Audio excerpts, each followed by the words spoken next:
Ladies and gentlemen, the winner of this contest.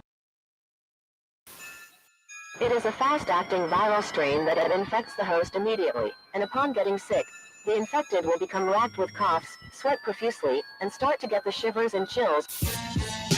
There he is, the legend. The man, the myth, the legend. Yeah. You can't literally run a promotion just for the AEW, what do they call them, sickos? Thank you very much, TikTok and AEW. See you tonight. Tony Khan started telling people there's no such thing as long-term booking anymore. It's week to week. The best guys, Tony Khan. We just secured the bag. It's not like I tried to be a character. It was just sort of happened naturally. But it was never something I intended. It was just something that happened because the wrestlers asked me to do things in matches, and I do them.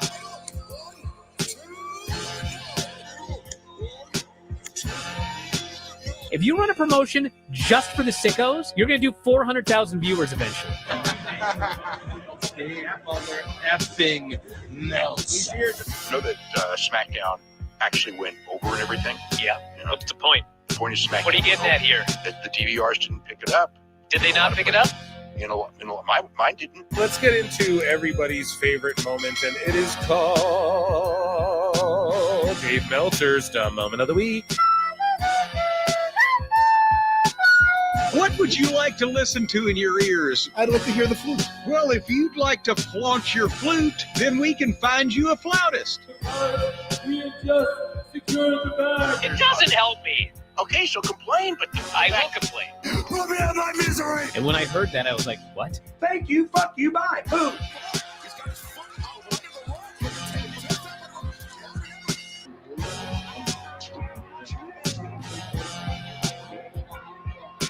You gotta run a promotion for everybody. The sickos can be the ones that buy tickets first and spend the most money on the merchandise. Because we just secured the bag. But like, you gotta promote for everybody. Then you'll have a lot of viewers. I think we proved a lot of so-called experts. We made them look like idiots. We're not going anywhere. Tony Khan's not going anywhere. You'll also be there on TNT. You'll be in 2 places at once. You'll be live on my favorite movie. Time. So great, Pittsburgh. It's not like I tried to be a character. It sort of happened naturally. the best guys, Tony Khan. To keep themselves safe.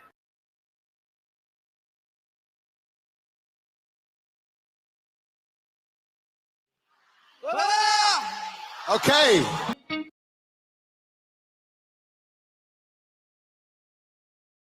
Was there a moment in your career then you made a leap to like a check that was like, holy shit, this is like a life-changing There's a couple of moments like that. So when I signed for WWE, I actually took a pay cut because it's like, okay, you're signing for WWE. It's like the opportunity to make money. Right after I left the independents kind of blew up where guys were suddenly making 6 figures who were like just starting to make good names for themselves. Wow. So I think my last year on the independents, I made somewhere around 100,000 and I signed my first WWE contract for 39,000. Yeah, because they're because it's just, it's developmental now, but then eventually you'll make good money, which is what happened. So within about 8 months, which is unheard of at the time, because they usually take 2 or 3 years before they start sending you to do stuff. But then that first check came in for that road loop and I opened it and it was like 6 or 7 grand or something. And I had this like light bulb moment, like, oh my God, that's right. I'm here to make money. Money has always been such a, like, it's so not why I do this. Don't get me wrong. I enjoy having it versus not having it. There was a real iffy thing when I came back to the WWE the last time because I'd spent 10 years trying to put him out of business, with Ted Turner. And we were beating the crap out of him for a long time. Then American Online and Turner Broadcasting merged. They didn't want wrestling as part of their portfolio. They took my boss, Ted Turner, and kicked him to the curb. And so when all that started to decline and demise, I get a call from Vince, and he says, hey, man, I want you to come back and put the red and yellow rub on the Rock. I said, well, I don't want to come back as a good guy. I'm going to come back as Hollywood Hogan, because if I'm going to do it right, I want to put this kid over right, And plus, I knew his dad. I traveled with his father for years. Yeah, Rocky yeah. Johnson. You started with the father. I had a long history with the family, and all the Samoan brothers. They're all my guys. So when I wrestled him, I did everything I could to get heat. Hit him in the back of the head with a hammer. I put him in an ambulance, chained the ambulance. I ran him over with a semi. I mean, I did everything I could to make people hate me. Then when I went out at WrestleMania 18, they cheered me out of the building. Whenever The Rock would punch me, they'd boo him. I was like, oh my God. So I said, all that stuff we talked about, we ain't doing it. Just listen. As an outsider who's not a massive fan of who I only know so much about it, I always thought, why isn't there some sort of signifying thing about the boots to the wrestler that the fans could? Well, a lot of wrestlers don't wear boots anymore. Yeah, I see crazy, and I kind of don't like it because that's like the weird traditionalist part of me is like wrestling and wrestling boots. Yeah, sure, put on your boots. Yeah, man. put on your boots. What are you doing? Yeah, put on your boots, pal. Yeah, that's the lace Canadian them up. in you. Lace up your boots, bud. It's like that expression. Oh, he's one of the best to ever lace up a pair of boots. Right. But you got guys going out there in Jordans and stuff now, and I'm just like, what happened to this business? And back in my day, yeah, exactly. Wrestler wanted to wear wrestling boots. I don't know. I really don't know what it is, but it's funny that I never really examined that about that. Sort of like holding on to something. Yeah, you did. So because I do know I have a different aspect of my life where I do that, which is my car. Oh, you love your car. Well, my car is a 2004 Nissan Altima. Okay. And I've had it for 12 years. I still had to be the main event where they could get a match underneath me to be slacking. I had to blow the roof off the place. Yeah, man. I had to deliver. I didn't want anybody stealing my spot because they were all trying every night. Yeah, I guess it's strange because you're teammates, but at the same time, they're low-key trying to take your throne. Oh, yeah. If I slipped on a banana peel or got hurt, they'd be more than happy to replace me. And how much do you have to make sure the promoter and the owners that you stay in their good graces so that you also stay the lead dog? Is that like a whole nother thing going on? That helps. I just get myself in a position that the character became so powerful, even if I really did piss somebody off, they still had to use me, because if I went somewhere else, I put them out of business. So the character, it had a long run. I mean, oh yeah, it's still running whole, for me the whole right red now. and yellow, bro, through the 80s and all through the 90s, and then when I went back, that last time when I wrestled The Rock and a couple other people, I was still red hot. Oh yeah, I remember seeing a poster. It said "Fuck Ronald McDonald" with red and yellow, and then it said Hulkamania on it.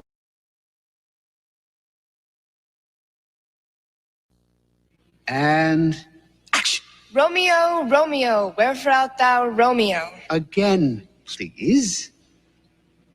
Again? Again. Art thou bored? Yeah. Step into a Slim Jim.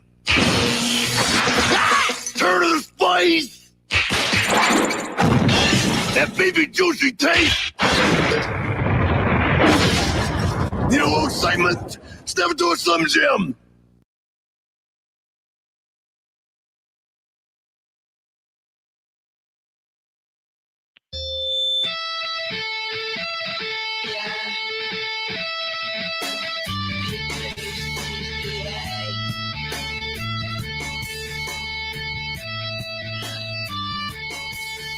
I'm a prom queen, but I keep to myself. Stacking high green, you're in debt to your health. AARP, ain't shit over my wealth.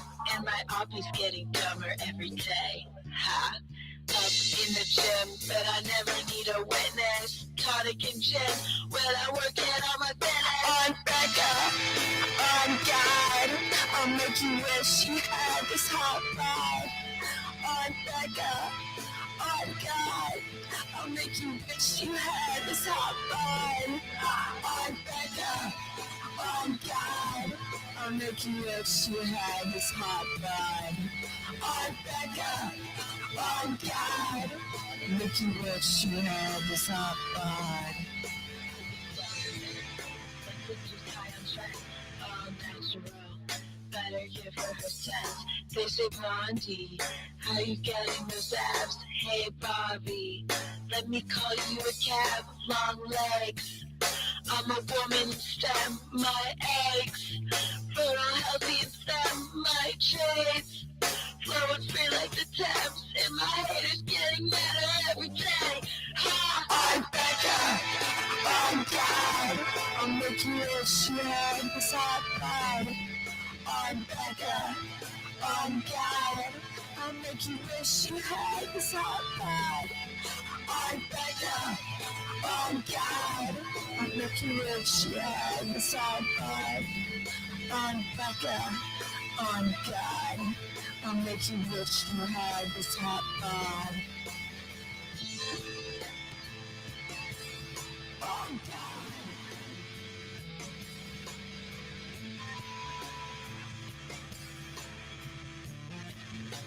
On God.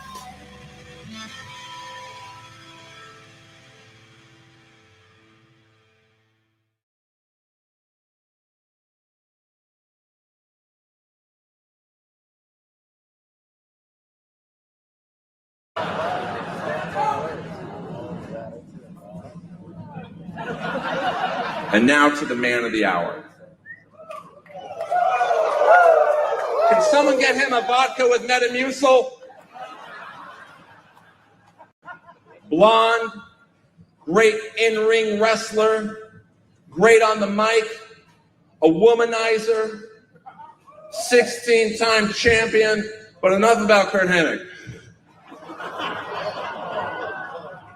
Ric Flair has been paid millions and millions and millions of dollars by Vince McMahon, and he didn't have to fuck him.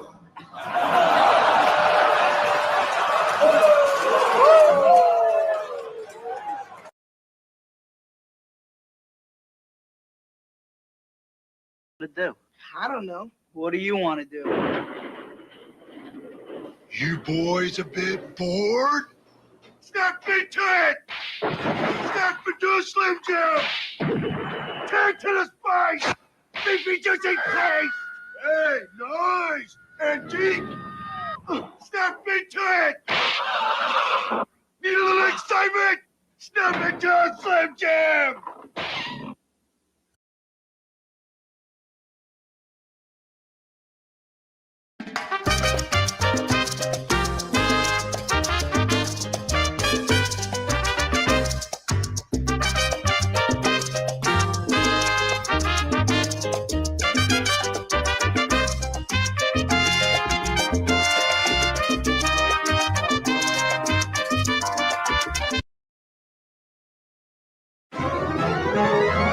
It's time for Jim Cornette's Strike Group, sponsored by Stephen P. New. Send an email to our crew, buy a cameo or two. It's Jim Cornette's Strike Group. Come and pull up to the window and we'll open up the screen. Watch his corny cuts of promo on the Ninja Dairy Queen. Hear a tale of Smoky Mountain and some stories from the South. Then make like Vince McMahon and shove a sandwich in your mouth. It's Jim Cornette. Jim! Ah, gotta have beef, gotta have spice, need a little excitement. Snap into a Slim Jim. Oh, yeah.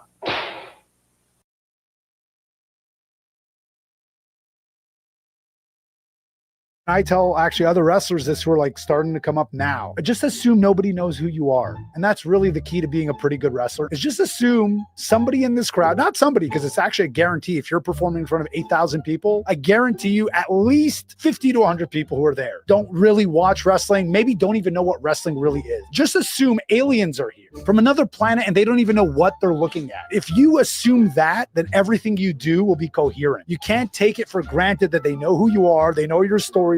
I'm just sitting in the crowd and then you come out and you have to kind of let me know what you're about, right? Yeah, right away. Even for me, especially because I'm on a pretty hot little run as a good guy at the moment, my music will hit and I'll get this really loud, like, ovation. I'm like, wow, they really like me. They know who I am. Yeah, I'm like constantly surprised because I assume 0. And then I have to work to get them to 100. But if we already start at 50, I'm like, oh man, this is going to be fish in a barrel. Yeah, we only got to go from 50 to 100, but my goal is always to get them to 100.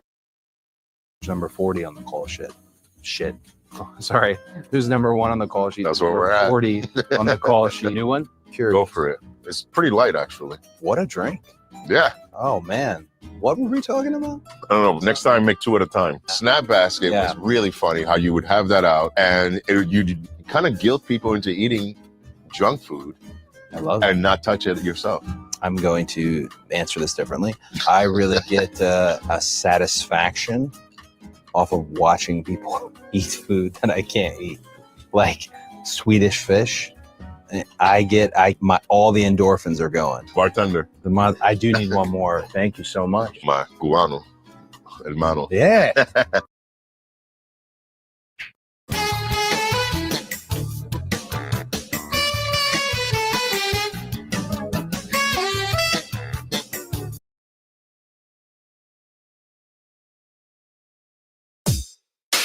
SDL. Two bad bitches, one hot track.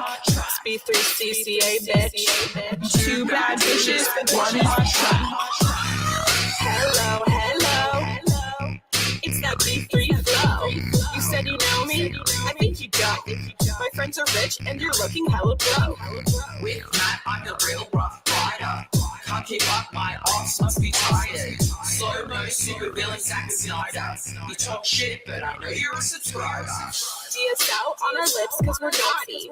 Hannah Montana acting like Miley. We can't stop cause we're the life of the party. Got your man squirming Scotty too haughty. SDL with a $sign code. B3CCA with the 3 cause I'm cool. Face fat, ass fat, say that. Two bad bitches, one hot track. Haters on your grip, that's priceless. Haters on their dishes, that's worthless. Diamonds in my mouth, I'm priceless. Always ready for a fight, come try us. You thought I'm a thotty, you thought wrong. Just a hottie with a body and a thong. You wanna fight? Let's get bloody like Gary. I'm queen of the prom. SDL with a $sign code. B3CCA with a 3 cause I'm cool. Top of the Indies now and top of the charts. We're spending our cash and breaking your hearts. Coral. Back at SDL, bitch.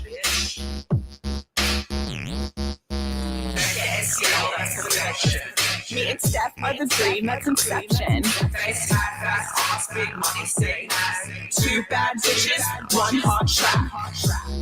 It's two bad bitches, one hot track. Two bad bitches, one hot track. B3CCA with the 3 cause I'm cool. Top of the Indies now on top of the charts. We're spending our cash and breaking your heart. Two bad bitches, one hot track.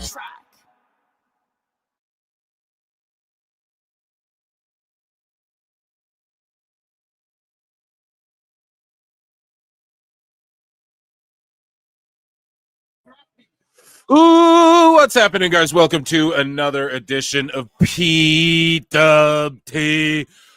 Show. Yeah. And I am your host, the infallible Phil Marks. And boy, oh boy, what a day. It's 11:20 a.m. where I am at. I don't know about you all. And yeah, this pre-show has started for AEW. No matches yet. The building is unbearably empty.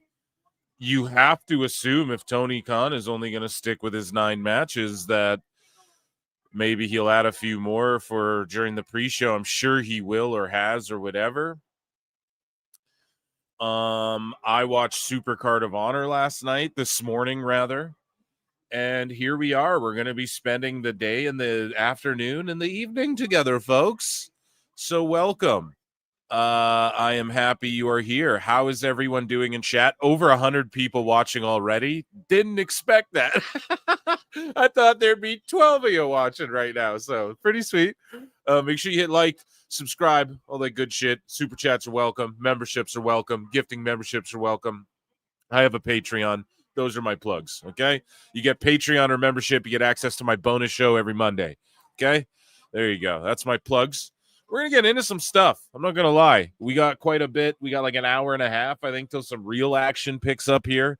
And NXT will be on at the same time as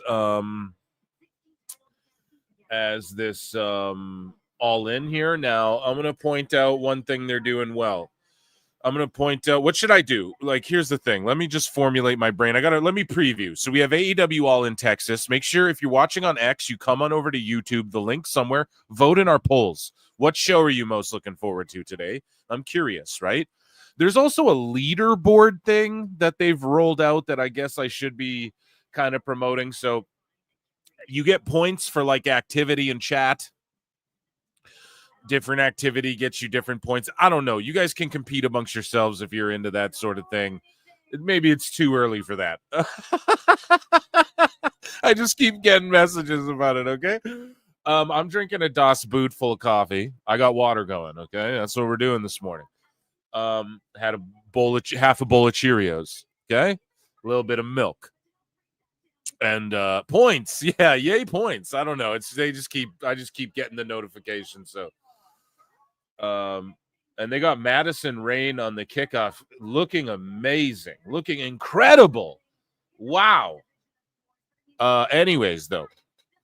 So what do we got going on here? Obviously, I'll preview and make my picks. I'll lock them in. But we have All In Texas B. We have Saturday night's main event. And we have the Great American Bash today. Okay? So a whole lot of red, white, and blue out there. And a whole lot of Americano, I guess, today. A whole lot of surprises, some championship bouts, some big matches, some matches that feel like the builds haven't quite been there. I, for one, am quite excited. We also have Sean Ross Sapp versus JD from NY and Disco Inferno now and BJ Bethel. BJ, this early. Oh, go. I just woke up. I just got in. Oh, go. No, it's too early for Dice too, I think. But and then we have like news, man. We got WWE news, AEW news, some sicko action. Everyone's melting down this week. You knew it was coming. Probably some Dave Meltzer. We'll see what we can sort of fit in. I told her all of it. Welcome up. Sorry guys. And yeah, so the kickoff panel, I just want to quickly talk about what they're doing right here. In my opinion, what they're doing well. The kickoff panel's in like a cool AEW ring stage of their own, where it looks like a ring. Love it. RJ City's good in this role. Renee Paquette's good in this role as well. She did an interview where she's driving around with Mox.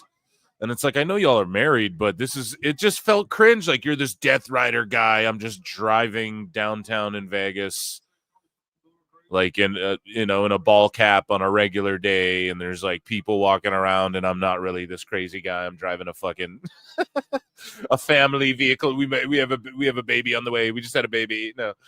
And then Jeff Jarrett's here looking like $1 million. Madison Rayne just looks phenomenal. And then you have Big Show. And it's like, this is what you got Big Show doing? He's on the fucking pre-show, dude. I'm not saying Big Show needs to be... See, Tony copied everything from WWE except for things that he could actually have gotten over. So, for instance, as soon as he signed to Big Show, he should have started getting over like the Big Show Memorial Battle Royal, or like here's the Big Show Battle Royal, the Big Show Invitational. Every year at All In or All Out, we do the Big Show's Battle Royal, and whether he could have been in the first few. How long has he been here now? 4 years with AEW, I want to say. And so he could have been in the first couple, right? They had him doing some random handicap matches and shit, and then he could have just retired and been like, yeah, I fucking whatever. That could have been like a TV plot point as well, This year we're randomly selecting. It's people I choose. I hand select everyone in this year's whatever. It's just wild. You have Big Show and he's just like, you fly him out there to wear, like, who tailored that suit? Goddamn.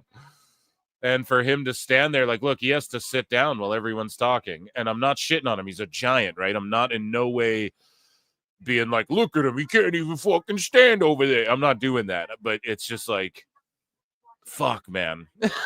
It's the Big Show, dude. Well, there's gotta be, I don't know. There's just gotta be something else there. Like he's look how he looks like 2 Jeff Jarrett's. 2 Jeff Jarrett's, Like, that's a guy that you can still, I think, make money out of. It is what it is. That's an over dissection, I guess. That's me being overcritical right now. By the way, I saw Superman, guys. They call me Superman. Leap tall hoes in a single bound. I'm single down. No. I saw Superman, by the way. I'm going to review it. I also have an epic Squid Game review, but with all the grapplings going on today, it's just this. That's all going to come out Sunday, Monday, by the way. But yeah, I also saw Supercard of Honor, Ring of Honor, Supercard of Honor. Now, Michael Oku and his wife, I believe that's his wife, his fiance, whoever who valets him to the ring. Chef's kiss, man. So good. Lee Moriarty has had a run as the pure champion. Like Tony actually has, if anyone was booked like Lee Moriarty, like any prospect was booked like Lee Moriarty has been in ROH, in AEW on the main roster, they'd be over as fuck. Like if you gave Wardlow a run with the TNT title, the way Lee Moriarty's had a run with the pure championship in Ring of Honor, but you did it on AEW TV, you'd actually have like a prospect on your hands. You'd actually have a guy that we could go, look how well they're building that guy up. But for some reason, it's just same with Billy Starks, man. She got built up so good in Ring of Honor. It's crazy he doesn't just do that in AEW with some people. I don't get it. It makes absolutely no sense. Like if they had done the Athena shit on AEW with Billy Starks would be a 19, 20-year-old star right now that people would be saying like Tony Khan built Billy Starks, you know? Instead, it's like the main roster stagnant, AEW stagnant, and you can't like get over and no young guys are going to get over. Then you look at Ring of Honor and it's like, Tony, just you put people in place to make Dynamite good and you book Ring of Honor and just get your rounds in. Like he books the super indie shit all good, you know, and I'm not watching Ring of Honor consistently every single week. So when you just watch Super Card of Honor and it's a super indie wrestling card, you're like, this is cool. And some of the folks there, like Lee Moriarty, you see the package they do for him. And every time you tune in, he's a consistent guy and he wrestles a legend. He's taken out legends. He's wrestling everyone. It just is like, why can't you build up Wardlow like you're building Lee Moriarty and Ring of Honor? It's craziness to me. And then you had Athena, Thunder Rosa. I don't know. It wasn't like the greatest, most spectacular spectacle of all time. Coleman and Riccaboni, I enjoy them on commentary. And overall, like they were at that esports arena in Arlington or whatever, and it was a packed house for them. And some solid wrestling, and I do want to give props for Supercard of Honor, like even the graphical design and shit. Like now, I will say this though, it was just like a basic bitch Ring of Honor setup, like that they'd use for any show. So no special like aprons or ropes really or anything. The stage looked really cool, but I do want to give Tony props like a little bit for. If they treated Ring of Honor like their NXT, they'd have something there, man. And yeah, I'm not going to break down every nook and cranny, but the main event was Bandito and Takeshita. And it was a fucking nuts match. Now, there was already matches with like 4 million false finishes, so I don't really know what that did for anybody. But Bandito's just like super over with that audience, and he's so good, and Takeshita's so good, man. But again, that's the problem too. Like you take someone like Takeshita, that they're not building like an A+, but they're building like Takeshita up, I'd say like a C+ in AEW, right? The way they've been building him up, like a lot of stop-start, a lot of like, oh, okay, he just is in this match or he loses this match randomly. What the fuck? And that's the problem too. You take a guy who's on the main Dynamite show, like almost every week. This guy you're pushing is like, oh, he could beat Okada. He's the next Omega. And then you just beat him in Ring of Honor with Bandito. Like that's another problem. It's like, what the fuck, man? And yeah, so I just talked about it. What are they adding to this? So they just announced a 4-way for the TNT title right here on the pre-show. Dustin Rhodes versus his tag partner, Sammy Guevara, versus Garcia and Adam Cole, or who gives a shit, right? So they're in a 4-way fighting each other, but Dustin Rhodes and Guevara are the tag champs, bro. And they fucking defended the tag championships. Guevara did this really silly kind of sus fucking Superman entrance, and then Dustin Rhodes was dressed as Green Lantern.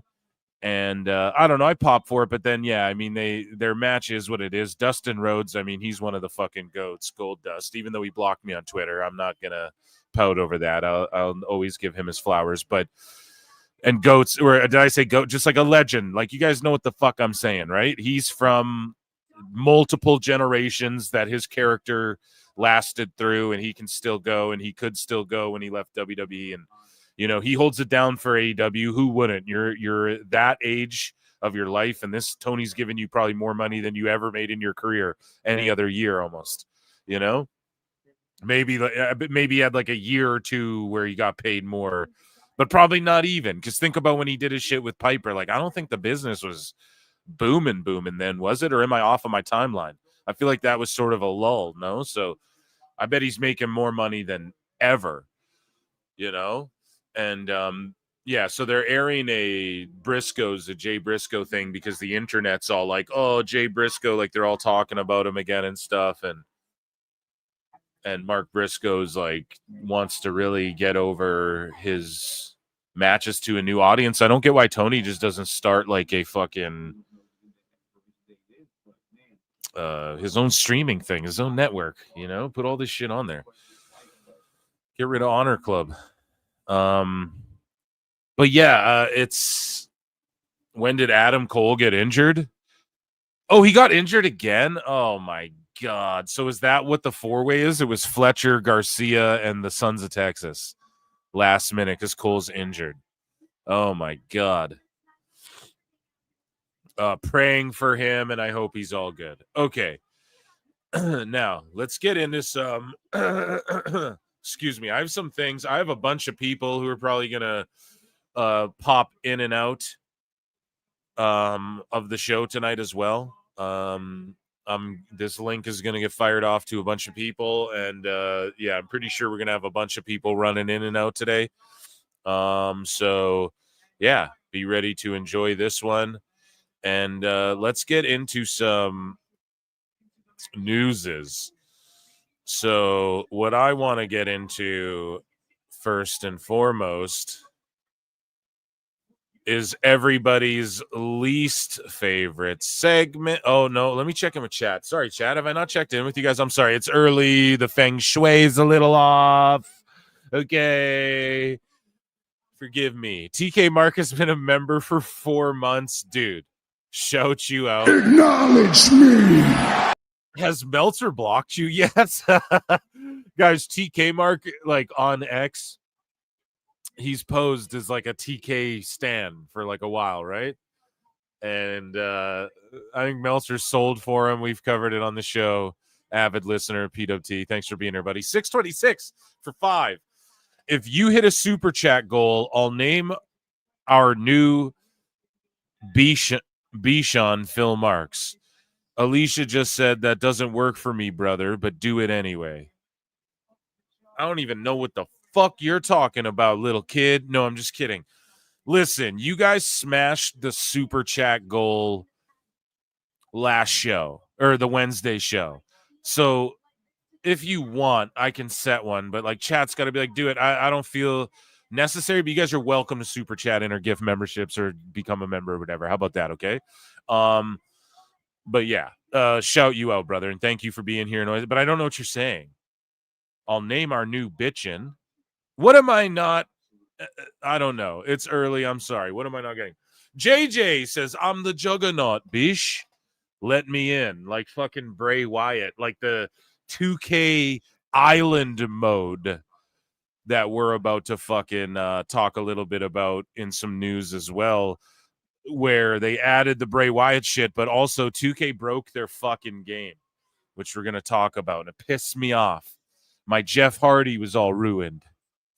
It's a dog. Oh my God, I'm so sorry. I didn't check in with chat. I apologize. If you named your dog Phil Marks, that's a forever thing, dude. That's like a 6 to 14 year commitment right there. You what? A Bichon. Sorry, I'm not a dog guy too. It's crazy. I grew up. I had lots of cats. My grandparents had 21 dogs at one point. Okay. And like my grandparents, I was around them all the time growing up, right?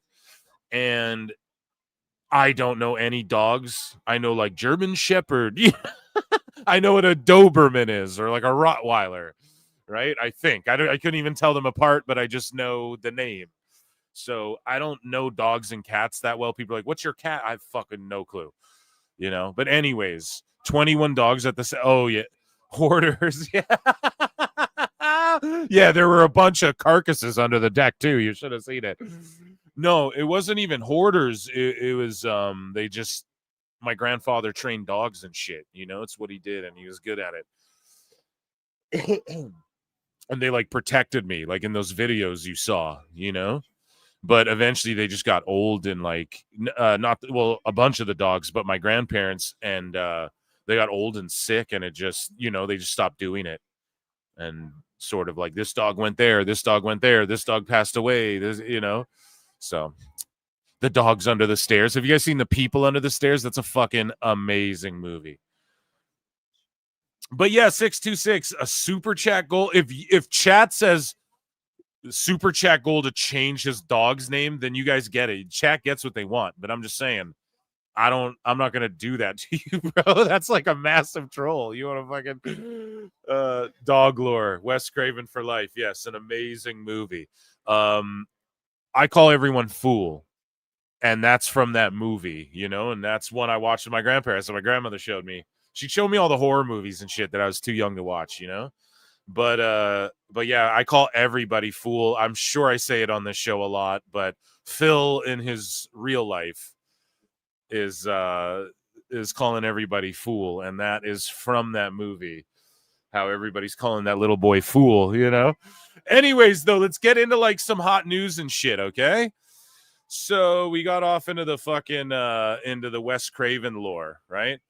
Anyways, ladies and gentlemen, it is time for nobody's favorite segment, and it is called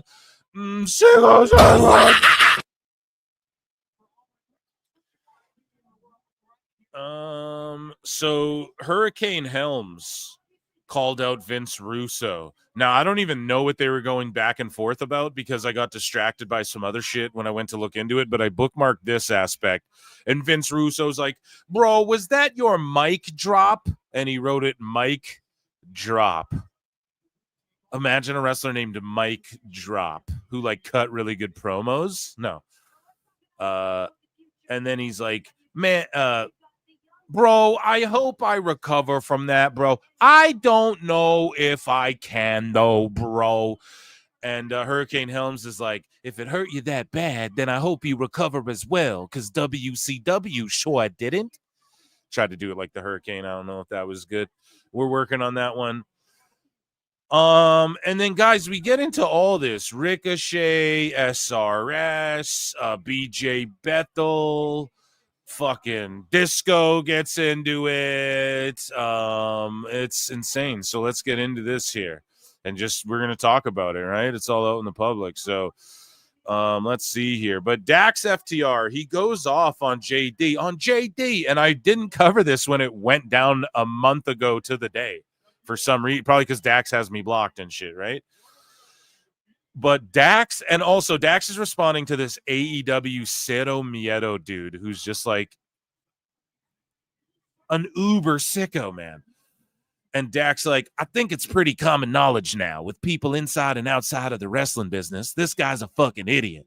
I watched him stand." Now, this is what's crazy because now this is like the second or third wrestler to corroborate this fucking story where Dax is like, "I watched him stand outside." I don't mean to laugh. Calm down, Phil. Okay. I watched him stand. Okay, no, it's not that deep. He goes, "My family. I watched him stand outside of the hotel in London like Puss in Boots." Why Puss in Boots? Oh, in London. That's actually funny. Begging to get in and hang out. No one would let him in. All the wrestlers laughed at him. From that day forward, his whole perception of AEW changed. Coincidence? If that's true, Dax said fucking cue the X-Files. If that's true, then okay. I'll give you that. If that's true, he started just hating on AEW when they wouldn't let him in the shit and everyone's laughing at him.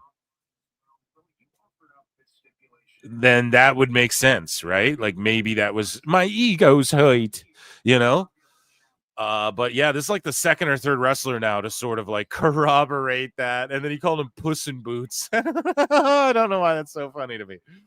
So then here's a clip of JD, and he's going off about some shit, right? And people are quote tweeting it and going, oh, he's still butthurt over this. I hate being combated on something where I know I am right.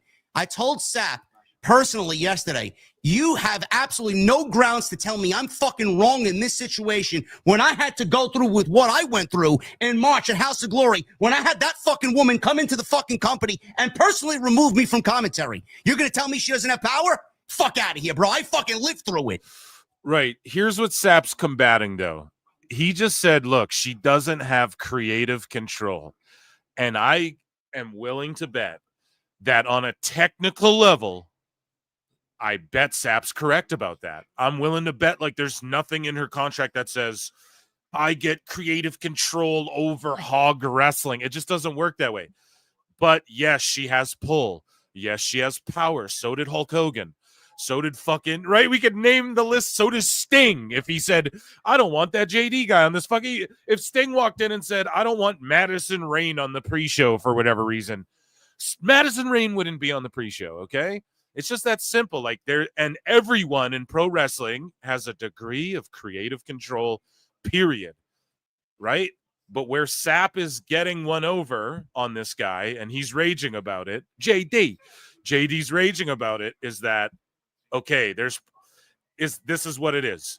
Tony Khan will go out there publicly and corroborate what Sap's saying. So there you go. I mean, you can't, from there, it's like now you're making it personal on JD's end, okay? So this is just the genesis, all right? So let's just go back like 10 seconds. That fucking woman come into the fucking company and personally remove me from commentary. You're going to tell me she doesn't have power? I'm going nuts with this creative control shit on X2. Like, I won't even engage in it anymore. I put out my tweet about it. I've harped on it on the show. You guys know, everyone in wrestling has some degree of creative control.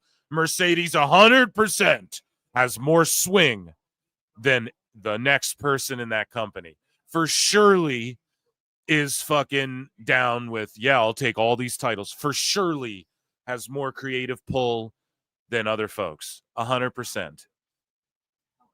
But is it like this tyrant, right? No, man. I think people are too hard on Mercedes. These companies, these indies and shit, they're down to put their strap on her. CMLL's down to give her the gold, dude. They want, because then that means she's got to come back and drop it eventually. That means she's got to show up there and do shows. And she's been doing them. To her credit, she's been showing up in tents and doing shows everywhere, right? So I think people are too hard on her with the creative control. But I think when we're playing this technical, semantical, well, Tony Khan said that there wasn't. Okay, I mean, guys, we all know how wrestling works. If they say, hey, pal, you got to kiss this woman, you can say no. If they say, we want you to wear a thong and, you know, flip off the stage through a table, you can say no. Okay? But you might not get booked, so people often don't say no in wrestling. You guys get it? That's how it works. So I'm just tired of this conversation. Okay, it's not explicitly rich. She has creative control, and yes, she's not in charge. For JD, if any WX, if Indy Hartwell walked into Hog and said, I don't want JD here, you're off the show, dude. You're off the show. So it's a power thing. But what you're trying to do is argue Sap on semantics, where actually Sap's right. And because as far as we know, Tony Khan's corroborated that shit. You know what I mean? And that's where this whole beef started from. Or like and then there was like a fake MJF quote or something that got, I don't fucking know. I've been enjoying my my weekend. I really don't I just bookmarked everything really quick. So we're reacting to a lot of this together. But anyways, I'm harping on this 20-second clip way too long, but I just need to drive that point home with the creative control thing one last time. Fuck out of here, bro. I fucking lived through it. You're not going to tell me fucking I'm wrong. I lived through her creative control. Oh, her creative control. I lived through it. Oh. And then Ricochet goes, yo, Ricochet, this is so fucked, man. He goes, Hog Wrestling. I actually want him removed too when I show up in August. That's rank, man. That's rank. Because think about this, man. These wrestlers, and even like Sap, they feel like you're fucking with their business and shit when you criticize their shit and everything, and then you're directly fucking with a dude's livelihood back, and maybe they just view it as equal footing or playing ground, you know? But that's where you see these dudes like JD, like he wants to be in the biz so bad. And that's where they got you, bro. You know, that's the problem. Like, you want to get into the wrestler party. You want to be a commentator on Hog. Not saying like I wouldn't do it. I'm not saying like I wouldn't take a gig, but I'm just saying like when that is what your vocation is and you're trying to backdoor your way in, like they have that one over you as well. Okay. And so, eesh. And then, here, so then Ricochet's also starts going off on neckbeards or whatever. So he responds to WWE TKO for this like report that says like WWE want to continue holding shows on the same days as that AEW are holding shows, which we know it's an all-out war now. It's a war that WWE I felt like was walking away from and moving away from, and then they went, nah, fuck it. We're just going to go head to head and we're just going to try and drown them. I gotta be honest, I don't fucking know if I'm like, if it just so happens that it's not, you know, then okay. But I just don't know if this is really the move. Now, some people will say like, oh, WWE sweating and all this shit. It has nothing to do with that, guys. It's the pettiness. And I'm not saying like, I'm not trying to shit on WWE. It's a business. Like, they poked the bear for so long. And now the bear is mauling them. And that's really what it is. You know, they have to deal with that now. Tony he just wanted this so badly. And then he got it. And now Ricochet's like, bitch, move and shit. But we know what Ricochet's doing online. He's just doing his fucking shtick. But either way, though, neckbeards was like, I thought competition was a good thing for wrestling. And then Ricochet said, and you can still make bitch moves during a competition. What? You know all about being a bitch, so you should know what I mean. And then Neckbeard says, like, running an ROH pay-per-view on WrestleMania weekend in the same city as WrestleMania, then ratioed Ricochet, bro. Which is wild. But Tony Khan's done it, though. He's done the same thing. He even bragged about counter-programming with NXT back on Tuesday or whatever the fuck. So, but Ricochet's like, Ricochet, didn't you know that your boss fucking, he doesn't care. He's just getting a check and shit, guys. You know, he doesn't give a fuck. Anyway, so where does this even start? So do we just start with yeah, so basically JD says what he says about Sap, right? So Draper took this screen grab and JD says, last night Jesse and I dove into the absolute bullshit that was AEW's media call on Tuesday and debunked Sean Ross Sapp or whatever, right? And then Sapp says, no, you lie to your audience and any that will listen to you and cultivate a level of media illiteracy that I've only seen matched on Facebook. Dude, try going on Reddit. No, I'm a Reddit hater, dude. I've spoken to over 50 people in AEW with companies Mercedes has been booked in, or the companies Mercedes has been booked in, including talent producers, agents, those that know her, those that promote the events. Not one person's accounting lineups with your take, but no, I'm sure that the guy that did absolutely no research and posted a fake MJF quote as proof is the honest one here. What are they exactly alluding to? Like, is this over the Mercedes shit and the creative control? It's such a dumb fucking conversation. Now, if you want to call me a liar and a fucking idiot to my face, I'm flying across the country to your city on July 31 to do media events. He's going to fight him. You can get into. I welcome you to keep that same energy in person.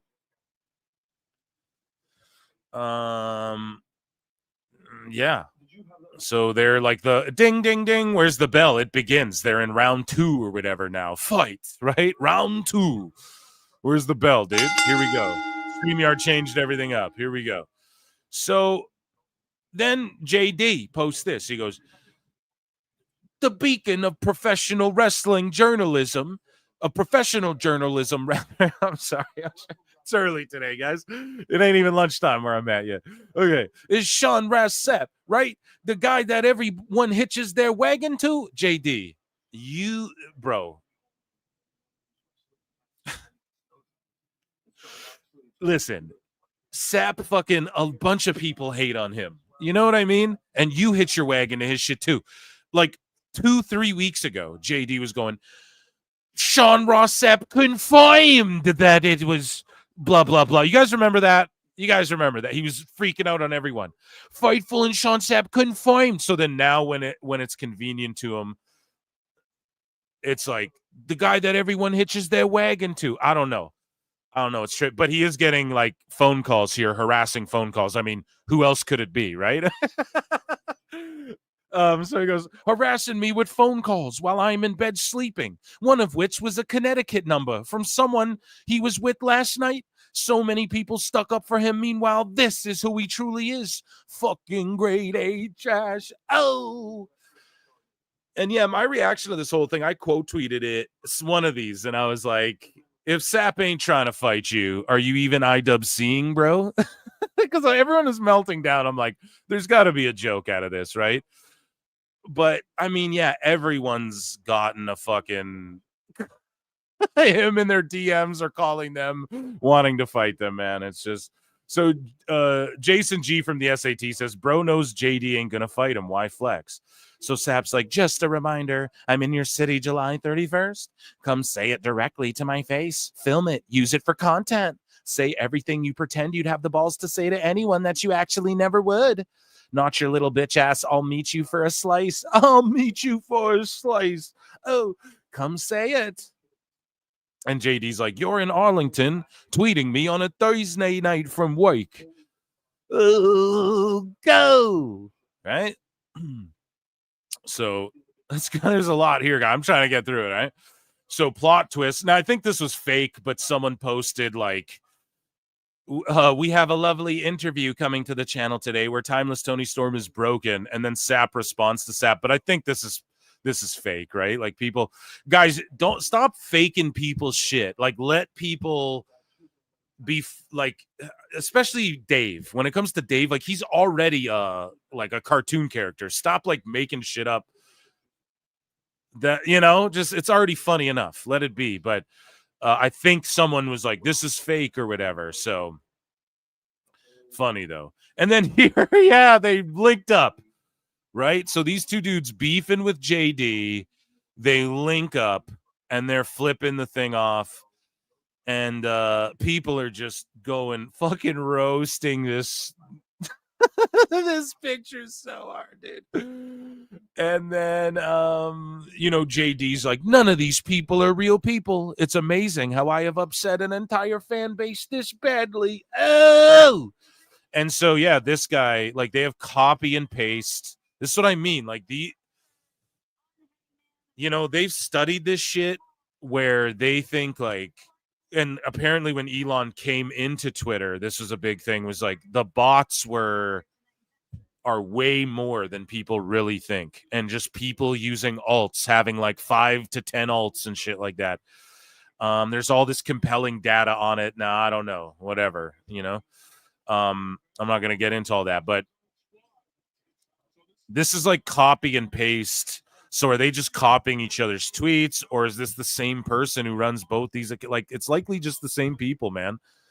Or they're meeting in a group chat and then they go, everyone post this, but a lot of it's bot activity. So these people are like, JD from NY is a must ignore, and I hope we are reaching the point soon that everyone is just doing it. And then this bot here, Peps is Wrestling, is like, JD from NY is a must ignore, and I hope we are reaching the point soon that everyone is just doing it. You see? It's just bot shit. They say the exact same thing to each other. So then BJ Bethel is like, why does anyone listen to this idiot? And then JD's like, oh, aren't you the dude who erroneously skewed and inflated numbers, citing AEW was doing 500,000 viewers a week on Cinemax just to make sure you inch closer to touching Tony Khan's penis, just like the rest of the fake media? Is it Max or is it HBO Max? I can't tell anymore. Is it like fucking heads it's tails? Tails I fuck guys. Oh, I'm a woman now. Oh, God. You just want to touch Tony's yam bag. Is it Max or is it HBO Max? I can't tell anymore. Or is it Skinamax? Oh, I can't tell anymore. You also asked my co-host if he needed a new co-host on Tuesday not too long ago. You'd actually have to have talent for that position. So BJ getting in the mix. We got JD, SRS, BJ. You know. So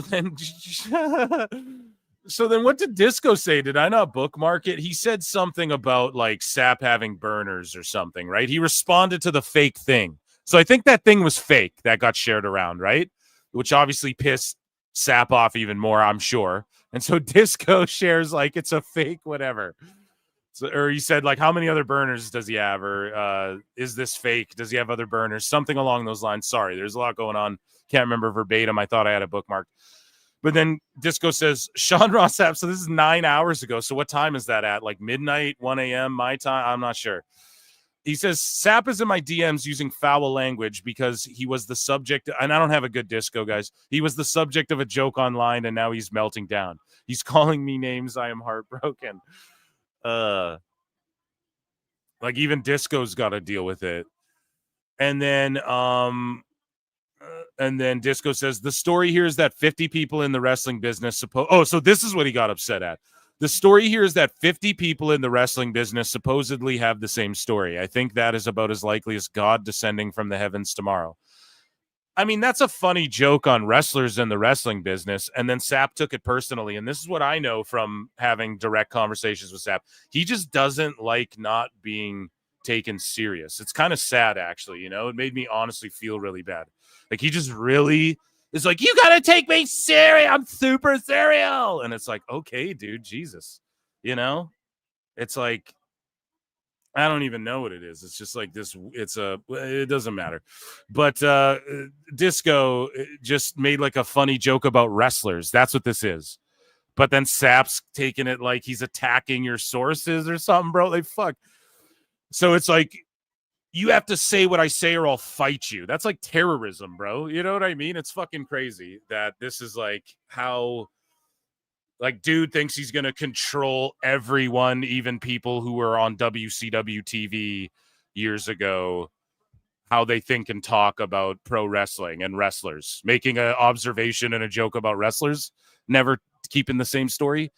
And you're upset. It's crazy. But Sapp is like, oh, I think well over 50 people in wrestling would agree you're a worthless dork, most famous for Cody dunking on you and Big Show farting on your head. Now, that is true. 2 times Disco did get fucked up by Cody Rhodes, and Big Show allegedly did fart on his head. But here's the main thing that I want to extrapolate from all of this, okay? And I'm not sure, maybe not when it comes to Supercard, but more people were and are talking about this than All In or Supercard of Honor or any of the stuff that ultimately at the end of the day, like, it doesn't serve AEW. Nobody's even talking about AEW now. It's all it was all leading into it. The last couple days that should be like, holy shit, All In, and we got Gunther. And, well, I don't know. WWE is like fucking trending all the time. I mean, you know, it'll be a random whatever in Chelsea. It'll be like 2 p.m. You'll look in Chelsea Green's randomly trending or whatever. But it's just crazy that so much of the focus was people laughing at and sharing this shit instead of like talking about and arguing about like some hot angle in AEW, or even with WWE, at least like even when sickos are going to war and wackos are going to war, even like then at least people are tripping out about something Punk said, or you know, you guys get the point, right? Like the attention's taken away from these dudes like marking out for themselves on their news and fucking my feelings were hurt. You know, it's, I don't know, that you guys, that I guess was our morning sicko segment, and that's the best I can do. I hope that was entertaining. And as our first match is about to start, so great timing. We have the Sons of Texas, and that's the Von Erichs and Guevara and Dustin Rhodes, which is a mixture of the Trios and Tag Champs in Ring of Honor, and they're taking on the Shane Taylor Promotions. Okay. So yeah, I hope I did that justice, guys. I hope I covered that well. Speaking of justice, big justice. No, but I hope I did that justice covering that for you guys. And we have some more stuff to get into before the event itself starts, which I believe we're like an hour out from. Let me check in with chat.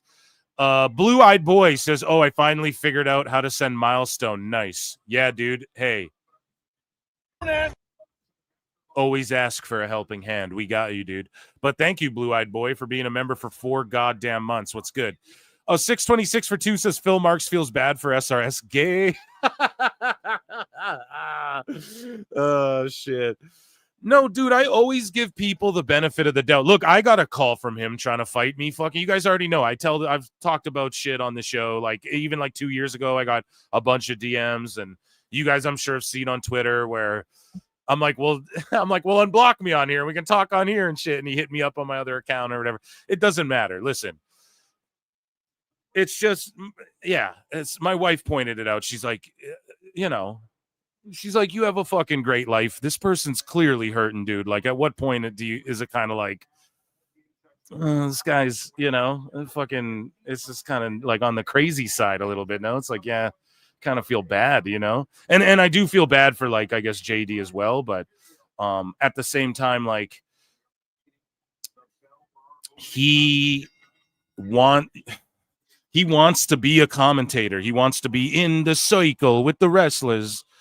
So he's setting himself up. Like, do you think they'd ever accept you, bro? You can't criticize them and be in their group, right? You get that, right? That's why the people go to bat for Tony Khan so hard, right?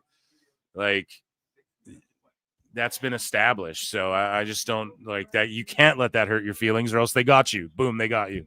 You know, so I do feel bad for both parties, but it's just like a goofy ass argument to begin with. Why are you guys fighting over Monet's? And Monet's sitting back, fucking hanging out with Mortis in Texas, fucking eating tacos, winning championships, and she's like the crux of this whole fucking thing, and a fake MJF tweet.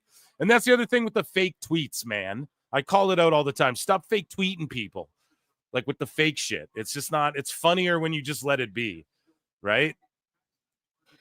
I'm telling you, people will make assholes out of themselves if you let them, you know? If they're assholes, you're going to find out they're assholes. So just let them do that. You don't have to make it like the AI tweet, you know? Now, if you're doing like the kayfabe news thing where you write a headline and it's like a Babylon Bee fake article, The Onion fake article, where it's like Sapp responds to himself or whatever the fuck, that's funny.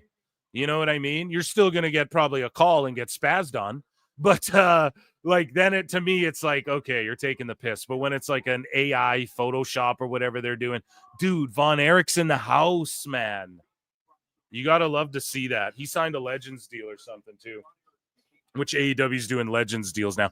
Anyways, maybe JD should learn. Maybe we should ask JD what he thought about that. She's eating tacos, going to be busting gas during the match. Yeah, maybe save the tacos for after. Let me ask you a question. Those AEW fans do that on YT live stream, dog, crapping TNA and AEW. Yeah, well, I shit on AEW on this show. I shit on TNA or WWE on this show too. I just shoot from the hip. But the problem is that a lot of people just be kissing balls because Tony will give them access. And the wrestlers there have more freedom to give them access. And WWE is giving less and less access. That's all it is. And it's just people work themselves into jobs in AEW, right? So other people are going to follow fucking suit. And there's always people who do this gig of like, hey, I'm a podcast. Even Coachman's started just like talking wrestling, and then all of a sudden he's breaking news stories and shit. What are you doing? What are you doing?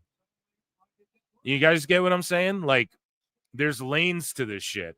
And I know Sap says, like, not a journalist in my bio because people give it. No, if you do something for a living, you're that thing. Oh, yeah, I'm fucking, I drive around with a badge and arrest people, whatever, but I'm not a fucking, I'm not a cop. I'm not a secure. I don't think I'm a security or whatever. Like, you at least think you're that thing. You're doing, I don't know what you call interviewing people and breaking news stories and writing reports and selling a newsletter exclusive behind $5 a month. And you get the, you know, the insider scoop and shit. That's journalism, bro. I don't know. Like, that's what you make a living doing. So, like, I understand people want to skirt responsibility, but you just got to call it from the jump. Like, I called what I do from the jump. I'm an asshole. Yeah, I might know a guy. I might talk to this person or that person. Someone might have fucking reached out to me. People might enjoy my show and holler. You know what I mean? I might have wrote or worked around and in and around a thing or two. You know, couple prominent folks in my day. I've been around and shit, and it might be, and like, okay, but I'm not going to sit here and like, we're going to do allegedlys and X-Files and crack jokes. You just have to call it from the jump, right? And then you don't fall into the I'm a journalist now trap like Jonathan Coachman. My sources aren't ever wrong. Then they're fucking wrong each time. All of his news stories have been wrong. He does the podcast thing for 2 minutes. Now he's I'm over here now. I'm breaking news. Okay, so it's like JD. He's doing his show. It's great. Now I'm over here doing commentary and shit. I'm not saying don't take a gig. I'd take a gig tomorrow. I'd do it. Fuck yeah.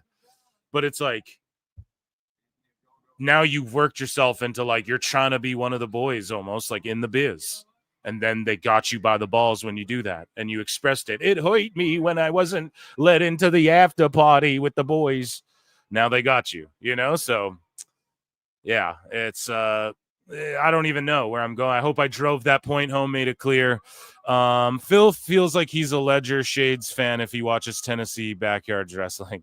My sources say Mock's going to win. My source is my imagination. Exactly, right? I feel you, Ricky. They're fans. And them nor anyone in that company taking any accountability ever make it impossible to root for them.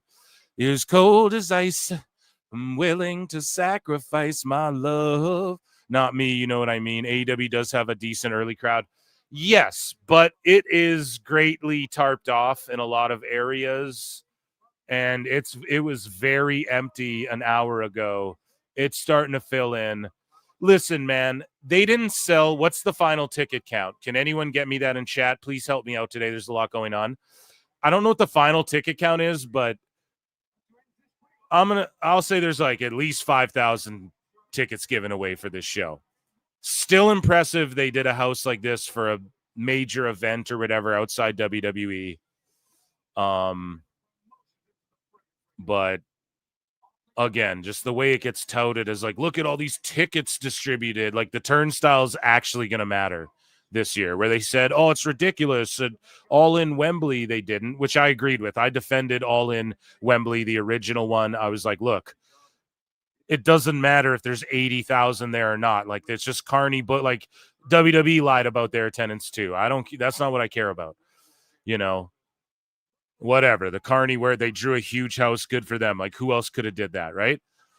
But now, like with the American, the domestic thing they're trying to pull, it's like, no, this drew like a Raw could do this. You know? If they put enough juice behind it and promoted a Raw for like 3 weeks out with like a couple big title matches, it could do this number. You know, if someone comes out and says they did 25,000, I just don't. They had to have comped like 5 to 8 to 10,000. I'm not joking. And then we got the Von Erichs doing an Iron Claw here. So this is awesome. And this is what I like about AEW. And in the early days, there was more of this. and now it's relegated to the pre-show, but getting to see Von Erich come out here with his kids and fucking Iron Claw motherfuckers out is awesome. And then hug Dustin Rhodes in Texas. I mean, that's a great moment, right? Anyways, see, I'm blowing AEW right now, guys. Lincoln Hawk's been a member for 1 whole year. Conan! It's going to be a great PWT. Lots of graps and lots of fun. I'm really looking forward to the bash. Love y'all mucho. Yeah, dude, you as well, hermano. Yeah, dude, it's going to be fun, Lincoln. Stay live. I hope it's been fun. I tried to make that sicko segment fun. I know it's depressing, at least me. I get cringed out. Thomas Moore for 2 says, Coach is the poster boy for fake news. Fake news. That's what I mean. Like, yeah, I harped on it. I'm not going to go back to that. We got more to get to, okay? And then we're going to get some motherfuckers in here. There's going to be some guests floating in and out today. I'm very positive of it. But yeah, and I love seeing all these names in chat that like I don't typically remember seeing like all the fucking time as well today. It's awesome, and a lot of members and stuff.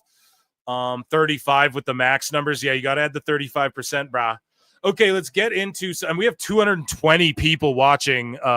Please come on over to YouTube as well. Vote in the poll and hit like, hit subscribe, leave a mean comment, leave a good comment, all that good shit. So gosh, we have AEW hot news to get to before we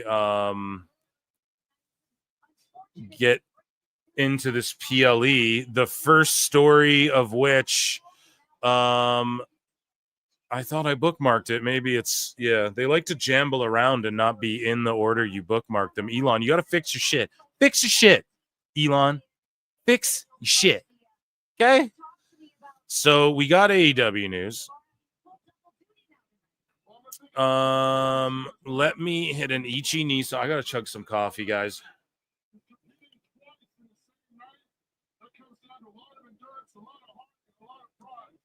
What's Big Show drinking? A White Claw. Is he drinking what is that? No, it's a blue can. No, but didn't they just make those blue cans, or am I tripping about that? No, I'm sure it's just like an energy drink. He wouldn't. He's like, I'm not unprofessional like that. Well, it's a White Claw. Son, I'll break it down now. White Claw tonight, dog. Yeah, it's a White Claw. And we're going to get lit, by the way. We got some Fireball whiskey for later. So there you go. And you might be like, why? Because Orton and Cody did that commercial for it. And I was like, huh. We don't have Wheatley here, so it's a fucking Fireball, dude. It was there. I just saw it. I was like, it's a sign.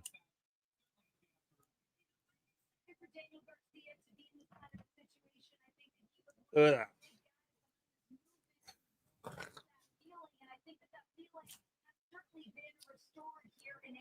Okay.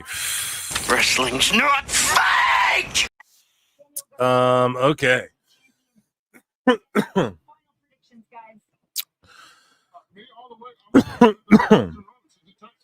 Real Rain says just drink Jaeger bombs. They'll get you drunk and energized.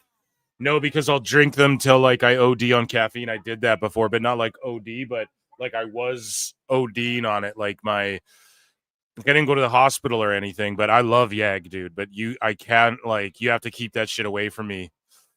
Someone banned this All In Texas fight bot trying to fucking spam illegal links. We're all watching All In legally here in PWT. Fucking bots. But yeah, dude.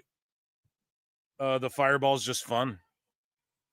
It's fun when everyone's just shit wasted in the middle of the night. You just buy you get the whole table a double shot of fucking Fireballs, man. And you just troll everyone, like make everyone do it before they leave. It's hilarious.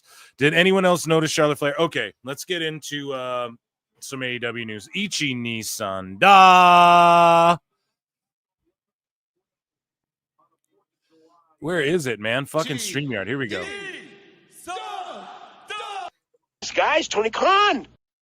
My like muscle memory on where my sounds aren't in the right place. AEW news. So Switchblade had a bunch to say about the economics of AEW here once more. He says, since the second most profitable wrestling company of all time, gimmick has reared its ugly head again.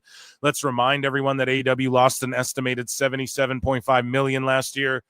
If all things stay the same and the TV numbers are real, they'll make an estimated profit of $14 million.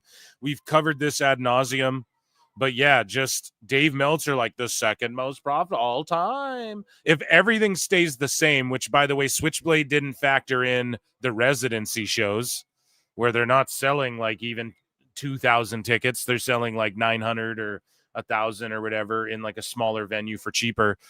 And like the packages that go, like you buy, of course, there's like, oh, you can buy for the entire residency or 2 of the shows, 3 of the show, whatever, right? Combo tickets or whatever.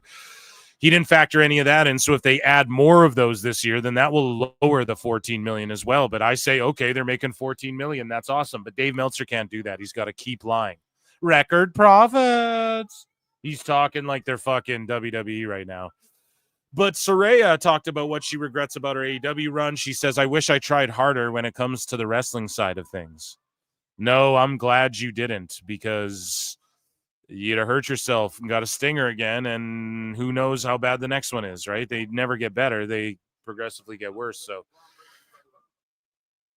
now we're about to get the GOATs, AJ, Big Boom, and the Rizzler and all that teaming with Kyle O'Reilly and Hologram and Ishii.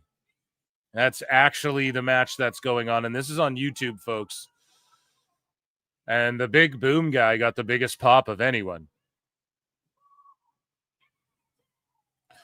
So in a surprise announcement on their Claw podcast, Ross and Marshall Von Erich revealed that their father, WWE Hall of Famer Kevin Von Erich, has officially signed a deal with All Elite Wrestling. So my dad, he's officially on the team. He's with AEW now. We're surprised too. And we're like, what, Dad? And yeah, so Kevin Von Erich signed essentially like a Legends deal. Now I'm all for this. More companies doing this. Here's the only thing. I mean, I guess they created a moment there, but I think Tony's going to do this to sort of like backdoor people into his Hall of Fame when he eventually does one. He is going to be like, Kerry Von Erich's in our Hall of Fame, even though he just like iron clawed a couple dudes on TV, which I guess is fine.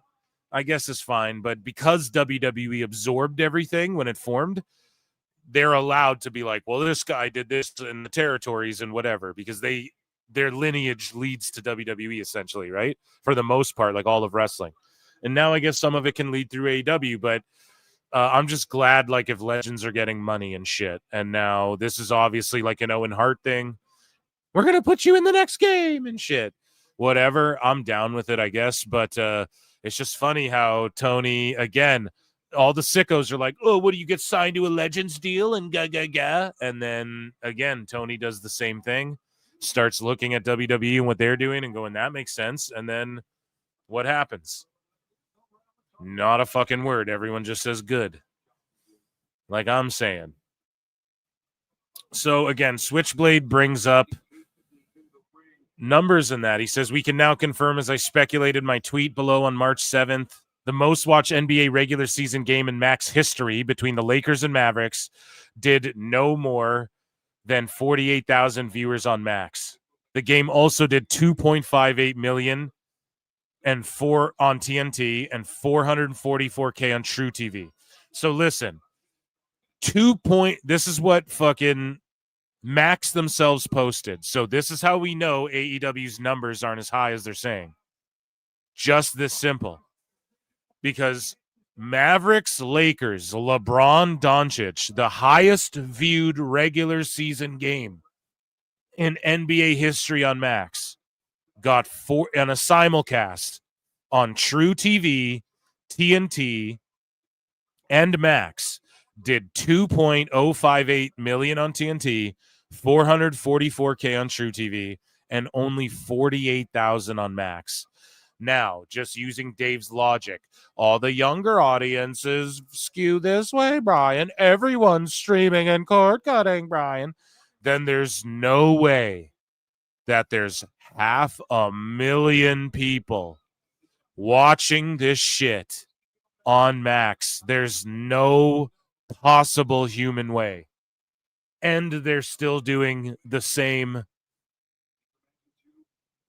cable numbers / they're also trying to tell us the cable numbers are growing. Right, guys? So there's no possible way 500,000 are watching. It just doesn't make sense whatsoever. Nobody in AEW's ever drawing more than LeBron James. Like, I'm fucking sorry, dude. So Danielson shares that WWE recently contacted him to stop doing the yes chant. Now, here's where I put a tweet out there and people fucking are getting mad at me. Wrestling's not fake!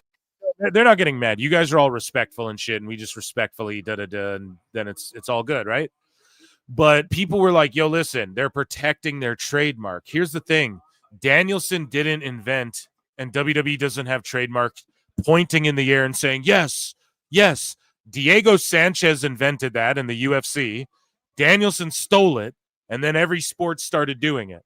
Okay? Diego Sanchez invented that. Period. That can be proven. There's no arguing that part. So, and they don't own a hand gesture and going, yes, otherwise 2K would get fucking sued for every year putting Penta and Kenny Omega's moves and taunts and his entrance and shit in the video games and shit. Like, you wouldn't be allowed to do stuff like that. Okay? Now he's not printing merch that says yes on it. The second he does that, I'm with you guys. Eat that ass up on, because that's a Tony Khan like merch issue. That's like a bigger picture, like a company issue, right? But Danielson pointing in the air and going, yes, yes, this is how you know WWE is just in uber petty mode right now. And that's why for people now the narrative's going to be painted like, oh, because of AEW success, WWE's worried. And no, it's because at some point where we don't all know in recent times, The Rock, Triple H, Shawn Michaels, everyone got on the same page and was like, and Punk and shit, Punk, like AJ Lee's going to be at Evolution. Did you guys see that fucking beautiful package Stephanie McMahon dropped hyping up Evolution? I mean, just brilliant work, and all the legends featured, and AJ Lee was in the thing, and it's like she's going to be there, man. And why would she have a vested interest in throwing a big middle finger at All In? Her husband, maybe that's one reason, right? And so at some point in recent time, WWE decided, like, yeah, we're just going to try and fucking step on their necks. And Triple H is like, we're going to buy them. Like, I bet his mission's like, this is going to be my WCW. Like, him and HBK are looking at each other like, holy shit, dude. The Big Justice kid's taller than the wrestlers. Thank you, my fuck God. you, bye, boom. Don't have him face off with the kid who's taller than you guys. But, dude, the heat and the pop for that guy pie facing Big Justice, fucking good shit, man. I'm telling you, I'm not joking when I say these big boom dudes are the most over guys in AEW. Like, have them around every week. Maybe not every week. It would get played out, but these guys are the most over dudes. But yeah, I think they should just leave Danielson alone. He gave his fucking body to this business, and they're starting to let people use their own names and shit now. WWE is like, they're being cool with people leaving, and like Indy Hartwell's like, oh yeah, they owned my name. Well, how'd you get it? Well, I just asked them. I just bought it back. It's that simple, right? They're cool now. And I just think that just leave the chant alone, but they know that it's something that the AEW fans can do that they can't do, that doesn't really apply to them anymore. But the yes chant is bigger than just wrestling or just Danielson, period. It's like transcended every sport. And I'll say this, it is Tom Petty, but now AEW fans are just going to yes even more. They're just going to do it harder now. They're just going to fight back harder. So I think it's just WWE fucking themselves up a bit. But speaking of being super over in the Rizzler and Big Boom AJ or Big Boom Justice or whatever, I don't know these people's names, right? They eat Chicky Bakes and they're fucking Costco guys or whatever, right? That's all I know from watching their little videos on our fucking show, on my show, right? So the Rizzler, though, has the AAA mega title. And I don't know when this is from, but this is before WWE. Because Sting, this is before Sting's big white beard and all that. But this is before WWE purchased AAA, but fucking they have the AAA mega title. So what a funny picture to like resurface. I didn't even remember when this happened, but that's awesome. Nick Jackson says AEW has the best roster in wrestling history. I just think that's cap. If you have to keep saying it, no one's going to believe it. I just think that is complete and utter bullshit, and no one believes that. The Attitude Era, period. You can just always look to that one. Crushes anyone, period. So Toni Storm will win at All In, then declares herself Mrs. Malcolm. So these two are riffing. I love Muscle Man Malcolm. I love that he does not take himself serious, right? And then Toni Storm. And they're just riffing back and forth. Let's check in. I bet you there'll be a Waffle House question in this one. So we're here All In Weekend. Muscle memory. My name's Malcolm. Toni Storm, you once asked me if I smoked. I said I had a problem with it. I was lying. It's Malcolm. Yes. He's wonderful. Thank you. My dear friend Malcolm. Hello. Let's go and have a drink and a cigarette. Yes, I don't really smoke though. But Oh, you do now, sir? I smoke a lot. You absolutely I smoke do. too much. It's a problem. How's it been going?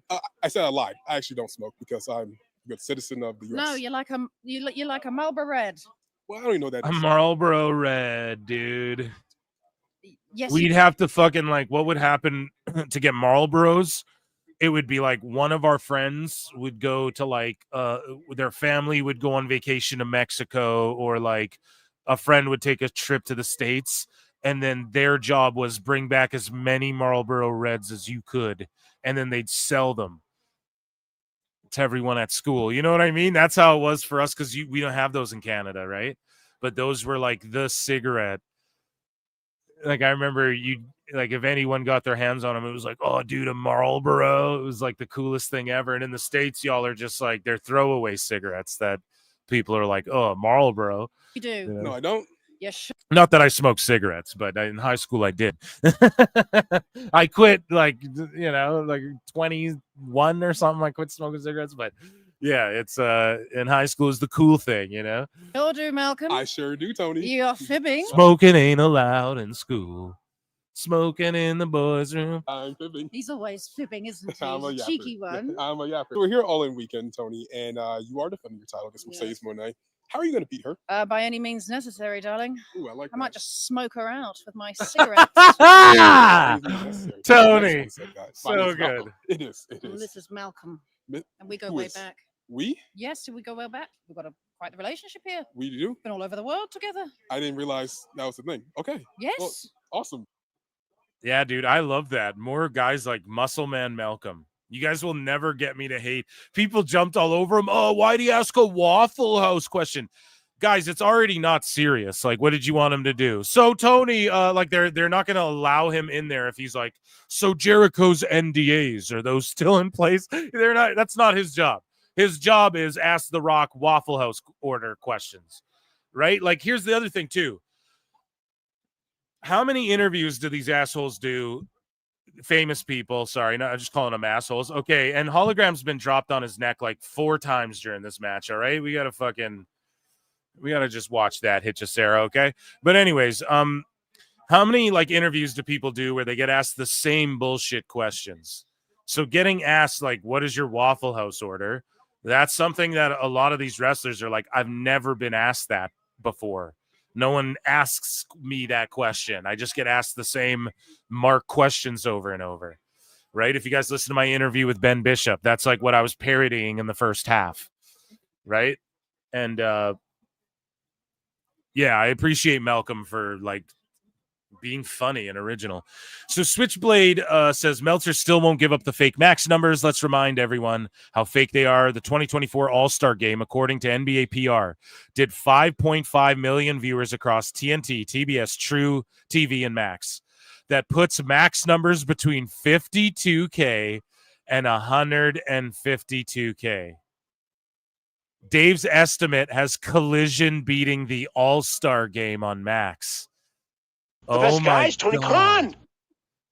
Dave, and he won't address this. Poor people don't like AEW. Oh my God, why won't he address this? Do you guys see this? Like Switchblade, I'll believe Dave over some mark on Twitter.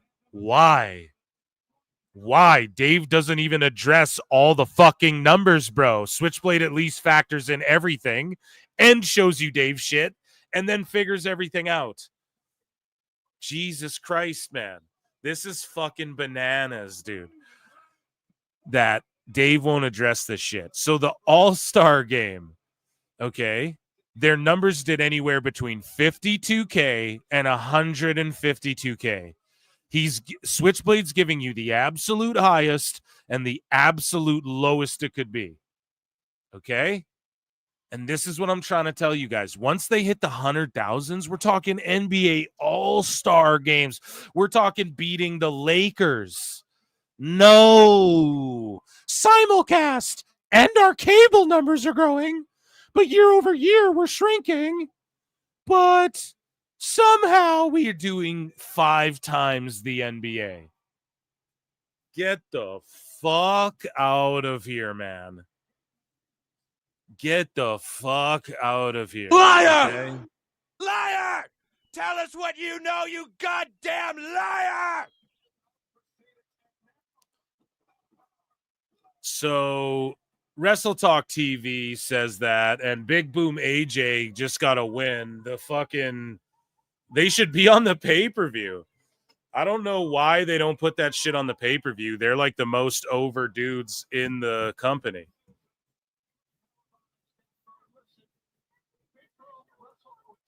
I don't get why they don't do it.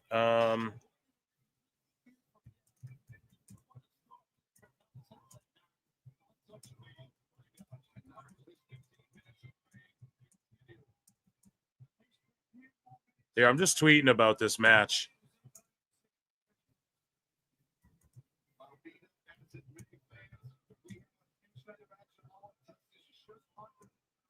Just got a tweet about shit. It's a long show.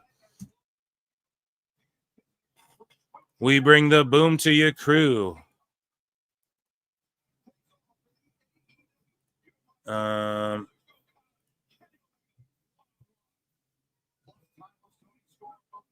Timeless Tony Storm will face the... I'm not doing that on screen, am I? Okay, good. I'm like...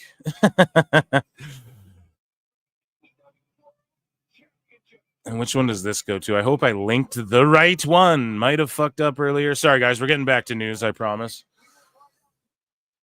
Yeah, okay. That's the right one. Amazing. Amazing stuff, guys. All right. So MJF had this to say, right? And now this is coming off the back of everyone flipping out on neckbeards and Awful Wrestling standing up for him, etc. over... Oh my God, FTR's on the pre-show.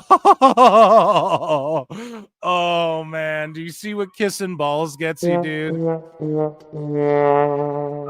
they're on the pre-show. Thank you, fuck you, bye, boom. Oh man. Master Needle obliterate. Oh man. Oh, the Bucks really just used them up, sapped up all their fucking clout, and just fucking said goodbye. Oh man. We'll rule you. FTR on the pre-show. Are you sure about that? Chat. Chat. FTR on the pre-show. Not even fighting the Hurt Syndicate for the tag titles. What the fuck? What the fuck? Dude. Holy shit. They're not even fighting Hurt Syndicate, bro. Mike Bailey and Kevin Knight and the fucking and those other and Hurt Syndicate and those other dudes are on the pay-per-view, and FTR's on the pre-show, dude.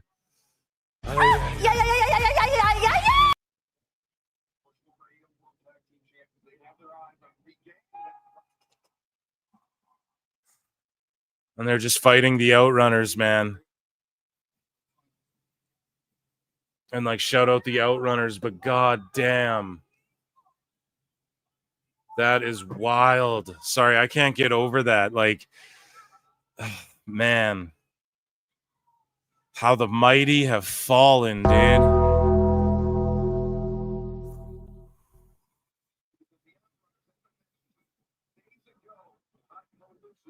Yikers. George Capture for 5 says, according to my sources in chat, Adam Cole hasn't been cleared to wrestle today. Yeah, we have that in news, actually. It's one of my later bookmarks. I'm not sure where it went. I didn't see it, but yeah, that's why we have a fatal 4-way TNT title match, which we're going to get into. I love the Outrunners, how they put like the VHS thing over their entrance. I love that. But yeah, we are going to get into that, George, and thank you for the update and reminding me, actually, because I forgot to bring it up until now. So anyways, moving along here. So coming off a week where Awful Wrestling and Neckbeards were sort of throwing down with the sickos about Neckbeard's comments like, hey, they had to wait till Jay passed away or whatever to care about them or whatever, which is just true. Like, it is just a true statement. I'm sorry. I know it sucks to hear and say. The truth hurts sometimes. Ooh, love hurts. But, you know, it sucks, but it's true. I said it too, right? Like, he had to die for the networks and these corporate assholes to give the fucking Briscoes a shot and give Mark a shot, and that's a damn shame. And I put that on WBD and Tony Khan for not fighting for it more, or who knows, maybe behind closed doors he did fight for it. I just doubt it. He doesn't seem like much of a fighter, you know. But anyways, though, MJF makes comments that, again, Neckbeard said the same thing, but MJF says some shit on TV, but people rage. But I mean, Neckbeard's people are going to rage at anything he says because he's an AEW troll account. So he knows that, or hopefully he knows that. And yeah, I mean, it just comes with what his whole shtick is, right?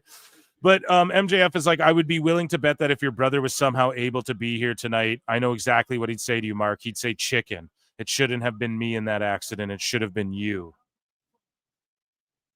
So, like, that's a rank line to say. And that's something that WWE would do some shit like that, you know?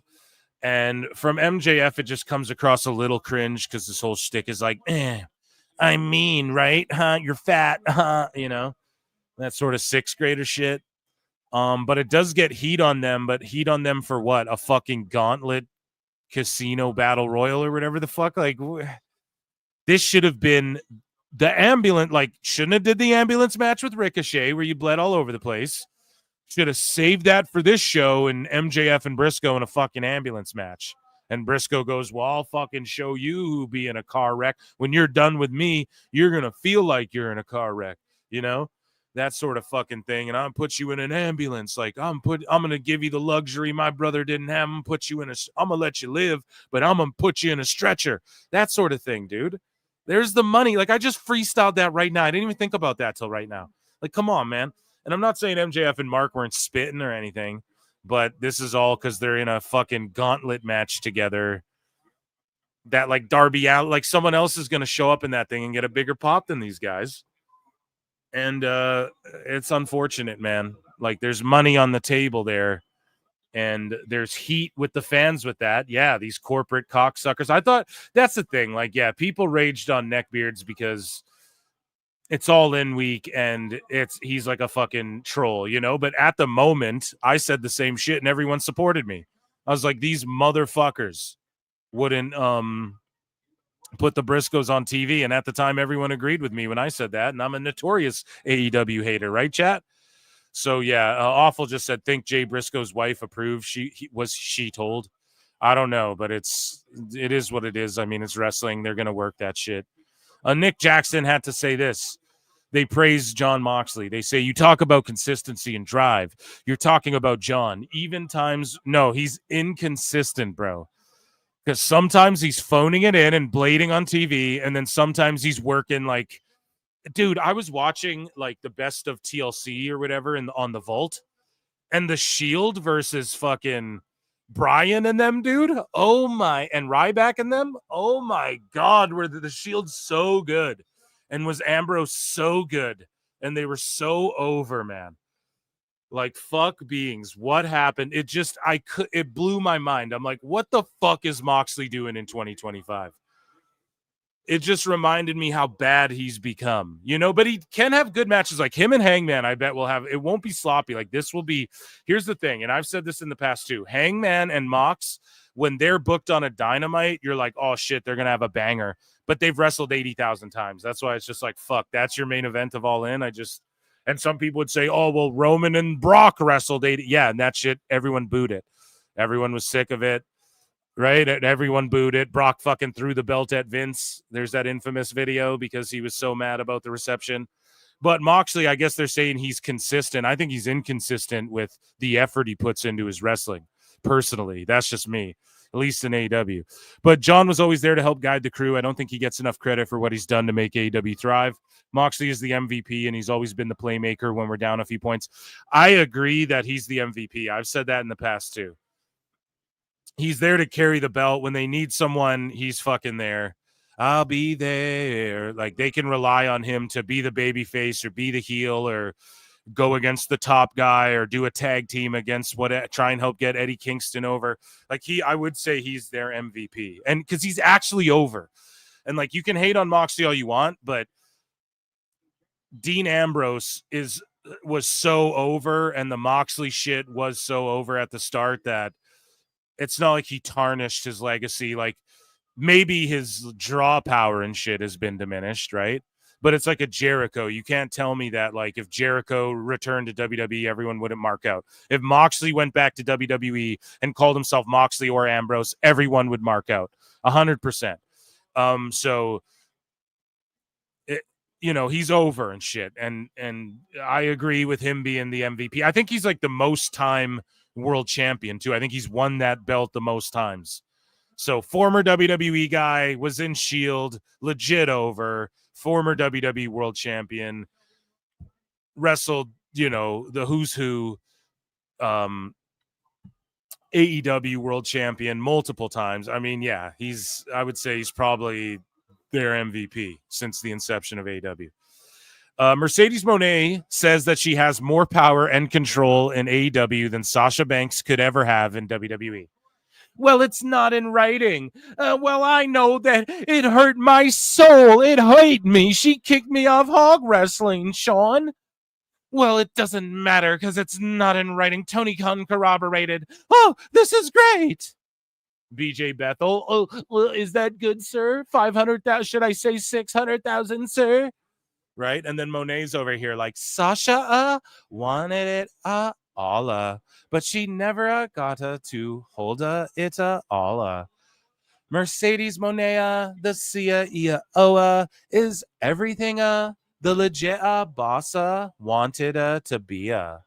She controls her life, narrative, and intellectual property, and so much more. Dora the Explorer.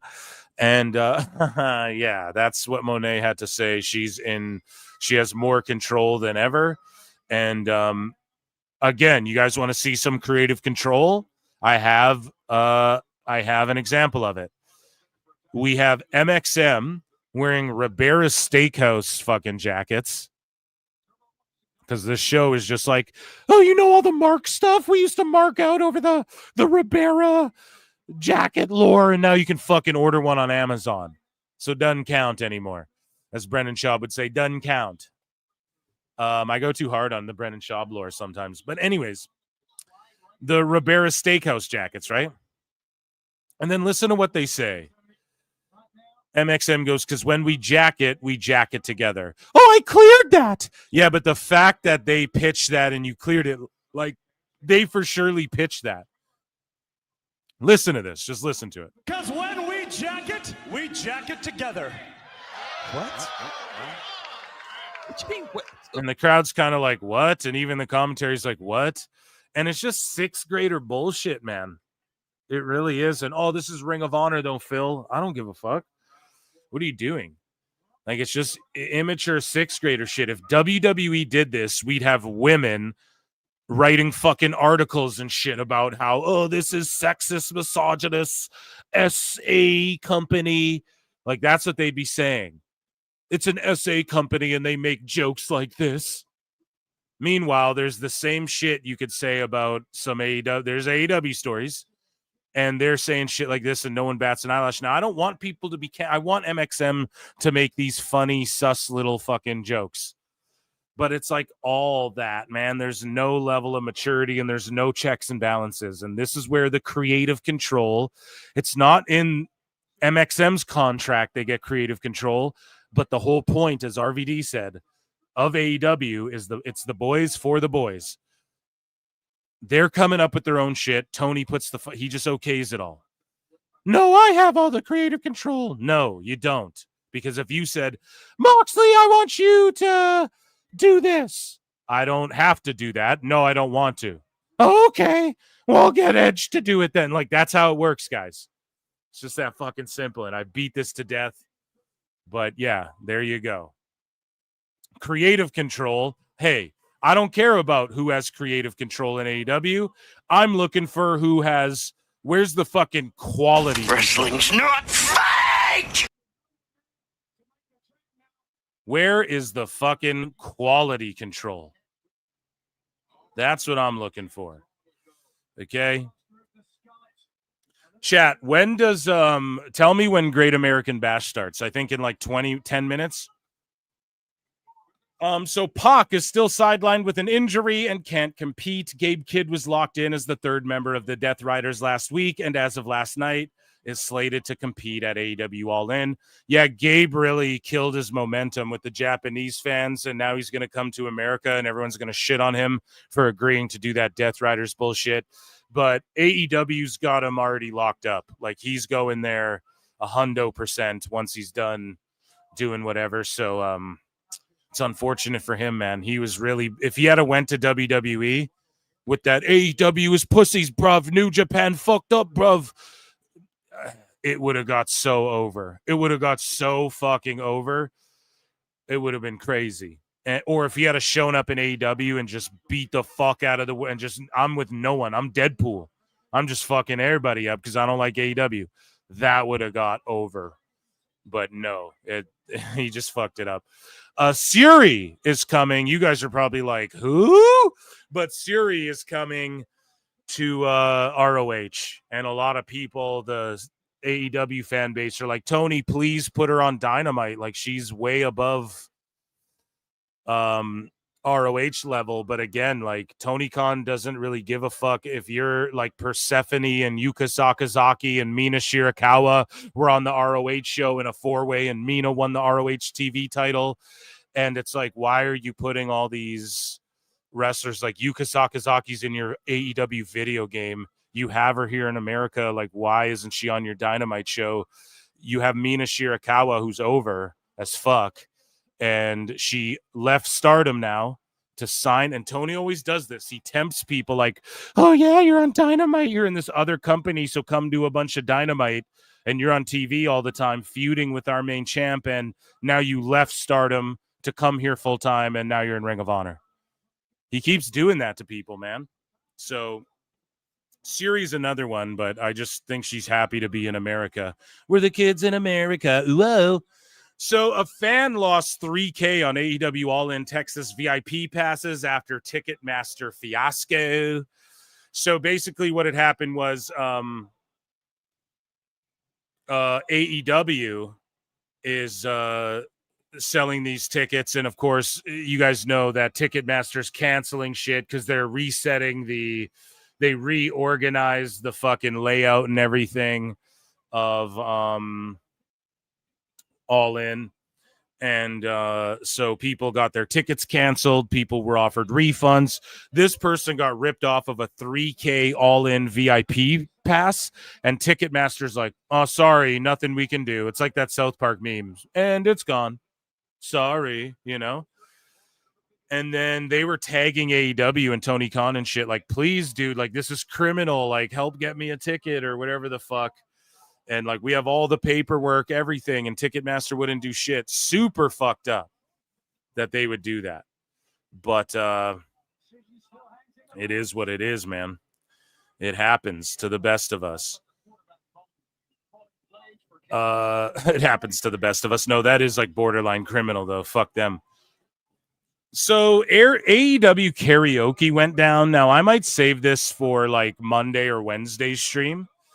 Or maybe later in the night, but I'll just play you a clip of this because we have like tons of stuff, right?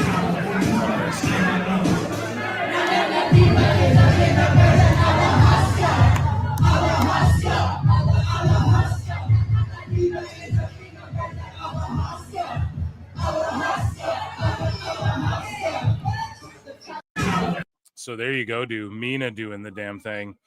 And we have tons of them karaokeing.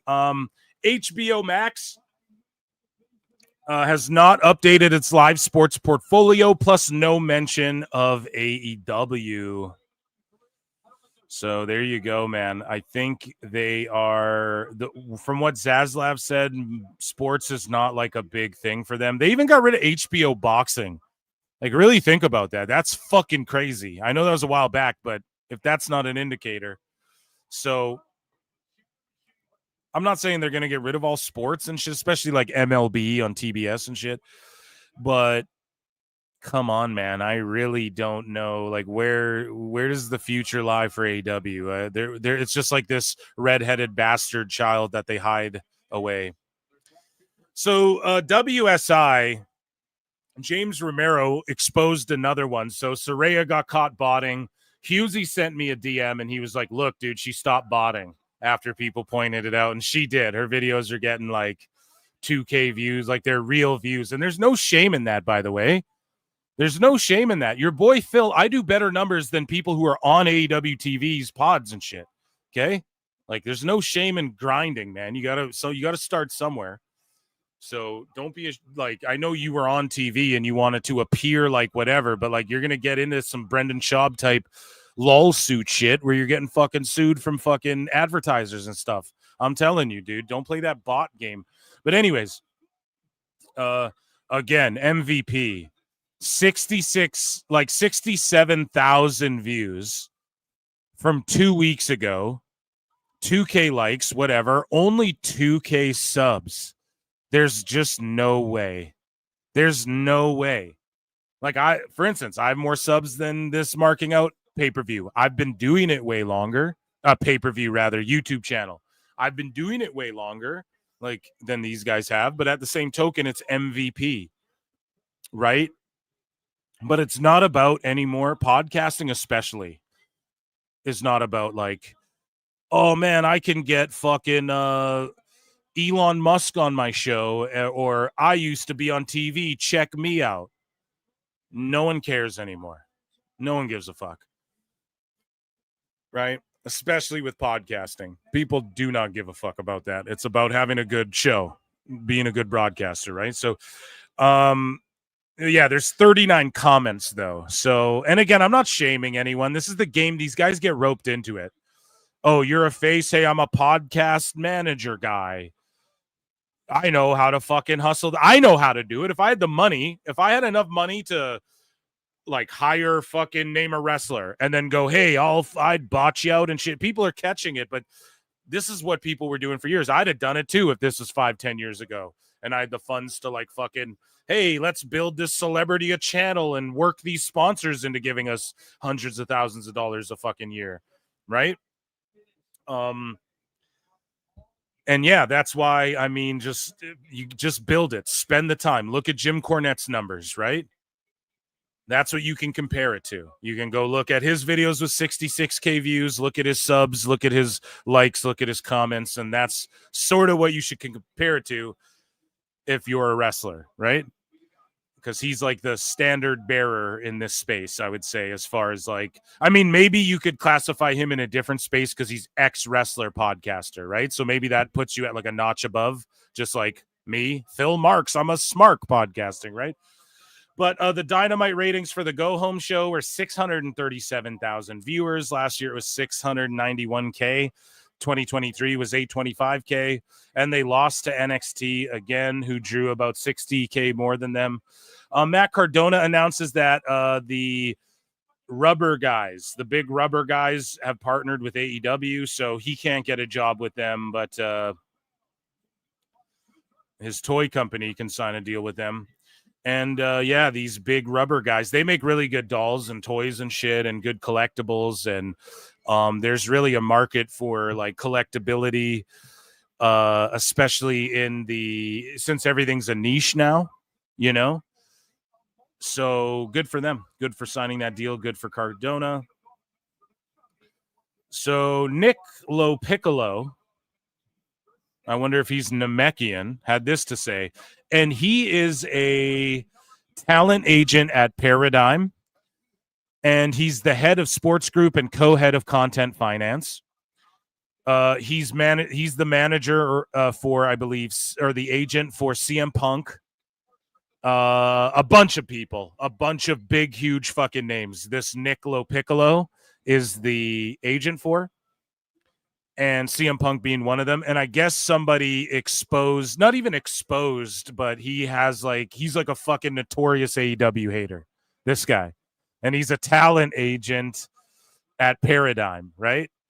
And he's fucking, he tweets out the $185 million figure is inflated, right? So this is a guy in the biz, by the way. Now, when Bischoff says, oh, from what I've heard, he's in the TV biz, okay? On a side of it that even like, I don't know. I don't understand all the ins and outs of the business side of the TV biz, right? I'm able to piece it together, and I've been on the outside looking in a little bit and, had to analyze it myself. I've been there, but on the creative end mostly. But for this this guy would know the business side of it, right? So he said, and I'm not saying everything he's saying is true, like take it with a grain of salt, but the guy's spitting here to some degree, right? So he says the $185 million figure is inflated. Variety's October 2, 2024 article was likely updated after a publicist called on AEW's behalf, as early reports placed the deal between 140 and 150 million per year. Tony Khan was also included in Variety's Dealmakers 2024 list, which, while not officially pay to play, strongly favors those spending significant advertising dollars with the outlet. No one in Hollywood seriously believes WBD, which is what I know. Now, Superman is going to be successful. I think it'll clear the billion. And all these people hating on it were fucking so ridiculous. And now they're just like making up reasons why it was a bad movie. You guys be your own judge. I'm going to drop my review on like, I think Monday or tomorrow, because I just got so backed up and I went and saw Superman. Then I recorded like this whole Squid Game, like 2-hour long front to back fucking season 1 through season 3 breakdown and review with a couple good pals of mine. And either way, though, that aside, like WBD's been in trouble, and I've been covering it here on this fucking show for so long, but I think James Gunn smashed it out of the park and made it so that this universe will be built and continue along. And notice, too, some of the criticisms are people are like, oh, James Gunn just jumped like into phase 4 Marvel, it seems like, right off the rip. What did your boy tell y'all on the member show? This is why you become a member for the bonus show. What did I tell you? Yeah, I think what DC, listen, the end game is DC versus MCU on the big screen. Phase like 7 or whatever for Marvel, whatever they're entering into, like the phase after that. And so I think James Gunn pulled it off. But either way, no one in Hollywood fucking believes WBD on anything, especially after the hiding of the 10 billion and shit. You know what I mean? Like nobody's, especially after like shelving the movies. I'm telling you guys, like nobody's picking up what they're putting down lately. So yeah. Anyways, he continues along, which is in junk bond status. It's in junk bond status. They don't give a fuck about AEW. Is paying AEW 185 million per year clear enough? So the junk bond companies paying 180 million dollars per year, whatever the fuck, like just not happening. I'm sorry. Like, and from what I've heard is, and again, I don't know shit. I'm not a dirt sheet, nothing like that. But Tony Khan is like he's paying WBD, or he's like footing the bill for a bunch of shit, you know? And I just don't know. Maybe they gave him 150 million, but like the roster's 110 million. So I just believe Switchblade's math, if anything, about the 14 million when you really break it down. I think he's being like generous with the numbers too, to be perfectly honest. Like he's still saying, like, even if he's still saying they'll make 14 million, even though he knows that they haven't stayed the exact same. Like he said they would have to do to make the 14 million that he put on the table. So Meltzer said what? Posted this. This is some guys like parodying fucking Tony Khan in like a typical AEW press conference. Let's take a listen. Shout out the Dynamite Show with Paul Fontaine and Jeff Hawkins. I had a question. Mr. Khan, done a phenomenal job building up AEW, getting this great TV contract. You know, trying to grow your business amidst a wrestling landscape where there is one large giant corporation that's trying to counter program against you. But Tony, how much wood could a woodchuck chuck? Oh, well, I don't know. We're doing great. We've had great pay-per-views and question. And I want to answer that. And the fact is our great partners at Warner Brothers Discovery and Max have given us this platform to which we can present this awesome professional wrestling. And on Saturday, we're going to have this All In, which is our signature pay-per-view of the year. And before that, we've got Ring of Honor. It's a franchise, and Honor Supercard of Honor, which is an annual tradition, on Friday night at the Curtis Caldwell Center, where I brought the Briscoes in, and this was one of the favorite matches I've ever promoted, Briscoes versus FTR. And every time I'm back in Dallas and I'm at the Curtis Caldwell Center, I remember that night and that match, and I have these great memories. And I've talked with Mark Briscoe about this earlier. he has today. it down, like his riffing of like, oh, and when I think back to the great match, you know, that's what TK does. That's like spot on. That's fucking awesome. Okay, I've got All In on. I've got the Great American Bash on. We will be the judge and determine which show is And better. Mark Briscoe told me, if a woodchuck could chuck wood. Oh, that's such a perfect answer, Paul. Thank you. That's so good. Okay, we're almost done here with AEW news. A couple more. So the Collision rating 323,000, 0.07. The key demo's dying unless they have a NBA lead in. According to Dallas Morning News, Dustin Rhodes signed a 6-year contract with AEW when his deal came up this past winter. So he's got about 5.5 years left there. And if he can make it to the end of a 6-year deal, he signed with AEW over the winter, in which he consults, coaches, occasionally wrestles, and acts as an ambassador for the promotion. He'll have 6 decades in the fucking business. What a goatee. What a goatee. And then Awful Wrestling with a little update here on All In.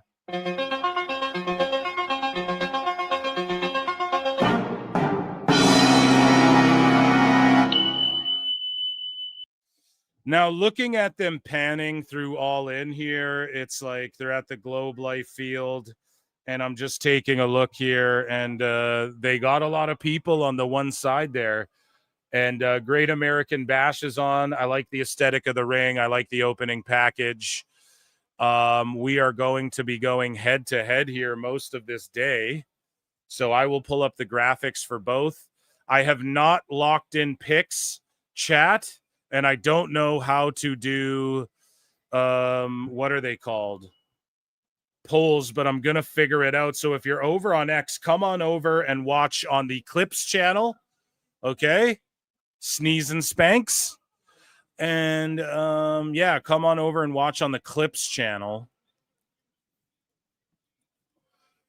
And vote in the polls here. And I think I just formulated a way in my head how I'm going to do these polls here. Now, let me just find my Great American Bash graphic, for Christ, heaven, G. Williker sakes. Where is it? Did the person delete their fucking post of the Great American Bash graphic? God, no, it's right here. Stupid. You stupid. So here, we'll shift on over to this one. And we'll give picks here.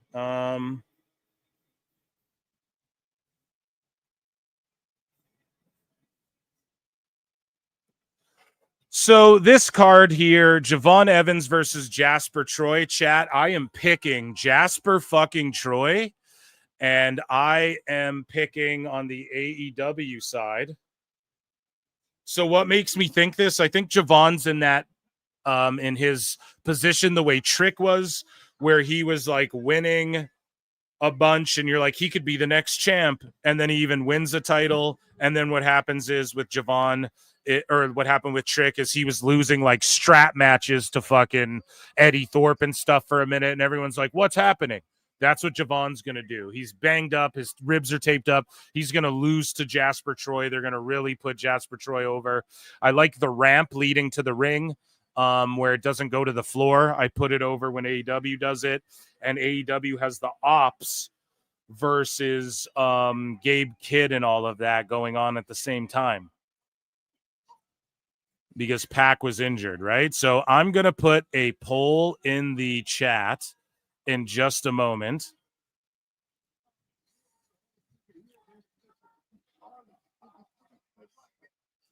And we're watching this match set off. I am going to pick the Ops to win this match at All In.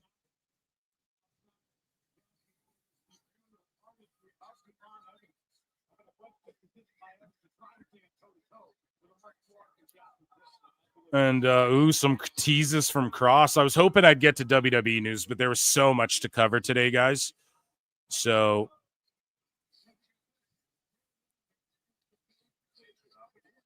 okay. Just give me a moment, and then we're going to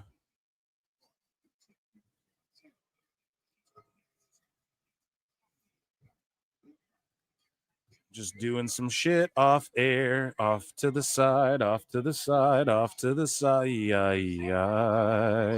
off to the side, off to the side, off to the side. Yeah, they're going at it. So they're taking a while to get, and then it's a chop battle between Shibata and Gabe Kidd, some brawling around the outside. I don't know. For me, I'm feeling this Jasper Troy match. I got to be perfectly honest here.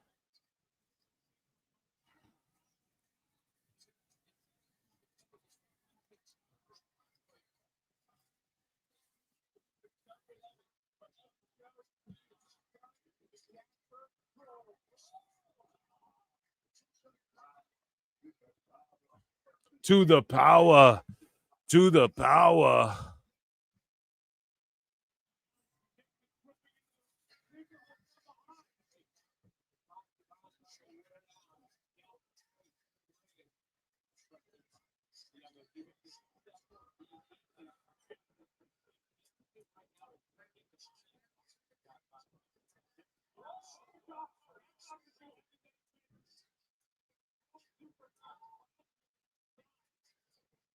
Dead air here. Okay, so Shibata's still going at it with Gabe. We're on the outside now with Javon and your boy, and I'm trying to look back and forth here.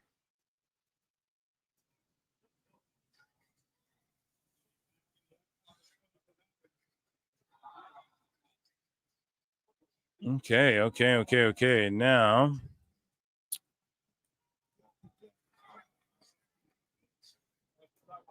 yeah, I should move this here. I'm just sorry, guys. We're doing some stuff. Make sure you vote in the poll. I'm going to switch it up too. Hopefully before this goddamn match ends on the Clip channel. I want to get you all a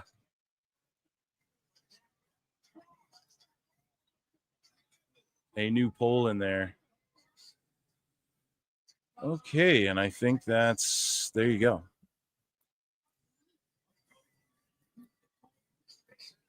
So I'm going to do a little switcheroo over here. Okay, we're over here now. Now this is way better. I can see.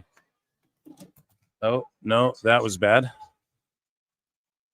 Okay. Anyways, guys, how you guys doing?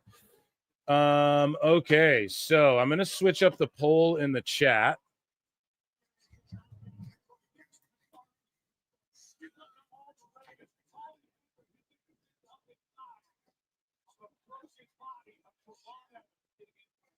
I don't know where to put this.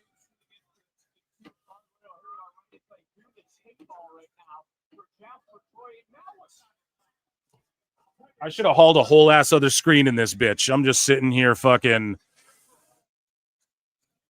adjusting stuff. Here we go.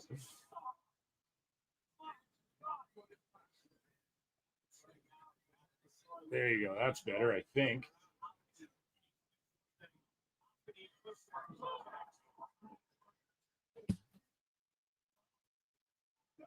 There we go. I just want to make sure I can just look like to the side. I just had to adjust, guys. Okay, sorry about that. Anyways, fucking A, still 250 of you in here. Hit like, hit subscribe. New poll in the chat here. I'm headed over to the Clips channel, youtube.com/@ProWrestleClips. If you're on the Times channel, come to the Clips channel. If you're on X, come to the Clips channel. The link is around there. I'm going to put a poll up in chat, guys. What's cooking more? We're just going to go head-to-head, and I'm going to do a head-to-head poll throughout the evening.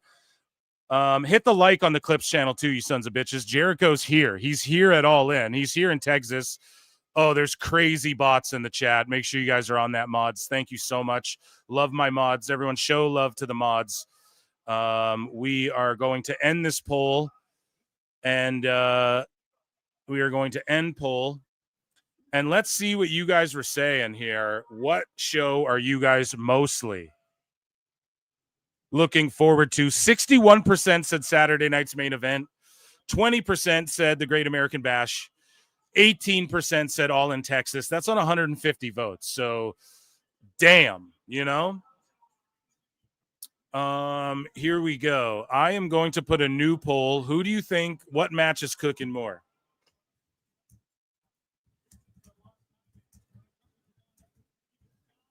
What match is cooking more?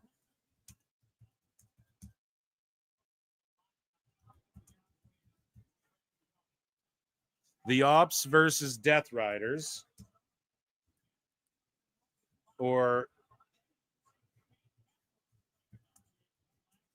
Jasper Troy versus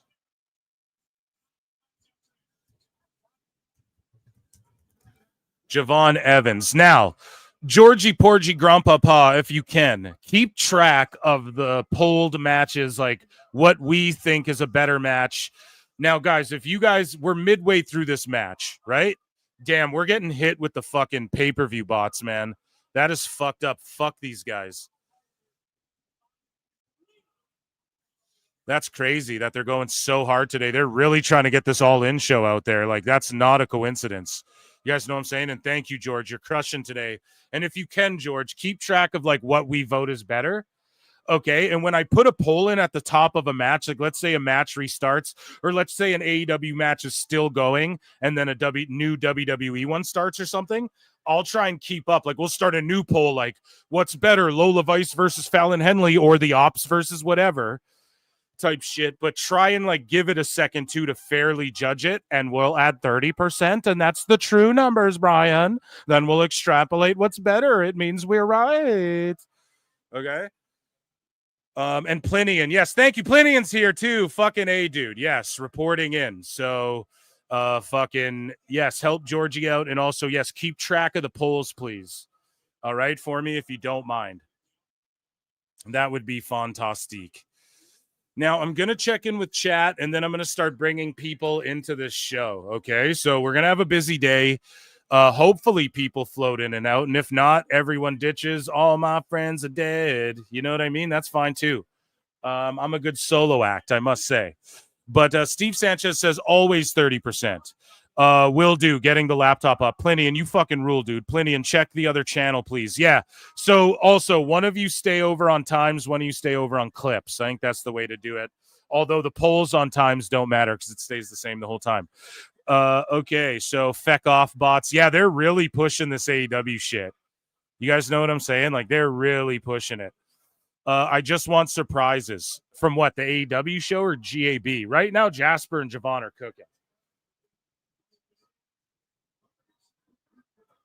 I love Joe, but he's on the fucking he's the first match after the pre-show, and FTR were on the pre-show. Hey, PWT, what did you think of Superman? I'll review it over at youtube.com/@PhilMarksOut. If you guys like my fucking commentary, then I do commentary on, and like cool edits on like pop culture and stuff. Superman, I really fucking enjoyed it. Now, there's a couple things I could nitpick. I'll do it in my review, but they're literally redundant to even nitpick. And most people who were, everyone tried to make it out like it was going to be this fucking woke fucking, it just wasn't any of that. And then now they're just like making up reasons to be mad. I feel like a lot of these like critical drinkers and shit, they're just like making up, oh, well, it wasn't any of the shit I said it was going to be, but it still fucking sucked, bro. And it's like, okay, shut up. You know, like I don't know at what point is like, well, a movie's also, I don't know, watch it do good at the box office, then all those people could shut up, because I think movies, just like I'll argue in wrestling, like, yeah, movies are supposed to make money. Oh, do the best movies make money? I mean, for the most part, yeah, you know, like, are you going to say Titanic's not a good fucking movie? It is, you know, so it might, even if it's not your cup of tea. So it's like, yeah, at what point can artists make choices, bold, creative choices, and not get shit on anymore? It's so sad. Everyone wants to be cookie cutter. We all think the same. We're all generic fucking, you know, we all want the same fucking, we all want X-Men 2000 every time, you know? It's like, no. So I really liked it. I want to go see it again, you know?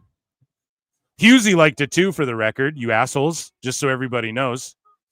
Husey DM'd me. He's like, I just got out of it. I fucking loved it. And he had 2 criticisms. And maybe I'll try and get him on to talk Superman, you know? But yeah, I liked it. So there you go. Superman review in the middle of this great match. Like, we have Javon throwing live rounds at fucking Jasper. Jasper was built for this. He was made for this. He's in the right spot at the right time. He knows where to be. His positioning's everything. His selling's everything. He's come such a long way, and he's great. He knows how to work like a big guy, and I really love this guy. The future's bright for this guy. Going tomorrow, shit, I screwed up. That's the ultimate tell. It's good as if you want to see it again in the theaters. That's exactly it. I want to go again in the theaters. So, ladies and gentlemen, AEW. The S stands for Miss 13, according to Fox News. So, okay, I'm going to bring some people in to hang out for a bit, and joining me on the show now, ladies and gentlemen, from White Heat and the, I'm going to fuck it up. It's the full, what's the network, my friend? You can plug it. It is JJ Alexander is here joining me on the show. And from my good friend, oh my God, what a dive from Javon. And from the Squared Circle Maniacs, we have Don Wayne joining me on the How you doing, buddy? Good to be here. Yo. How you guys doing, man? It's good to see you guys popped in. Holy fuck. Yeah, get on these. I'm so sorry, but get on these bots, and I know you guys are doing so good. This is crazy how many all in Texas illegal stream bots are out there today, man. There's a lot, man. There's a lot. This is I can't crazy get a single how stream to work. Dude, they're pushing this fucking pay-per-view so hard on people, but the illegal version. Yeah, it's not Craziness. scary. This is the most we've ever seen, dude, and we get them for UFC and everything. Also, my Netflix is glitching out for Great American Bash. So what does that tell you? I mean, It tells me that whoever's working the cameras at All In needs to calm the fuck down, man. Calm down with the zoom in and zoom outs. This feels like late Vince McMahon era, dude. Zone in on the fucking ring, dude. What are they doing right now? Yeah, I don't know, dude. They had a beautiful drone shot on SmackDown, or I don't know if it was a drone, but it was like a continuous shot where LA Knight got the hot tag, and then it was his whole fucking comeback and the crowd going crazy. And they did a whole thing, a whole sequence where it was like 2 minutes worth of just one continuous camera shot, and it was fucking glorious on SmackDown. We need more of that in wrestling. Ooh. I don't understand what the camera guy is doing on the hard cam side. He's focused way out of the ring instead of, and it's panning in and it's panning out. And Well, it's because panning they're in trying and it's to panning out. because they're trying to cover the empty seats, dude. Well, I get that they want to show the crowd, right? But show the crowd up close. Stop panning in and out. And even the guy on the flat cam side, Are you that's serious? on far in. They had Javon go over on Jasper Troy. That is crazy. Yeah. So Netflix, check this out, chat. Netflix glitched and I missed the finish on Netflix. Oh my god. It was a freaking schoolboy roll up. What a great opener match though. Like, I'm okay with Javon winning. We have Samoa Joe and Gabe Kidd trading blows. Samoa Joe wins. But how about Netflix fucking up? And listen, I feel like I don't want to be this type of guy, but I feel like we're being like, there's like a focus. Someone's like attacking our fucking stream with these bots right now. This is crazy. Really? Not to be that guy, but like, this is nuts, chat. So all hands on deck today, chat. Report these accounts too. If you're just like a regular account, report these assholes. Do what you got to do. But yeah, this is way too much. None of my ships are sailing. This is crazy. Netflix was fine for me, Thomas. I missed the finish. I had to go on the click to join live again. So, yeah, that's fucked, but it's all good. Solid opening match. It was a roll-up, so I didn't miss much. And the finish for this Joe match, this Ops match, is going to be Joe muscle-bustering and pinning Yuta at All In. Yep. Protecting all these other guys. I couldn't have him pin Gabe Kidd or anything. Protecting fucking Yuta. Crazy. Yep. The liceful hobo took the pin as usual. It was the match that I thought it was going to be. Nothing I thought hard hitting, but they got their heat back with the chair shots at the end. All these guys look beat the hell up though before this thing happened. I don't know if you noticed or not, but all of them got, bruises and scrapes all over them. Like, guys, why are you having these hard-hitting matches before your pay-per-view and risking injury? I just don't understand the concept or the mindset sometimes of this company. It just doesn't jive with what they're trying to do for a long-term storytelling angle. That's just me, though, I guess. And now the Bumbleclaw Club's beating the shit. They can't even go one match in the pay-per-view without a fucking dirty schmoz. No, gotta have it right at the end. Gotta get that heat back, even though this band is about to get broken up. The best guy is Tony Khan. Fuck is going on here, man? So we're looking at some D'Angelo family stuff, but I'm more locked in AEW because there's some action. But Yuta eats a muscle buster and he's just up attacking Joe. Like, get the fuck out of here. What the fuck is this trash, man? Jesus. I don't think anybody really cared about the trio's opening match. It's sort of like let everybody get back from the pisser, get back to their seats type of moment. I didn't mind it, but the match was nothing hard hitting or nothing I haven't seen before. It's a typical match you're going to get out of these guys, I guess. And now Joe's going to sell the broken neck from hell. They got a hard board out there. They got a stretcher. They're going to carry his ass out of there.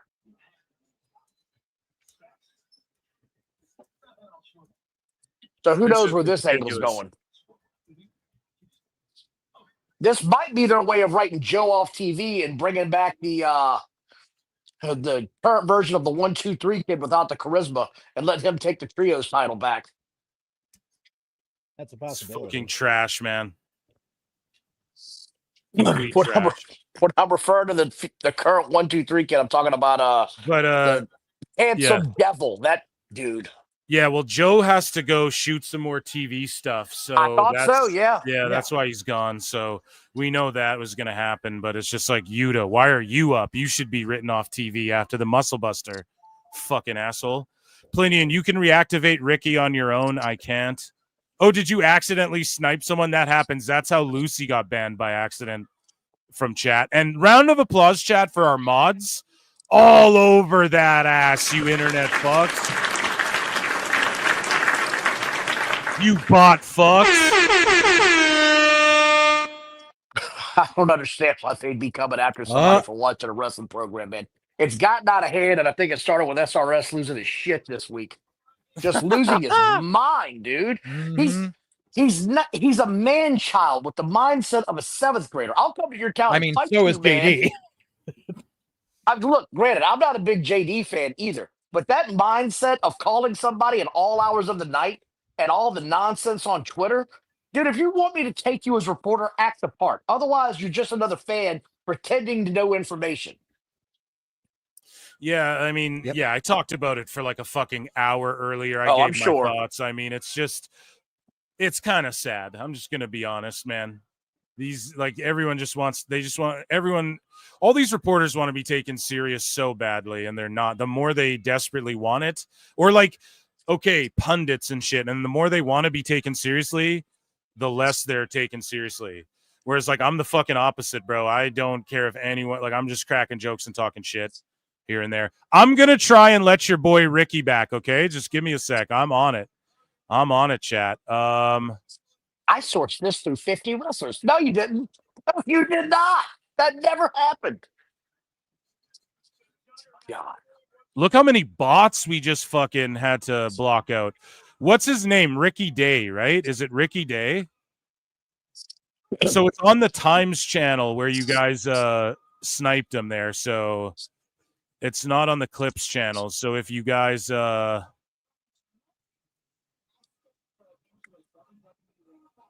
I don't know if you guys can get him back there.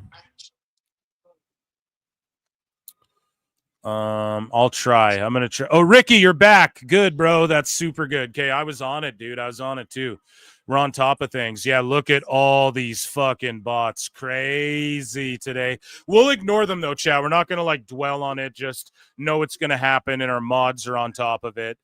And just keep banning them. Keep fucking just report and ban. Kick immediately. Yeah.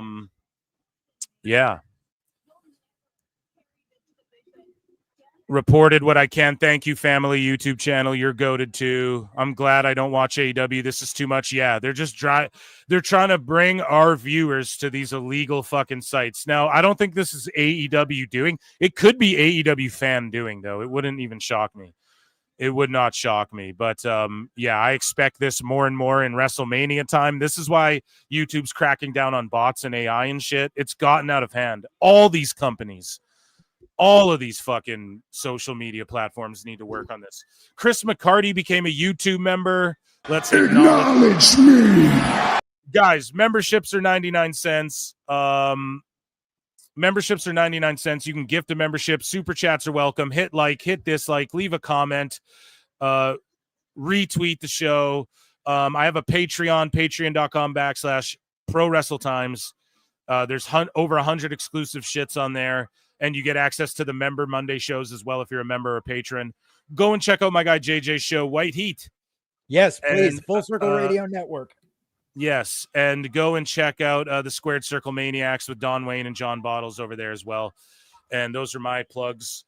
Thank you guys so much. Also joining us on the show.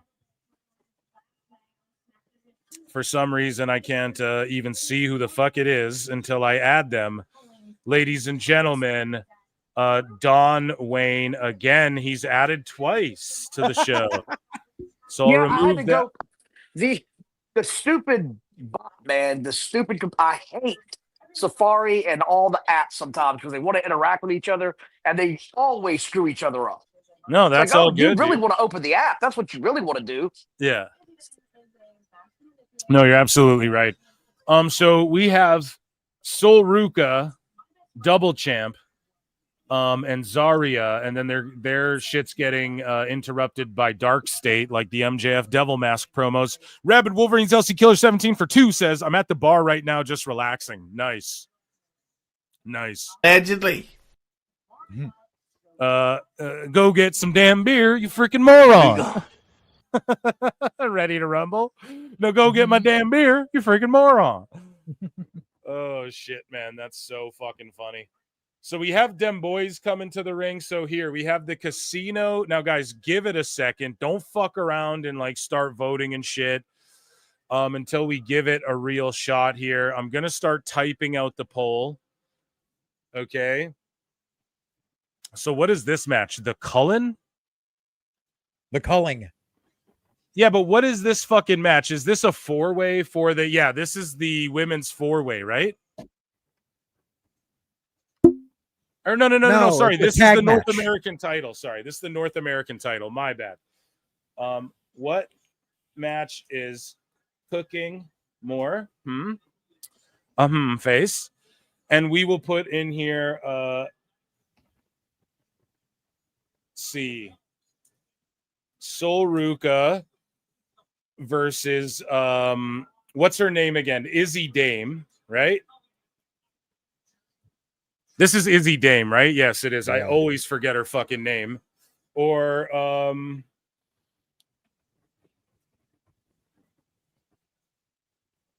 Casino Gauntlet match. So I'm adding that in to the poll on the Clips channel. Okay, please and thank you. Go and vote on that if you do not mind. And okay, that is amazing. So joining us now on the show is my good friend Ref MJ from NJ. How you doing, my guy? How you doing? If you're there. His mic's off. He'll be there in just a sec. Okay. And so, guys, vote in the poll. Am I back?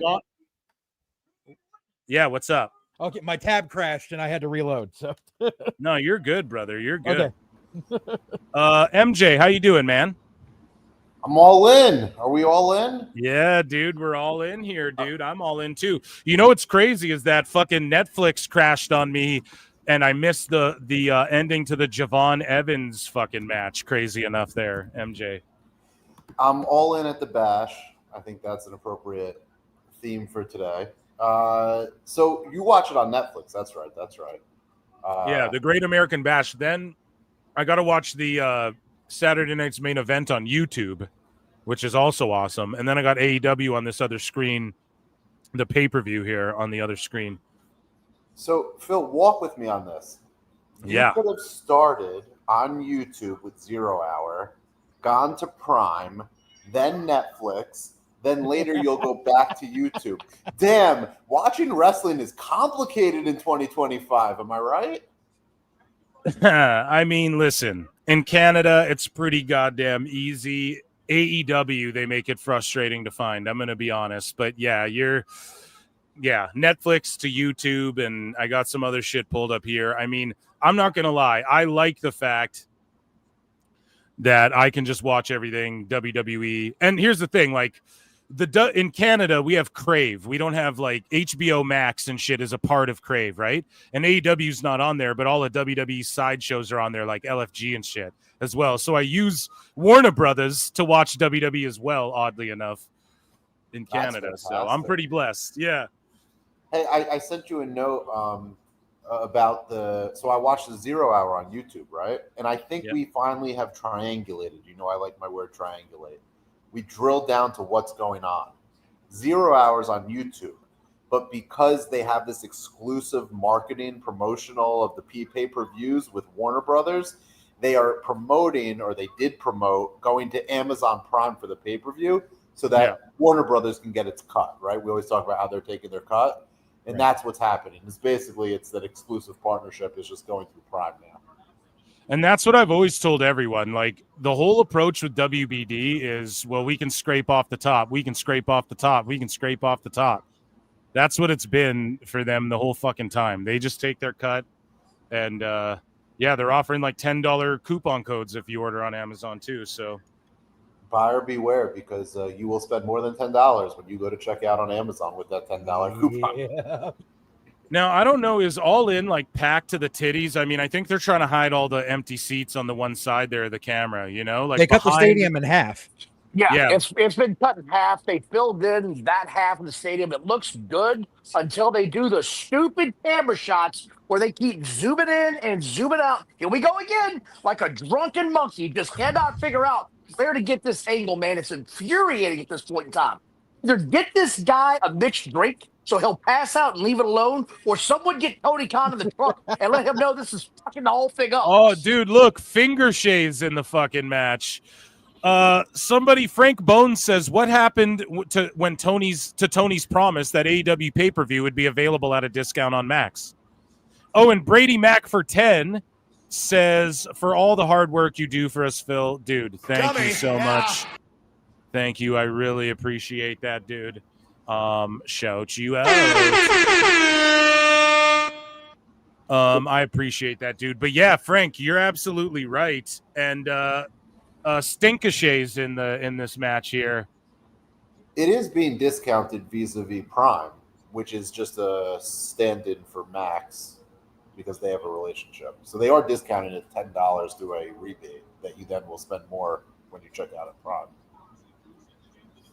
Yeah, I mean, All In's got a really cool aesthetic and look. I'm with George on that. Like, I think that I'm happy that they do, like, let's say there's 20,000 people there. I doubt it's that much, though. I think it's less than, it's probably like a little under 18. What was the final ticket count, chat? I don't remember. 25,761. 25,761. So I'm willing to bet there's 20,000 max sold tickets. Like, I think they I'd gave bet on away. that. I'd agree with you on that. Yeah, I think they gave away like at least 5,000 tickets for this to 10, 5 to 10. Well, if you look at the ticket distribution count, like 3 days ago it was 20,000 or something, and now it's up to 25,000.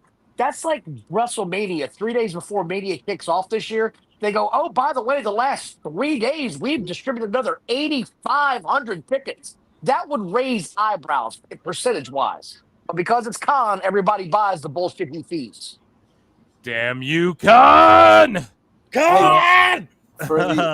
Phil, as a Meltzer historian, what is the he was arguing that it is normal that the turnstile count would be how much percent below what's announced as distributed? Remember that 2 years ago? So like it's like if you take 7% off of the, like, that's, you know, we have to immediately just take off a certain percentage off the 25. People don't go through turnstiles. You know, poor people don't like AEW. So I'm going to be honest. The girls are throwing down, but I'm locked into this gauntlet match. I got to be honest. Like the surprise element, the people coming out, it's just sort of piqued my interest a little more because, like, this, let's face it, this NXT match could be on any episode of NXT and no one would bat an eyelash, you know? If I this don't was on understand why this is on a PLE. Well, because they're just filling matches, you know, and like it's right. Yeah. But the problem is, you've got an NXT PLE right now with what, 5-6 matches on it, and 2 of them are women's matches when you have an all women's PLE tomorrow. I know. I sort of complained about. I was like, why isn't this? Because they saved the Jordan Grace NXT women's title match for the Evolution because they want to put all the women's titles on the line there. Besides right, but she's this one, in a fucking tag match today. I know, and that's where I was sort of bitching about that the other day too. Oh, a floating blockbuster. Yeah, Mark Briscoe's firing up. I'm all in on this gauntlet match right now. I got to be honest. Another bot. MJ, let me bring this up to you, buddy. MJ, we have been completely overrun with these accounts, multiple accounts. We're at like at least a dozen or 2 dozen fucking accounts of AEW All In Texas Live, pay-per-view.com. We're getting spammed in our chat with this today, like insanely more than any other stream. We've gotten hit with UFC ones before, WWE ones in the past, but for AEW, this is the worst ever we've ever been hit with bots promoting fucking illegal streams. What do you think about that, MJ? I think it's a good use of marketing dollars by AEW. I just want a stream that works. Like, I can't find one. I know it's annoying, but at the end of the day, like, what do you want them to do? Like, this is, at least they're trying.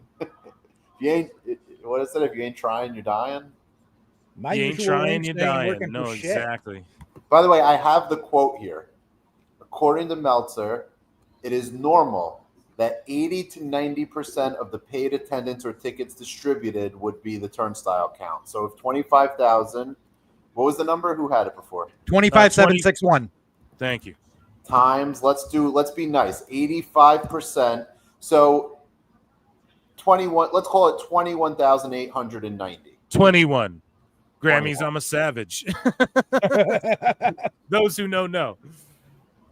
They're going to keep showing these guys behind the announcers because they look stoned Your out of bot's their back mind. again. The bot is back. Holy shit, dude. Yeah, they're just going hard, man. Fuck them. We got them on lock, and Plenty, and I see you over here. I'm managing like 400 things at once today, folks. And what MJ? Continue with your maths, though, dude. You're crushing Oh, here. no, You're that spitting. was it. That was it. 20. Okay, I think just it's wanted to know if, like, reasonable. because I know I interrupted you with the 21 Savage punchline there, but it's like, buddy, you're cooking. What else? So here's the thing, Meltzer. You just pointed out Meltzer ain't keeping the same goddamn energies, and not only that, this is why now the first ever All In 80,000 whatever. I don't care about the turnstile count. They worked the number, cool. But then Meltzer's like talking like they didn't work the number. He's still crying about WrestleMania 3 or whatever. Yep. But he's not willing to keep the same energy for the original All In. I don't care. 93,000 at the Superdome, Jack. I don't care about, there's 87,000 people here at Wembley. Cool. Carney's going to Carney. It's happened in pro wrestling. They fix attendances all the time. Cool. But then the sheets don't keep the same energy. Dave doesn't, he's not still crying about All In 1 like he's crying about WrestleMania 3 to this day. He's not still crying about it. And so this is why the turnstile count numbers counts matter this time.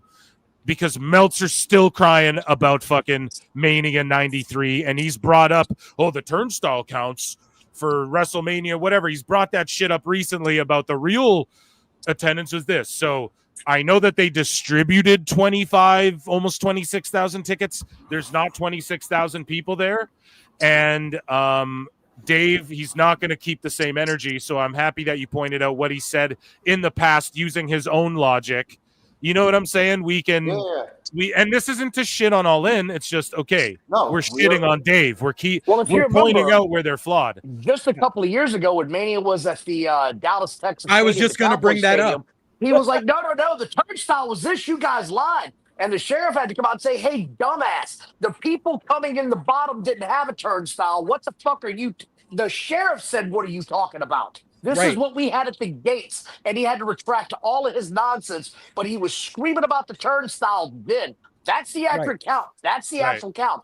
And now he's flipped the script because AEW's turnstiles showing that the head count is a work number. So there's three things. If I could just go through the three things here, just so people listening have an idea what we're talking about. There is the tickets distributed. That is all tickets handed out, sold, given out, whatever. Then there are tickets sold, less than tickets distributed. And what we're talking about is a turnstile count, which is how many people are in the building. Right. So there's just that hierarchy. So people use the different numbers and they use the different terms to basically prove their narrative or whatever. I think it's comfortable to say that they have probably 21 to 22,000 in the building, which is pretty good. And I think that it's realistic that they sold 20,000 tickets. Now, many of those being $35, which a T-shirt will cost you more than the ticket. That's a whole different topic. Save that for another day. Yep. Yeah. No, you're right. And I'm done parking. with the Think numbers. about parking I'll stop at being that. boring. Think about parking and merch and everything. No, it's not boring at all, dude. Yeah, We're so locked in, bro. if you do the parking and you bought a T-shirt, you're out of pocket $100+. And if you bought a $35 ticket, so it's about $150 a day. You buy a beer, $170 a day. You're looking at, let's round up and say you spent some money, you had a time. It's a $200 endeavor to go to this show. And I only bring that up because so many people talk about affordability and how AEW is an alternative and it's more affordable than other. That is true, but we are still talking about spending $150 to $200 to enjoy your day at the wrestling show. Yeah, no, you're absolutely right. And what was going on? There was something Dave's now saying attendance doesn't matter for AEW because they're profitable. Oh my God. He's fucking nuts, man. He's completely lost all Whoa. credibility. How many dives are these guys going to do in this gauntlet? That's the third guy to do a dive in the last 60 seconds. Well, you know they're going to get their shit in. That's going to happen. Can they have original Oh, shit that's snatcher. not the same? Everyone's got to have the same shit? Nice finish. Soul Worker retains. Yeah, nice finish. She botched that one spot, though. I'm tired of also everyone doing fucking spears. Yes. Everyone does fucking spears now. It's ridiculous.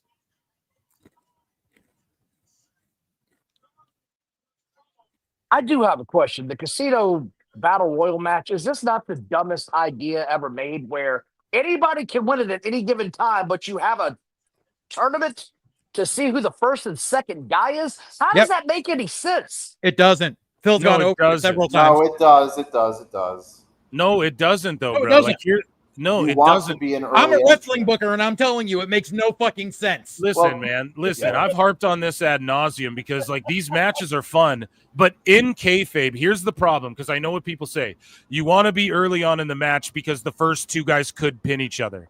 Okay, but that's insulting to our intelligence as fans because we know that there's 15 fucking guys that are going to come out. We all know that. So all he's got to do is make the stipulation: once all the guys come out, first fall to a finish.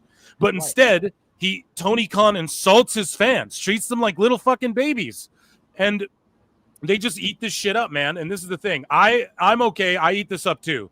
But there's a whole countdown and a buzzer: 5, 4, 3. Imagine if they just had the match. MJF and Mark Briscoe go out there and pin each other in the first 2 minutes. How the fans would react and how everyone would vote. We know that that's never going to happen. And we know Tony's not just going to put 4 guys out there. We know that there's guys from New Japan and CMLL and shit in the back too. You you think I believe that fucking Kojima got flown out to just stand in the back and I'm supposed to believe that even in kayfabe? That's retarded. No, that's retarded. Even in kayfabe. That doesn't even make fucking sense. So it's like insulting to your intelligence. It's like it's a stipulation where you're like, okay, I can't even buy this in kayfabe. Now, are these matches fun? Yes, but they're so fucking like that one thing right there ruins the whole concept and the fact no one's pointed that out or brought this up. Now, unless Tony next year books that all in, the casino gauntlet and the first 2 guys pin each other out, Bingo. I don't ever want to see this fucking match again. Like, it's pointless that's even the stipulation. Just say there's 20 guys and and then once all 20 are in, like War Games, then you can pin. Just make the rule, and then it's all good. Can I push back for 1 second? And who said they're the booker? I don't know who's on this with me. Me. I don't know. Okay, we got JJ. We've got JJ from White Heat. We've got Don Wayne from Squared Circle Maniacs on right now with you, MJ. And I'm telling you, as a booker, the point of a gauntlet match is you have several pins. A gauntlet match is never one fall to a finish. That's a different type of match. I know that's the problem too. Sense. That is a problem, and that's kind of what I was going to get at. I don't think the concept is bad. I think the concept, and I'll restate, the concept makes sense.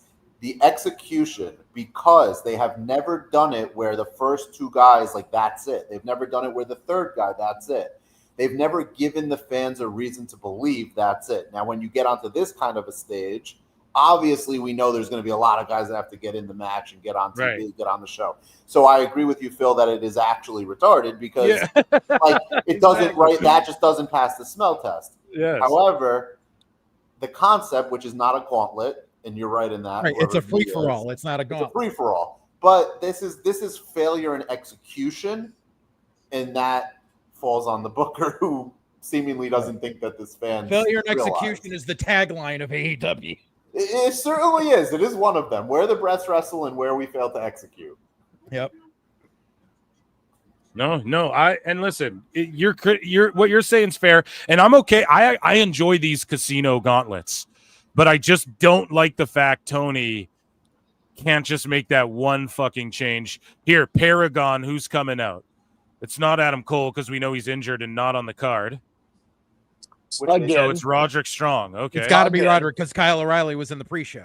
Exactly. Yeah, Roderick's out here now. I guess I'm a little bit ahead of you guys. I guess that faction's about to break up, right? Like for the 15th and final time, I hope. Because Adam Cole can't stay healthy. He should have been a manager like they tried to talk him into because he doesn't have the physique to work a physical style like this. He's a good mouthpiece, but he does not have any business as a full-time wrestler. And he keeps getting hurt and proving that Vince McMahon, the mad shitter, was right the whole time. He does need to retire. I think, Phil, we had that conversation once. Like, somebody needs to sit him down and be like, bro, it ain't worth it. I never saw any money in Adam Cole. Yeah, who we're talking Adam Cole, right?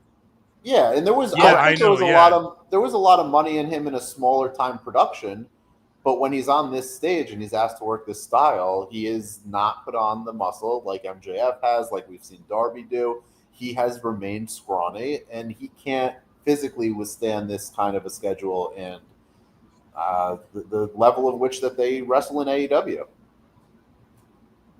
Nobody's protecting Adam Cole. Yeah. And the You're poor right. bastard can't even get cheap dental work anymore. So I guess we'll end this poll here. That's what Britt said. Oh. Hey, does anyone think she's showing up today? No, Not a fuck chance no. in frozen hell. No, she's signed still to AEW. She can't do it. Can I share two theories that I've had for a long time about how Tony books this company? Yeah, go right ahead. He books it against the internet. So the fact that people were outraged by his answer to the Britt Baker question, it's almost like I think he will then call Britt Baker and be like, come do this because I have to prove the internet wrong. Likewise, the reason that the Mercedes Moné creative control thing was brought up and was made a part of as the first question of a press call, like that's what we're wasting time on. I think that is because they are really, really afraid of backlash since they plan to have her win. And now it's become a situation where the creative control conversation completely overshadows who wins or loses the match, and they don't know how to get out of that. They've worked themselves into the corner. Oh, yeah. And that's why it's been such a big topic amongst certain dirt sheets and why they are AEW dirt sheets. They are doing AEW work. So therefore, can we say they're getting paid? I mean, if they're appearing on the show, are they doing that out of the good nature of their heart? Like, they're getting paid, right? They're getting free tickets. Is that what it is? Quid pro quo? They're getting free tickets and backstage access. Yeah. Talk to Tony Khan and fucking all the boys put you over because they want you to be nice to him and shit. I just wanted to get those two out there and have you guys opine. I'm not going to be here for terribly long, but I did want. Yeah, that's fine, dude. I have people. I have like sort of a plan set up in my head. We got people floating in and out. So just as long as you'd like to stay or not stay, and if you want to return later, the door's always open. And that goes for everyone today on the show. Just yeah, I can stick with you for about another half hour, and then possibly later on tonight I can pop. Yeah, do your thing, man. It's no worries. I'm here all day. I'm doing the damn thing. I'm here for you tomorrow too. So we have Ricky Saints and Ethan Page. So I'm going to put a new poll here. The AEW roster is kind of loaded. Like when you have a match like this and you see everybody they have, the problem is they're all in a match like this because they're not doing really other things. Is the gauntlet still going on? Yes, it is. And Juice Robinson is coming out. There is now Juice Robinson, who hasn't been seen in months because of the injury. Yeah, a long time. That's a big surprise. I'm so glad to see him back. And he's also shaved his face and looks like a Tasmanian rat. What the fuck, dude? Oh, so he looks like CJ Parker again? It's that's not a good look. I see why he grew that beard. Need to grow that shit back, pal. He looks like an older gun brother. That's the point. No. He looks like Danzig. He looks like a 7th grade Danzig. Yes. Jesus now, guys, Christ. give it a Poor man's fucking Elias. chat. Give it a minute to vote, okay? But what match is cooking more? Ricky Saints and Ethan Page, and I put the championship on the wrong person. I put it on Ricky instead of Ethan Page. I don't even know what my picks are. We're all over the place. I don't think I picked the last match. I don't know. We're not picking against Phil today because it's so chaotic. But I'm going to throw a pick out there. I think that Page is going to win this. Like slimily. I fantasy booked it before. Like he's gonna win with like his hands like Ricky Saints is gonna like spear this dude off something. Or wait a minute, is this a last man standing? What is this match between Saints? Falls count anywhere. Falls count anywhere. Falls count anywhere. Yeah, so the falls are gonna count like somewhere weird where his like, you know, like Ethan Page gets his hand on Ricky Saints and wins that way. And then in the gauntlet, I mean, Phil, you may know this. I have a pretty sizable wager on John Moxley to win at plus 425. Oh, I got it too. I got him winning too. Or I guess it's not 425. It's plus 425. So that's awesome. Where can you? I don't know if you can bet on wrestling in Canada everywhere.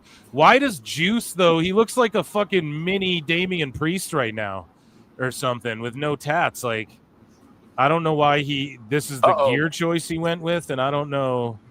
Ricochet's boys come out here now.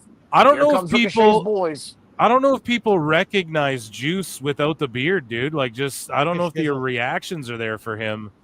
And speaking of the Gun Boys, here they come. So there's your wish. Yeah, that's awesome. I love the Guns and fucking Juice and Jay White. I hope we get all I four of agree. them I back. think they're great. I just wish somebody would show them how to slow the fuck down. All right, we're already in the crowd. Yeah, in the Ricky Saints match. So, guys, vote.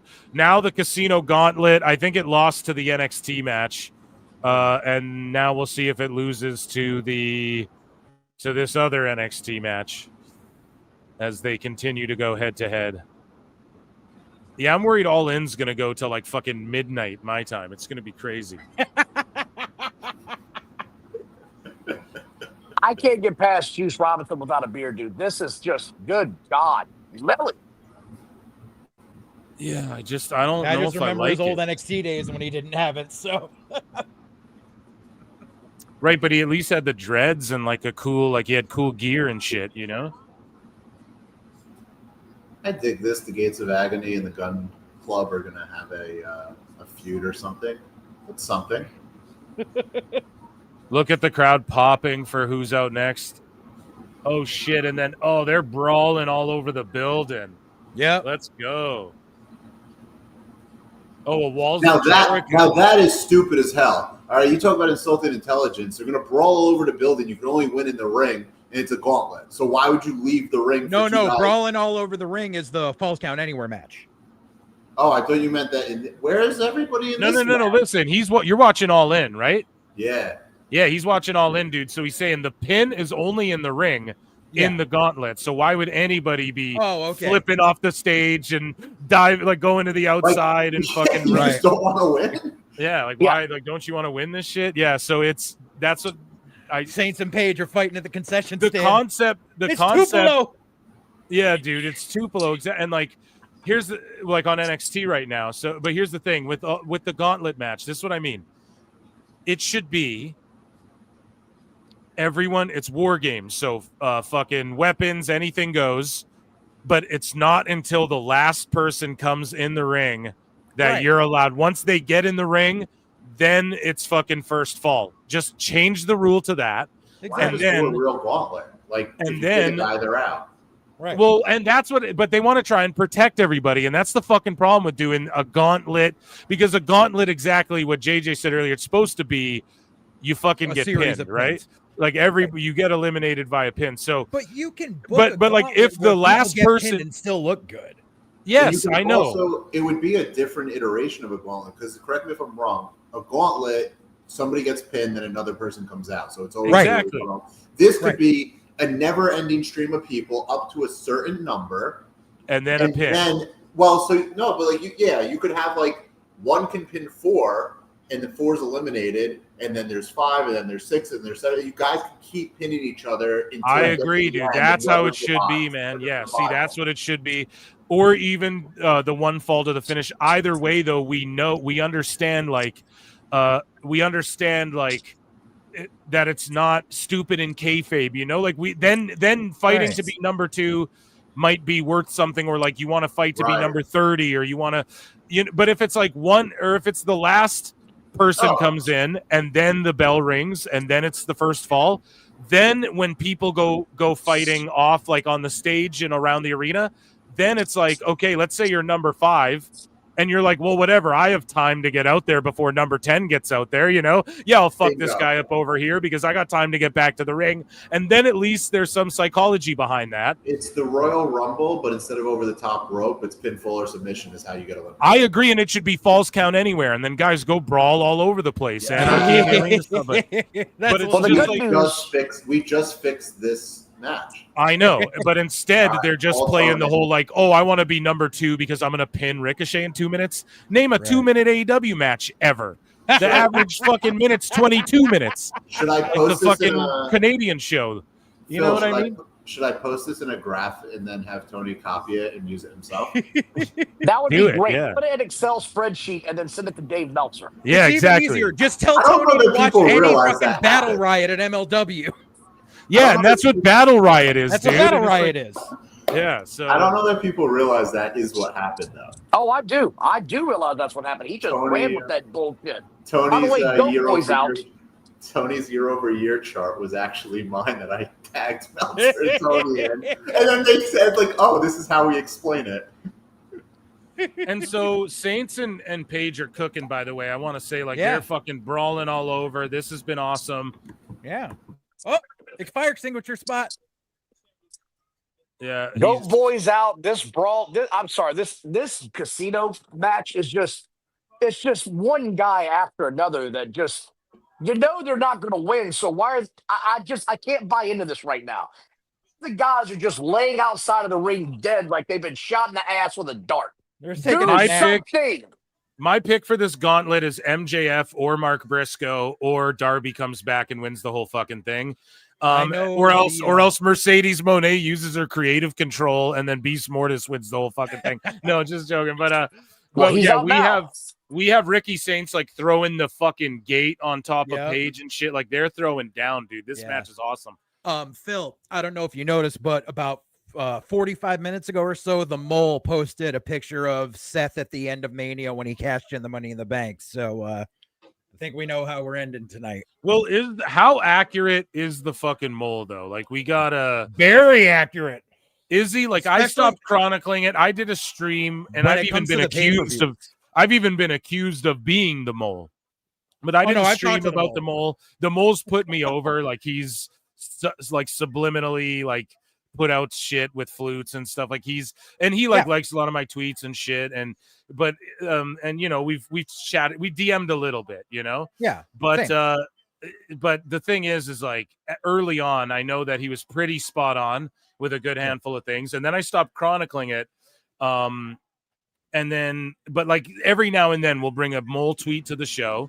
And I do watch his Twitter here and there, and I'll see him give himself points. Some of it is where it's like, you could maybe attribute that to a couple things, you know? That's like a Nostradamus type fucking poem that you could apply to like, you know, more than one thing sort of historically or something. But either way, like not even shitting on him, but I don't know as of late, like how accurate has he been, and him posting that, if he's spot on about that, I mean, that just further validates him, I suppose. But with that being said, I can totally see Moxley getting the win, so nobody's wrong on that. But then Edge enters this gauntlet, or Darby enters it, and then they Christian comes out with a fucking clipboard. Well, because think about this though, right? Imagine Edge wins this casino gauntlet, cashes in, wins the fucking belt, and then you have the Edge Christian feud right off that. Or Darby returns from Mount Everest, apparently got hurt in a car derby or some shit that he was doing like a dumbass. But imagine he fucking comes into this casino, cashes in tonight, or Christian like Hangman. Oh my God, Ricky. Yeah. Oh Well, it looks like Goat Boy is the last guy getting in this casino battle royal, so they're all in there now. Oh my God, Ricky. Oh my God, dude. This match is insane. Yeah. Oh God, I hate this double chair spot. Look how he lands on it if you're behind me there. I think I'm a couple I must be behind you because oh God, I hate that. Look how he landed on that shit. Oh my God. I hate when they do that spot. That was fucking brutal. Then he takes the suplex into the fucking into gate. the barricade. Like, oh my God, man. On the Why theme of do that? on the thing with Mole, I think there's a bit of misdirect going on sometimes intentionally, where they're Yeah, trying me to suss too. out people that are trying to use that to then stooge and report or whatever. Yeah. So I think that's an intentional thing. I'm on record. Mole is great for AEW because it keeps people who are not necessarily into AEW engaged in AEW. So why people want to out him or why they want to or her, why they want to figure out who it is or claim it's a fake. It's like, this is good for your company. Like, leave it alone. Yeah. I'm also shocked that nobody has asked Tony Khan about Mole, because they'll ask him about fucking any gossip on the internet. So why? Like, I'm genuinely shocked at this point after that media call that that's not been broached, and I feel like it would. And if he wasn't shit, then all these dirt sheet hacks wouldn't have tried to follow him. He's screen Oh grabs. shit! And I he was never wrong. shits. He never shits on the boys. And Another he casino never, entrance. Sorry. He never shits on the boys, and he never, like today he put out a nice thing like praising AEW fans and stuff like that. And to what you were saying there, MJ, I agree. I think that's why like AEW ticket maps or whatever he's called and like WrestleTix, I think that's why those are good things, you know. And I think like good sorry, this match is going crazy with Saints and Ethan. I think that's why I think they're good for historical context and you know, chronicling AEW and shit. And like same with Dave Meltzer, at least he provided that for like 30 years. Like I give him that. He chronicled wrestling in a way that nobody really could have or done for like so many years. But now that there's the internet, nobody needs that shit anymore. Like since the internet, right? Like what he provided, it was never his news or his takes that were fucking good. It was the fact that he chronicled and the attendance and this guy had a match and this is what happened He in the was match. Wikipedia before Wikipedia. Like his that was what his value was documenting it all. But ever since the internet and cage match and just any mark could start a fucking blog where they chronicle every match now, his shit's irrelevant. His takes are trash, his news is shit, and he's a fucking scumbag, right? The internet caught up to him and he did not keep up with the internet. Exactly, man. And so like I think ticket maps, AEW ticket maps and WrestleTix or whoever, I think they're all good as well for like historical shit, whether they have biases or not. Like I don't give a fuck. They're chronicling the ticket sales, and that's just good for history, you know, or like the distribution. Also, keep in mind how much the level of engagement that WrestleTix likely gets probably skews to like more negative towards AEW than positive. Yeah. But Gauntlet match is over, boys. Just so you know. MJF. Yep. MJF won. If you're AEW, don't you prefer that people are talking about you that otherwise would have just completely lapsed and left the room? So at least like things like WrestleTix or AEW ticket maps, like they're continuously getting engagement about AEW, which is good for the algorithm, good for social media. So you know, they all cry about negativity, but the reality is it's good for them. What else is good is getting MJF back to his old heat. Him winning this is going to help. I've enjoyed more of what he's done lately than I have for the past 8 months. This will help. Nobody else should have won this, in my opinion. He's the only guy that had any kind of real momentum coming into this. All these other guys are just sort of mid-card talents, in my opinion, that joined him in this match. It would have been nice if they had given a redemption story to Mark Briscoe. Yeah, but they're never going to crown him. That's one of my things that... To me, redemption stories are great if you're going to actually crown the guy with the story, and they're never going to do that with Mark. They're never going to do it. I know. I just think it's fucked that we have a women's gauntlet match still tonight as well on top of all this other. But yeah, and look, the they're men's going up gauntlet high. happened before the women's gauntlet. So the Saints Page match, they're doing what I'm saying here. They're going up high. They're about to like fall off the stage through a bunch of shit. And then Page will like drape his hand over Saints, probably, and then get the W here, I think. And this match has been so good between Saints. 5 stars. I'll have to check that out in a moment. I got to run, boys. I might be back later. Appreciate the time. Yeah, this has been a good walk and talk fucking match. He's gonna go give him the Rochambeau, but nope, reversal. Yeah, okay, yeah. Can MJF screw Hangman later? Pick up where probably. They left off storyline. Yeah, that's what I mean. Like Hangman could win, and then MJF could screw him. Like either way, Yeah. I could see a big cash in from. Woo! I could just. They're gonna do. I think there you go. See, so Ego just kind of beat him clean, like with a big ass move, see, and I'm still a it second wasn't behind, but like yeah, he gave him the toss, and it wasn't like the we're 2, both dead, and 3. I drink. Yep. It wasn't like the big we're both dead and I drape my arm over you for the pin. It was Right. like more of a clean, I hit you with Solid some big finish. shit through some tables and fucking pin you. So I'm not mad at that either to keep Me people neither. strong. Yeah. But it's definitely, I thought they'd have given Ricky a little bit more. I believe though that Ricky, if he's not the guy to stop Obafemi, then I believe he's just getting fast tracked to the main roster, though, Chad. Yeah, And I've been yeah. on that tip. I was right about Steph and Julia, and I think Ricky's I gonna think get Ricky's fast going to tracked main up. TV. Yeah, to the main roster sooner than later. And I think that's why you may want to put Ethan Page over so strong with him, because this Right. doesn't really hurt Ricky. Like let's face it, him on the main roster will be like a full-blown reintroduction again. Right. Anyways, and that's what it should be, because it's not like he's a household name or anything. So the same way Julia and Stephanie sort of are reintroduced, Ricky will get the same treatment. And I could see them pushing him to go be the one to stop Oba, but with a loss like that, I could also see them just calling him up sooner than later, personally. Yeah. So, like, you might want him there for this WrestleMania build this year or whatever, for War Games, or we don't know if, like, is Cody Rhodes going to be in it and shit? Is he going to be, is Ricky Saints going to be one of his guys? Like, we don't know. So I just could see him being called up sooner than later, personally. But I don't know, man. You don't know. It wouldn't be the first time I was wrong or right about that. Going back to insulting intelligence, does anyone? Kyle Fletcher was in the original match with Adam Cole, and now he's in a 4-way. Like, there was no plan for anyone else to win this title, so he's winning. Right. Why are they having this match? Just scrap it. What's even worse is that they've got Dustin and Sammy in there who were just on the fucking pre-show. Like, you can't drag two other guys out of the Casino Gauntlet and put them in this 4-way. You couldn't have taken Takeshita and whoever who wrestled last night and put them. Or who did he wrestle last night? Fletcher? Bandito. So those two guys were in the Gauntlet. You couldn't have put them in this instead, so that at least it's like, hey, these guys just wrestled for the ROH title. Like, these are legit contenders. Right. And separately, why was FTR and the Outrunners on the pre-show? The pre-show, oh my god, Because they bitches. Dude, I fucking died. MJ, if you were on the stream when FTR came out, because I watched the whole pre-show on the air as well, and I fucking died when I saw them come out on the pre-show. I could not believe it. I fucking melted in my seat. I was like, dude.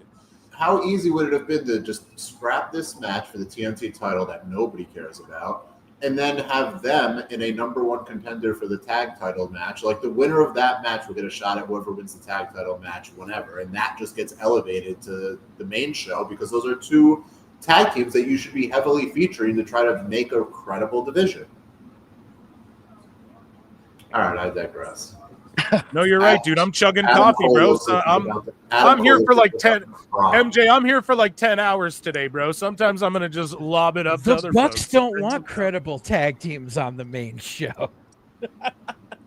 Phil, thanks a lot, buddy. I gotta run. I just gotta run. Thank you for the time. I'll be back later.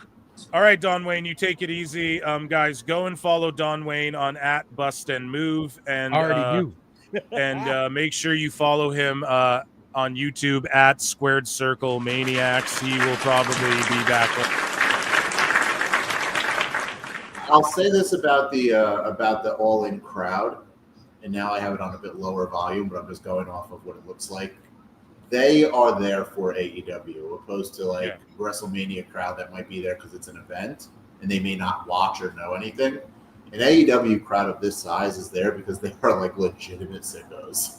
So Adam Cole's coming out here, dude, and then we have a fucking contract signing. So I don't know what's up next, but yeah, he's vacating the TNT title. Ooh, Adam they're Cole, coming back man, from- at what point does he just fucking like? And I'm not trying to hate on him, dude. I'm a big Adam Cole fan, especially in the NXT Black and Gold. Like, Undisputed Era was the shit. But listen, at what point do these injuries, his vertigo or whatever the fuck he had, at what point does all this? It's like, pack it in, man. He goes to AEW. He's getting KO'd. He's breaking his feet. His injuries are getting worse. He seems frail. His fucking wife leaves him.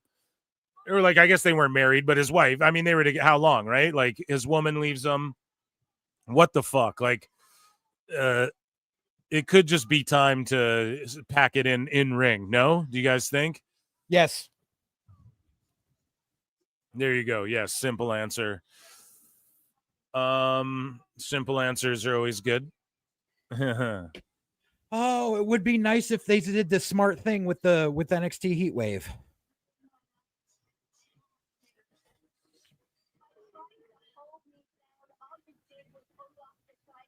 Heat Wave, because they just announced that NXT Heat Wave is going to be in Lowell, Mass at the end of next month.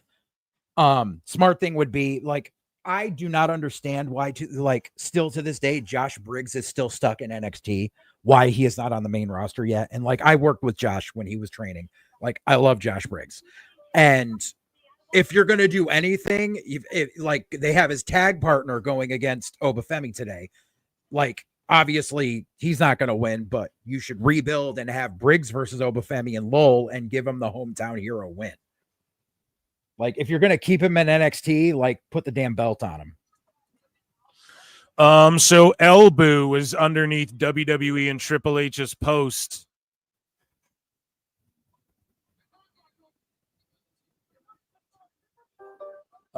He's under their post posting a gif of All In Texas. And that's who fucking think about that's who like Fightful chose to review Raw shows.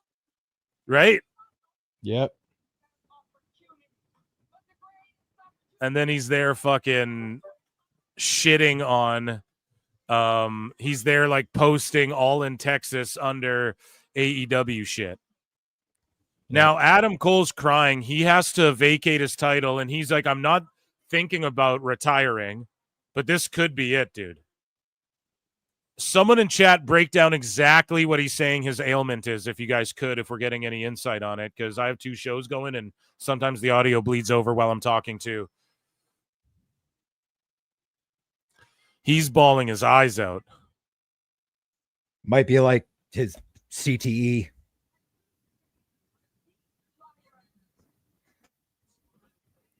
Yeah, someone in chat, let me know. Or did he say what it was? Because I missed what it was. Just he broke down. I was just listening for retirement, and he's saying he's not retiring.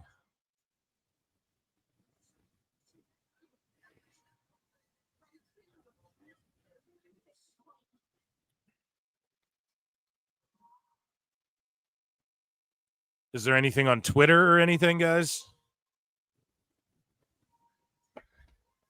That's what I'm going to check right now.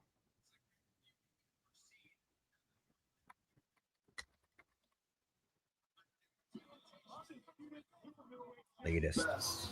What I miss?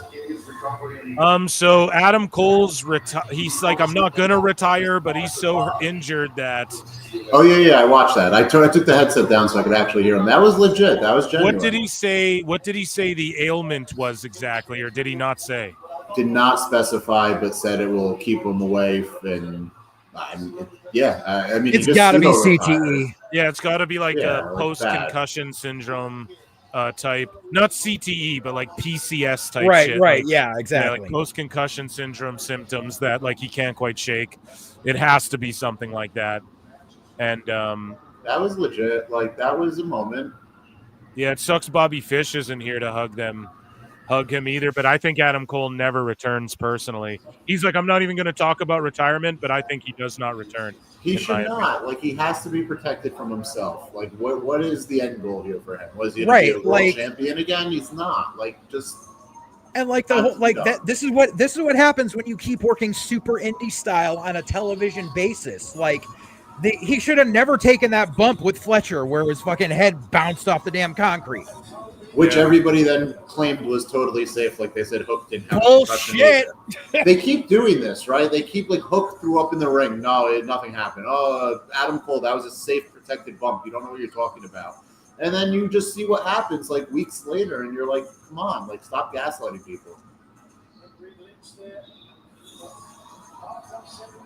So we have a contract signing segment versus this TNT title 4-way. So I'm going to put a poll in the chat over here.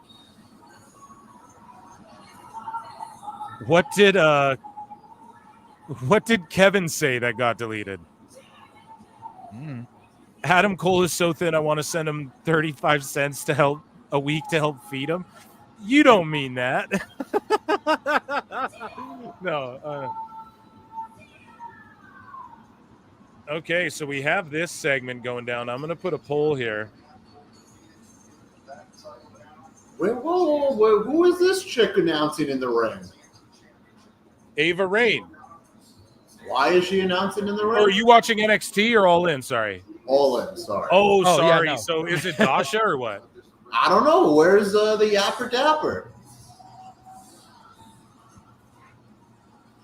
Damn, Mike Santana is fucking over with this crowd.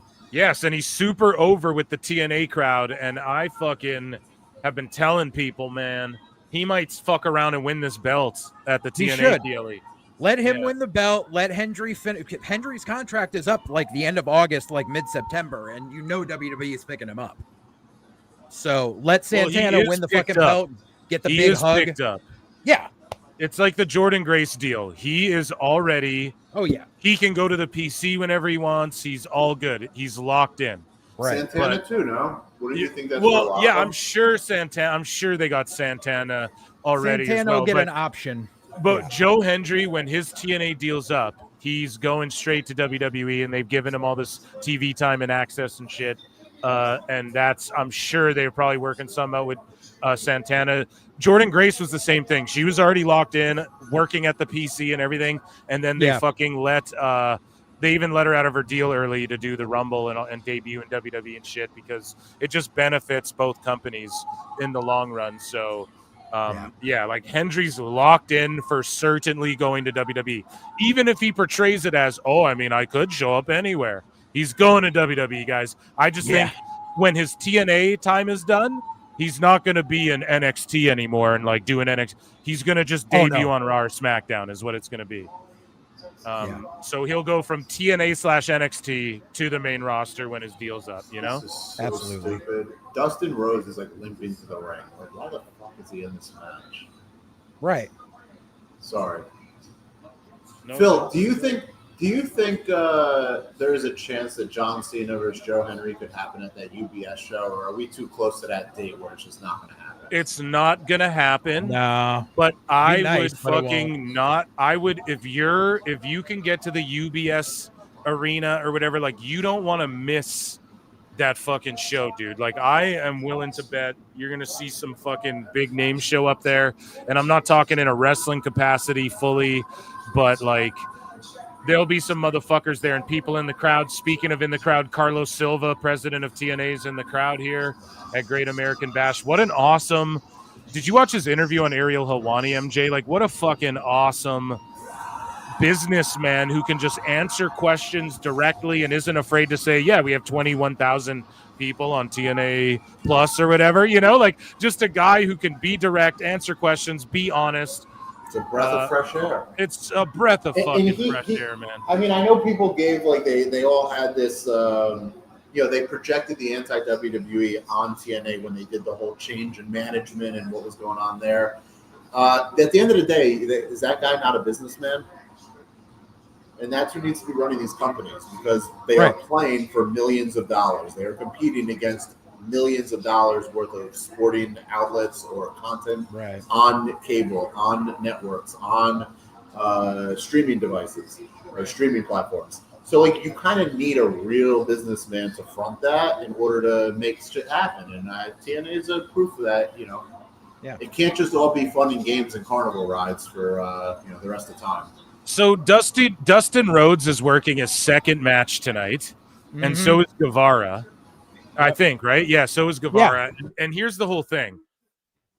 So they want us to think this happened like the day of, and maybe it did, but how long? So does that mean Adam Cole was like, look, if I can, I'll wrestle on this show, and they advertised him like crazy anyways? He just worked 2 days ago.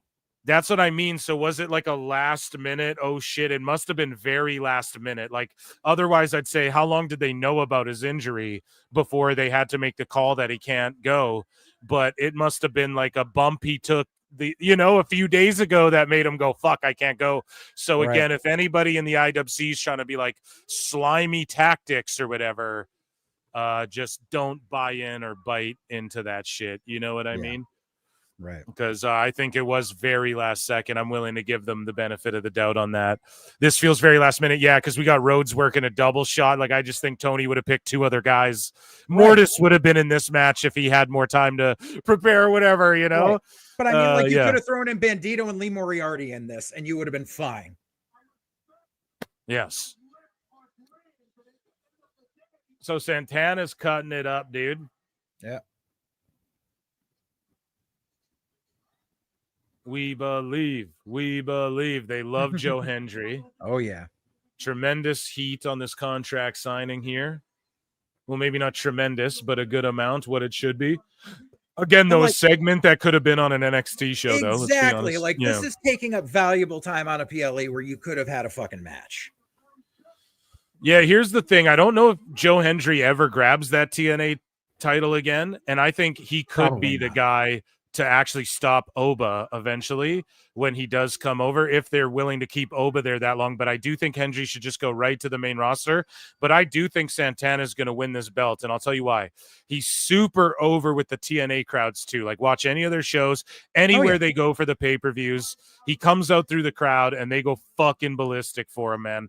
And he's a guy who, thank God, he got out of AEW. And man, I never thought that he'd be bigger as a singles than he is as a tag, but the trajectory of his career, Santana could be, when's his deal up in TNA? He could fucking be the one to stop Oba. Although I do think Oba's call up is going to happen like sooner or later, but they have to build up. Oba still needs time in developmental. I just think like they need to build before Oba goes anywhere, bro. They have to build someone up credible to beat him, or it's got to be, like whoever beats him's got to be like the face of NXT now. And it's got to be like some baby face that really carries shit, you know? Right. And like that you're trying to get mega over, right? Because Oba's so destructive. And then when Oba goes to the main roster, I'm putting Oba and Omos together and I'm having them just wreck fucking everybody and get to that world title real quick, like Sheamus style, you know? Yeah. That's me. Yeah, bro. I'm putting Omos with him too, dude, and they're just doing the Wakanda Forever shit. I think they're both Nigerian, and like I know people hated on Apollo. Oba's from Alabama. I know, but like they have like that's the thing. Like people shit on Apollo Crews, but like he was Yuha Nation and shit, man. Like, I know. I remember when he was. Well, right. So he's like proud of that shit, and like I know it's goofy to make him do dumb accents. Don't do that. Right. But it's like fucking put Cruz just got like he finished some school thing. He's still on the roster. Put Cruz, Omos, and Oba together and have them wreck shit if you're making all these factions. I mean, it might be too much with the MFTs. No longer the Floodline. We now call them the MFTs. Okay. So you have MFT, you have fucking Seth's faction. Maybe we need a babyface faction in there, but I don't know, like we're badass cool guys with Paul Heyman. I'd rather see 3 dudes being like, we're fucking who? You know what I mean? Like we come out like M'Baku from fucking Black Panther 2. You know what I mean? And we're gonna come for that. Like I want to see that shit, bro. I'm more into that. Basically M'Baku. That's what he said too. He's like, they were asking wrestlers, they're like, who would play you in a movie? And Obafemi's answer was, who's the guy who plays M'Baku from Black Panther? He goes, that's pretty much him, you know? That's pretty much who I am. Right. So all right, I love Phil, that. I've got to bounce right now. I've got dinner plans, but I'll be back in a couple hours. Take your goddamn time, man. Ladies and gentlemen, follow my friend JJ Alexander. JJ_Alexander, I believe, right, on X. And then follow the what is it, bro? I keep fucking it up. The Full Circle Radio Network. Yes. And of course, White Heat, and round of applause for my friend. Thanks for popping in. I'll be back. No worries, bro. Doors open. Excellent, excellent. So JJ's taken off. MJ dipped for a minute, and we may have some other floaters for Great American Bash. We're going to have some other folks float in as well, which is going to be really good. This isn't the Battle Royal. This four-way is one of the shittiest pieces of shit I've ever seen, with Garcia and Guevara shaking their dicks at each other. It's absolutely trash and fucking terrible.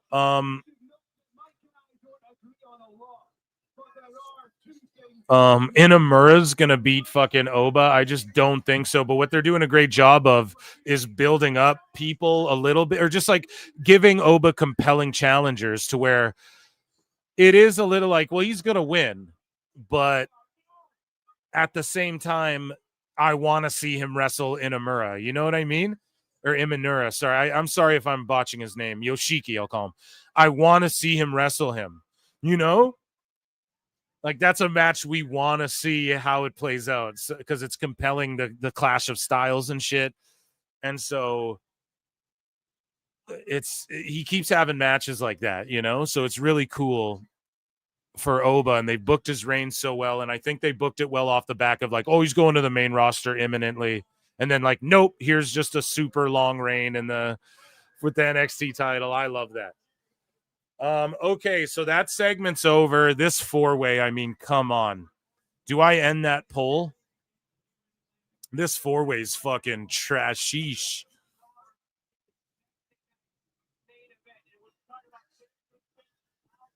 This four-way's trashish. I'm back, Phil. Back like we never left. So my guy, did you watch that contract signing, and are you watching this four-way? This four-way's complete asshole. I only have All In on, to be honest.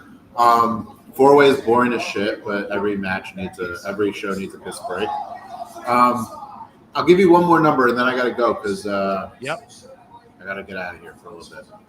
I'll give you some Dark State's here. I called it. They were gonna run in and jump everybody. Sorry, what's up, MJ? No, go. Bash. Have a bash. Yeah, Dark State's just beating the shit out of all three guys. Or actually just Joe and Santana. And Trick just got out of there. I don't really like these Dark State fools. I think this shit's cringe. MJ, what number do you got for us, though? The amount of people currently watching the pay-per-view on YouTube is now just over 9,000, 9.1 as they say on YouTube. You're familiar with that. So just to go back in time, when it was announced what Double or Nothing did, it came out so that YouTube viewers basically represented 5% of the total buys, according to the number that was reported by Meltzer. Yeah, because, and just for clarification for those in chat, like if you're watching it on YouTube, if you're in their chat right now, you're likely not, unless you're like an Uber Mark, you're illegally streaming it on something, and then you're like in the YouTube chat hanging out. Or what's more likely, though, so that you know what's going on and can actually participate in chat, you have to be watching the fucking event. Which requires buying the show for $50. Which requires buying it, and then, right. So that's why it's an indicator. We can look at YouTube, which, by the way, holds 12% as far as Nielsen tabulates of the streaming fucking world, which is the largest number of any whatever the fuck. Okay? We've chronicled that here on the show. I hope I recapped that well. MJ, go ahead. Oh, sorry. I've been distracted by an I Drink picture-in-picture. I thought that we don't like advertising in our wrestling. Yeah, exactly. I drink. We also had DraftKings but you drink it. Hey, I'm proud of them to get the bag from DraftKings, but we have multiple sponsors of this show for all those people who like to say that they want a clean production. Anyway, back to this number thing, right? So when, as you just explained, the whole thing with YouTube, the views and the viewers, and then you have to buy it, it represented 5% of the Double or Nothing reported buys. And that was just reported. There was never a confirmation or anything like that from any official outlet. It was just Meltzer. That said, if you were to extrapolate, another word I like, if you were to extrapolate what is going on right now, it's now at 9.2 thousand. So 9.2 thousand, 5%, you can say that it is looking like this pay-per-view has if it follows the same pattern and these numbers are accurate on what Meltzer reported, they'd be about 180,000 buys, which would put it in line with, I guess, Revolution. Sting's retirement was the last one to do that kind of a number, again, as reported. So just interesting, because this is a good indicator. YouTube is a leading indicator. YouTube can be used to extrapolate other things like engagement, viewership, and in this case, pay-per-view buys. Why they don't promote or push more buys via YouTube, we already went over that because of the deal with Warner Brothers, which is now Prime is the stand-in. But you just said it, right? 12% of watch share. This last month was the first month or the first quarter where YouTube outperformed all of cable. That was very notable in the entertainment industry. So why they don't push more buys via YouTube, which then would allow for them to hit you with the algorithm or them to be more promoted in the algorithm and then to be able to feed you more AEW content, which is on YouTube, not Prime. I think it's a bad strategy, but I understand that they are likely bound to this contractually with Warner Brothers and therefore Prime. Yeah. That makes sense. That was long-winded, but I'm trying to get all my shit in, like a Bro, you're dropping bombs today. I love when you come on the show. You do your research and shit, and yeah, we appreciate it here in the PWT universe, man. Well, appreciate you having me. Want to wish you the best of luck over the next however many hours. Are you going straight through the Saturday night main event? I'm going through the main event, Saturday night main event. I'm going through All In. I'm doing it all today, pal. And tomorrow, guess what? I'm streaming Evolution 2 as well. Hey, can I say something about Evolution? Can we go off topic a bit? Fuck yeah, do it, man. It ain't off topic. So I saw a lot of this narrative in the IWC about WWE position the women to fail or WWE's not doing right by the women. No. Scratch that. Rewind it back. The IWC, the fans, the people on the internet who clamor for women's wrestling, who want women's wrestling, all right? This show is not happening Saturday afternoon when All In is happening. This isn't even happening Saturday night. It's happening on a totally different night. So if you are going out of your way to project negativity on Evolution 2 for your narrative bullshit, your tribalistic bullshit, you're not authentic and genuine in wanting women's wrestling because there's no reason to present negativity on it. They're going to end up with close to 10,000 people probably. Sorry, I don't mean to interrupt, but what's the ticket sales on that? Last I saw it was like 5,000.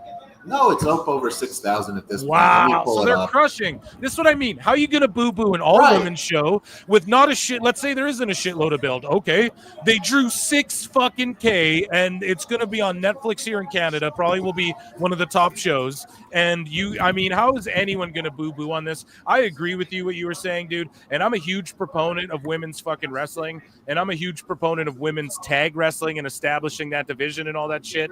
And I fucking love that Evolution's a thing, man. It's over 60. It's over 66,000. Wow. 6,600. Sorry. No, it's okay, dude. Hey, we're not a dirt sheet here, bro. It's all good. We don't.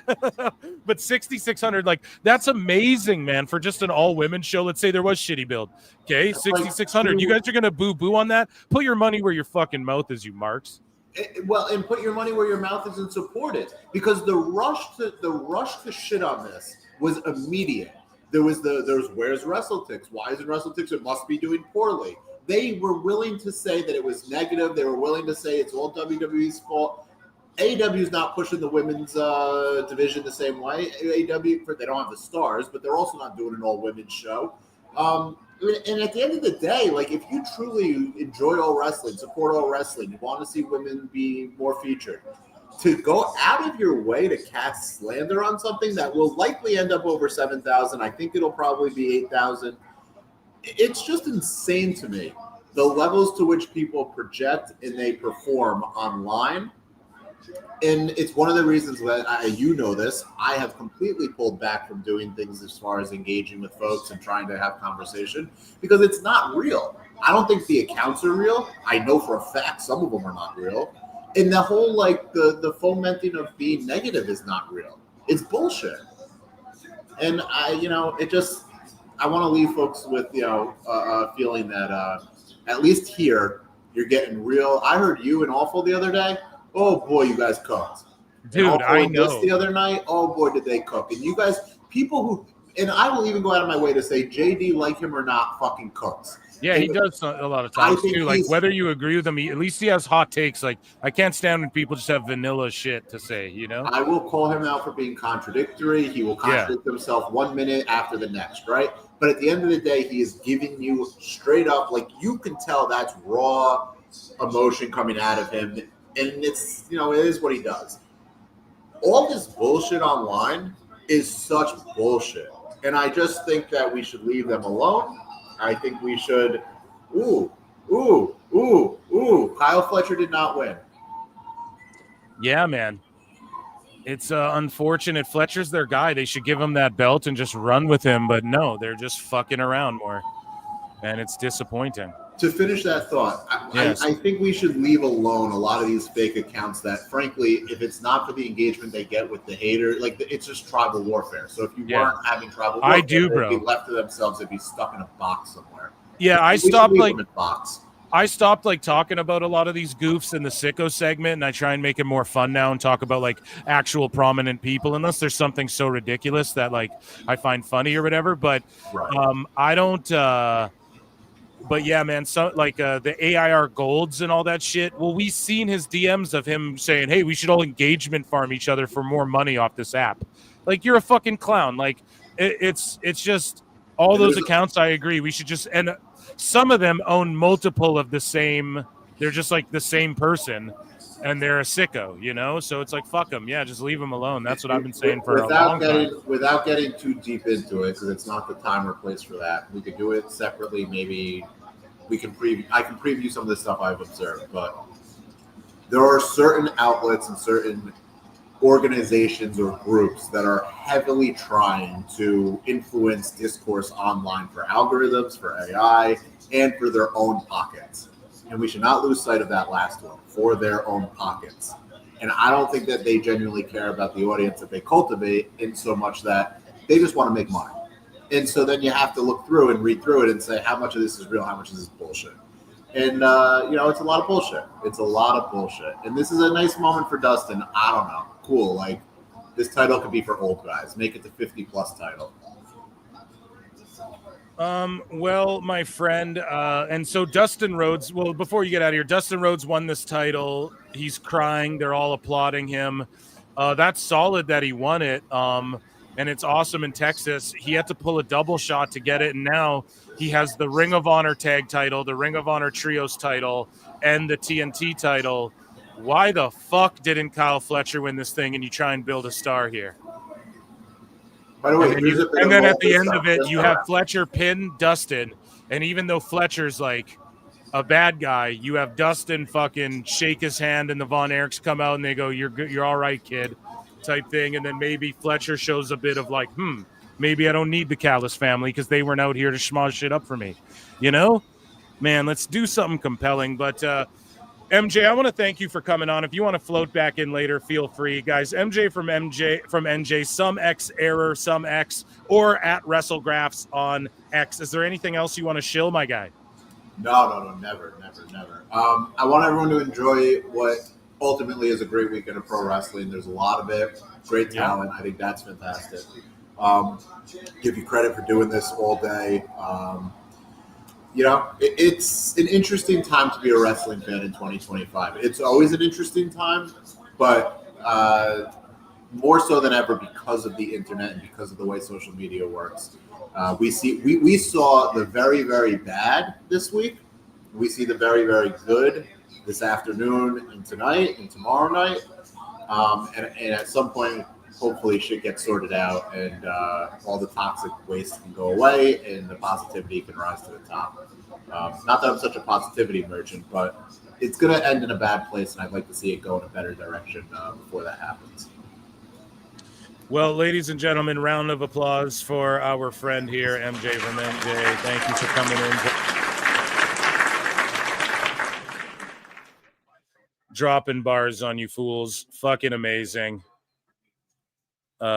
Amazing, guys. So we're almost at the Great American Bash. I believe we are in the main event of this card, or did we get the women's tag match? I totally forget. So are they saving the women's tag match for last, chat? Because if they are, then that means something huge is going to happen. Like someone's going to debut or a return or some shit. I don't fucking know. But if they save the women's tag for last, then shit, you know? Because I don't remember watching that match. So, yeah, we have Oba and Inamura. I'm going to start a new poll. I just wanted to wait till the next AEW match was announced or whatever. Women's tag is main eventing. Okay, then something big is going to happen to steal headlines away. Look out for a wild AJ Lee. And yes, AJ Lee on this show? Fucking maybe. You don't know. Maybe a new debut who could take out Femi. I don't know who they could get. Maybe a shock TNA guy. Maybe a fucking or a gal rather, like a Masha Slamovich or something, a Tessa Blanchard. Like just be on the lookout for something crazy, or like Fatal Influence to all break up, or I don't know if that's even in the cards, right? I'm just throwing random shit out there, hoping something sticks to the wall, but there's something. If that match is ending, there's a reason for that pertains to Evolution or the grand scheme of things that's going to get everyone like, oh shit, you know? There's going to be a headline stealer. If they ended with this match, I'd give Inamura more of a chance, but now I don't think Yoshiki's winning if this is just co-maining. Juan Tenta for 5 says Alabama, Nigeria, Wakanda, appropriation awareness, Phil segment teaser. Cuervo, 30%. The best guy's Tony Khan. Wrestling's not fake! I guess so, dude. Say his name and he appears. We believe in Obafemi. Alabama, Nigeria, and Wakanda. Oh my goodness. Crunchy Cheeto Creations, let's go. The Bucks are literally fighting Ospreay and Swerve. Yeah, it's fucked up that this is all they had for Ospreay and Swerve. Super fucked. Okay, new poll in the chat because we know what the matches are. And try to wait a second. I know that we're looking at Oba and Inamura going top guy speed. Two big bulldozers here. And we're just looking at the package and entrances of All In right now. But yeah.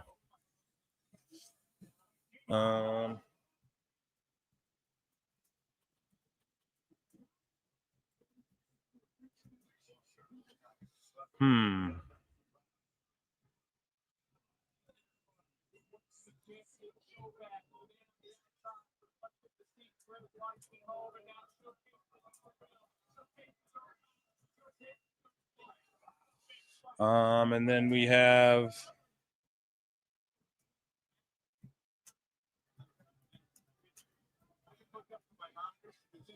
okay, Young Bucks versus Ospreay and Swerve. I started the poll over on the Clips channel. Guys, there's been well over 100 watching on the Clips channel, but no 100 likes on the Clips channel.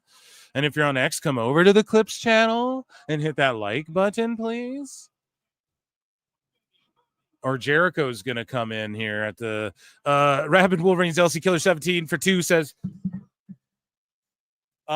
I feel we are in a nasty wrestling civil war. Well, hey, brother, I'm watching both at the same time. So whatever anybody wants to do, that's on them. Fuck them. I told you guys, man, the sickos, the sheets, they were going to lose their shit this week. We all knew it was incoming, and here we are. So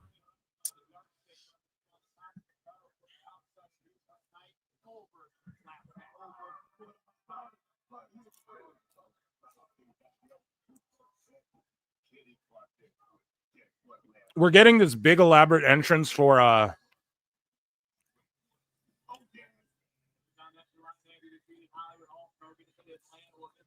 like the Bucks and Ospreay and Swerve. Who the fuck is coming out with all this samurai shit?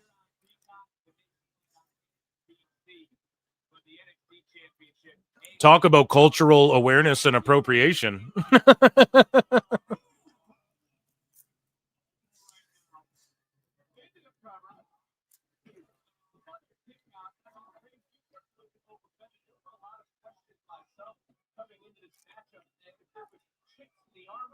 The Bucks are like, we're from Japan now. We're from over here now. Or is that Ospreay? Wow. I guess he can do it because he made a name in Japan, but wow. Oh, this is for the Assassin's Creed game, right? Because it's in, okay. All right, I'll give it a pass, I guess, but I thought marketing and corporate bullshit was whack and ruining wrestling.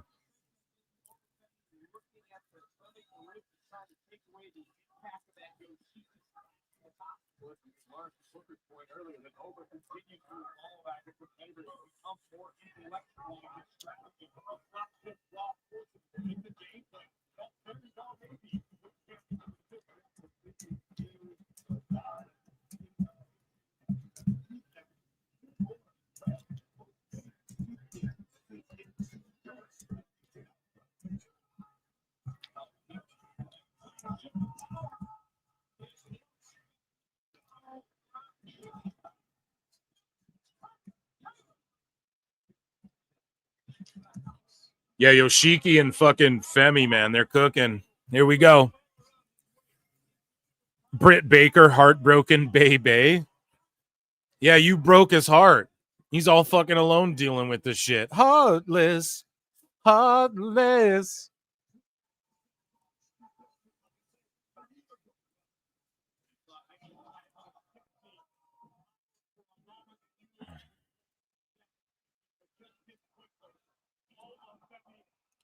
Listen to this fucking sicko, dude, that I'm seeing on X here. Yeah, he's for sure got me blocked. Someone like this. Yeah, has blocked you. Of course, a sicko like this. Look at this shit. Chris, the wrestling informer. Why did you overlook me when I complimented you as the best backstage interviewer in the business while you were thanking everyone else? You entitled fucking goober. So Jackie Redmond, look at this shit. On a plane per usual. Might as well answer questions. Hit me. This guy, why did you overlook me when I complimented you as the best backstage interviewer in the business while you were thanking everyone else? And she goes, I don't intentionally overlook anyone. I don't read all my mentions for a couple of reasons. My mental health, and there are too many for me to see them all. Yeah, dude, there's too much for me to see it all. The fuck you talking about? Imagine being Jackie Redmond or like someone in the WWE. I appreciate your everyone's support always. Then he goes, you clearly saw it since you liked it. Man, you fucking freaky ass weirdos. No, dude. Sometimes people just fucking throw likes to like acknowledge, like, thank you for your time. Here's my fucking quick time here to just say thanks. You know what I mean, dude? Like, she's busy. She's doing a goddamn thing. She don't know you, little bro. She knows all the other person she said nice words and thank you to? Fuck off. I even send her a DM to express how I felt and she never cared. Dude, you're terrifying, man. Holy shit, what's wrong with this dude? Right? So Just Joe's like, she's liked one of mine before. This app isn't reality. And he's like, that's not the issue. He goes, that's not the issue. A like has become such a random thing here, but in most situations it's fine. However, the fact she genuinely replied to a bunch of people and not to me, actually, isn't this a German flag? It should be like, however, the fact she genuinely replied to a bunch of people and not to me? What's the message sent? I'm not good enough for her to be appreciated. I'm just a joke. Nine. What a fucking freak, man. These freaky deaky ass motherfuckers in the IWC, bro. Of course he's got me pre-blocked too. Crazy. Weirdo, yeah. Oh shit, man. This match has been cooking. I don't know why Briggs getting his ass involved. Samantha Irvin's out here. Or is that Samantha Irvin who came out? JoJo Offerman? Yeah. That's a joke, guys. That's what the IWC did to Samantha, if you don't remember.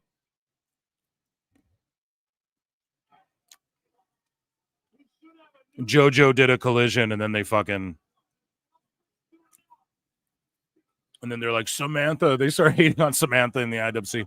JoJo greater than Samantha? I don't know about that.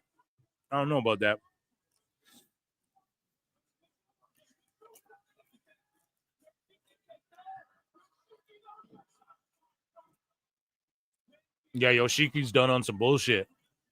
Oh, he kicked out. Oh, my God. Yoshiki.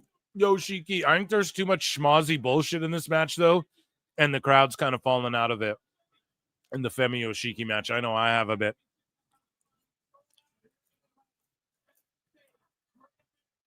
This is awesome chant right when I say that. It was a false finish, so. It's just that they had the crowd right there, you know? That's when you stop the match. Whenever you have them, you fucking stop it, you know? In my opinion. Like, just go for the finish. Don't do more shit. But, like, I'll watch Inamura and fucking Femi throw down for an hour. These guys are awesome. And I think a couple of the matches were really good. And then, like, Soul was, like, a good match, but it just was... There was a couple botch spots, and that could have just been on, like, fucking NXT this week or next week or whatever. So a couple of the shits are like, they could have just been on whatever card, you know? Oh, that fucking god. He hit him with the Omega driver. Oh, Inamura, dude. Hit him with a fucking Omega driver. Boo-boo face all over Swerve and Will's face.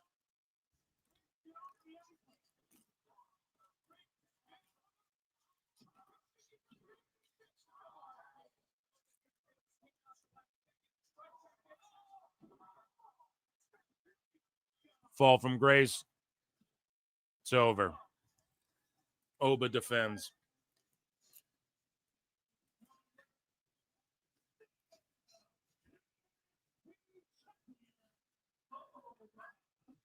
His toughest challenge to date. Jojo Siwa.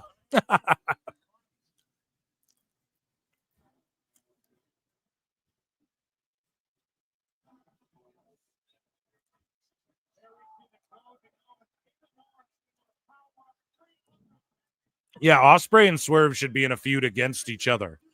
They get fucked because the Young Bucks are pussies and had to fucking come back when it's convenient for them and steal a spot on All In when A, they don't deserve it, and B, no one gives a fuck. And now they're fighting Swerve and Ospreay. And it's just unfortunate for them. I can't believe you don't have Ospreay and Samoa Joe, or like Ospreay and Lashley, like a real singles feud for this guy you're paying all this fucking money to, and you brought in and touted like he's the next coming of Jesus Christ with all these Meltzer stars. Why the fuck isn't he feuding with like top guys? It's fucking crazy. Yes, they're still doing the intros. I'm a little bit back though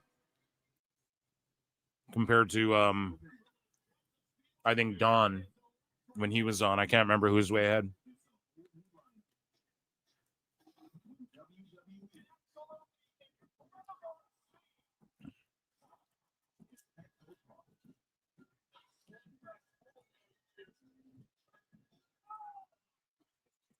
The Bucks are just cringe as fuck, taking forever to get to the ring. They're on a pirate boat acting like fucking loser fucking retards. You know, like, look at this. What is this shit? Like, they just make a mockery of this company. It's pretty fucking sad. I'm not going to lie.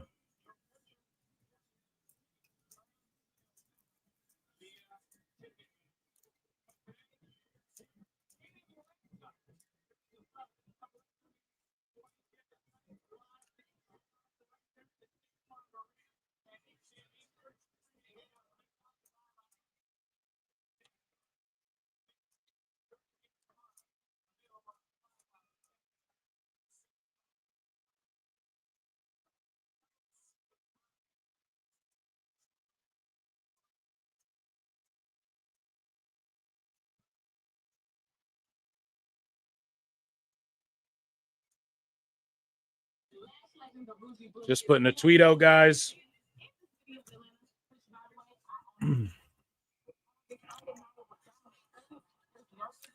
This entrances for this match is the most self-indulgent shit I've ever fucking seen.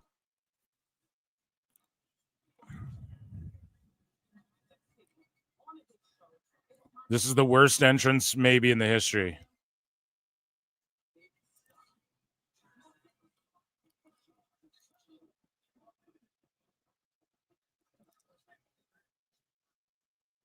It's odd, man.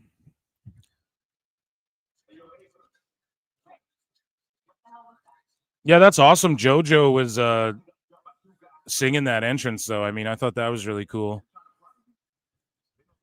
We got Trick Williams backstage. See, they're doing like NXT weekly TV shit. You guys get what I'm saying? Like fucking on this Great American Bash show. It's a little silly.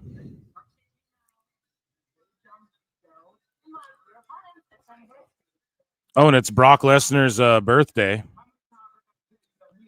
Happy birthday, Brock.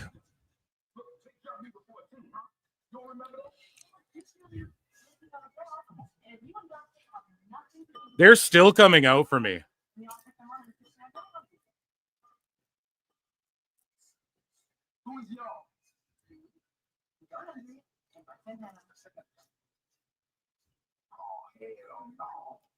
So Trick, Hendry, and Santana are taking on Dark State in a 6-man tag match.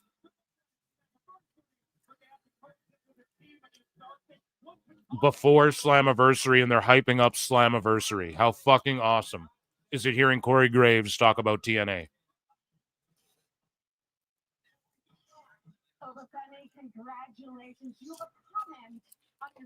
I'm telling you, Trick is the leader of Dark State. I could totally see that. That'd be a good swerve, blue-eyed boy. I'm sorry, guys. You got to deal with me eating a little bit. I waited this long, right? I started this stream at 11 a.m. It's now 3 p.m. my time. So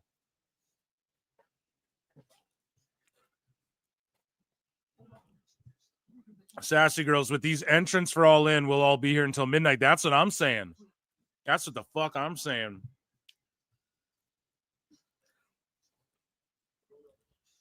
Like Trick Williams being that hidden Dark State member. Yeah, it'll just turn into like he's the leader. Like he was behind them the whole time and shit.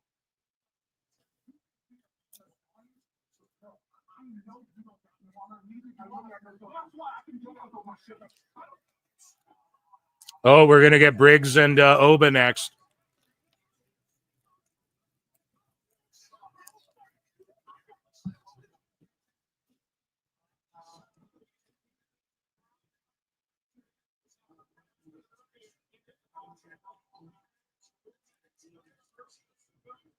That's from now.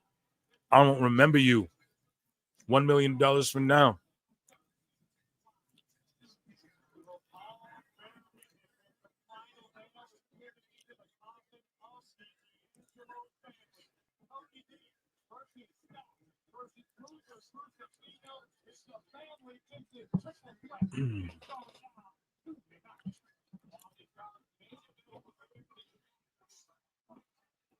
So they're just advertising a bunch of shit.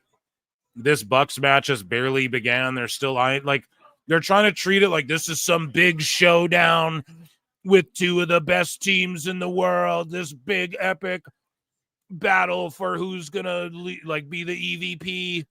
And here's the Bucks immediately doing their same old bullshit. They do every Dynamite, so the crowd doesn't give a fuck. No tags. The ref's not even counting. No one gives a shit. Same old boring ass 4 fucking moves. Ref's not like, you got to get out of here. So shitty. And they're acting like, oh, this is this big fucking match. This big worlds collide. Like, no one cares. No one actually gives a fuck about this match, dude.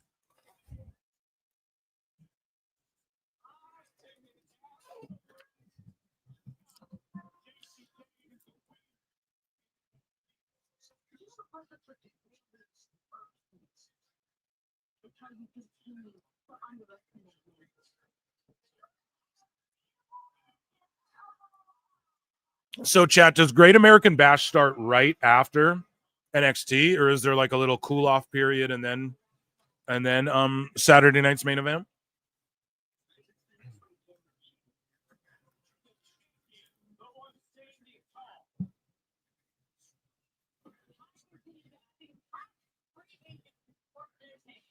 I'm like watching the tag match because they're just doing like the vignette for this fucking women's match. But I mean, it's just the crowd doesn't care. The crowd's not popping for these same fucking moves we see every week. We saw Blake Christian and that other dude take Swerve and fucking Ospreay to the limit. No one cares about this. Gives a fuck.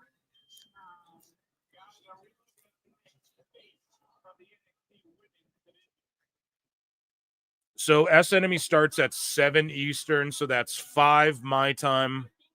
It's 3 right now, and we have one more match on NXT, which is the women's tag. And on the AEW show, we have Hurt Business, we have the women's gauntlet, we have Okada Omega, we have this Bucks match we're just watching, we have Tony and Mercedes, and then we have the Texas Death Match. So I think so when this ends, there will be like an hour or like an hour and a half cool down period until Great American Bash. So like maybe a pre-show for that, which I'll throw on, and then yeah. 8 Eastern. Less than 3 hours from now. That's crazy we're even saying that. Like, fuck. It's a long-ass night, man. You guys better support up. Your boy Phil doing the damn thing.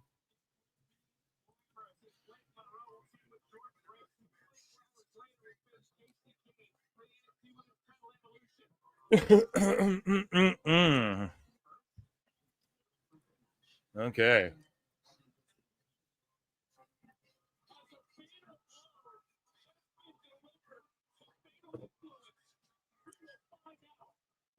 Okay, guys, joining us on the show, ladies and gentlemen.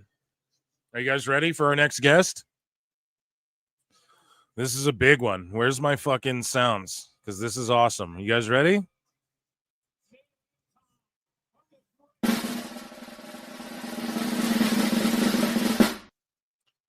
Chris Jericho, ladies and gentlemen. I look and see it's not just me. So many others have stood where I stand. We are the young, so raise your hand. They call us problem child. We spent our lives on trial. We walk an endless mile. We are the youth gone wild. We stand and we won't fall. We're one and one for all. The writing's on the wall. We are the youth gone wild. Let me get wild. Yay!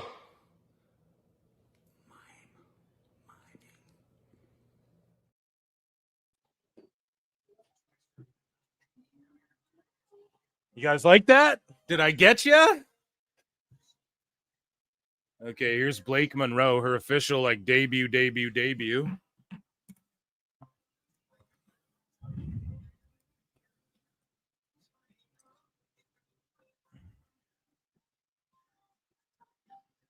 Youth not included. EST equals greatest time zone. No, dude. Because you're way ahead of everybody. You go to bed earlier like a little bitch. That's what you do, like a little baby nap time. No, I'm just joking, dude. Start beefing over fucking tribal wars over time zones.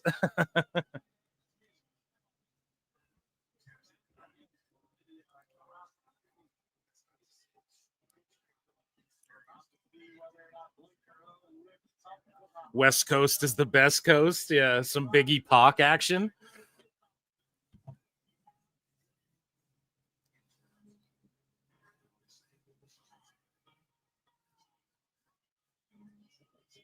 Yeah, this is Blake's first official match. I think she wrestled at like a house show, but I don't think she's had like a match.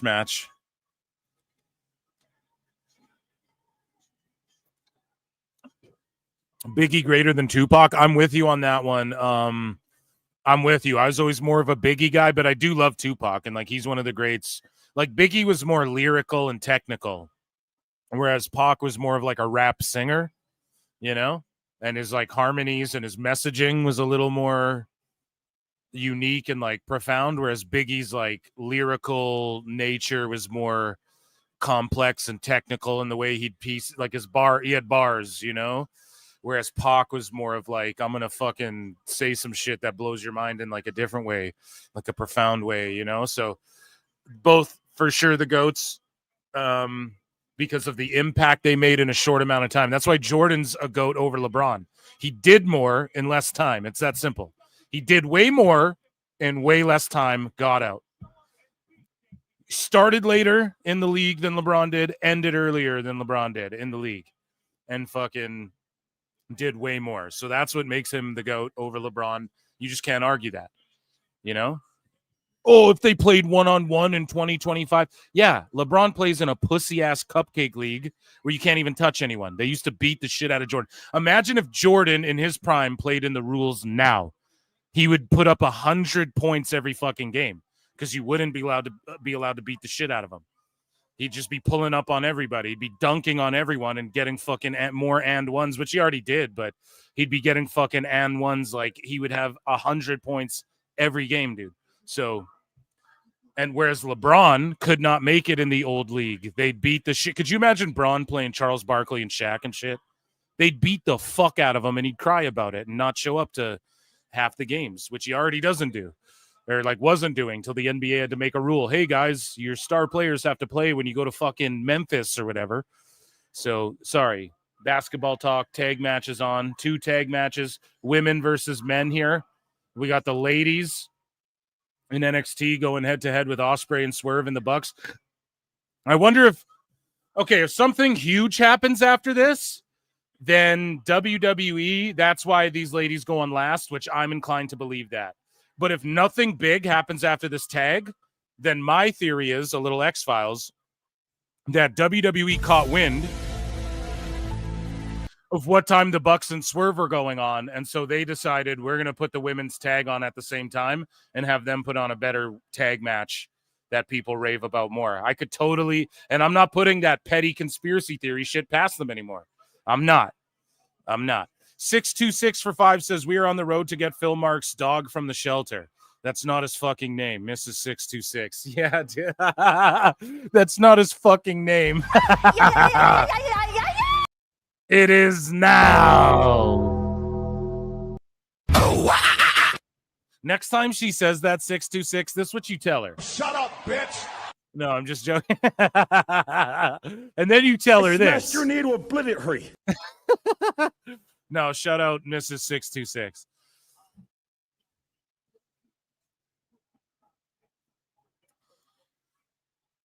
To be fair, LeBron and Vancouver, yeah, none of them did. Like Dwayne Wade, you're naming them all. Carmelo, they all attributed to that culture. But I'm just saying, like, Kobe and fucking Jordan didn't do that.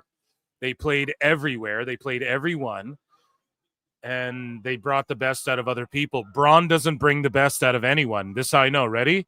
He just every year has to trade and flip-flop around his teams. Either he leaves and goes to a new team, or he builds a team around himself of other people that can win him a chip. Jordan did the same. Jordan had fucking Cartwright play. That's his name, right? I hope I didn't botch it. You know what I mean? Like playing center, like Pippen, yeah. But they were the fucking worst team. That's why they got Pippen in the draft. And then you have they bring in Rodman, who used to beat the shit out of Jordan, who wasn't like, he wasn't even the most dominant guy. He was just a ferocious player. Like Rodman didn't like dominate anyone really, but he was just ferocious and shit. And he beat the shit out of Jordan. They bring him in, but that's after like 3 chips already or whatever. So it's like, what are you talking about? His team wasn't that stacked. It was okay, Jordan and Pippen, and then everyone else around them. Like, you still need a team. LeBron has to get like the fucking Team America, the Olympic team. He builds around him, and then I just think that's not even an argument. When people make that argument, it fucking drives me insane because it's so obvious that LeBron could not match Jordan ever, in my opinion. In any fucking era does he beat Jordan. The Pistons whole team, yeah. That's what I mean. Oh, super teams. Oh, you mean like fucking every, like, you know what I mean, dude? You mean like fucking almost every team back in the day, too? Like every team, like NBA's always had super teams. Now it's like a little more blatant, but yeah, it's Come on, man. Basketball was always like that. And that's the other thing, too. Jordan wins like all defense and shit. Someone said it in chat. Like, he's one of the greatest. Not only is he the best offensive player of all time, but he's arguably one of the greatest defensive players of all time, too. Like, if you could rank him up there, and it's like, is LeBron that? I don't. Boo-boo LeBron? LaBoo-boo? You mean LaBoo-boo James? I don't think so, man. LeBron James will get wrecked by Larry Bird, dude. That's what I'm talking about. That's what I mean. Larry Bird was that guy. He played in the fucking. They beat the shit out of Bird too, you know. But he was a big dude though. He was rough. Like he played rough. He was fucking Bird is so he was so good, man, in his time too. Not that like I lived during that shit, but just looking back and you fucking. Same with Jordan. Like I was very young by the time he was done, but that was like everyone. I just remember like, oh my God, Jordan. But then for me, it was like the 2000 Lakers, like Shaq and Kobe. That was my shit, obviously, right? Like that's more what I grew up on more, that I remember more fondly. And like Vince Carter and shit on the Raps and all that. But yeah, man, Jordan was goated.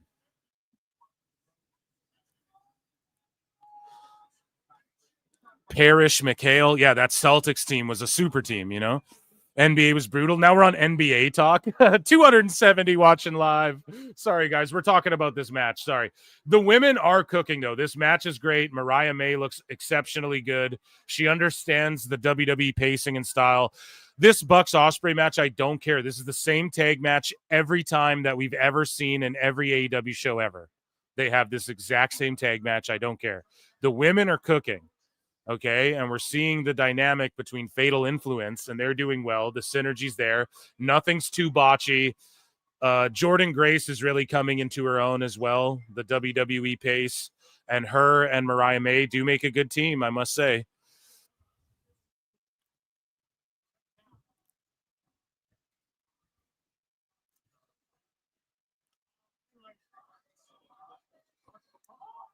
Oh, but yeah, I could totally see them trying to go, we're going to pop a bigger number and put on a better tag match with Mariah May.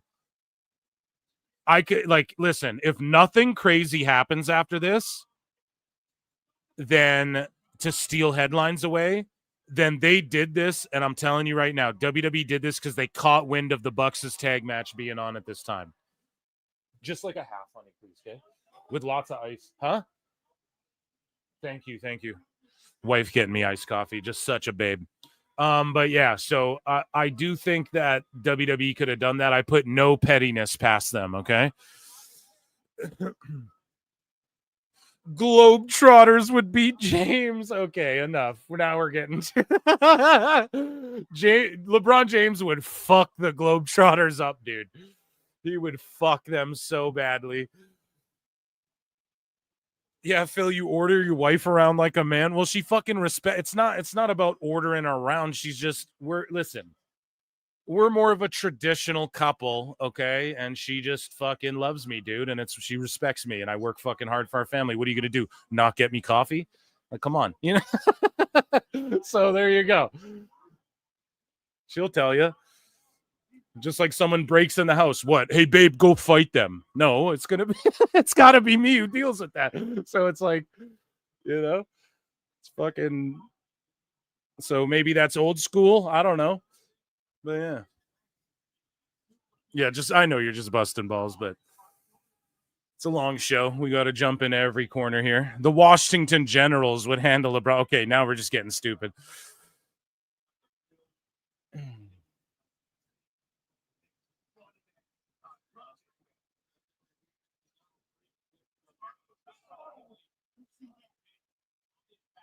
Savannah Bananas. The Flint Tropics would be the fucking guy in semi-pro would beat LeBron. Yeah, they're just doing dual styles clashes. No one cares. This is just indie fucking trash, bro.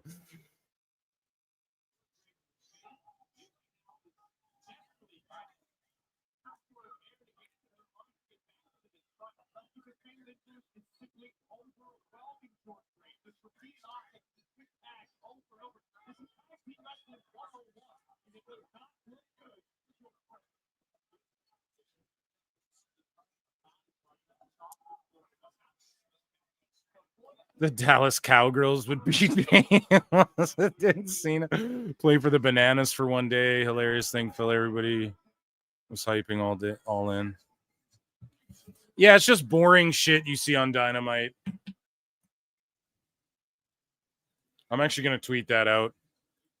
And then I'm going to switch to this graphic because it's way better.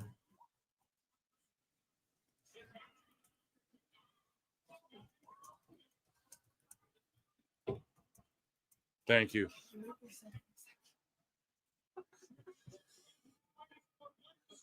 Da-da-da-da-da-da.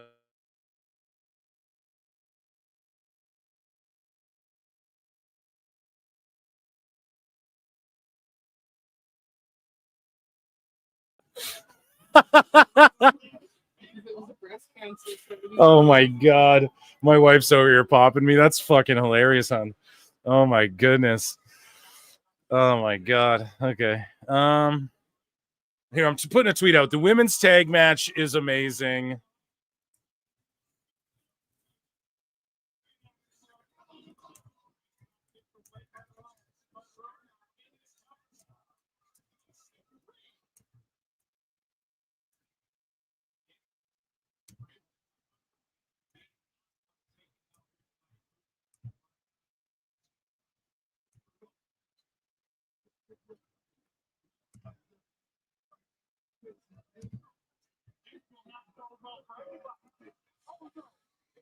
Okay. Yeah, to put a tweet out about that. And how about All In? They don't get the little graphic on Twitter for their thing. Both things are trending, All in Texas and All In. Actually, I don't know if they're trending. Yeah, they're not even trending, but they're maybe in sports, but just in general, they're not, which WrestleMania in general would just be trending.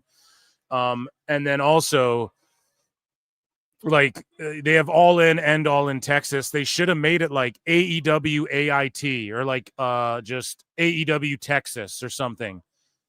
Like, they should have made a hashtag that everybody can get behind. WWE's easy. Hashtag SNME. Hashtag WWGAB. You know, it's just straightforward. You know what it is. For All In, it's like, well, what are we pushing here, man? You never know. Like, nobody ever knows how to market correctly here.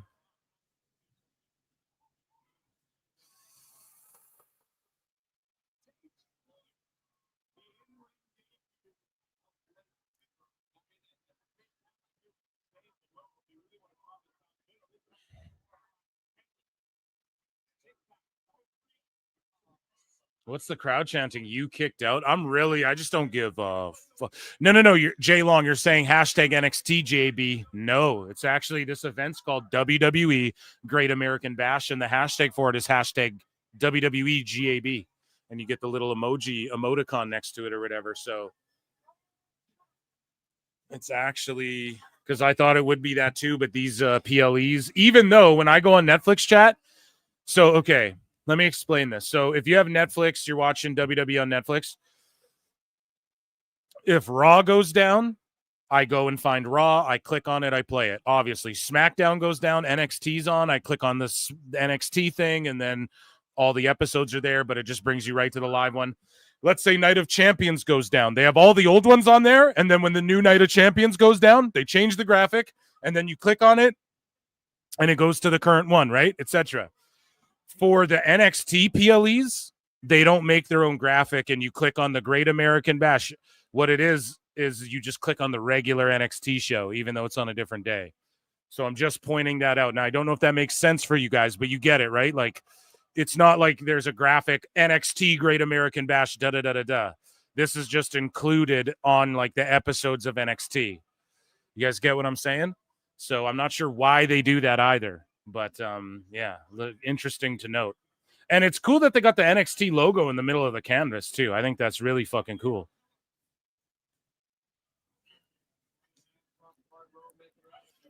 WWE instead of NXT, it's just marketing, right? It's just like, well, WWE is... People say, oh, because it's not developmental. No, it's just because if you say NXT or WWE NXT this, it just doesn't have the appeal. People are like, what the fuck is WWE NXT?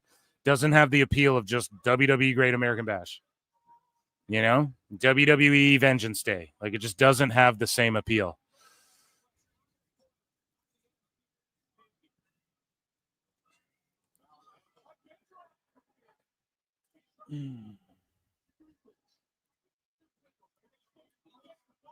Meltzer got extra Diddy lube for All In. Hey, that's all allegedly now, okay? Allegedly.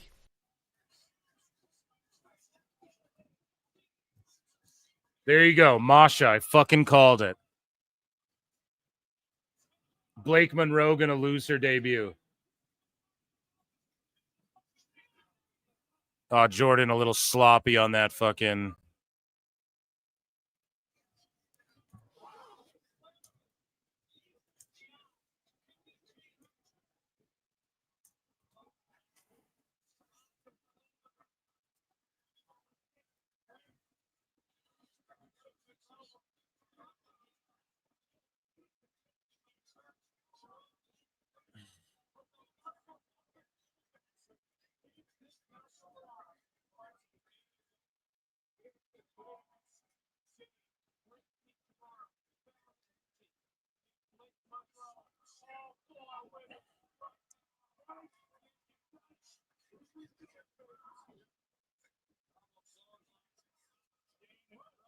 Yeah, I don't know, man. This women's tag match here, it looks like we're coming to a conclusion at the 3:30 mark. My time is what I expected.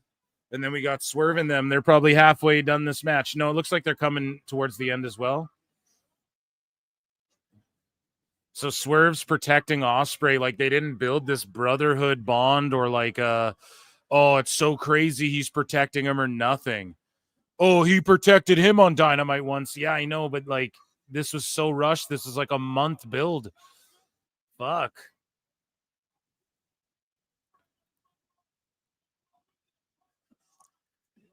Blake gets the win. So what's happening after this? So Masha ran out. What is the big thing? Otherwise, I just think they counter-programmed. Like, they're like, we're going to put our women against your two alleged top guys.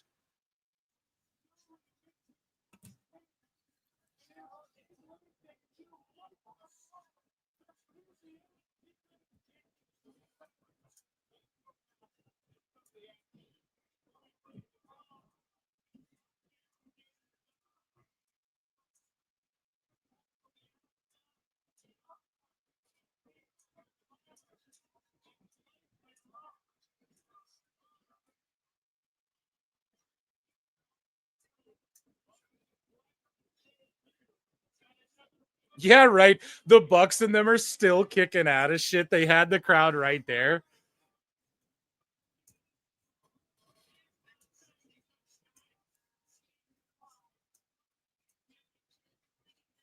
Yeah, 8 Eastern. So 6 my time. That's in 2.5 hours. Guys, let me know when the pre-show for Great American Bash starts. Maybe I'll just check.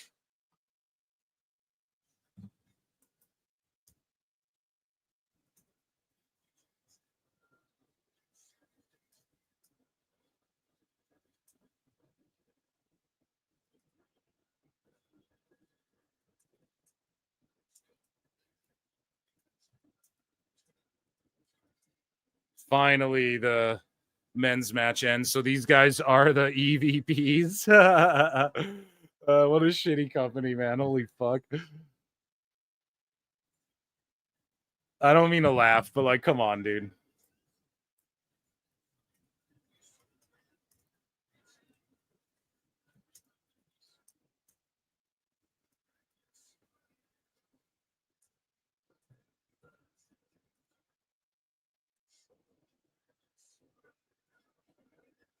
Yeah, the women's tag match is way better.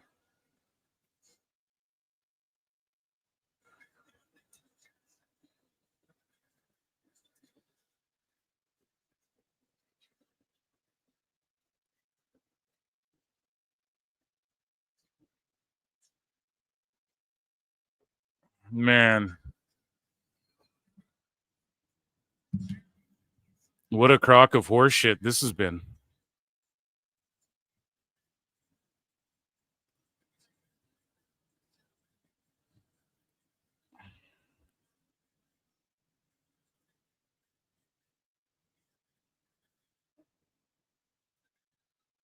Yeah. Okay, so that was the ending to that. Let me see if there is some great guys. Overall, let's talk about Great American Bash.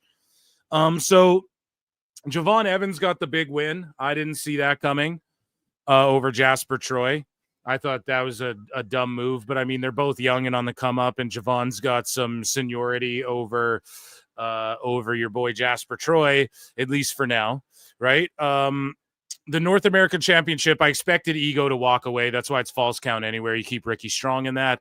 The signing thing just showed everybody how fucking over Hendry still is and Santana is and will be. I agree with the trick Dark States. I really don't like the Dark State shit. I think it's stupid.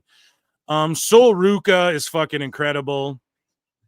Izzy Dame, that was what it was. The women's tag match main evented and Masha came out, so I predicted that, but I think they just knew to put it head to head with the Bucks' match. I honestly believe that. I legit believe that. And then we had Inamura and Femi, which was a great match. Went one false finish too long for me, but it's okay. They didn't completely lose the crowd, but they had them and kind of, and that was a great opponent. And then we sort of set up like Briggs versus Femi. And we know that like Hendry and Trick and Santana are going to have to square off or they're going to have a 6-man tag before Slammiversary. Yeah, so round of applause.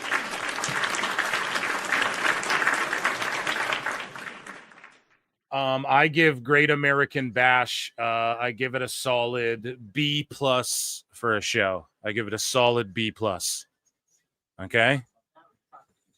If that's fair enough for you all.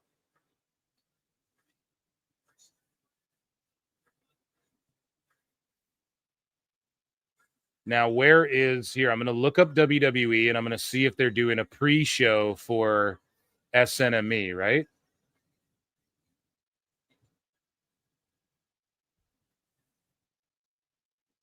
And then I actually watched Saturday Night Main Event on YouTube as well.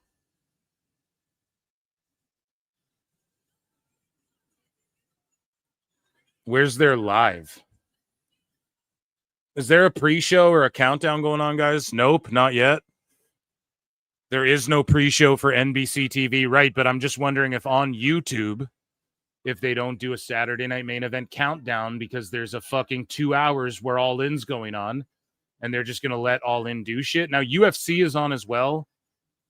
So maybe they're just avoiding shit. Yeah, so I guess WWE's just chilling. There's not an hour pre-show or anything. Sounds good, I suppose. Let me see where Great American Bash is, and I will click on that. I mean, not Saturday Night Main Event, sorry. Where's their live fucking streams? WWE shit is always stressful to find where their fucking lives are. Everything else is like right there. But you scroll through their, okay, upcoming live. There we go. Evolution countdown. The post show for Evolution. No, so just straight up no pre-show for Saturday Night Main Event. Here we go. There's 1.3K people waiting though, live in 2 hours. It starts in 2 hours. On YouTube. So maybe there's like a little 30-minute pre-show. We have, is this the women's gauntlet match? So here we go. We have the women's gauntlet. And we'll see what goes down in the interim and during this gauntlet match, which we will keep an eye on. We are going to do some WWE news before Saturday Night Main Event pops off because it's relevant now. And we got a good chunk. I have to piss. So, ladies and gentlemen, there's a live tab at the top, fourth from left. Yeah, but not on my television, brother. It's different. They have a different layout on TV, YouTube TV. And they got rid of some stuff. So they used to have a play all button. And now they got rid of that. And there's just the play mix button and stuff like that. So I don't know. Maybe it's just my smart TV or whatever the fuck. But yeah. They just make it difficult from my television to find their live, anyone's live really, but especially WWE because they drop content 24/7. It's pretty crazy, but that's good to have a bloated channel. I mean, make that fucking money. I have to piss though, guys. So joining us on the show, Chris Jericho. I look and see it's not just me. So many others have stood where I stand. We are the young, so raise your hand. They call us problem child. We spent our lives on trial. We walk an endless mile. We are the youth gone wild. We stand and we won't fall. We're one and one for all. The writing's on the wall. We are the youth gone wild. Let me get wild. Yeah.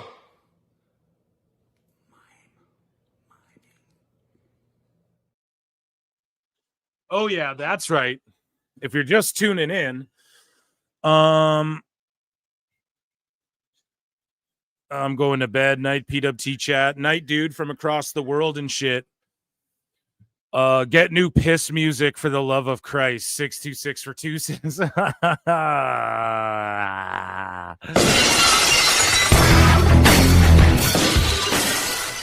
a sicko, dude. What can I say?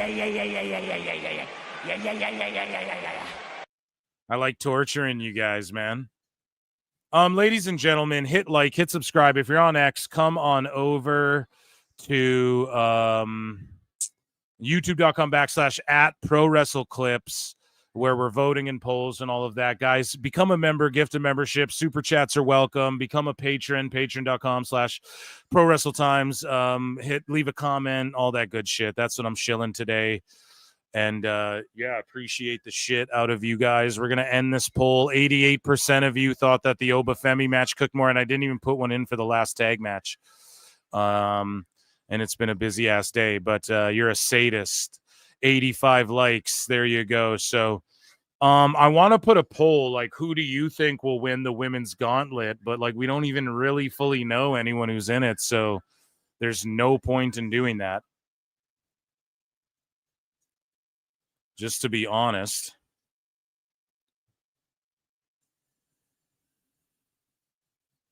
Willow's coming out. Big pop for Willow, which is always good to see.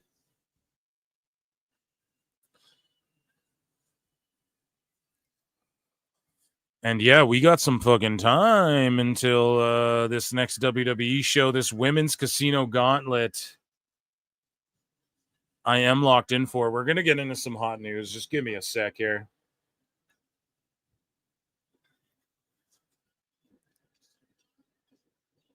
Willow and Stat throwing down, trading blows.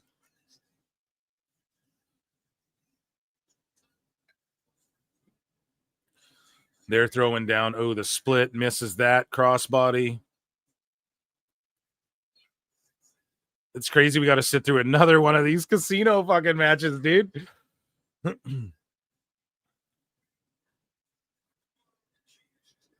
Looking for the doctor bomb already. Bane comes flying in. Big clothesline.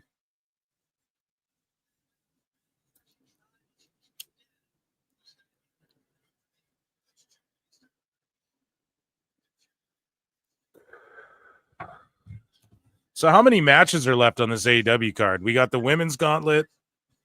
We got Hurt Syndicate. We got Hangman. We got Omega. We got Okada. We got Tony Storm, Monet. Holy fuck. It might be early, but I might need a goddamn drink. It's almost 4 o'clock.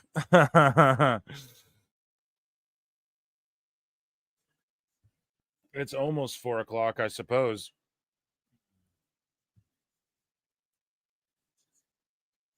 So Ty Mello's out now. Or Ty Guevara, whatever the fuck. So she does a sloppy bulldog.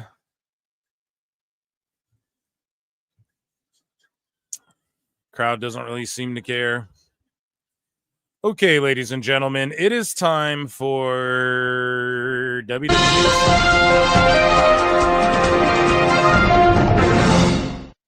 So Olympic gold medalist and WWE LFG winner Tyra May Steele appeared on tonight's episode of Evolve after being absent from NXT TV since her debut 5 weeks ago. Yeah, I don't think she should have won that first season. I'm going to be completely honest. I just don't. I'm an Olympian. Who gives a fuck? There's like 800 amateur wrestler Olympians. You know, I just think that that's such a played out concept, and to give her the win is just. But she was older than everyone on that show. That's why I think they did it, because that LFG show's fake as fuck. The Undertaker tells a story about the time he had to look out for Charlotte Flair when Rick was in Korea. So listen to this fucking story here. And Shadow Fanatics, man, don't be fucking pulling my string. Don't be here. I'm gonna leave it small. Action. We'll scroll down a bit. Somebody had made me aware that Flair's kid is wasted. I didn't get out much. Obviously, wow. You were in the wrong place, and I was like, "What?" I'm like, "Why is she even here?"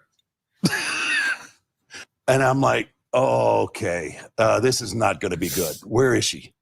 So I get up and I go find her, and I was like, "Oh no! This is absolutely not." You guys are like, it's 6 p.m. It's da-da-da-da-da-da-da. Okay. I'm in. Fuck it. Cheers to the PWT universe. I'm going to fucking take a sippy. Fuck it. Let's go. Here's some Fireball whiskey, which is lame and girly, but no, it's not actually. It's a fun drink, but yeah, I just saw that Orton ad with Cody Rhodes, and I'm like, okay. I'm Phil the Shill, right? Might as well. Here comes Tekla, by the way, and she's awesome. But yeah, let's listen to Undertaker's story. So I'm trying to remember who it was. I don't know if it may have been Bubba and Devon. I said, "Look, you two are taking her back. You're taking her back to the hotel and make sure she gets to her room." And I said, "I swear, if either one of you No, two I think it was Ray. Was it Ray? Ray was in It there. I was knew Ray. Ray was involved in there Ray. too. It was- I think it I was ended Ray. up not trusting them two. And See, I she said knew I who had it to go was. with somebody that I No, I remember. that I truly trusted. And I said, like, okay, make sure. Then word gets back later in the night, hey, she's in her room, everything's good. Oh my. I wasn't gonna I was just having fun. I didn't want to have to explain to your dad That you had to- anything, I had to get her out of jail or I had to do you had anything to like kill that. somebody. I was like, she's good, everything's fine. But yeah, that's where we actually met. That's right? where we met. Yeah. And that's like, Taker made me go home. I did make you go home. You're grounded. Uncle Taker. Uncle Taker made you go home. Wow. But as I watched that taxi drive away, I would have never imagined in a million years that there would be a list of accolades. Me neither. I mean, Same. you turned it around good, kid. Uncle Taker, dude. That's funny. Everybody's uncle. The Lock, my yard. Korea's my yard, pal. That's crazy, though. What the fuck was she even doing in Korea? That's wild, dude. Squid Game. Good thing she didn't get caught up in the Squid Game. So here's a funny conversation between Michelle McCool, Undertaker, and Charlotte Flair. I did not listen to this, but someone clipped this. Here you go. This one trying to convince me, ESPN Body issue? Yeah. Why are y'all No, talking? see, because I think that's not you're my hot. Undertaker. I think you're hot. That's not my Undertaker. That's not my Undertaker. You turned it down? Yes, I turned it down. ESPN, listen, let me be the creative director for this. Oh. Every character needs layers. This one needs many more layers on it. Oh, less layers. You need less. You need. This has really. This has come off the rails. No, I was thinking like little coffin. No, it'd be a big coffin. What are you talking? What are you? What? No, because it would look weird with a big one. No, it would not. I need a big one. I need a big coffin. Yeah, but then it looks like you're holding a surfboard and your gimmick is a surfboard. Oh man, I'm going back to work. I got to go back to work. Yeah, I'm glad he turned that shit down. What do you guys think? Let's continue here. So Mojo Rawley says he'll never return. So hold on a second. Julia Hart's in this thing, but Sky Blue isn't. She's just there in her corner. Or did they enter together? I don't get it. So Mojo Rawley says he'll never return to WWE and reveals several reasons why. Right? And I don't know if like he fucking anybody would want him back in WWE. But yeah, he's I don't know. Ringside News is just not working and being glitchy and stupid. So either way, though, he's just, he won't return. And that's fair enough. I mean, he was there in the Vince era. I don't think he would have got pushed in any other time, really. So it's all good. Evolution is going to grab mainstream headlines. Here is Nikki Bella on, Regis, or it's like Ryan Seacrest and Kelly Ripka or whatever the fuck. Welcome back. We're here with Nikki Garcia.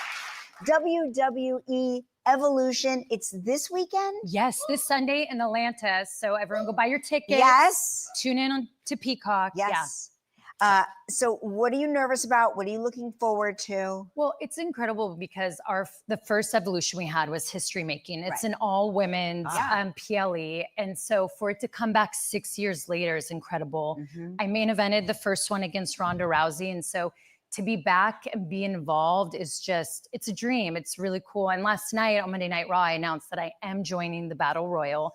So I'm going to be back in the ring, and it's bigger than when I've done the Royal Rumbles. I'm actually going to compete more, and that's going to be the first time in 6 years. So I'm really excited. Doesn't that scare you a little bit? Yeah. You know, how many wrestlers in the ring at one time? It'll probably be around 20. So 20? Yeah, Royal Rumbles are 30, but our Battle Royals are a bit different. And I think once you're a professional athlete or wrestler, it's just always in you. You always crave it. And we're kind of adrenaline junkies. Like, we thrive on that. I know, but at a certain point, are you like, wait, I'm a mom. Is there any of that? Like, hang on. Maybe there should be, but when I train, I know to do things a little different to be safer. Yeah. Right. Like, okay, Nick. I ask Husey, are you watching All In? He goes, fuck no. Don't be as fearless, like maybe a little bit, but yeah. Yeah. You returned to WWE Raw last month. What was that moment like? Oh, it was incredible. It was in my hometown. So I grew up in Phoenix, Arizona. Yeah, right. So the crowd, it's just unlike anything. Kelly and Mark. Oh, is it not even Ryan Seacrest? Who the fuck is this guy? I don't know.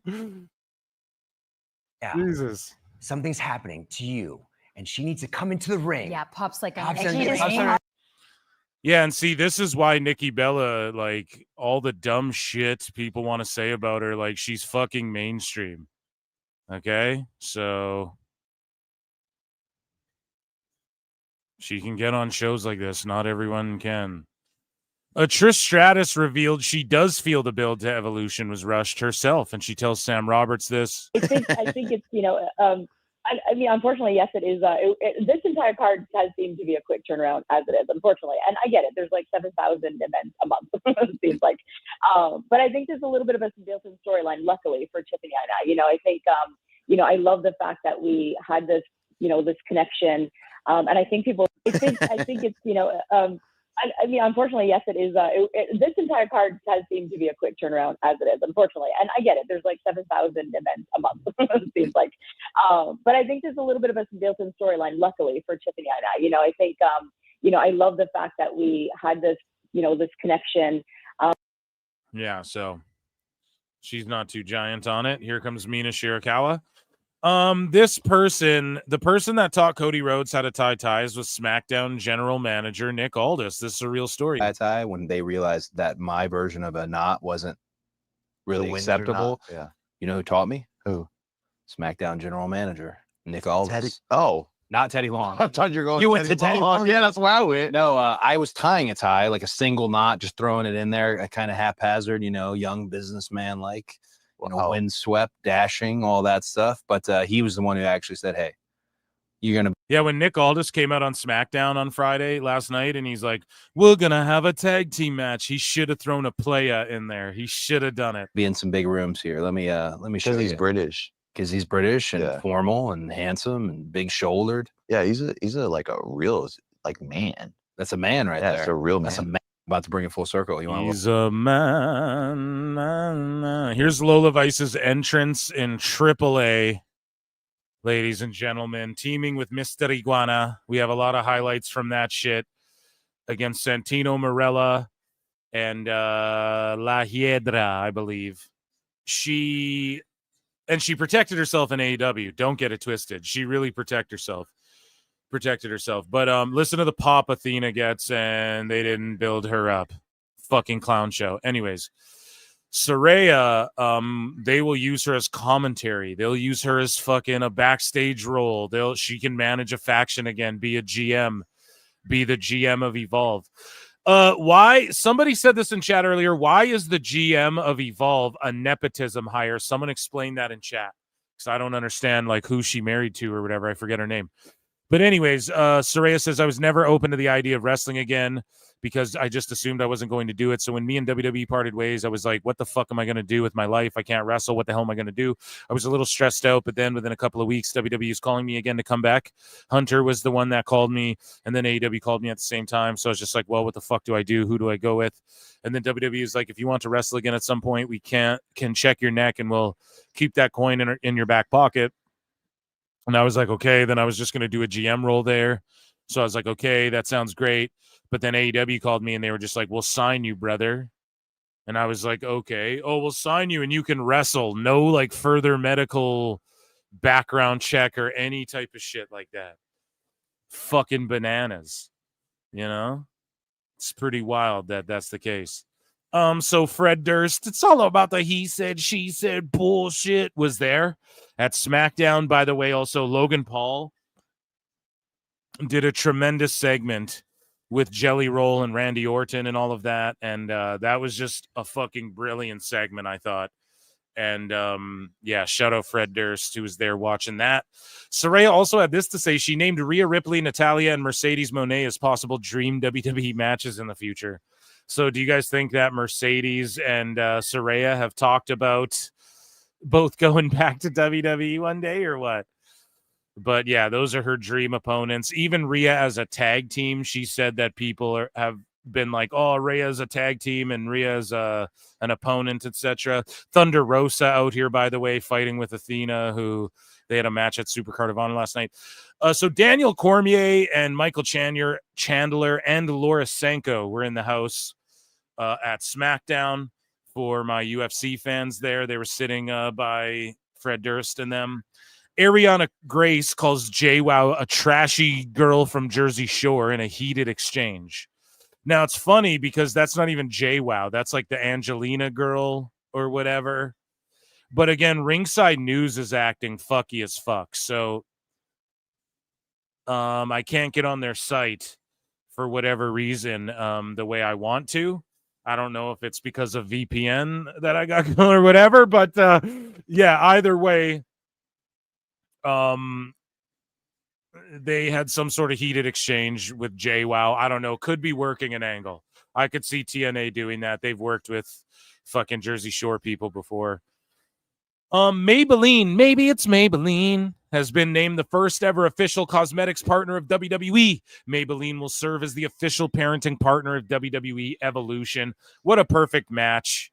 And it's about goddamn time. And it just shows you wrestling's getting really popular in the female demographics as well. And that's good. Again. So this is via Lucha Libre Online. La Yesga versus Va La Cobra Esto al Cine. Hopefully I fucking said that correctly. We had the Cobra. This is the real main event of the weekend. What everybody's been waiting for. The fucking Cobra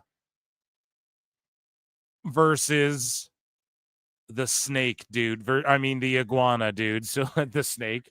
The python versus the anaconda. No, the cobra versus the iguana, pal.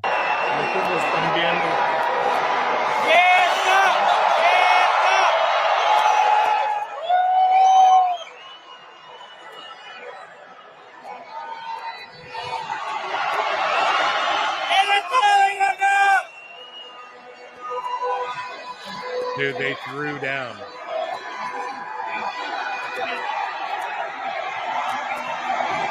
Listen how fucking hot that crowd is. WWE triple. Listen how fucking hot this crowd is. So the debuting Alex Windsor, I believe that's Will Ospreay's wife. Am I mistaken on that? Someone will correct me.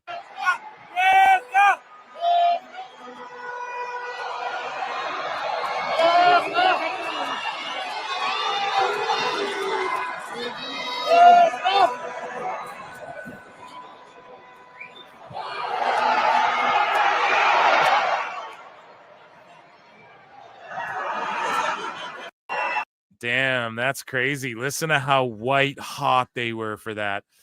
WWE TKO want to continue holding shows as the same days that AEW are holding shows. Okay, so this is definitely this is from WrestleVote's Backstage Pass. I mean, guys, come on, right? You paid to fucking hear this guy give a take that 7,000 fucking marks on the internet have, and it looks like someone just got Alex Windsor just got her nose busted on this lady's knee for a shoot here in AEW. Anyways, this is definitely something WWE wants to do. Where hey, if NXT is on the road and booking for arenas, they want to do it somewhere where they're going to have the last word on the night. It's more than that. It's to control the internet narrative, which is what the dirt sheets are saying a week or two after Phil Marks says it. Charlotte Flair claims she's fine with never winning another WWE title again. Good. And I bet she will win another one, but good, because that's the mentality she should have right now as the GOAT and in this stage in her career. Just get other people over. Elevate everything else, you know? I'm glad I took that shot of whiskey, by the way. Randy Orton. So speaking of whiskey, we didn't have neat Wheatley so good we drink it neatly here in Canada, at least not to my knowledge, but I am sipping some Fireball. Let's hear a Cody Rhodes and fill the shill. Use my WWE Shop affiliate code if you're buying any merch tonight from WWE Shop. No extra cost. It's in the link below. And yeah, you support PWT directly. So guys, here's what Randy Orton, non-applicable to Fireball, however, here's Randy Orton and Cody Rhodes selling booze. That's like his gimmick now. I love, by the way, how good is his pod? His pod is so good. I had to clip it up and make some shorts out of shit, you know, and to post on socials and stuff, because it's so funny and so much of it pops me. And they just get shit-faced and tell story. It's amazing. But anyways, here's Cody Rhodes and Orton. We've known each other a very long time, Cody Rhodes. So I feel like I can be frank and tell you that I really love your style. Very classy. Okay, the way you're saying it makes it sound like it's a bad thing. What's wrong with a little bit of bad in your life? Am I right? Right. Which is why I teamed up with Fireball Whiskey over the summer, the official shot of bad guys. And you're going to be my official target over the summer, just so you know. The official shot of bad guys. Huh. Rhodes and Orton. The official shot of bad guys. And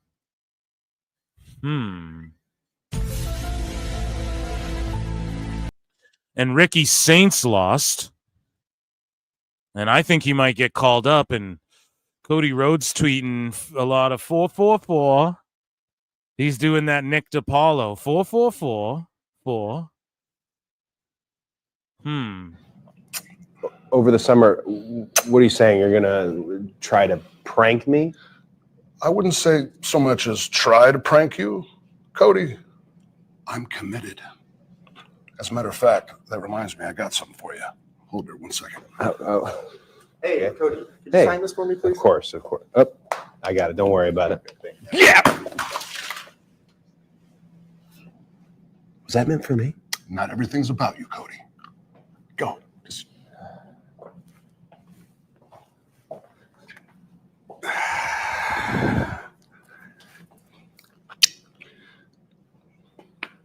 We'll get him next time. Hell yeah. I guess, chat, I'm the bad guy.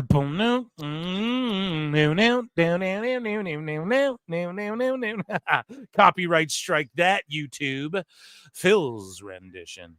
Mr. Iguana e un reptil sumamente bendecido.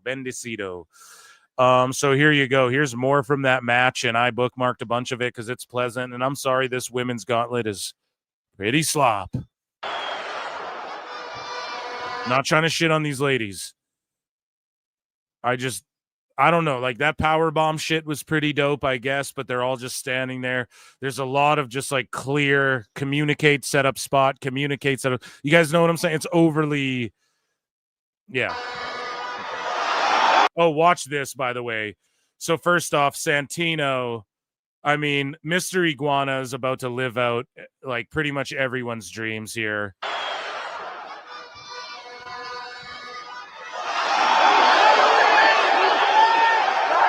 Can you guys see that or nah? Here, I will do this for this one part of the show. We will remove this. Mr. Iguana gets the stink face from Lola Vice.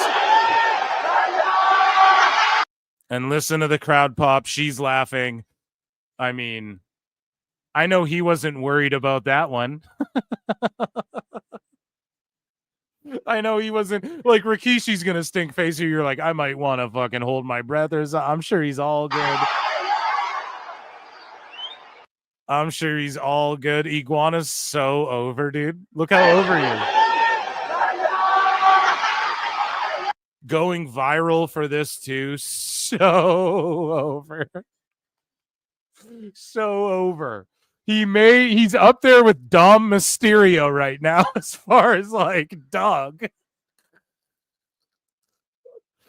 You know what I mean? And listen to the crowd react, dude. Triple A's going nuts. They love Lola Vice. She's not even Mexican. She's not even Mexican, Brian. It's not allowed. 30% told me. Is she 30% Mexican? Well, if she's 30% Mexican, then it's okay, Brian. Listen how hot they are for her, dude. And the green paint is all up on her booty. I mean, come on, dude. That's some fucking viral shit. Like Iguana, this is all I'm saying. Iguana I wouldn't even be shocked if he made like a Rumble appearance. Maybe not a full-time main roster, but like, come on. They're now like not manufacturing, so I don't want it to sound negative. People will be like, corporate. But they are sort of, what's the word? Like, clearly someone's like, yes, let Lola Vice stink face you. And that's going to go super viral. And Lola's getting over and Iguana's always going viral already. He's like a Joe Hendry type where he gives an interview and it's on Espanol and everyone's sharing it around because they love him and the Iguana. So he just did this. I mean, he's about to he's John Cena. Have him beat John Cena. He's the guy. And Athena actually won this fucking gauntlet. So I guess round of applause, but yeah, I mean, so what? She cashes in, then Monet just beats her and steals her belt too. You know Monet's going to get the Ring of Honor belt too. They're not going to... If they don't stop at or before the AEW World Women's title, they are not going to not give her the ROH title. You guys get what I'm saying? They're not going to have like, oh, the one she couldn't get was the ROH. Athena's going to beat her. So we'll see. I don't know if this was the correct call. Now, I did see somebody, and this is a conspiracy theory here. We'll play in X-Files. I did see someone say that Athena's going to win the thing. Someone who's a cool dude. I'm not going to lie, okay? Say that Athena's going to win this gauntlet and then cash it in tonight. So that could happen. I was like, I don't even think Athena will win the gauntlet. But since that just happened, I'm inclined to believe this person was right. I'm just going to throw that. It wouldn't be the first time they were right about shit like this. Maurice and Tori Wilson both confirmed they'll be at Evolution. So Victoria not getting a call back, but Tori Wilson does. Blake Monroe enters New Era. This is via Deadline. So Blake Monroe on Deadline, Variety. Everyone wants the WWE scoop because it's trends, it's hot, and everyone wants to be a part of the WWE business right now. Talks new gear, maybe turning heel and dream match against Nikki Bella. So again, I told you guys. What did I tell you guys specifically? This is crazy how I'm just like right about this stuff all the time, right? And I don't mean to blow myself, but I said, what did I tell you guys? I guarantee if you ask Mariah May, she'll tell you she was a Bella's fan. I guarantee if you ask, and no, I didn't. I'd never watched her vlogs and shit. I've never done that. I guarantee if you ask a bunch of the NXT women's locker room, they're Nikki Bella's fans, and Brie Bella's fans, and Total Divas fans, and Total Bella's fans, and shit. They're fans of that shit. That shit got so many women into wrestling. And I remember back then, like way back then, when I never had a decade ago, they're talking about how, since Total Divas and shit, I'm sure somebody used the Google machine. You can find what I'm talking about roughly. This is verbatim. This isn't verbatim. This is I'm sort of paraphrasing the headlines at the time, but it was like the Total Divas and Bellas has like a direct 1-to-1. Now, correlation doesn't always mean causation, but 1-to-1, since those shows have been in effect, more women and like mothers and shit started watching wrestling again or whatever, like WWE at least. So someone can fucking look that shit. I'm sure it's out there, but yeah, Mariah May probably grew up watching the Divas era. That's why she gets it. She gets like what fans wanted then as like, no, we need you. We want the AJ Lees and shit too. But also, me personally, I was never a hater on the Alicia Foxes or the fucking Bellas or never, dude. Because like I grew up in the Attitude Era. So really you had girls who could go, but they were lucky if they had the chance. So it was like, why is FTR out here again? So it was like, Lita and Trish and Victoria could go and Molly Holly, but then you had the Stacy Keeblers and the Tori Wilsons and the Nydias and the Dawn Maries and all that shit too, So I don't know what FTR is doing out here again. Another one of these motherfucking bots. I thought we rid it of them all. What am I calling her? Mariah, Blake? I don't know. I took a shot and I'm fucking and I'm chilling now. So anyways, moving along here. That's good that Deadline is picking up on it. More Mr. Iguana. He says, fue tanto cine que se escucha un niño sufriendo inconsolable ante la barbaridad. Did I do okay? I tried my best, guys. Sorry, I speak French. I don't speak Spanish, but we have Iguana and the Cobra from another angle, and we actually see the end. This is the end of the sequence that we watched earlier. Because for some reason, La Hiedra was like stopping. She was fucking with everyone in this match for some reason. It's weird.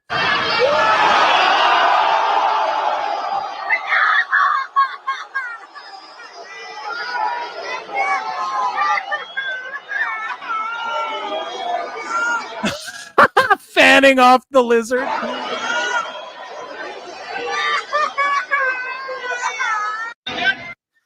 Damn. Just looks like a fun, great time.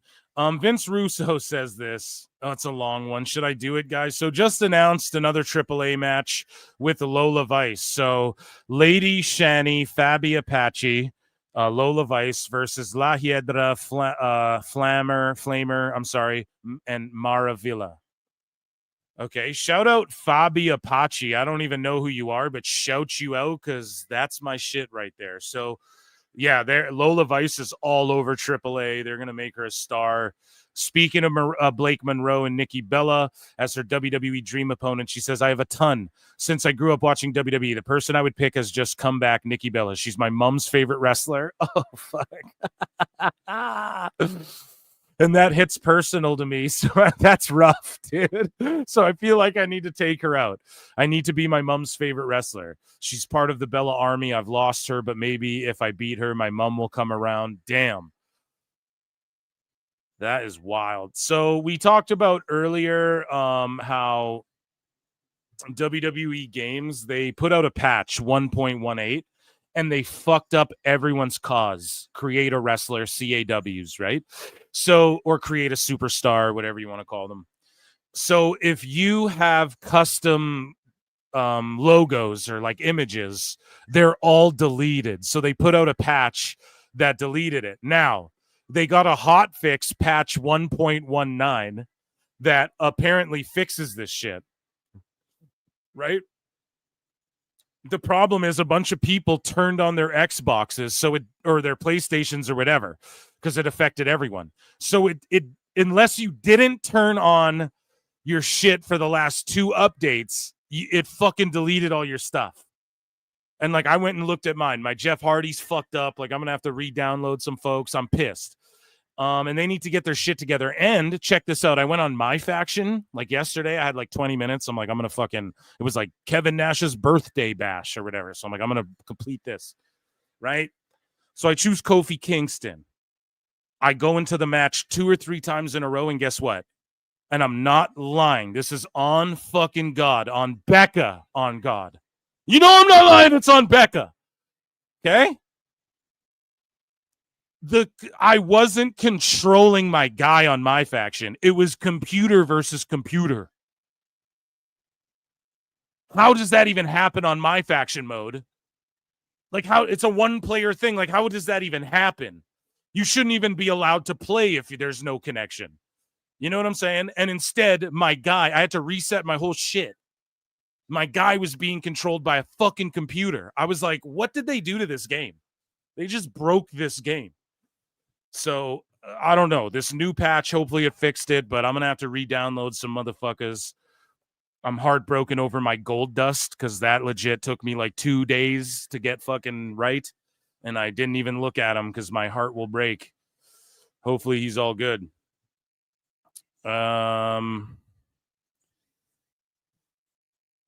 So Real Killer Cross was chilling out, absolutely effing life-changing night. And this was him vibing out with the fans. We played this. This is the 3-minute version. Like, here, let's play this long version because during Raw, during the commercials, I'm trying to tell you guys, like, yo, they're going crazy for Cross and shit. Let's look at this edit that got put together. And Cross loved this night, and we want Cross, man. Also, how many fucking AEW wrestlers are going to wear red, white, and blue? We get it. You're in Texas, bro. Fuck, man. Yeah, you're all in Texas. We get it. Like, you're all there. Literally. Like, fuck off. Everyone looks the same and generic. Oh,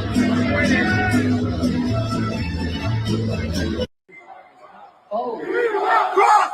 We want Cross! We want Cross! We want Cross! We want Cross! We want Cross! We want Cross! Yeah! Every single week you come out here, Sammy, I'm going to come out here too. And I'm going to blast your guts. Yeah! That's what's going to happen. I am the devil they know versus you, the devil they don't.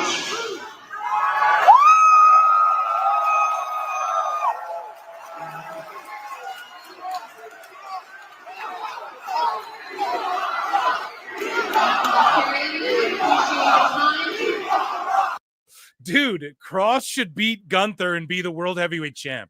Fuck what everyone's talking about. Like,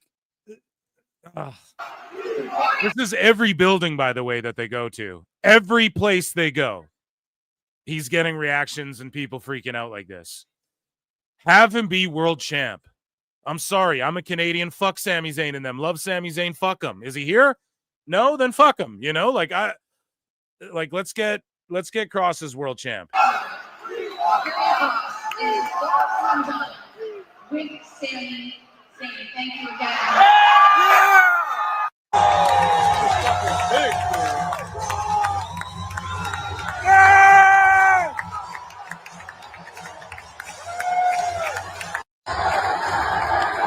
They're not listening backstage. They're fucking stupid.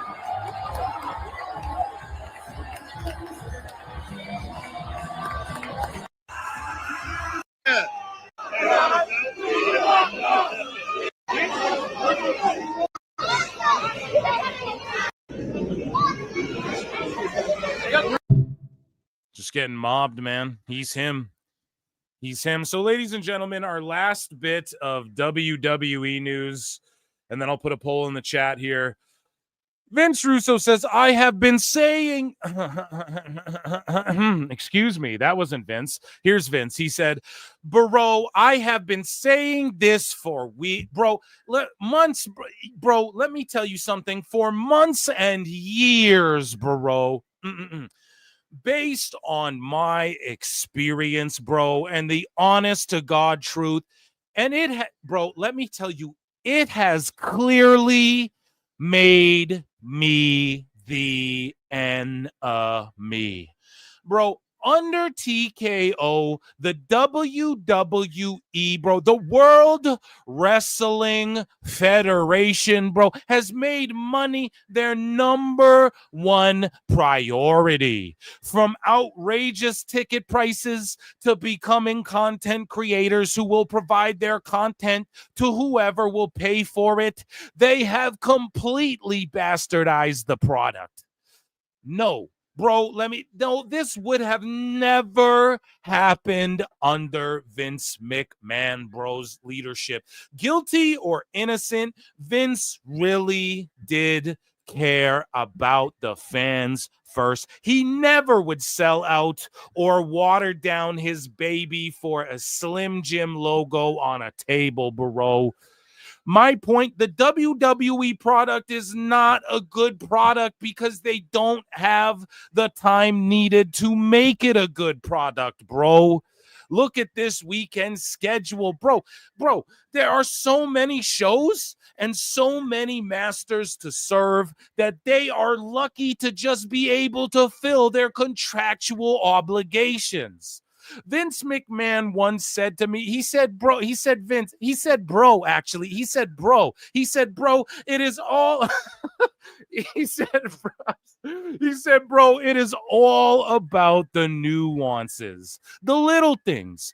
Those are the things that make something both eventful and memorable. Yeah, bro, they're making money, but to the true fan, to God, to Stone Cold Steve Austin, who I created, mind you, they have made their product almost unwatchable. Bro, that is the simple reason why Netflix numbers are going down and their YouTube numbers are going up. To casual fans, the show only warrants an 8-minute highlight reel. Bro, I have become the enemy by stating the facts and the obvious, and I can live with that.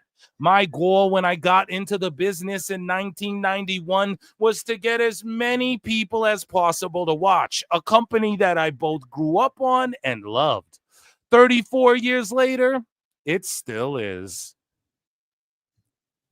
Vince spitting a bit there. Gotta be perfectly honest. It's true with numbers going down and YouTube shit going up. It's true. Like YouTube, I think, is like, that's the way everyone's going to have to do it. You just go on a page, click. Like WWE should just set up their own shit and do this. You just go on a page, click, fucking watch. And then some stuff you make them pay for. That's the way to fucking do it. I'm going to be perfectly honest. And that, ladies and gentlemen, was W.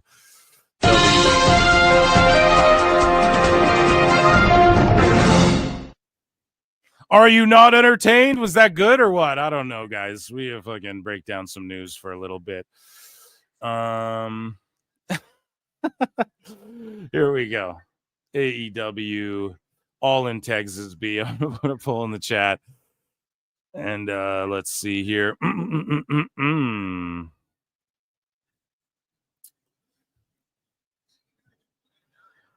Let me see here. Where are we? Okay.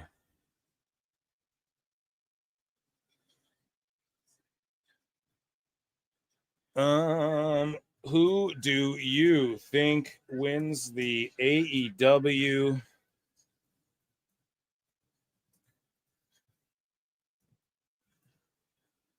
championship match?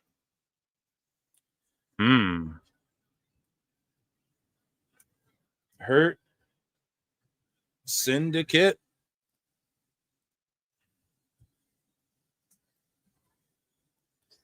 or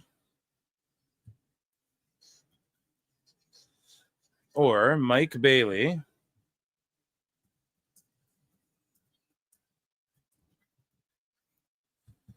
There we go.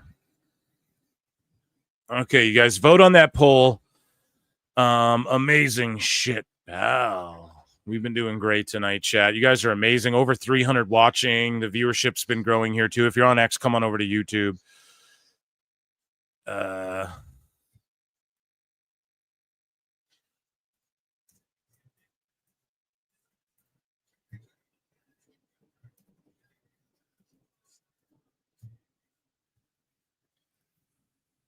Okay. Sending a DM. Over there. Okay, yeah, fuck. I got like 45 messages I got to respond to. George Capture for 5 says, with all the AEW bot activities today, I may need a raise. Yeah, fuck, dude. Hey, I'll raise one. I'll give you a toast. How about that? And I'll take a fireball for you there, George. There you go. So, guys, vote in the poll. Who do you guys think is going to win this tag team match? Oh, is Nick Wayne and them in it too? I forgot a whole option. So, sorry, guys. I fucked up. Do I do a new poll? No, it's all good. Because it ain't going to be the patriarchy. Ain't going to be the fucking patriarchy. Mike Bailey looks like Eric Bischoff's son.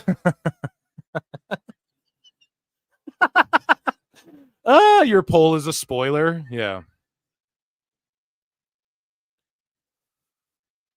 Yeah, it is a triple threat, Tariq Brown, and I apologize for fucking that poll up, but what, do I make a new one? Here, I'll make a new one. Fuck it. Gotta retype this shit out. More dead air. You guys asked for it. You complained, so you gotta get what you want, okay? Guys, if you notice like something go up on YouTube, like, hey, here's a fucking here's a something for Saturday Night Main Event or something, let me know. 71 okay, so no, like this is, I'm not going to make a new poll. 71% of you are saying Hurt Syndicate. So of that 71%, put a 1 in the chat if you think fucking Christian and Nick Wayne are going to win. It'll be like 4 people, so it won't even fucking matter.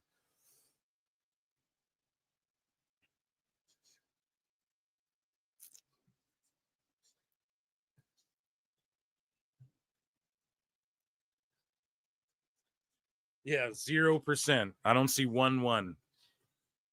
I don't see 1 fucking 1, dude. Not a 1.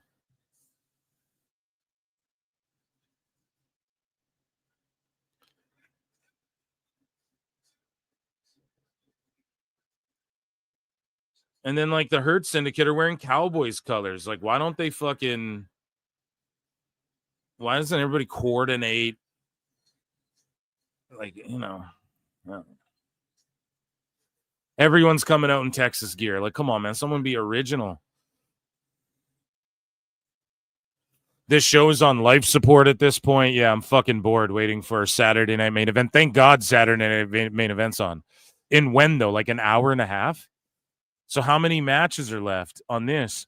Hurt Syndicate, Mox, Hangman, Okada, Omega, and Monet Tony. So 3 after this one. Yeah, this shit's going to go just as long or longer than SNME, guaranteed.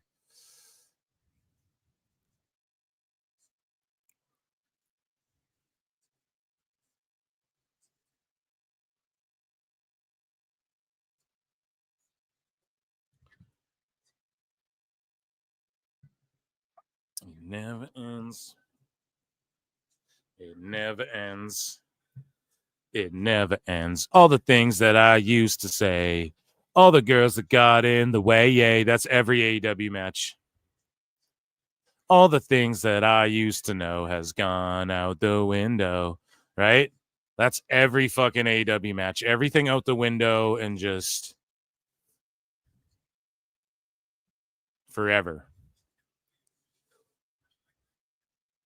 When you go, go, go, go. I can't believe Sassy Girl, you're still rolling Ricky Day. Round of applause for the fucking PWT unit. We're growing as the night goes on, guys. I mean, yeah. This tag match is what it is. This isn't like the worst ever. Like this is better than the Bucks and Ospreay and them, I will be honest, because it's just the same old shit with the Bucks every fucking time.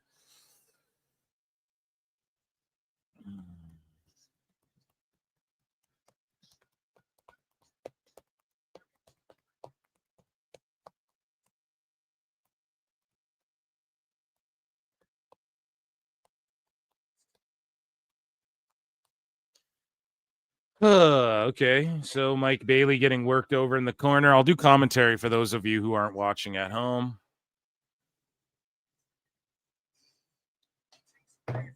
Commentary fucking sucks. Benjamin stalking Mike Bailey in the corner, goes for the running knee. Mike Bailey gets out of the way, does a jumping kick. Like a reverse Uranagi. There's a name for it. I can't think of it right now. Someone will say it, I bet. But I do know it. When I hear it, or see it, I'll know it. What is it, like Ushi Garoshi? No, I don't think that's what it is it? I can't think of it right now. Someone say it, unless that's just uber smart shit. Phil S. Mark shit. So, like, that was a dope, like, twisting. That was Lashley, or whose finisher was? Yeah, I think that was Lashley's finish at one point. That, like, spinning Dominator instead of, like, the frontwards one. You do, like, the spinning one, Christian taking over. So 3 people are legal at a time, which I think I'm just catching on to at this point. I return to PWT, and it's a speedball match. Watching Jaws 2 while waiting for SNME, it's actually terrible. Should have left it in my childhood. Yeah, Jaws 1 is a classic, and then the rest are shit. Except for the one with, I think, Michael Caine was in it, where he's just dope to watch do anything. I'm watching Peru versus Chile women's soccer while I wait for SNME. That's fucked that, like, people aren't even, like, trying to tune in. I'm not saying you guys are fucked. It's just, like, this is their WrestleMania event, and you guys are like, yeah, I'd rather watch women's soccer than fucking Nick Wayne in a tag match, you know? D, what's up? Maddie says, Phil, what's up? What's up, guys?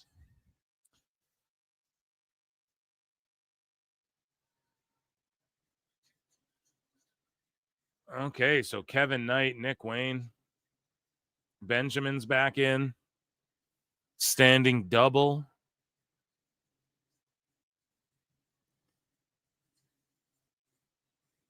Boot to the face. Oh, jumping kick. Yeah, Mike Bailey going for some fucking... Benjamin's got to take all these guys as shit. Oh, come on. Yeah, double Rana.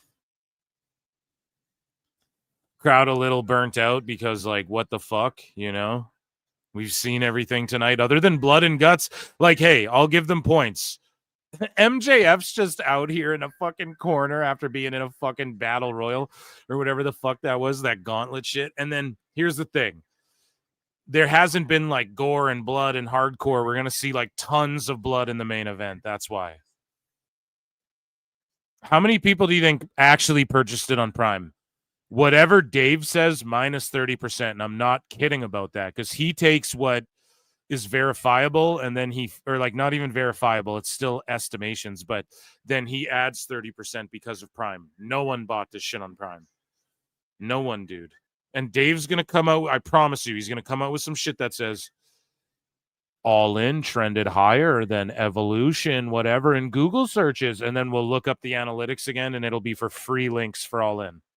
It'll be their highest Google search thing. He'll talk all this shit about it, and then it'll be for free links. And you guys are going to see. And then the turnstile is going to come out, and it's going to be like 18K. And we're all going to be like, holy fuck.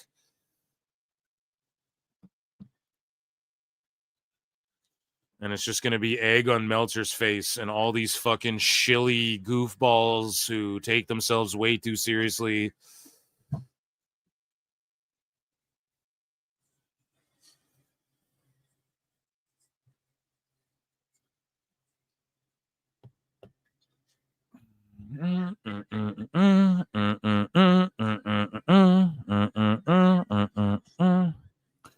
Here we go. 326 of you in here, guys. If you're on X coming over to YouTube, consider becoming a member. Super chats are welcome. You can gift a membership, leave a comment, hit like, hit dislike, join the chat, vote in the poll, share this shit, whatever you got to do. And I have a Patreon too, patreon.com/prowrestletimes with like over 100 videos, and you get access. I do a bonus show if you're a member every Monday, and if you're a patron or a member, you get access to that bonus show. It's just more PWT if you love PWT, and yeah, consider doing that. Sneeze and Spanks, thank you so much for being here. And yeah, we've had a great day so far. Like, I've been live for 5.5 hours, chat, already. 5.5. And we're an hour and a half until main event. So it's like crazy, guys. Okay, we're going hard in the paint. It's going to be like a 10-hour fucking live stream. Thank you for locking in with me. I appreciate all your support. And yeah, earlier, if at any point you're like, this is boring, Phil just calling action and, you know, like whatever the fuck. Because I have been doing news segments. Just go back, watch the news segments at the start of the show.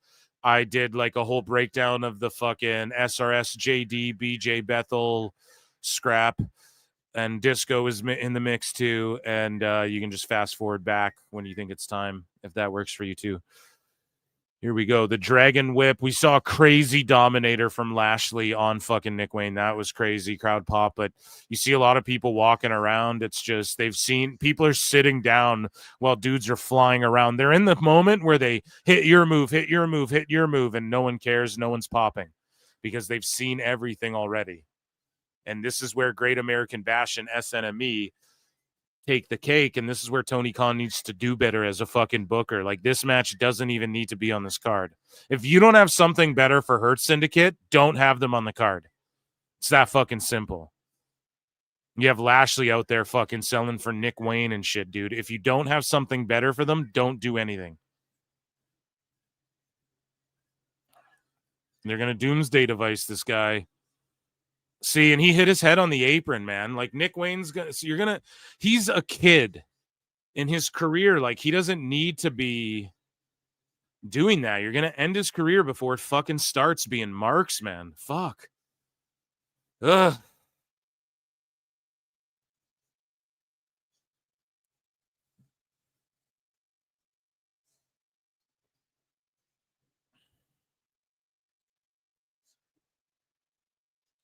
Yeah, I don't know about all this, man. I get frustrated when you like drop 19. How old's Nick Wayne? 20. Oh, drop his head on the apron. Yeah, that's fucking real. That's awesome, man. That'll get him over. And he'll lose the match. He'll be the guy who eats the pin. Maybe, well, I mean, hey, you fucking maybe get dropped on your head in the fucking apron. You should be the guy who eats the pin, but you guys get what I'm saying, right? Maybe Christian will eat the pin. Oh, he jumps the spear. He's got that one scouted, Lashley. You're not going to pull that shit. 2 TNA alum in different eras. Oh, pushed into FTR. Who cares? No one gives a fuck that FTR's out there. Christian eats the pin. Wow. No, that's fair. I figured that the father-son duo would eat the pin in general, but now we're setting up FTR Hurt Syndicate. Let's not set that up fucking for this card, right? Let's have FTR in a pre-show, then parade them out there. Fucking garbage.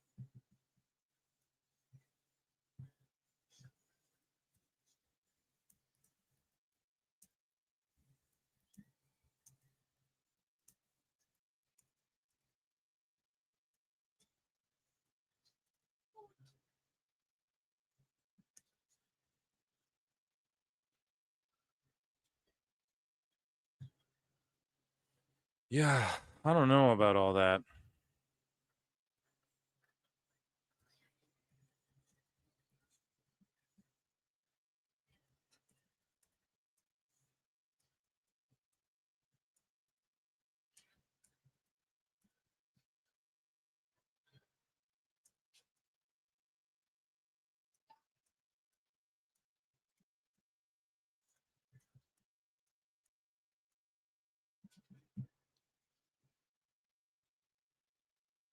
Messaging Dose. So, guys, when I was balls deep in news, Dose is a very busy man, believe it or not. He's doing a couple different things today. And he did pop in, but I was balls deep in news. And then by the time I realized he was like checking out, so he will be back in. He was supposed to come in a little bit earlier, but it's all good. And maybe during SNME, I have a few other people coming in during SNME for sure.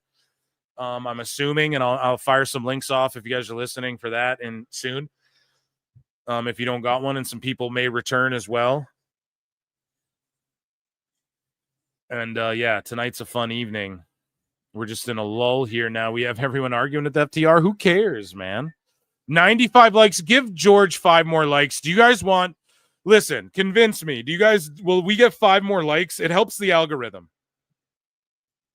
So Nick Wayne turns on fucking Christian.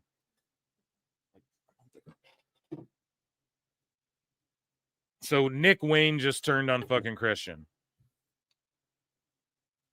Right?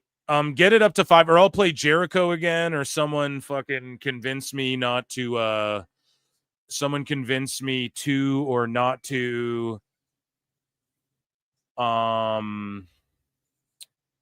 play Jericho or don't or whatever. Sorry, we're locked. What is Christian doing here? Just laid out, and then pardon me, not Christian, Nick Wayne is what I meant, and then FTR, we're not behind this. Mother Wayne's laughing. So Nick Wayne turns on Christian Cage, hits him with an unprettier. So is Christian the babyface? If Christian's the babyface, then yeah, he is. They're turning on him, and then what? FTR's in a goofy new faction with Mother Wayne and Stokely and Nick Wayne and Kip Sabian, da-da-da. And so I bet you Edge's music hits right now. But we are getting now Edge and Christian finally teaming up. Yeah, Edge's music's going to hit. The roof's going to blow off this motherfucker right here. And we're going to get Edge and Christian versus FTR. They're all friends, by the way, so we'll get Edge and Christian versus Kip and Nick Wayne. So, yeah, I actually like this piece of business, but FTR doesn't need to be out there, but they're going to faction up because Tony Khan can't ever just do anything but 6-man fucking groups. Yeah. Told y'all. Pop's fucking huge. And then Edge is going to run to both sides of the arena before he fucking goes and saves Christian. Because why not? Because this is all dumb as fuck. Edge is back. Edge is fucking back, dude. Here we go.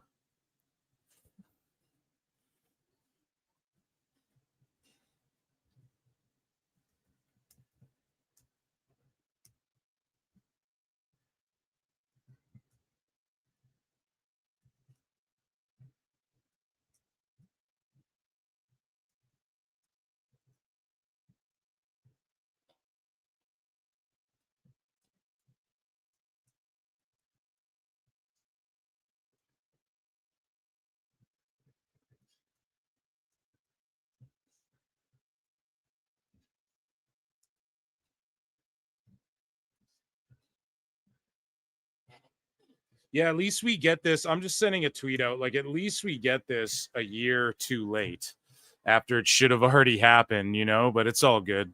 Like FTR versus Edge and Christian, that should have been a year ago. They should have wrapped up this fucking mama's boy shit like a year ago, So Christian and Edge, I'm just happy we got to the Christian and Edge point. That's what I've been waiting for a while.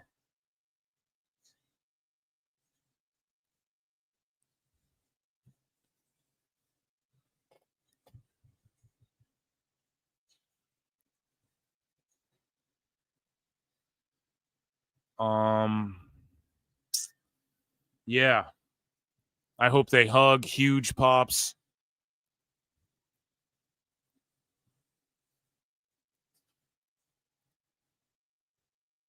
ENC.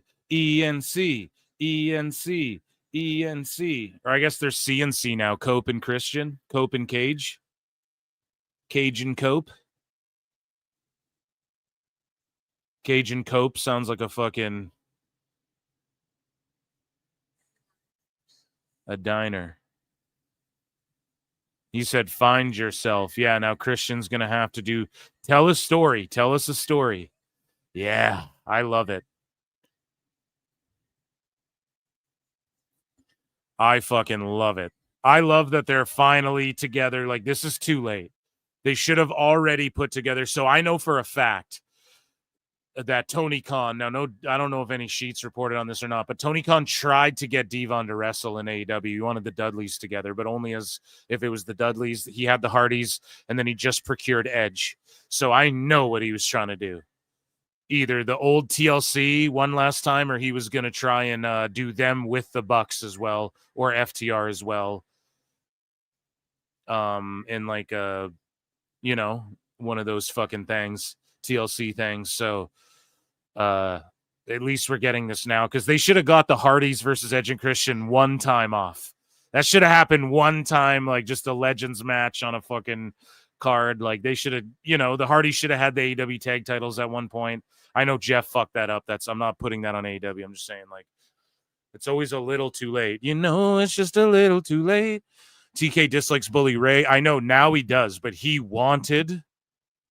Glad Devon said heck no. Yeah, Devon said no, but he just couldn't. But now the Dudleys kind of want to do one more little mini run, right? So, yeah, at the same time though, I'm not saying like, oh, I want to see that and I want to see that match again, but I'm just saying like that's what Tony wanted to do and shit, you know? So they're doing, what is that? Forbidden Door in London in August, dude? That's like a month a fucking way. And then when's All Out? Like in a week again, dude? They're trying to be WWE, like AEW. Stop. You'd have bigger events if you didn't do so many. Thomas Moore for 2 said these AEW PLEs are way too long.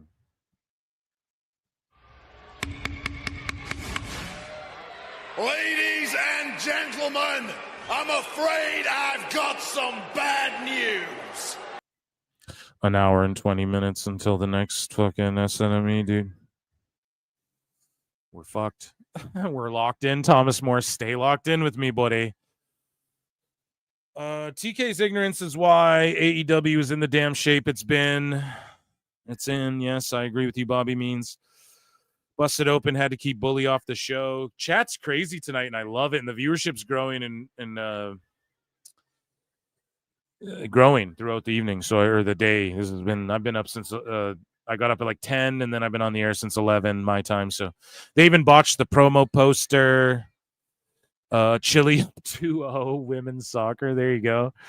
AEW has money here if they don't fuck this up. Ragin' Cajun. Yeah, dude, that sounds like a fucking chicken restaurant.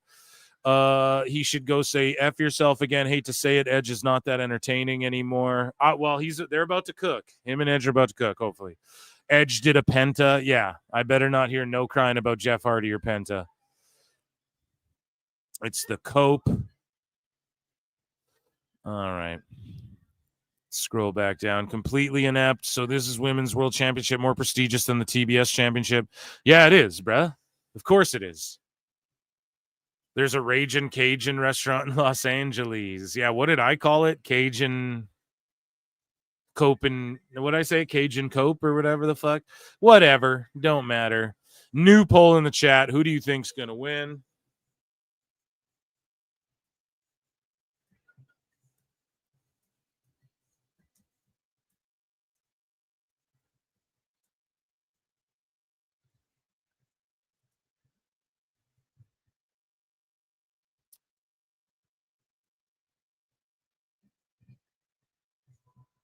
Mercedes Moné or Tony Storm?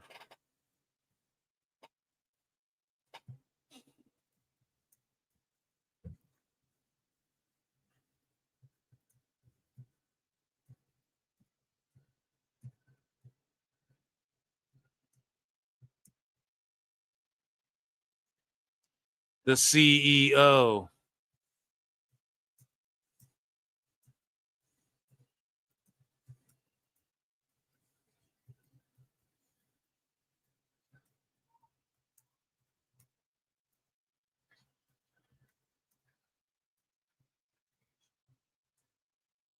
Maybe fucking WWE is going to get the jump on All In and last a bit longer in the evening.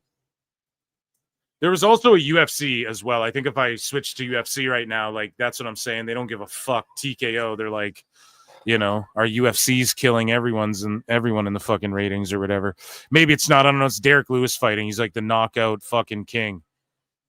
So I think they're about to main event. Yeah. So they set it up so that their co-main and main is going down during the gap. Right. So then everyone switches out. TKO's smart about the way they do shit. Um,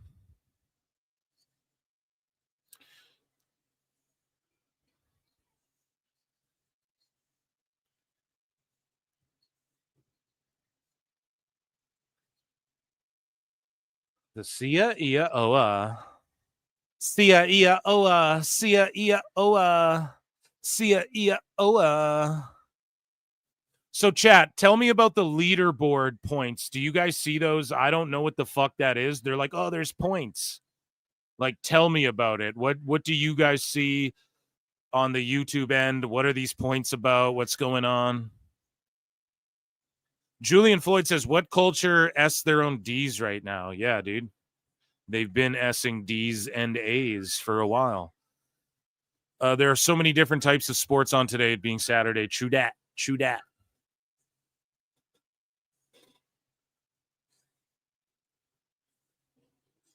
Your poll is supposed to read Mercedes Monea, huge abacha.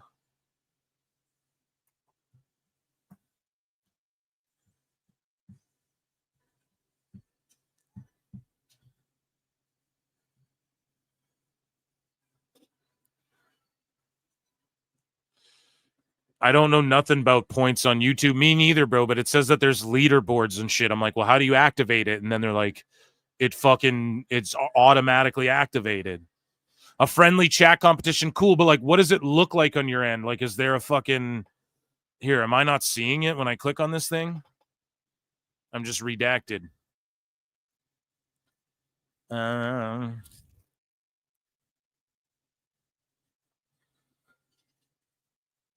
me see. I don't see no fucking points over here. I don't see no points over here now. Oh, good.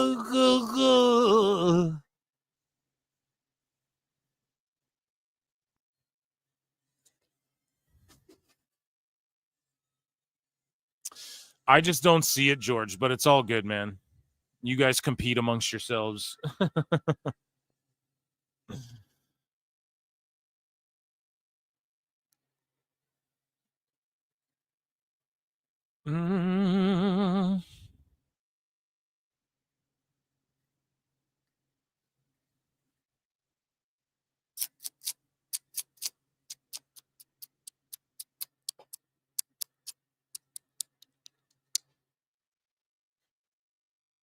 Let's see here. Tony Storm's big entrance here. Setting up something iconic.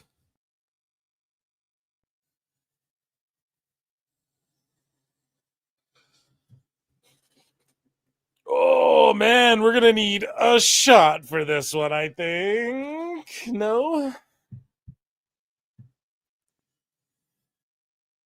Dude, I have this thing, like, where I stretch, my fucking left tricep, like, cramps out. It's weird. It, like, I wonder if I, like,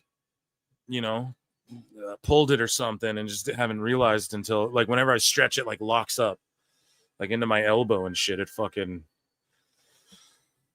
It's screwy. I don't like it. This entrance is cool where they're showing the red. Tony Storm looks like $1 million here, man. What a star.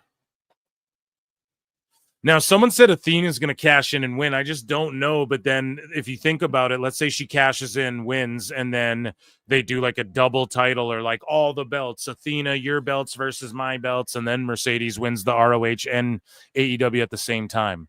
I could see a swerve like that, but I just don't know if AEW's creative enough to do that, man. Like, what has been a big, crazy, like the Edge moment was a big moment there, I guess. But otherwise, like,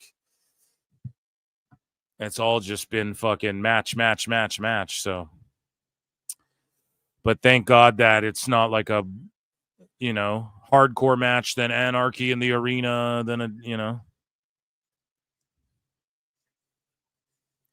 Does that even work like Money in the Bank? Yeah. Yes, it does. You win that thing and you get a contract that you can cash in anytime.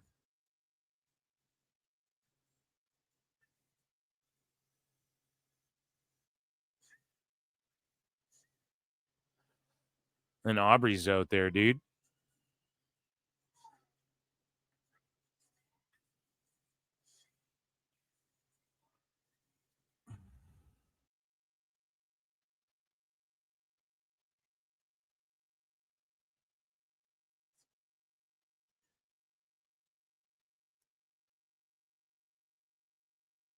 Mercedes Moné getting booed.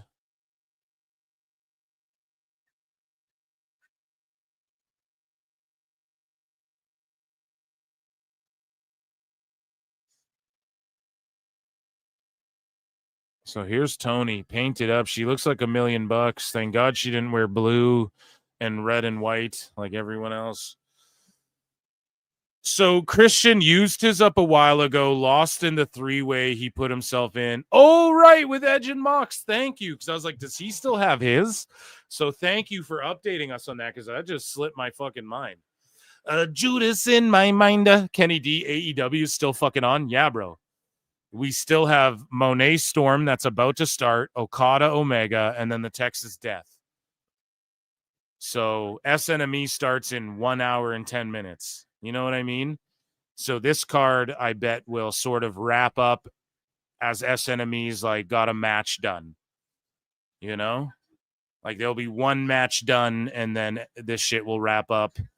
And then SNME will be on for like an hour. So if I had to guess, but maybe I'm wrong and this goes longer than SNME.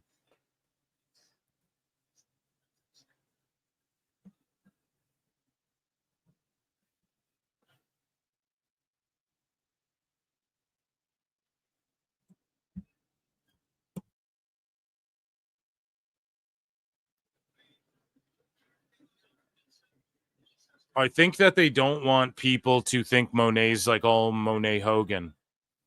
So I could see them do like going away from Monet winning like right now, and then having her win like what I said, both the titles. Tony will do some dumb shit.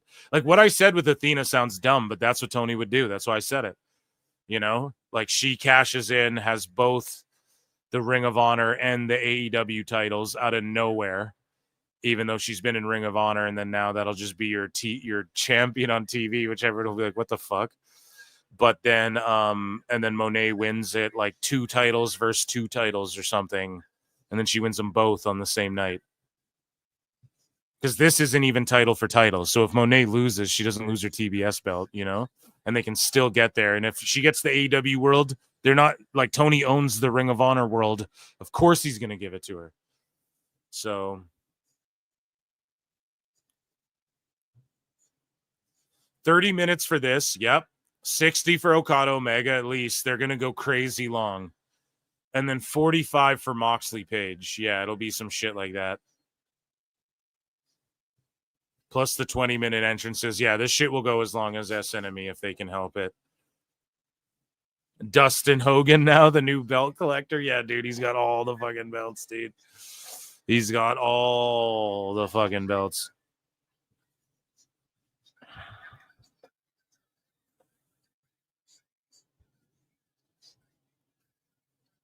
So Monet in the corner, roll up here, kick out, springboards up. Her jumping little arm drag thing she does. Into the bank statement already.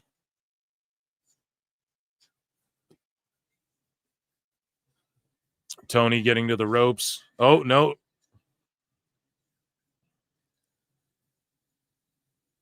So now Tony's spanking Monet. And Monet's like, how dare you, how dare you, I love a wrestling, Oh, now Storm's hitting the ropes, double shotgun. Yeah, Storm's so good. Like, this match will be fucking amazing. But I just fear like they'll do too much false finishes like every match has done tonight. And then Tony doing the Monet dance, sort of mocking it.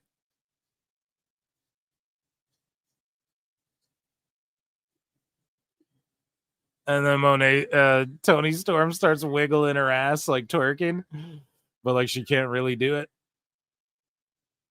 And doing the white girl twerk. Butt bounce off the apron or Monet Banks.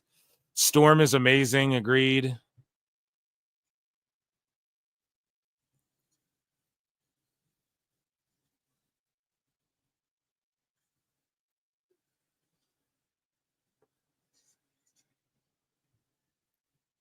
So fucking Luther just saving Tony Storm. And then she's spanking her ass. A lot of ass play here in this match so far.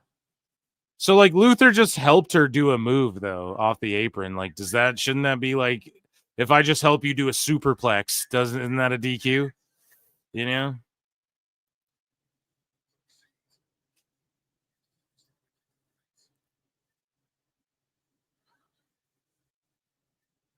See, so this is the thing. Like, oh, and then Luther catches her again. See, Tony's gonna do all this great like psychology and shit. And like good character work and like putting together a good match. And Monet, I hope, doesn't fuck it up with like, I'm going to do all my wannabe lucha stuff. Like, just have a fucking WWE match like you guys know how to, which is what they're doing so far. And it's been solid. Crowd's hot too.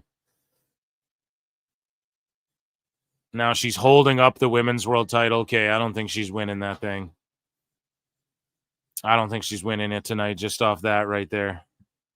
Holding it up and being like, it's mine. I don't see her winning now. But she won't lose clean.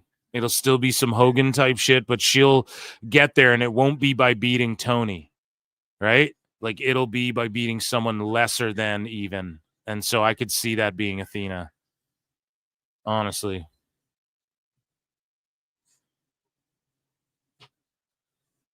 Damn. Sunset flip power bomb.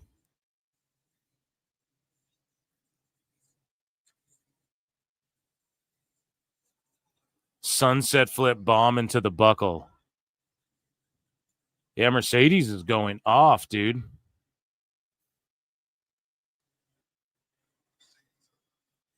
Oh, shit. Oh, no.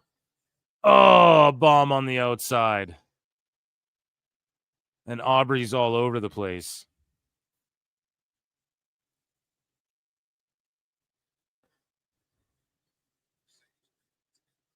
And now she's like rolling around in the ring. What the fuck is Mercedes doing? Just kind of making fun of Tony? I don't know. I feel like she could lose this thing just from the way. You never know in AEW, but not in a good, in like a good, we can't wait for, you know, wake. The fuck am I talking about?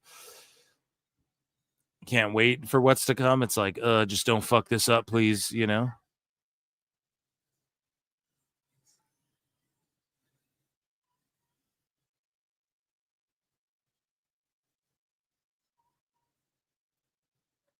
Yeah, the crowd's white hot though, man. This match has great heat.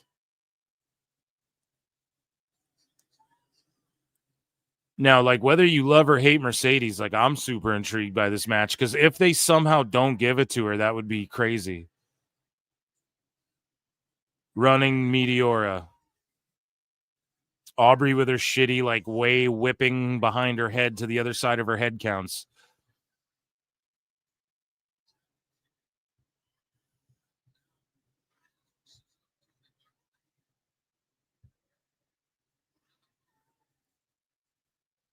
A triangle from Mercedes Monet, a reverse triangle. Just around the head, though. In jiu-jitsu, you slip out of that shit. Unless they put the fucking squeeze on you.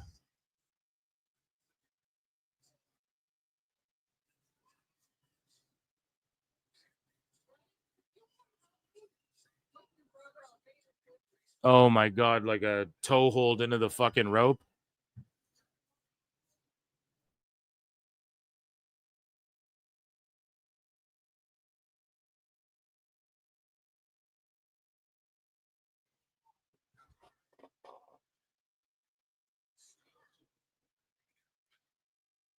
Here's the thing. If Athena interjects, Monet can get out of this thing without getting any honor, right? The way she lost that three-way in New Japan.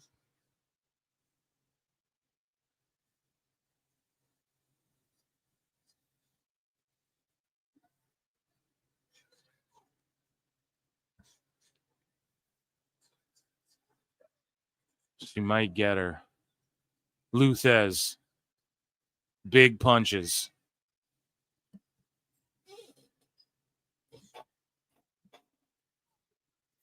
Oh, a Baldo bomb. Kick out.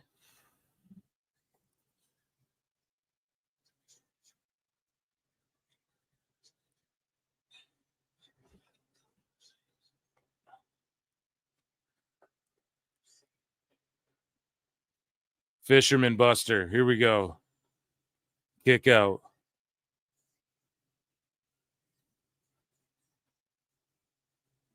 They're trying to get a Let's Go Tony chant going, but some people aren't behind it.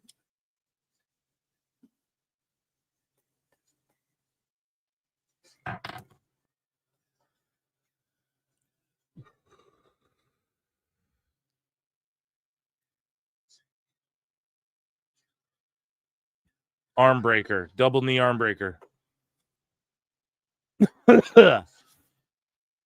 Shitty tornado DDT arm breaker. Aubrey shitty pin. Pin counts. Fujiwara armbar. Monet's working her arm over. Yeah, this match has been pretty goddamn good so far. I'm not even going to lie. But Monet's just talking the whole match out. Like, she's not even trying to hide it.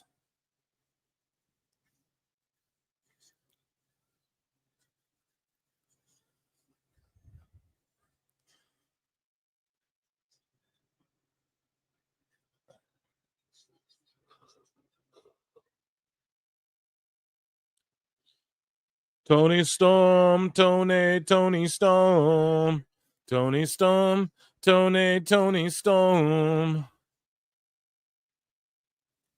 I think like if Monet doesn't win, though, a lot of people will be dissatisfied. I almost feel like I will be too at this point. Like you've come so far to then just have her not win this would be fucking weird. But at the same time, she dropped the New Japan Strong, so.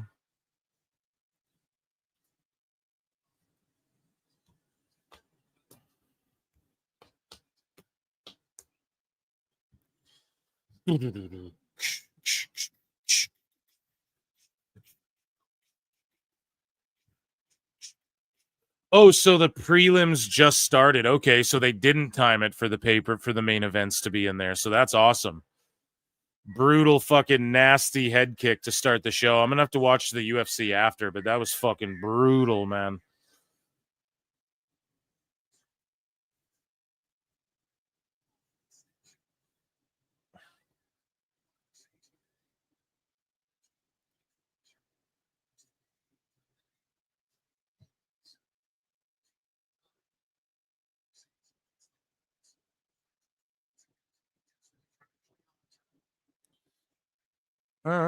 Here we go. Someone said ENC versus FTR is like me giving you a Utah NHL jersey for Christmas. Mid is mid. That's what Chris Connors had to say. And then some people are saying it made sense because Edge and Christian aren't really friends again, and Edge was targeting FTR and wasn't really trying to save Christian, which is a very valid fucking point. So I'll accept that.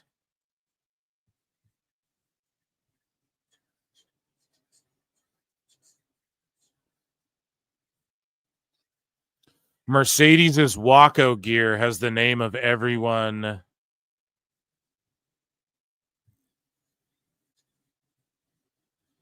Damn. See, Alfred's spitting right now.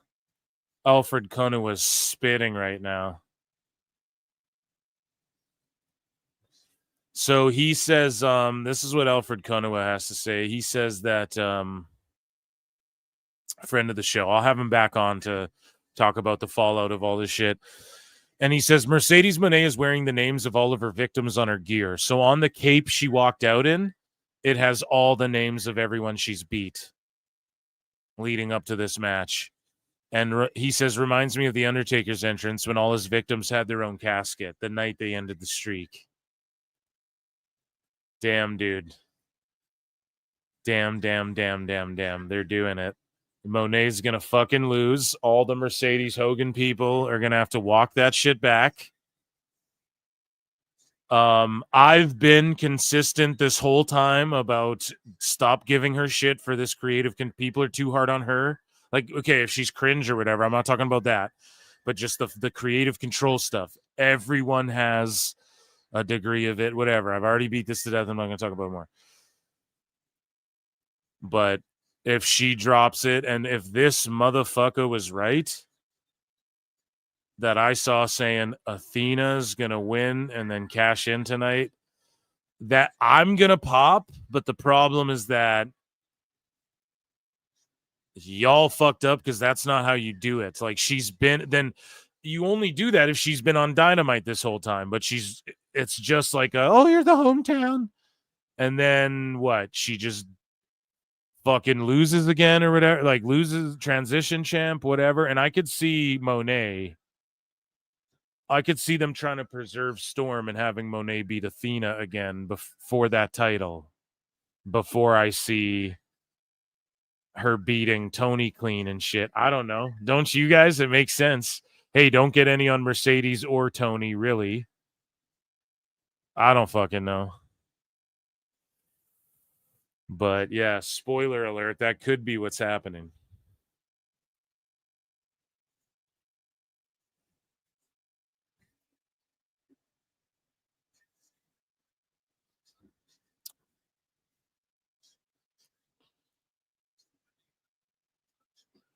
Oh, she's going for a tombstone. Oh, reversed. Tony.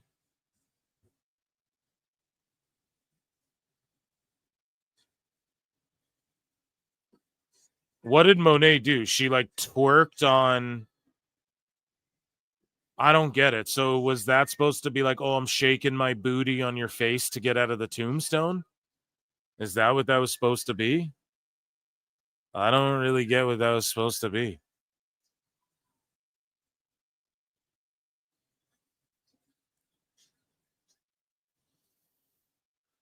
Ankle lock here for Mercedes. Tony's used that technique as well recently in the last like year, I'd say. I don't know how frequently she still throws it on, or like when the last time was, but trading elbows. Boo. Yay. Boo. It's mixed though. Like the crowd is cheering and booing for both, actually, a little bit. More cheers for Tony, but you can hear the smattering. Oh, a knee and then a headbutt. They both go down.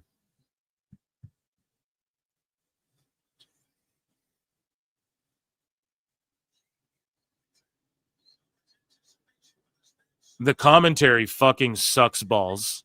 This match has actually been pretty goddamn good. Not gonna lie. But this commentary fucking blows ass all over Texas.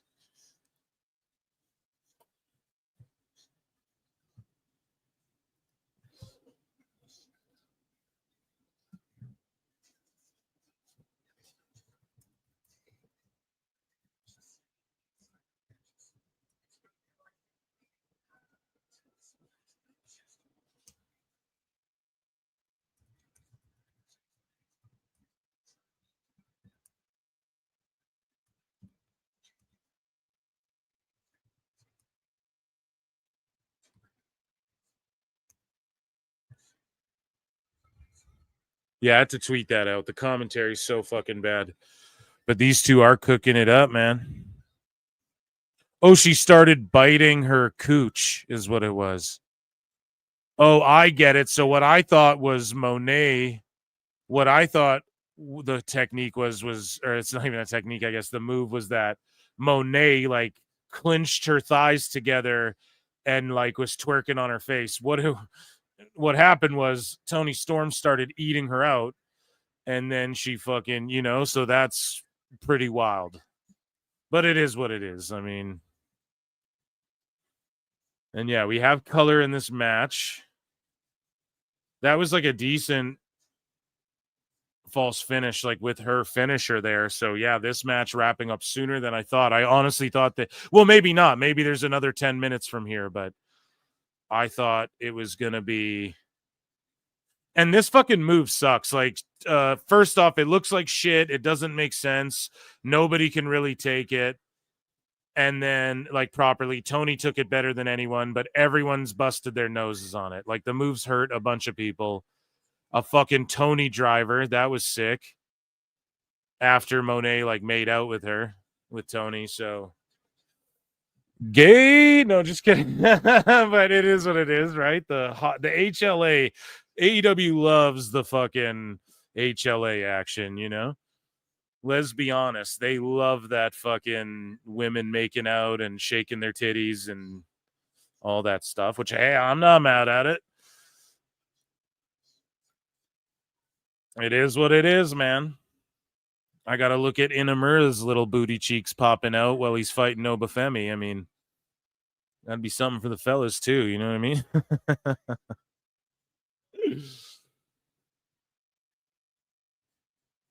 And then she's got the Kimura locked into the corner. Oh, Monet with the I don't know what you want to call that. Arm trap driver into the buckle, whatever. It's probably a move for it. I don't know. Jump over. Oh, dude, the rollover into the cutter. That was sick. Oh. Mercedes kicks out. We've already seen Storm kick out of Mercedes finish is the thing. So like you don't go too much longer now, but that was that was like a reverse whatever. I'm not Excalibur here, but that was like a reverse of what Colton Gunn's move is, which his dad did as well, like Billy Gunn. The you do a hip toss, but then you spin into a neck breaker. That was like the reverse of that, like a bulldog choke flip into a cutter. That was fucking sick. Sorry, I know I'm marking out over here, but Tony with the innovation backstabber, sloppiest backstabber ever in the league from Mercedes. And then a fucking shitty bank statement. It just looks like a chin lock. No one cares. Yeah, and Taz just said it. Well, it's a side headlock, but it's tight. No one's popping. No one's on their feet. No one cares because it looked like shit. She already kicked out of your finish, so everyone thought we'd be going to a finish soon.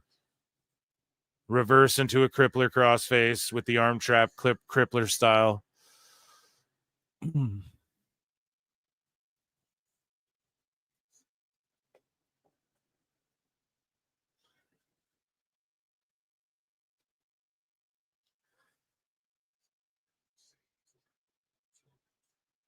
They're rolling around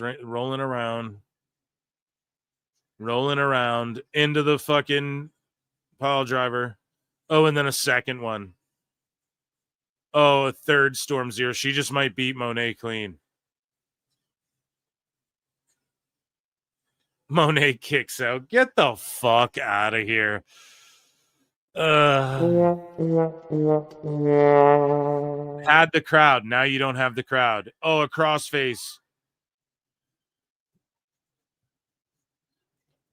And then she's breaking out of it.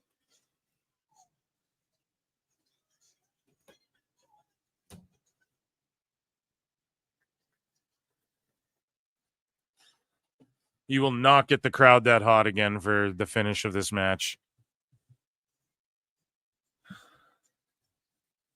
So she's got it like an STFU. She was stealing Cena's. Your time is up. My time is now. And then she's fucking doing this. Crucifix, roll up pin. No. Oh, an FU. What is Tony going to do? A backstabber, the sloppiest backstabber in the league.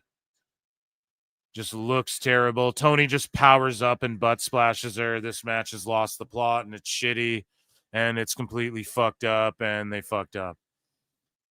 They just fucked the match up.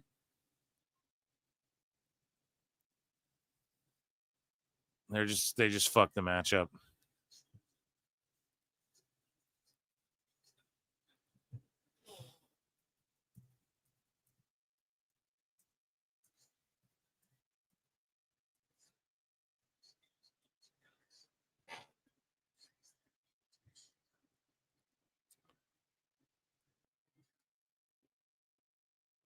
Yeah, I feel like they just fucked up.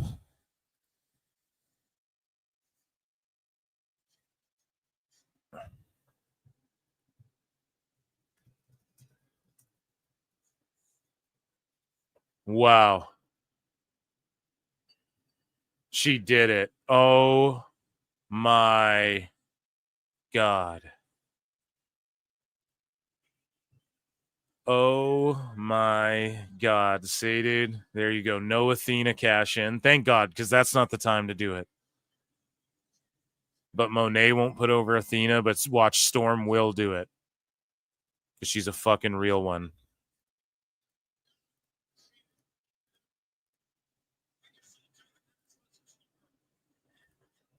Oh my God.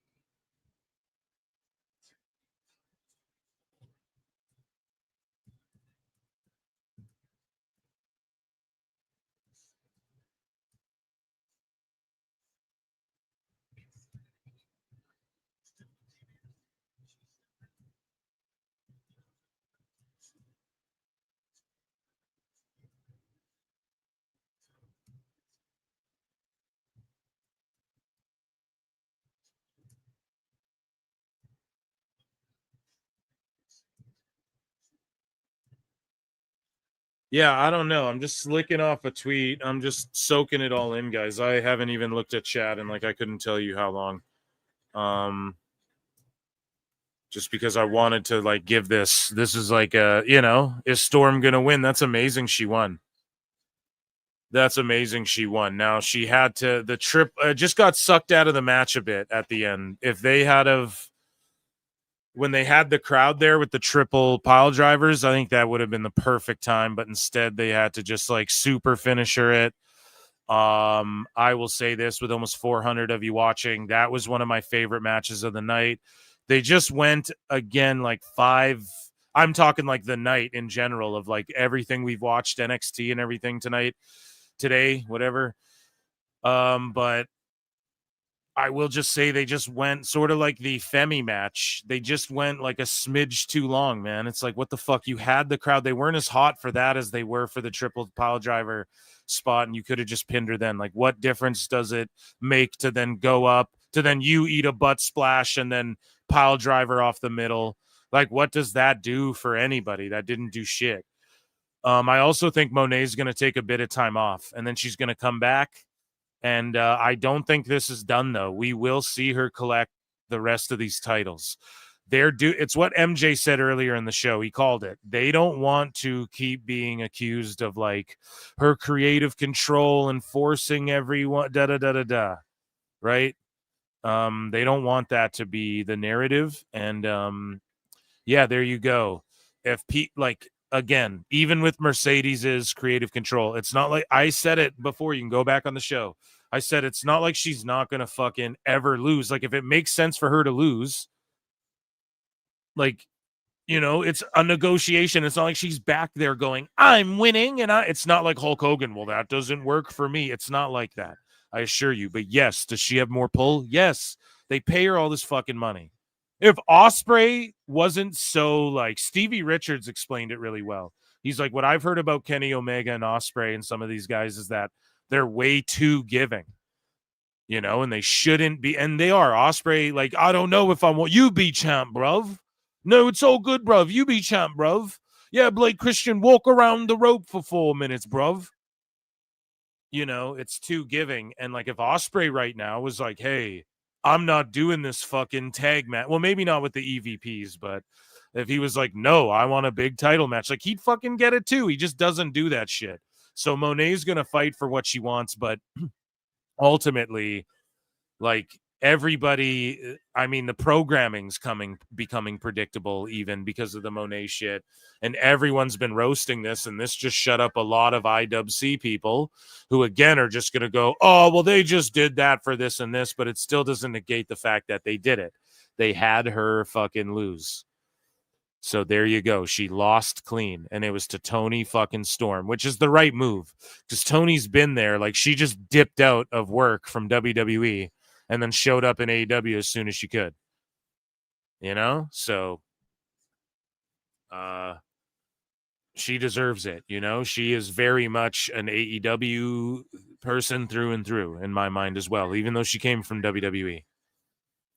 So yeah, what a moment. I would say that and the Edge and Christian thing, like that moment, not that match or the finish or anything like that to that tag bullshit, but yeah, that moment and then the Mercedes stuff. Okay, this is good, right? If they didn't start the show so goddamn early, this would be like, damn, what a start. You know, damn, first couple of matches, crazy. What a start to this pay-per-view, I guess. Like, we got a moment, and then that match was pretty good with that end, with the Tony Storm beating Mercedes Hogan, you know? So there you go. AEW clean is good. Well, fair enough, Raffle. Done did. I noticed Storm was moody as well, but with her, I thought it was part of the act. Monet can't act. Monet did have a bit of boo-boo face. For sure. For sure she did.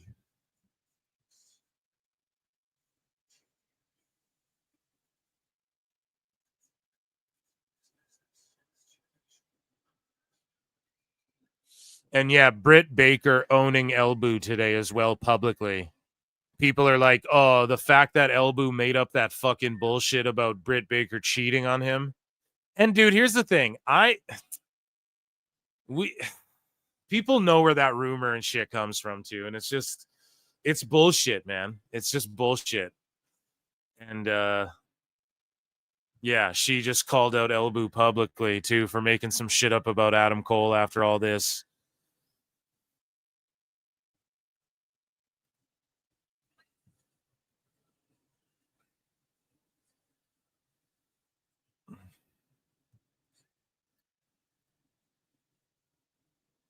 Jim Ross in this motherfucker.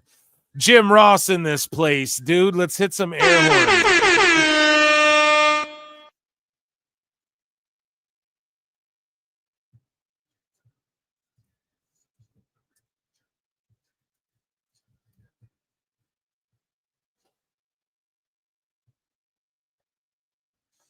Yeah, Alfred Kunawa called that one, dude.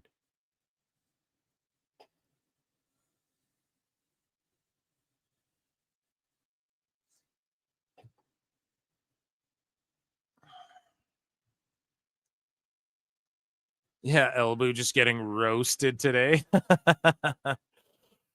Fucking guy, man. Okay, Okada Omega. Now listen, I'm a huge fan of their original New Japan series of matches and the build in between them, you know? So we're going to see what happens here. Hopefully this match, it could steal the show. It could fucking steal the show. It really could. Let me check in with chat here. Okay. I make fun of Cole a lot, but he seems like a really nice dude. Watched him stream a few times, and I was a big fan of DeParty on Up, Down, Down. Finally, some class. Richard, if Tony quits AEW, it's the Young Bucks' fault. JR on a show last week said he wished Punk was still in AEW. Who didn't? That's when they were doing actual fucking gates, and it was on the right track. When is the good wrestling on again? About 36 minutes, my friend. Cole has enough problems. She 100% did. If you look at how she enters the ring compared to the rest of the time, not even close. Yeah, because she doesn't, you know, this is a Tony call, I think, like a Tony Khan, you know, and good on him. I will say certain wrestlers absolutely have it, but they're few and far between. Watch, she will quit like she did in WWE. Oh, that would be crazy. It was the right move. It was, Tariq. Tony winning was the right call. Yep. And grinds my gears whenever I hear that. Shitty finishers at that. Fair enough. AEW clean. That boo-boo face stuff is shit.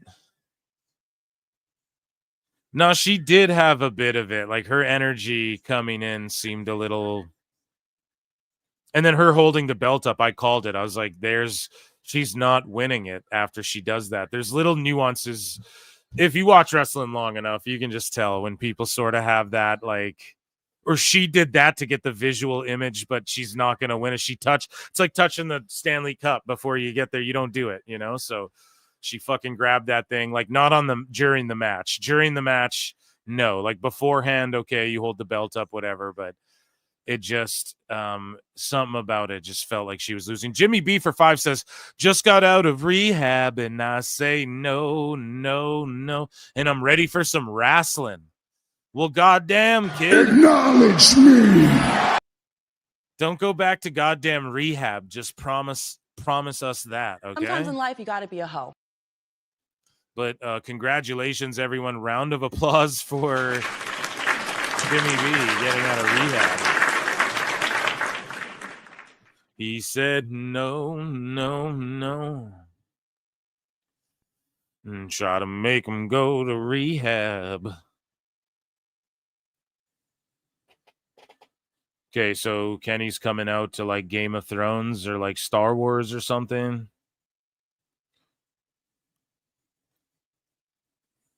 I mean, Kenny's got to win this thing, right? I mean, there's no way they beat him.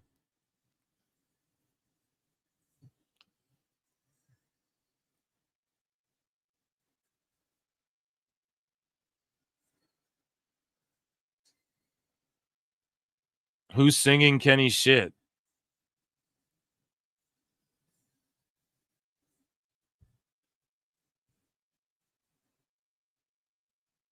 Fuck yeah, dude. Imagine this entrance at like WrestleMania. It'll never happen though now. I'm convinced at this point, but this entrance is lit as fuck. Literally.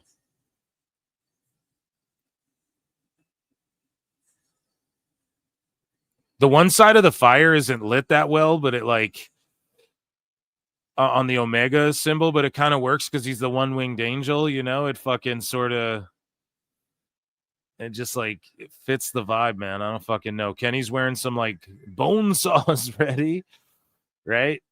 He's like Spike from the X-Men Evolution.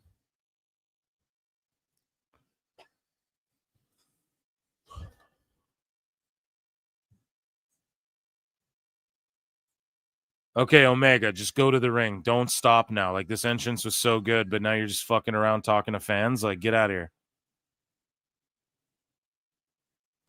Wait, Britt slept with Elbu? No, dude. Stop. Slow your roll, Lodi. Elbu said that Britt was cheating on fucking Adam Cole, okay?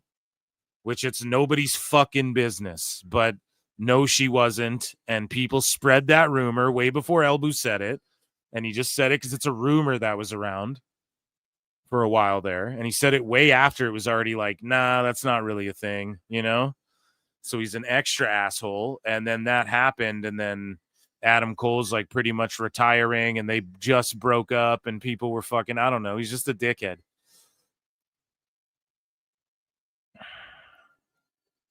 Yeah, Elbu fucking wishes, bro. What are you talking about, man?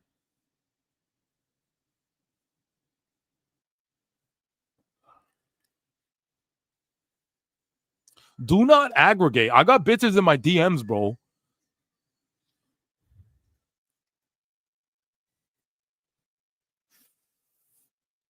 Yeah, and he did it behind his little $5 Discord or whatever. So that's what really just irked everyone. It was like, dude.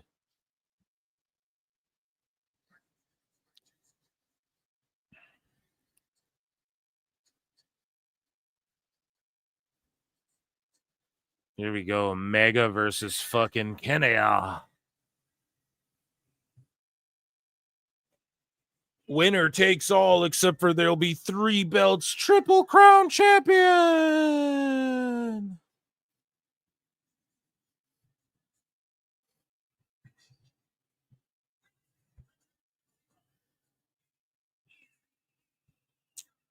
Yeah, I was told straight up by just straight up, just trust it. Someone who was backstage there around all that time, and they were just like, this Elbu guy's so full of shit. So this person like isn't fucking, they're not trying to protect AEW, right? But I'm not a fucking dirt sheet, so I'm not about my sources. I'm just telling y'all a conversation I had with another human being, okay? They're just like, he was so full of fucking shit. Like, it's not even funny. Like, maybe he's right about the MJF, whatever he had to say about MJF, because like MJF will pop in his streams and shit. So like maybe that one, I'll give him that. But I don't know about fucking, you know, he said like MJF was whining like a baby because the fucking Cody Rhodes neck tattoo or whatever. If that's true, like, okay, he knows MJF, like, so I'll give him that. But like maybe that was true, but I don't know about fucking anything else he was talking. I don't think any of that shit was true. Just being honest. The Intercontinental title match, yeah, that's what this should be. Right?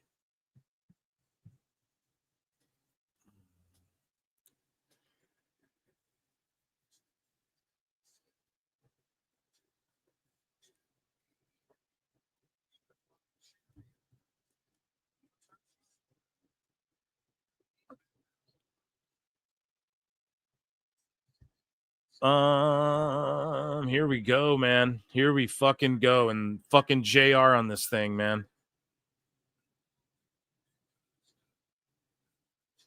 And JR sounds good because he's not burnt out from doing a fucking 12-hour card already, like I am. We're 6.5 hours deep into this fucking stream. We're half an hour away, so that means 7. And then how long's SNME? 2, and this will probably last just as long.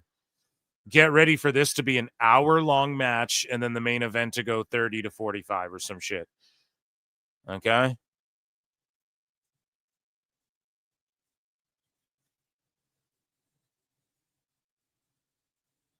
I won't lie. This is pretty fucking crazy. Oh, guys, you're not reminding me about polls. What the fuck, man? We haven't done a poll in so long. What the fuck? Monet, 57% of y'all. At least you guys didn't cheat and try and go to Tony after. But we'll start a new poll, guys. If you're watching on X, come on over to YouTube, youtube.com/@ProWrestleClips. And we've been live for 6.5 hours, and I'm going to be watching fucking Saturday night's main event here as well. Become a member, gift a membership, all that good shit. Hit like, hit dislike, all that good shit. Here we go. I'm going to put a poll. Who do you think will win the AEW Intercontinental Championship? And I'm calling it that because fuck them. I'm not calling it unified title, especially when Tony's like, well, they're not really unified. You know?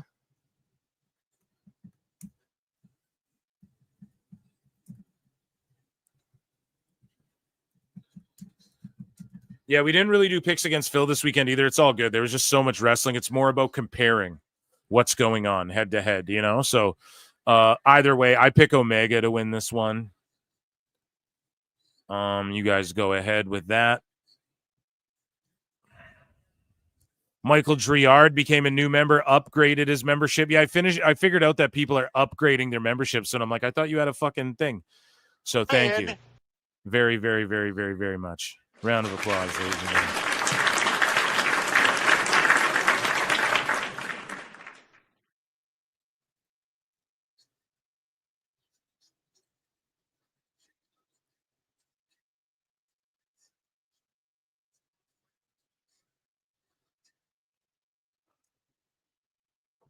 Big chops. Yeah, these guys are going to go top guy speed in this match. Oh, like a thumb to the eye, though.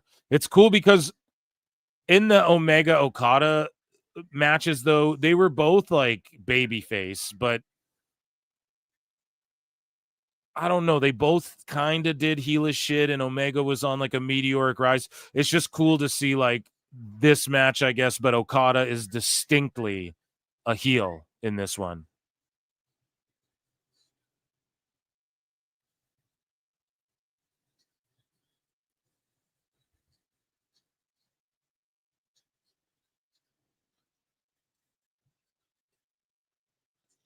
It'll be funny to see what Dave rates this as well, because you know it automatically gets 5. He's automatically going to give it that.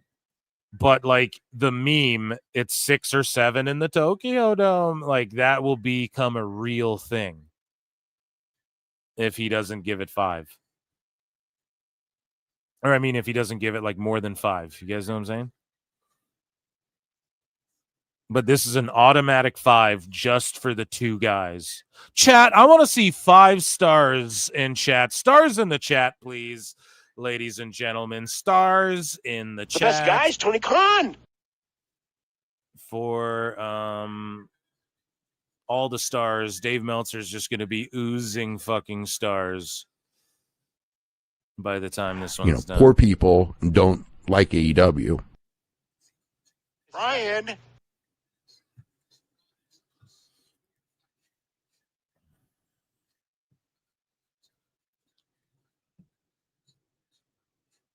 Yeah, hearing Taz and JR together is way better than what they had going on.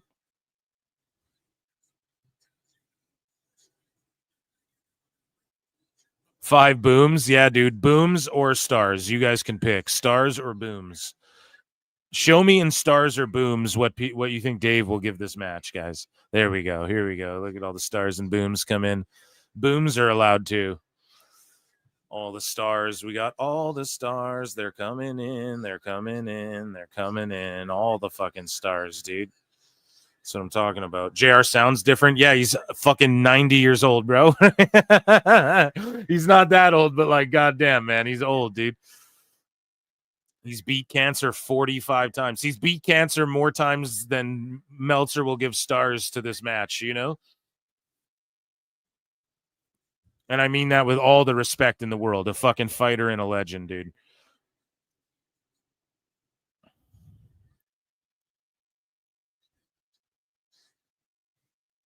Just big right hands from Kenny.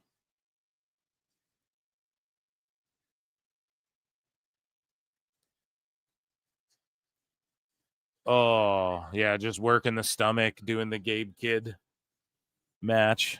Well, not match, but it's what you got to do. You have to just work the abdomen. Everyone knows it's hurt, whether he's working or shooting on how, like, bad it is, you know?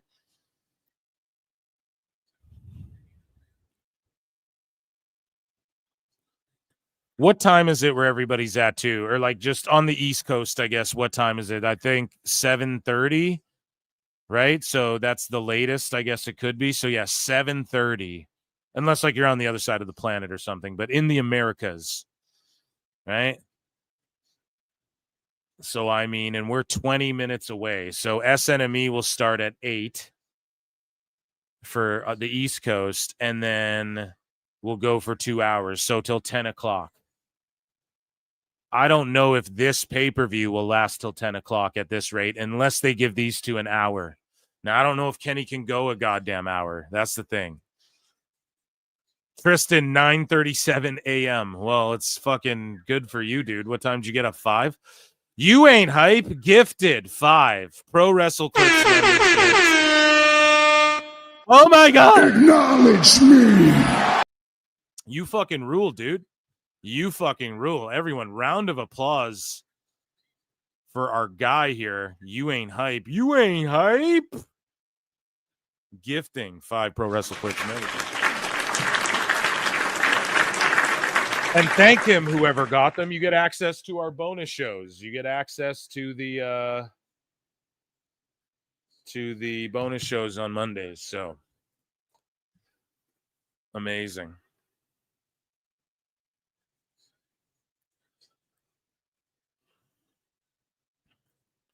So Kenny's on the Callis getting involved. Come on now, Callis. You rat bastard. You dirty rat.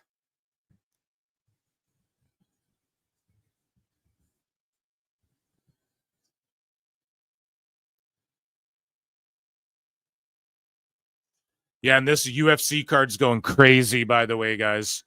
I have to just stay offline, man. All the finish, fucking everyone's getting finishes tonight, so shout out everyone fighting on the card tonight.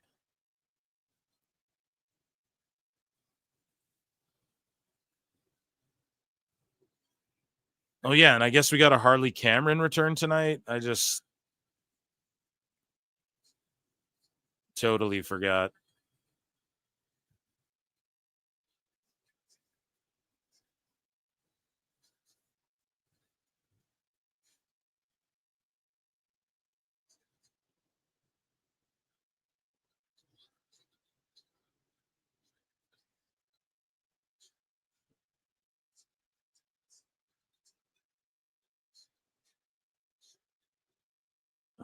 Damn. Yeah, so Cedric Alexander posted a picture of him and Goldust together after Dustin Rhodes won.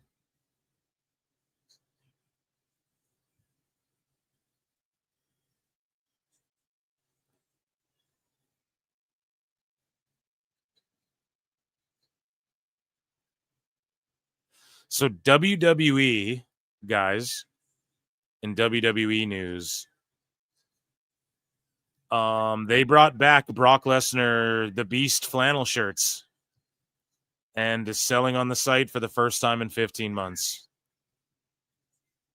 Brock's returning. Don't get it twisted. SummerSlam.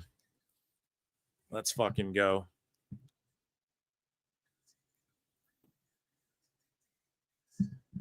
Let's fucking go.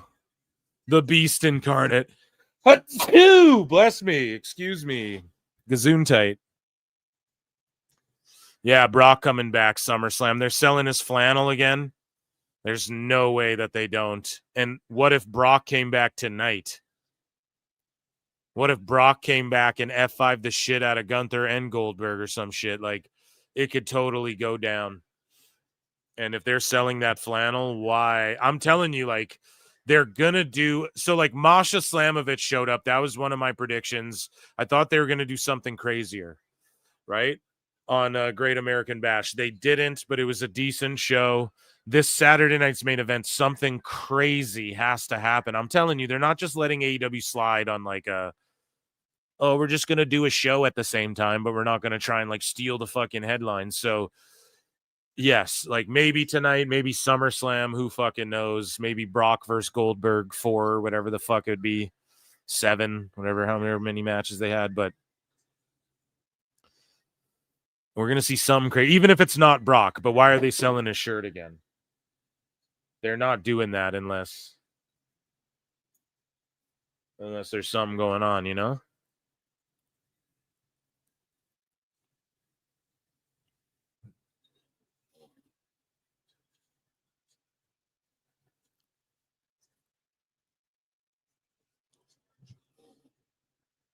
Imagine if we get Brock versus Gunther, though. What if Gunther just beats Goldberg, retires him, and then we get Brock versus Gunther, and Gunther retires Brock, and they just build him up as, like, he's the guy. And that could be awesome, too. So,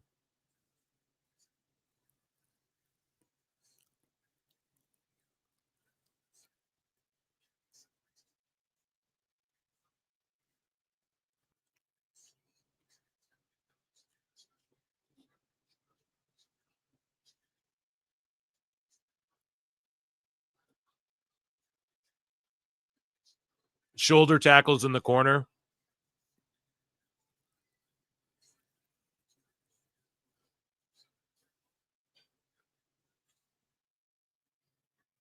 Kenny's working his, like, selling his body, holding his abs this whole time, even when he's hitting the ropes. You got to like this. Hurricane Rana.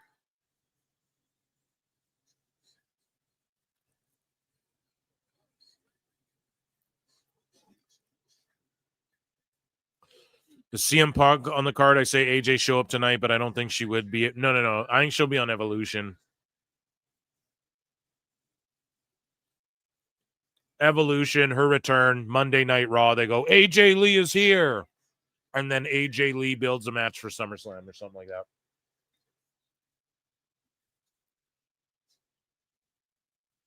Kenny with the big dive.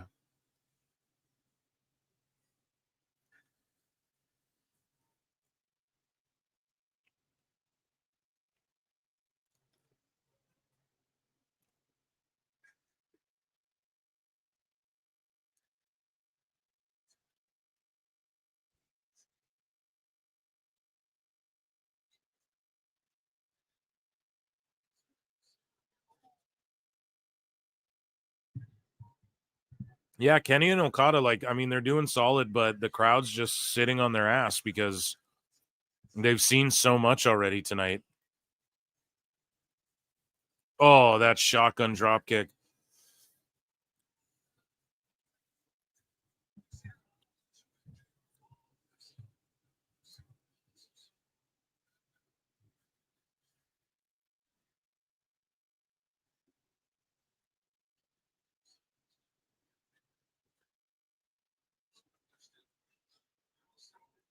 That drop kick from Omega was fucking gnarly.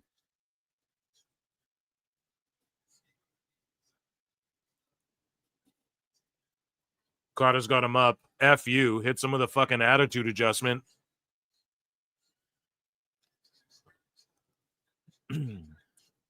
Or AJ Lee helps Roxanne. No. It'll just be like her own thing if she shows up at Evolution. It'll be like she won't help Judgment Day or nothing like that. She'll be a babyface, so she'll something, something will fucking happen, but or she's just out there for commentary, or she's just there, or someone gets in her face, something. I don't know. Maybe we could also just be like overthinking it for Evolution, but they featured her in that promo package. I mean, it's gonna happen. It's got to happen. Punk's back. She'll be back at some point, even to like get a Hall of Fame induction or something,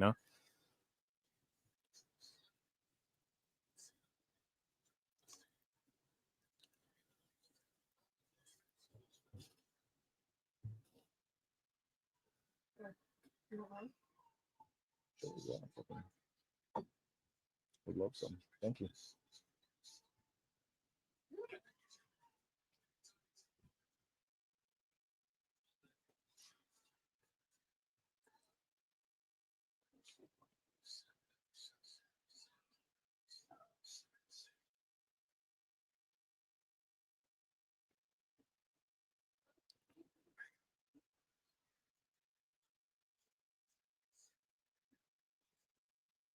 So like this match is way super slowed down, and I'm glad that they're wrestling at this pace.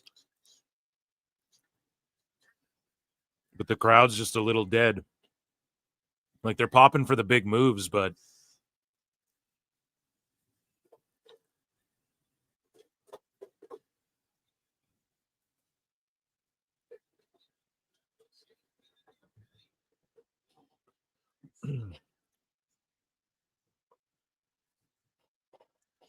and so they can last 90 minutes. Yeah, it's that. But like if you watch their older matches, it was like top guy pace, and then they'd explode. They would like work up to the big spots, and it was.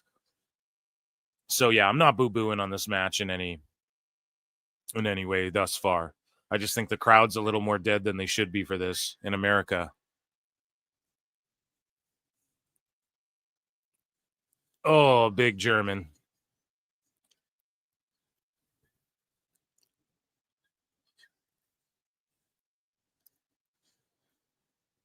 A roll up. Oh my God, he floats through. Kick out.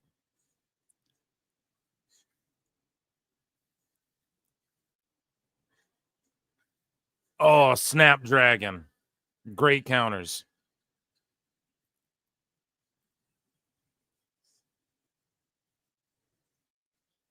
Big standing drop kick. Fucking beautiful.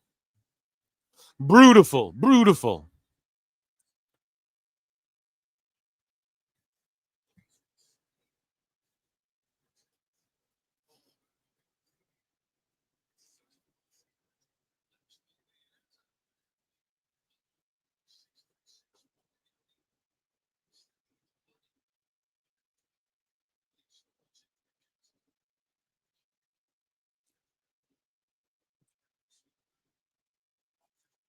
Like the crowd's not clapping or anything. This is fucked.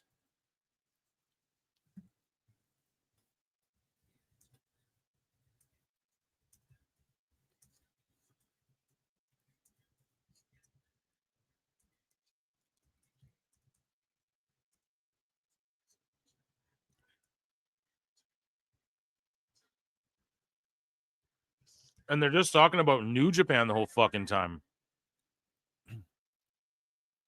Fucking commentary. Shut up.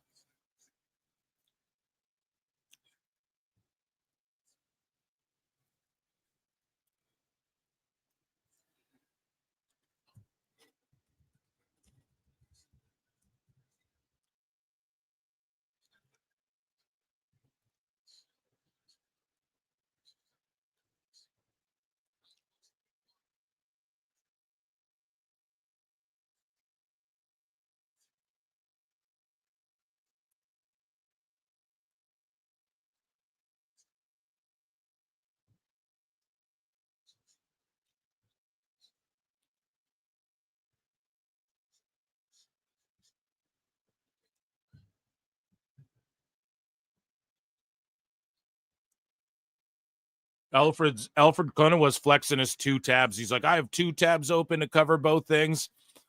Motherfucker, I'm right there with you, dude. But I also watched NXT, which is crazy.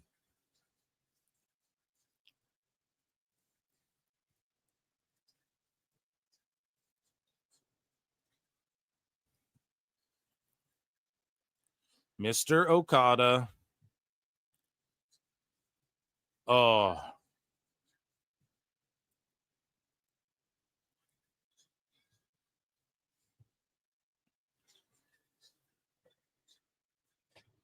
So Ibushi's out here, obviously. So why wouldn't he be?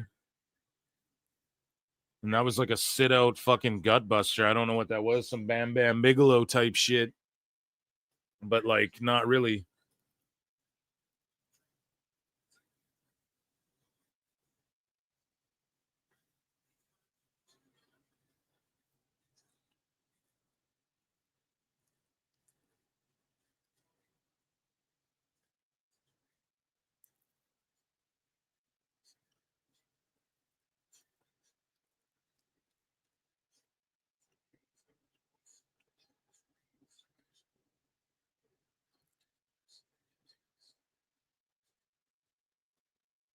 I got a roll for the night. Plenty and peace and love, dude. Peace and love, dude. Round of applause for Plenty and...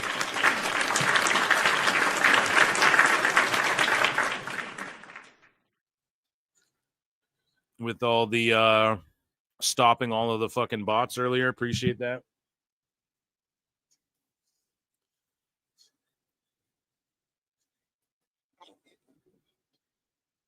Appreciate you, Plinian.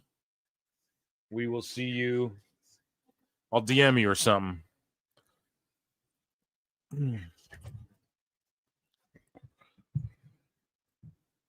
Okay. 8 minutes until the adults wrestle? Yeah, pretty much. I mean, no, this match has been pretty goddamn good. They're just burnt. The crowd's burnt. I'm burnt too. It's like, fuck yeah, I want to switch up. I want the retro vibe. I want to see Goldberg. I want to see some fucking action. We've been on the air for almost 7 hours, chat. Round of applause for me and you guys.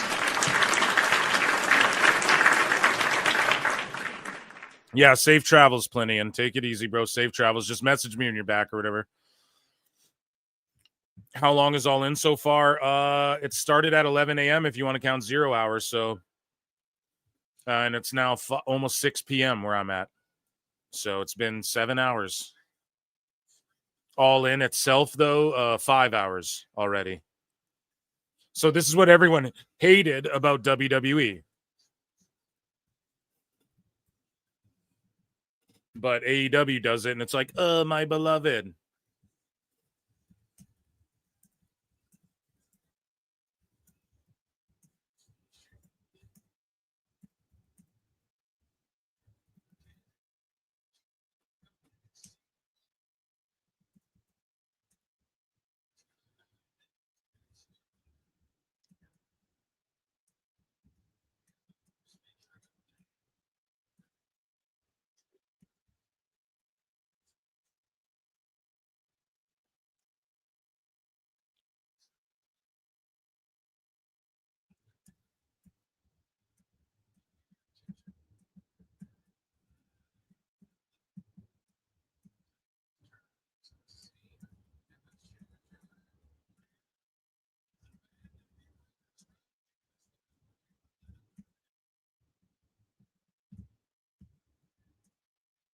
Yeah, I don't know. They should do these. Sorry, I'm putting out another tweet. They need to fucking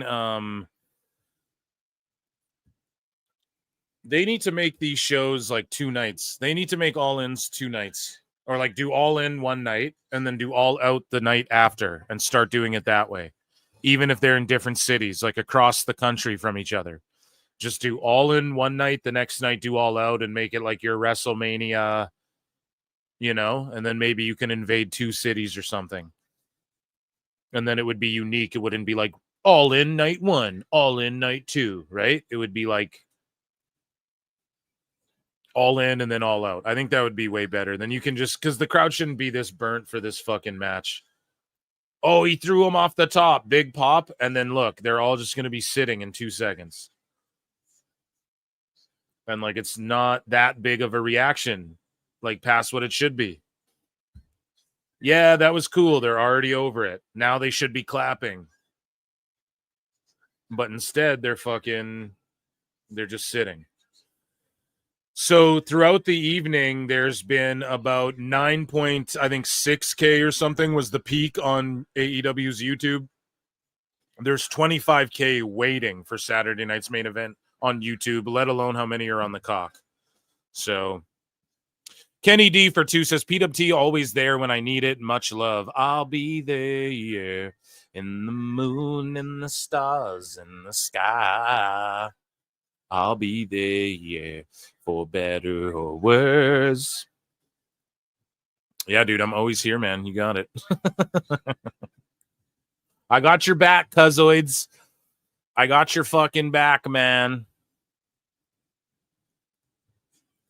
For better or worse, the beat of my heart.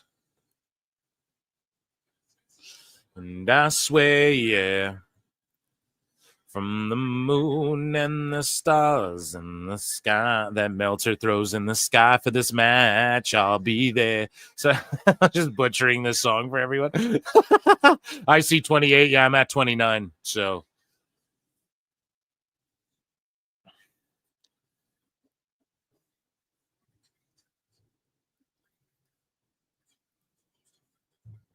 the Rainmaker, Mr. Okada.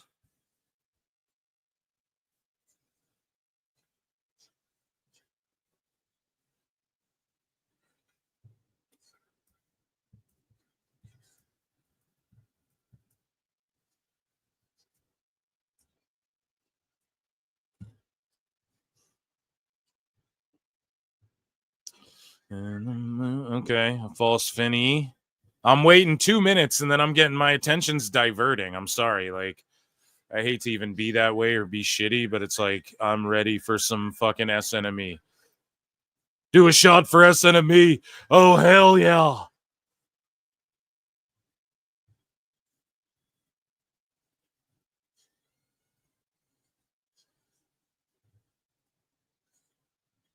Yeah, I really hope when I hear the song, I see Ryan Reynolds and Just Friends Phil.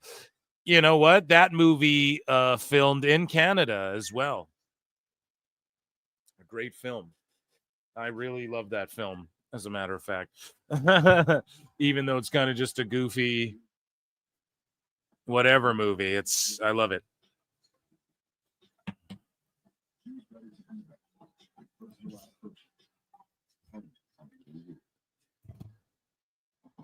So some folks may float in for SNME when it starts. I licked the link off to a few folks, and there's some others who might return or told me earlier that they may breeze in during this portion because everyone, let's be honest, most people are looking forward to SNME tonight. I think if you just you went in a fucking mall and asked people, hey, Goldberg is fighting this guy, Omega's fighting Okada, what are you watching, you know? So everyone lock in. YouTube's locked in. Aubrey's making the fucking over dramatic cringe ass run to the ring.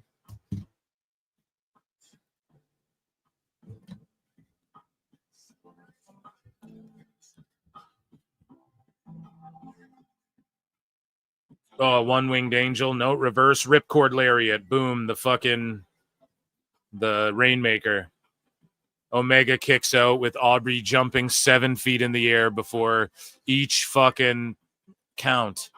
God, she's so bad. She's so fucking bad.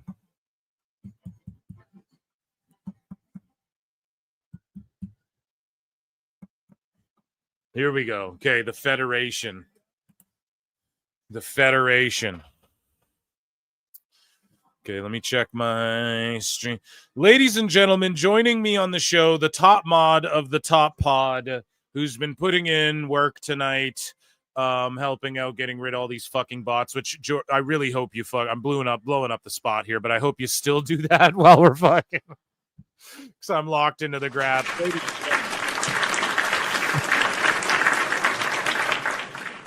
vintage. It's one day, huh?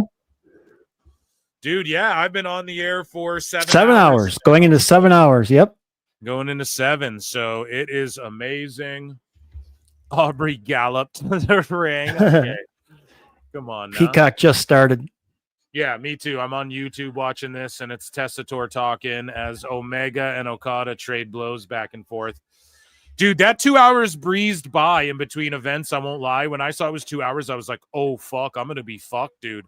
But I actually am good. I stayed good. I'm still high energy, and I'm like revitalized now that a WWE show's on. Yeah, you get a second wind or a third wind in your case. Yeah. So we're good to go. And my wife brought me a homemade burger and some homemade fries that she hand cut potatoes and shit. What a fucking babe today, man. Amazing. Mrs. Marks for the W. Yeah, dude. And she brought me this Guy Fieri's famous donkey sauce. Flavor Town. Why is it called donkey sauce? I have no clue. It's kind of sus, but it tastes real good.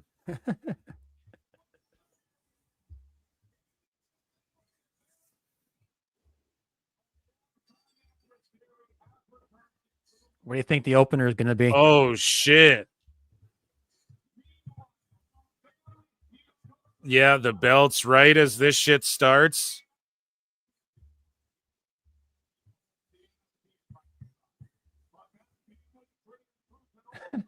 Right as this shit starts, fucking Okada wins. Oh, okay. The fucking titles, man. Holy shit. Such weird fucking booking choices this whole The best evening guy is of Tony all of them. Khan. Oh my god. For 2 says George, you handsome devil. Why, thank you. Sometimes in life, you got to be a hoe. Right? I do what I can. Damn, dude. Yeah, Tony was like, go home, SNME starting. Yeah, dude. What the fuck? What do you think opens up Saturday night's main event here? Man, I don't know.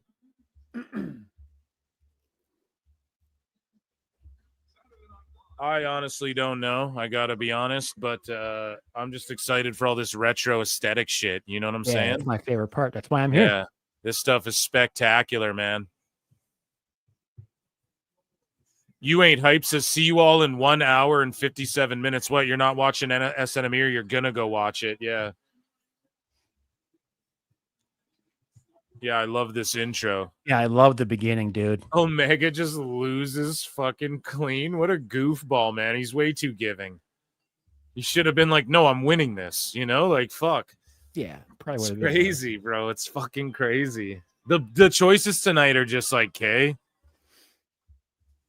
Yeah, this AEW pay-per-view, I think, ends in the next like hour and a half. Like, there's what matches are left on it. We have the death match. So yeah, it ends. I bet the death match goes like 45 and then it's done. So we'll have the last hour of SNME of just focusing on WWE as well, probably. So that should be good. It's scary when you look at the beginning for Saturday night's main event and realize how many of these people are no longer with us. Yep. It's crazy that Goldberg's fucking back again. Yeah, but it's here for a reason. This night was meant for him. This is what this program is all about. I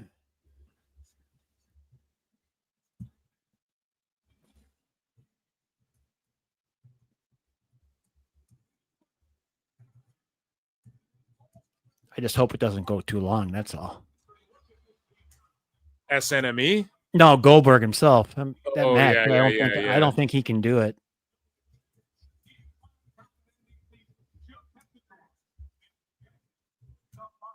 The body.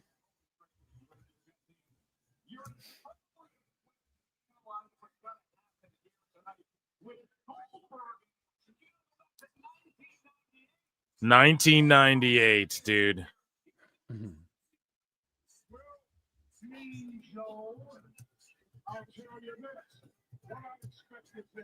Maybe this time they'll be telling Jesse what's actually going on in the matches before he makes his commentary, so he knows what to say. He's got to win early.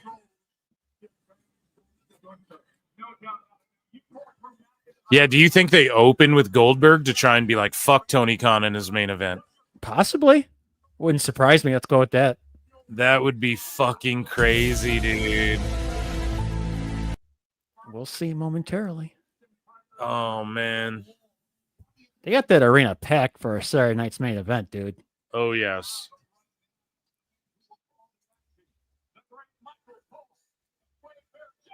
Michael Cole and Wade Barrett. Yeah, big money matches. We have a bunch of big money matches here. Yeah, there's no joke on these. I'm impressed. And then we're fucking Mox versus Hangman for the fucking 800th time. You can leave that and come back to it another half an hour and you won't miss a thing. Yeah, you won't have missed anything important. Oh, they're starting with Orton versus Drew. So, like, again, a big fucking name. We're going to get polls cooking in the chat. I hope no one was fucking cheating with the Okada Omega. Your chat's nice. Come on. We got Jelly Roll, dude. We got Jelly Roll and Randy Orton's together. Dude, did he lose weight? A lot of it? Jelly Roll? He looks good. Yeah. 70% thought Omega was going to win.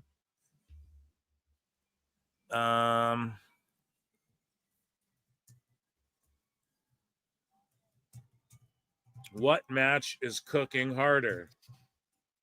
And guys, again, give it a minute. We haven't seen, it's just entrances. We haven't seen anyone actually fight or anything yet. Maybe not. Maybe not. He looks bad as he did before. And then we have Randy Orton's versus our guy Drew McIntyre with Logan Paul. You guys vote. Which match is cooking harder? You can give it a sec before you vote. So we haven't even seen the match start yet, but I want to know which match is cooking harder. Crowd is so hot for SNME. Yeah. How many think I watched it on YouTube? Like 40,000 now? KKZT, did the winner of Okada and Omega win the other guy's belt or a separate belt? Both. They defended theirs, won the other one, then got a brand new one. All in one thing. But none of them go away, though, right? They all still are in Dude, this existence. building is packed to the titties, man. Yeah.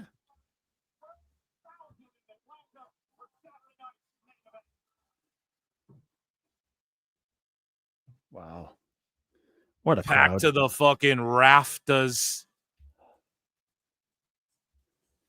Dude, when they used to do these shows back in the day, they would just be part of a TV taping of 90 different shows. Now they got their own separate thing and everything. It's awesome.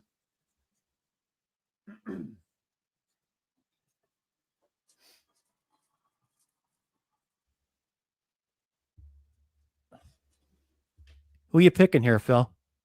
Oh, yeah, I got to do a pick. I'm going with Drew gets the big win. Okay. I'll go with Orton.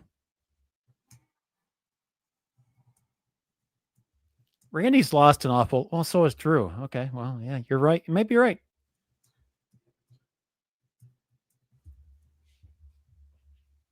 Apparently, Alba's shilling all day about like how hot the crowd is at All In.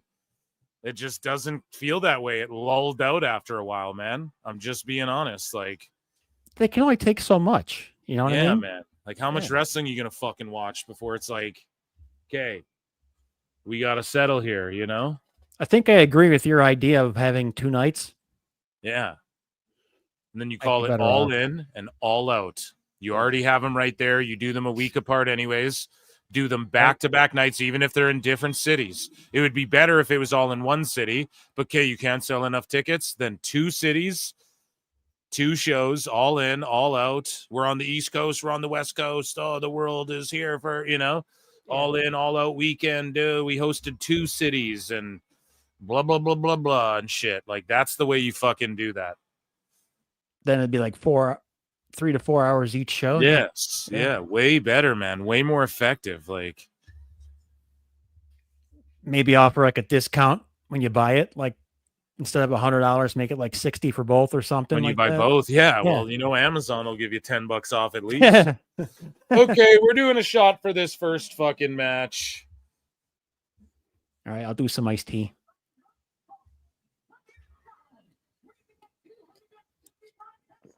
Ugh. A shot, more like fucking a quarter of a bottle gulp there. My bad. I gave you some Arnold. Right. I just chugged that down, chat. I'm fucked up right after that. Anyways, shit. I get the effed up version of pill for tonight. Oh, chug some water here. So yeah, they're recapping what happened. Jelly Roll's out here selling the game, bro. Yeah. I love when Logan smashed up that fucking thing, man. That was such a good piece of business on SmackDown. Do you think they're gonna do something with Paul against Jelly Roll or something? Yeah, it's SummerSlam. Yeah, It's okay. gonna be fucking 2v2. These guys right here. Okay. It's gonna be Orton and fucking Jelly Roll versus Drew and Logan Paul. Good call. Thank That's you. SummerSlam, yeah. At least yeah, at least that's what I'm thinking. You know? It kind of makes sense because it does look like Jelly Roll's lost weight. Well, even if he didn't, he's like a fat dude who, like, if that was, because, my wife saw Jelly Roll, she's like, what the fuck? He doesn't really wrestle. And I'm like, listen, if you saw the Naked Guns fucking right on the canvas, that's awesome. I told my wife, like, if you saw Jelly Roll, like, bouncing at a bar and he was like, get the fuck out right now, you wouldn't, like, there's already barbed wire set, like, already. Come on, man. This is fucking for kids, dude. But yeah, you get what I'm saying, George. Like, if you saw Jelly Roll bouncing in a bar and he's like, get the fuck out right now, you're not going to be like, no, dude. You know what I mean? Like, him and his friends look like they'd fucking stick you. So it's just like, yeah, you'd get out of there. So I agree. Yeah. Yeah, I'm okay with it. I'm not against fucking I've Jelly never been Roll. asked to leave a bar, so I'm, Yeah. starting off hot. Over the fucking top. What's Logan Paul doing here? Talking shit. And we're going to get the suplex on the table right and early here, dude. No, reverse. Oh, he's going to do it to Orton. No, Orton's back. Oh. Fuck, dude. I don't like to see him take those shits because of his back. Yeah. Joining us on the show, ladies and gentlemen, Chris Jericho. Just kidding. We have Alt Jake takes on, ladies and gentlemen, joining us on the show for Saturday night's main event. And Sassy Girl gifted 5 Pro Wrestle Clips memberships. My God, I'm sorry if I didn't see you guys here for a minute. I haven't really looked at my screen. Thank you, Sassy Girl. Round of a fucking applause for her and Jake. Jake, how you doing, buddy? I am good. And hopefully someone got those memberships. Oh, only 2 minutes you've been waiting there, Sassy Girl. Good. Thank you so much for that. And Jake, what's up, my guy? You're here. You're locked in. Did you watch All In? I saw you in the chat a little bit. Yes. Yeah, no, I did. Yeah, I did. You're watching it. We still have have it the main on. event.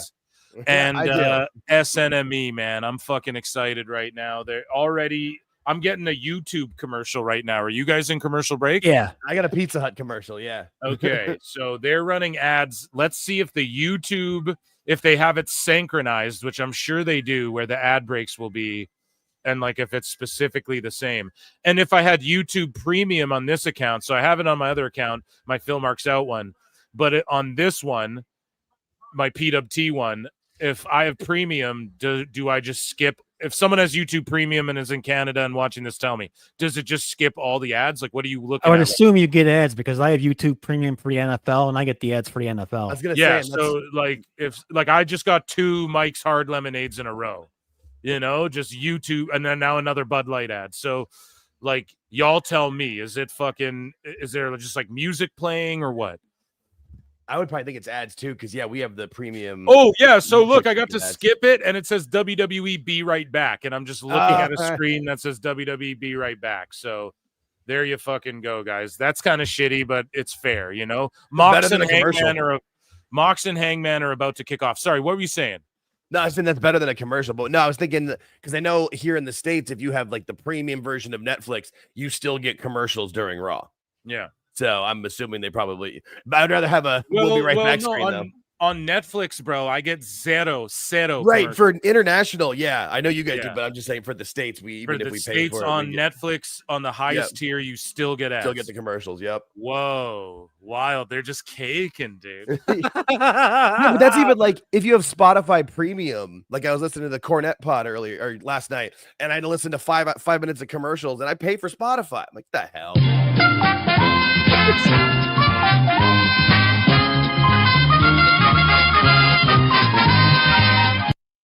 Fucking Price is Right in WWE, dude. I thought you were gonna play Sometimes in Life You Gotta Be a Hoe. That was Oh yeah, that's what it pretty is. much, That's same thing. they're gonna get us all. Hey.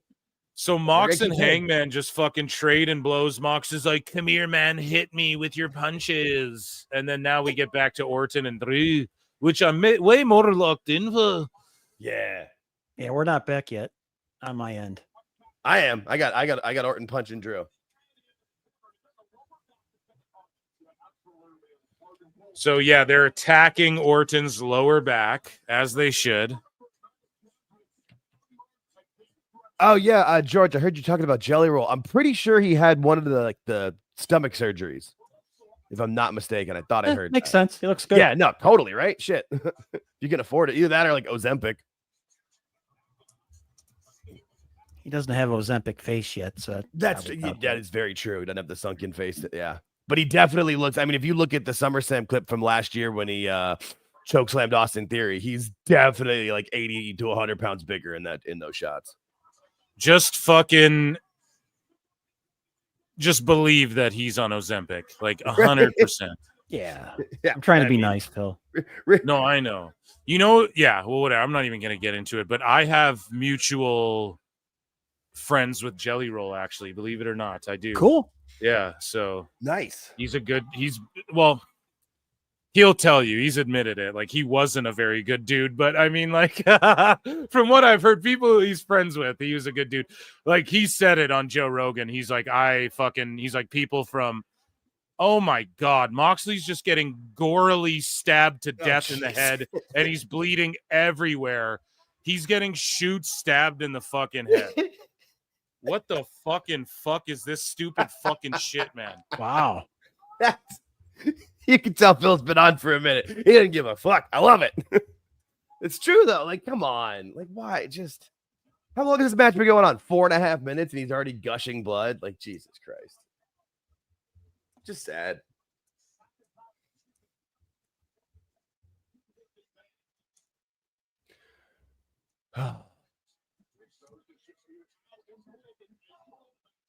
Those new announce desks are sturdy.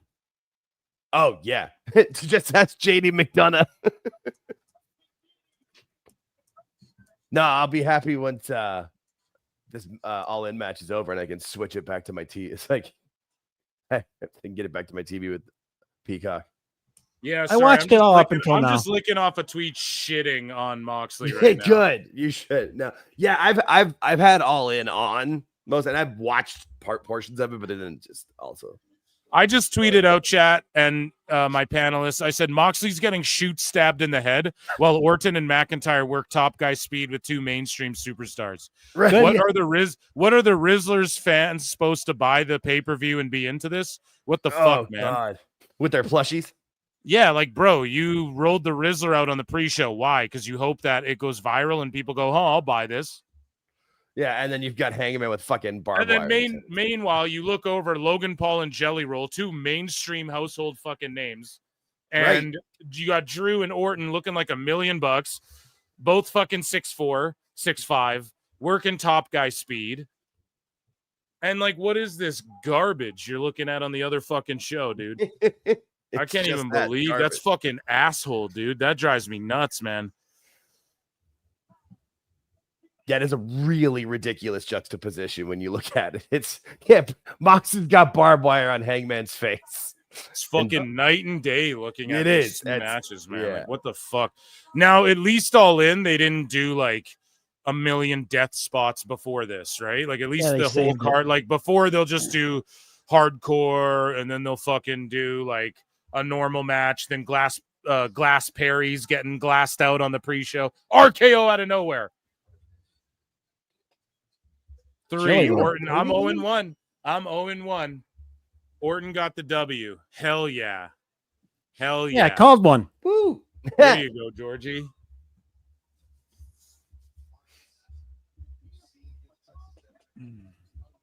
I still think MJF is going to cash in at the end of this show. Or like chat, even we are with one the- like from ratioing ourselves on the Clips channel. One like, and we ratio ourselves, dude.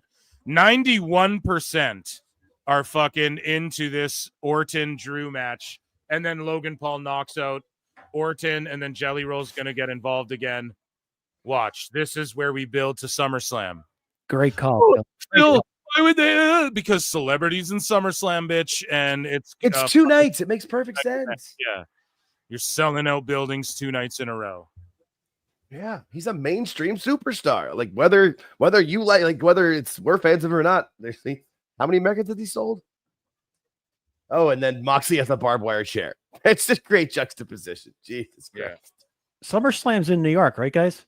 It's New Jersey, but Same thing. basically New York. Yeah, right, exactly. Yeah, might as well be, dude. Yeah. Yeah. Cool. Yeah, it's where the Jets and Giants play is. I'm Look pretty how sure. fucking good Logan Paul is, dude. And his promo on SmackDown was so good, where he's like, "You're an outsider" and all this shit. It was incredible. And then look at how last night on SmackDown, when Jelly Roll tossed him by the hair, he sold it so good. And then right here, he just sold that right hand so fucking clean. Oh my God. Drew just claymores Jelly Roll, bro. Now, guys, I'm just going to tell you what is going to make headlines. Moxley and Paige bleeding all over each other again? Nope. Or Jelly Roll getting fucking Claymore kicked to Obliviacree. Yep. That's going to be on SportsCenter, ESPN, Variety, Deadline, ET, fucking TMZ, fucking the at the Nashville Network still a DMV. thing? You're going to hear about it at the DMV, the ABCs, and the 1, 2, 3s, man. You're going to get it. Like, it's going to be everywhere, dude. Yeah. And the do-re-mis and the red, blue, greens. You know what I'm saying? It's going to be everywhere, dude. And it's fucking amazing. And this is going to sell the SummerSlam match. And he's I selling it love like it. he's dead. Yeah, so I was just gonna say, Jake, he's selling the move perfectly, dude. Like that's Perfectly. yeah. Look at him. He just looked up like he was lost. Like he didn't. Oh, that's. I am every time I see him on WWE TV, I'm more of a fan of this guy. Like he respects the business. He wants to be a part of it. Like that's great. Yeah. That's the other thing nowadays too. With like, and was Bad Bunny was the start of it, where it's like if you're gonna be a celebrity and get involved, And- you can't be right. no fucking Snooki. And can I let me throw this out there too? I have a mutual friend with Jelly Roll, and he trained at Lance Storm's Academy. Like it's through being wrestling fans actually as Awesome. well. So Nice. Jelly Roll's a big fan is the point I'm getting at. Right. He is a Respects the wrestling fan. He's not faking the funk here. So that's why he's Love getting involved in this, and he's better than Travis Scott. I mean, let's be fucking honest. Oh God. You can tell, Phil. You can tell when the guys get into it. You can tell when they're really fans of it. You Yeah. can feel it in their work. If that makes sense to you, like you can tell through Oh, the TV yeah. that they're into it. Yeah. Bad Bunny was the one to me where like I'd only heard the guy's name, didn't know anything about him, and just from Yeah. day one. Sorry, Sassy Girl popped me because we're putting this over, and then she drops 5 stars in the fucking 5s out of nowhere. I haven't asked for stars in forever. 5 stars. Joining us again on the show, JJ from White Heat. Hey guys, what did I miss? Oh God.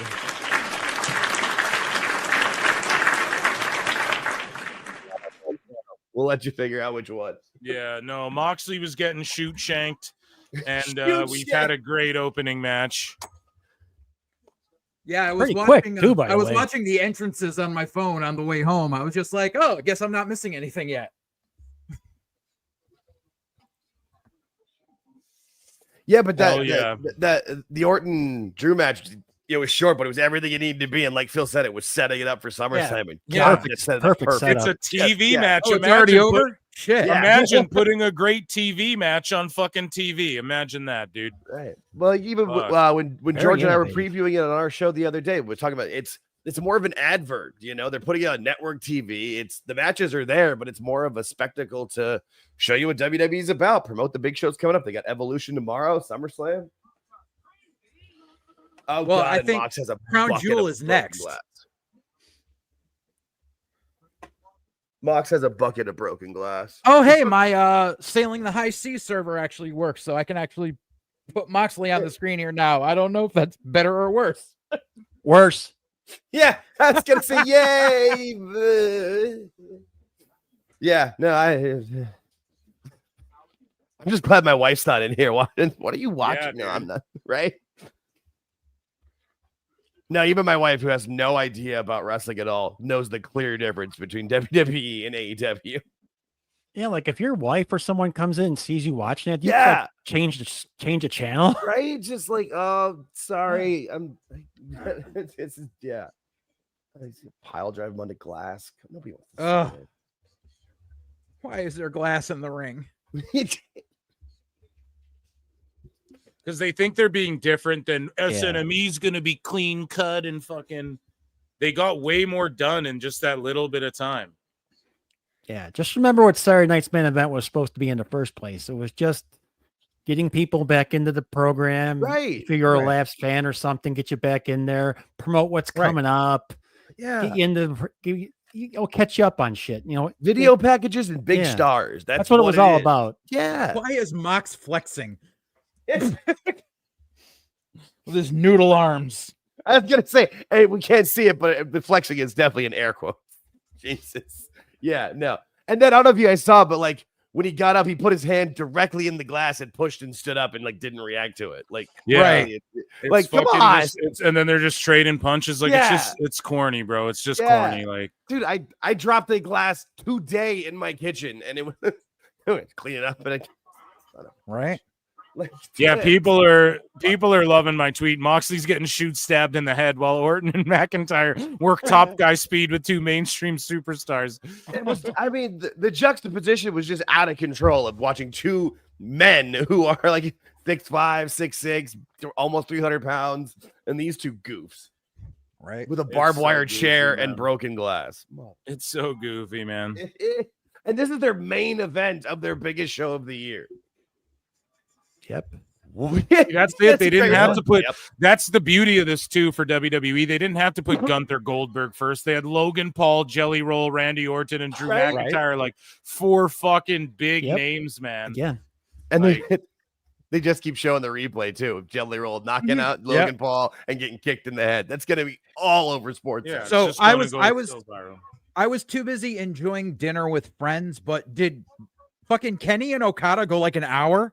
No, they didn't go an hour, but they It did just go. felt like it was an hour. It was like 25 minutes or some shit. If I had to guess, like it'd probably be around like Okay. the 25, 28 minute mark, something like that. Maybe long. Maybe it was like 35 because the match wasn't all bad, but fucking Okada won, dude. It's like, whoa, man. They don't know what the fuck to do, like in this company. I'm telling you, Yeah. man. And then Monet lost, which is Are you crazy. serious? He Holy lost, shit. bro, to Tony. Yeah, all the Monet Hogan people got to fucking. This is what I've been trying to tell y'all on my show. They're gonna. That's Like they were Tony gonna Khan prove y'all wrong swerving with Twitter. this shit, man. Yeah, That was and Tony Khan everyone's gonna swerving be Twitter. silent. All the people who fucking were like Mercedes Hogan, they're just gonna make up. And I'm not shitting on anyone if you listen to this show, whatever. We make the jokes. I've used the thumbnails, Mercedes Hogan. We've all done it, but it's just a matter of like. I'm in the middle of this fucking whole creative control shit. Like, no, she's gonna do. Like Tony has the final say, you know, but she can fucking swing her weight, but she's not gonna be like. Tony Storm, I won't lose to Tony Storm. She's not a tyrant like that, like the way people paint her out to be, you know. But at the Yeah, I same can see time, it makes more sense if you have Monet get the belts off maybe Athena or the belt off Athena, and then you build to a big rematch between Tony and Monet like next year if they're fucking smart. I don't know. But You see Diamond Dallas in the back of the yes. With Oh, Doug there. Dillinger next to him. Oh, Naomi's fucking jumping Jade, dude.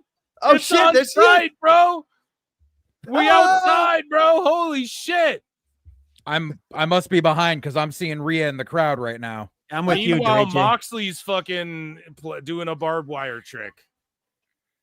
I He's like got a heel chi- Naomi. And man. there's Meanwhile, Jade. Moxley's Okay. great.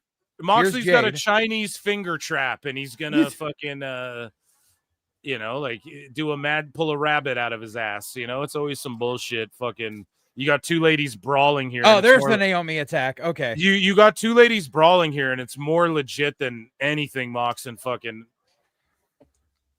Mox and Hangman are doing the spot Hangman that are fucking doing. Starks and Ethan Page did earlier today. Yeah, exactly. Of course. Literally the same spot. Look at it. He turned the chairs inwards.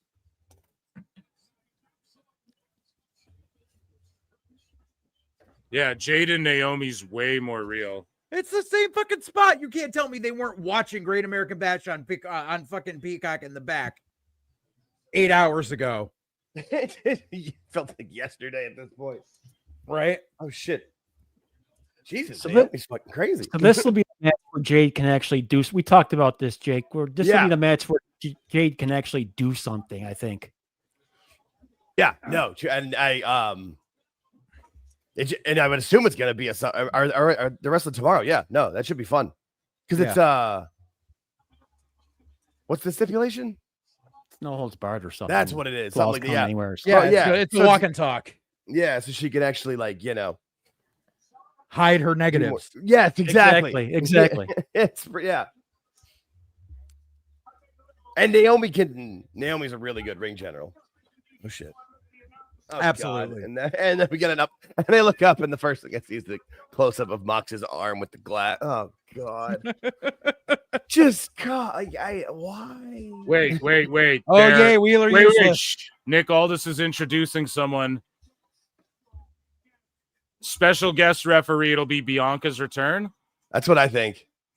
I don't know. Bianca Belair return, dude. She's the special guest. Listen to the crowd pop. The special referee, Bianca Belair, for Jade and Naomi. Okay. I'm cool with that.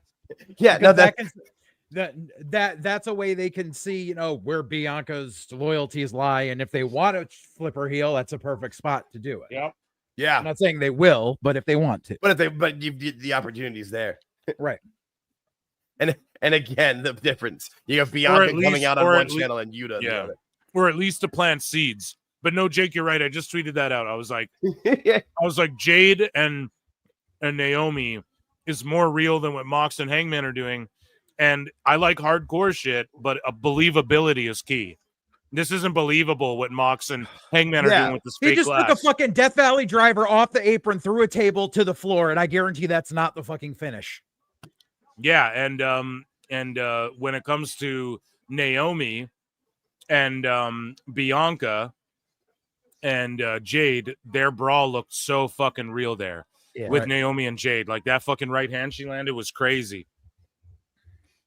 And yeah, they're showing DDP. They're showing everyone, dude. Doug Dillinger, man. That's great. The old head of security.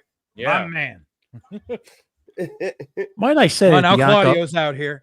Might I say Bianca looks unbelievably attractive. Bang! Good. Fucking Yeah. DDP's my guy, dude. Yeah, DDP was always my favorite. Doug Dillinger. Watch out, Sting. Bumba Clock Goof Troop is here. Yep. Yeah. One channel brings out Bianca Belair, massive star. The other one has Claudio and Yuta. Jesus. We're gonna do another Come fucking on. table spot. Like we didn't just fucking do one. Is this one gonna have barbed wire on it though? No, it doesn't look Osprey's like out not here. yet. This is the typical. This is fucking just dynamite. The end of every dynamite we fucking had for the last. What happened with Bruv and Swerve against the Bucks? They lost the EVP status. The Bucks. I lost. told you. Yeah, that one surprised me. I thought for sure that Osprey was gonna lose, so that he. Yeah, and now what? Yeah, exactly. And now fucking Swerve and fucking Osprey are both gonna make themselves contenders for the fucking belt, like every time they need to until it comes off of Moxley. Uh-huh.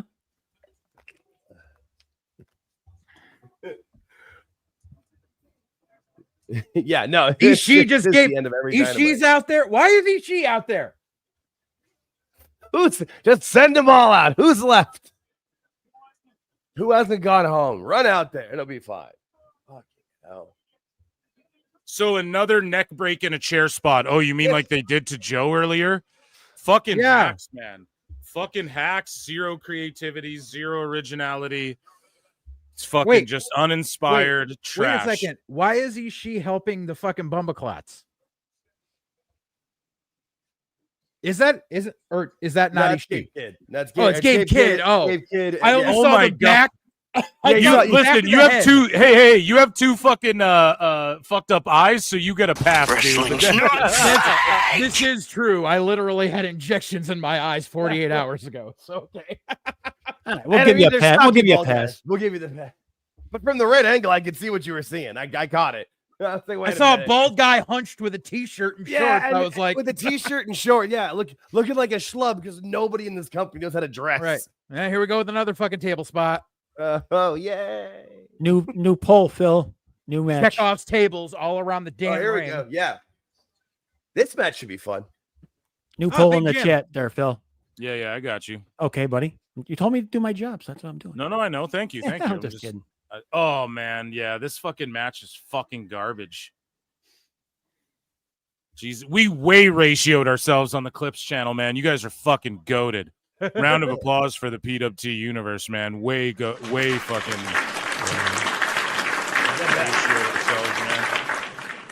Dude, I realized today that Boy, PWT is becoming real big because of all the bots we had earlier. You got hammered. That's today. a good way to say it. There's a barbed wire table spot, but there's still one table set up, which means there's going to be one more fucking table spot.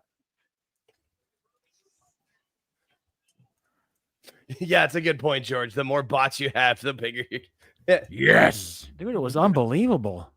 Yeah, no, that was. I taken a shower and I came back and I was like, Jesus, look at them all. Good Lord.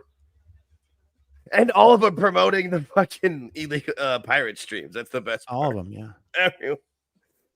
Watch the show totally legally. Oh man. And of course you had to have a barbed wire table spot. Yeah. We didn't get any Kingston sightings today, did we? Oh, no, who even wants that, bro? I was just intrigued to see if Listen, he would.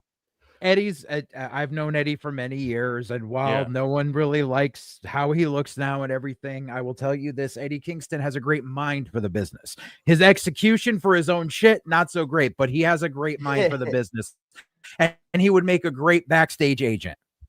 Yeah, I've always been a fan of him, man, since like NWA, like even before that, like, I've been familiar with him. And then NWA Power, when he was showing up with like Homicide and shit, really put him over to me as like, fuck, man, this guy rules. When he first came to AEW, I was just loving it. I was like, this is amazing.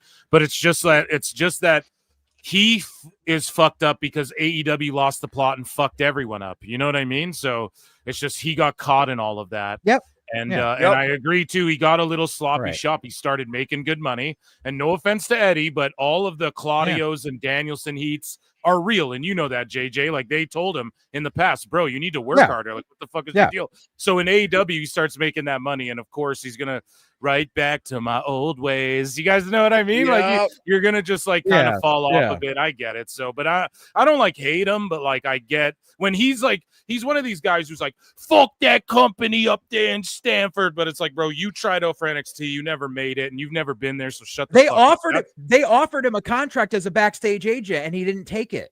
Yeah, that's why I just don't want to hear him be like, man, fuck that place over there. You're not there. You've never been there. You were there as an NXT guy, and you didn't make it. And like, I get standing up for your company, but you know what I mean? You got to, at the same time, like if you weren't there, like if Moxley wants to come and be like, fuck that place. Okay. If Ricochet wants to be like, fuck that place. Okay. He was there.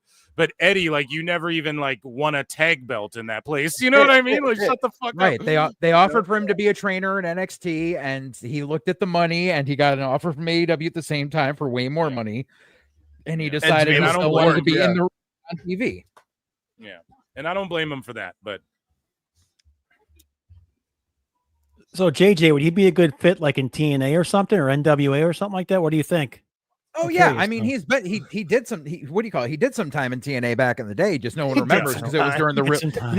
It was a really shitty time during Right. TNA. No, but that time period would be considered doing time. Yeah, that's a good way. Yeah, to but put they were when they debuted together, those guys, that was kind of okay, that faction. But James yeah, it was Storm? just such Yeah. a bad time in Impact history where it's like if they had done that in any other time, it would have worked a little better. Right. You know? But yeah, no, like I've sat and bullshit with Eddie many a time. Like he's like I said, he's got a great mind for the business. He can teach guys how to cut a good fucking promo. Like, and he's a solid dude. The best conversations I've ever had with Eddie is figuring out what shops in Chinatown and NYC have the big containers of Tiger Bomb. That's like a running joke with us, with him, with me, Eddie, Homicide, and Amazing Red. That's awesome. And shout out Amazing Red, by the way. That dude fucking rules. Man, they need to end this fucking match already. Like, Right, I was Jesus just gonna Christ. say, how is it still going? Oh god, It's gone through like 2 commercial breaks on fucking on main event, and it's still fucking happening. Fabio El Fabio for 2 says, Phil, who's fatter, Kingston or Oscar? Kingston, bro. Are you sure about that? Kingston, dude. That's a 100%. throwback That's not to even your being Oscar. rude. That's just like objectively a fact. That was a throwback joke. No, I know. I get it. I'm just saying. Objectively, that's a fact. Kingston, you know, it's not even hating.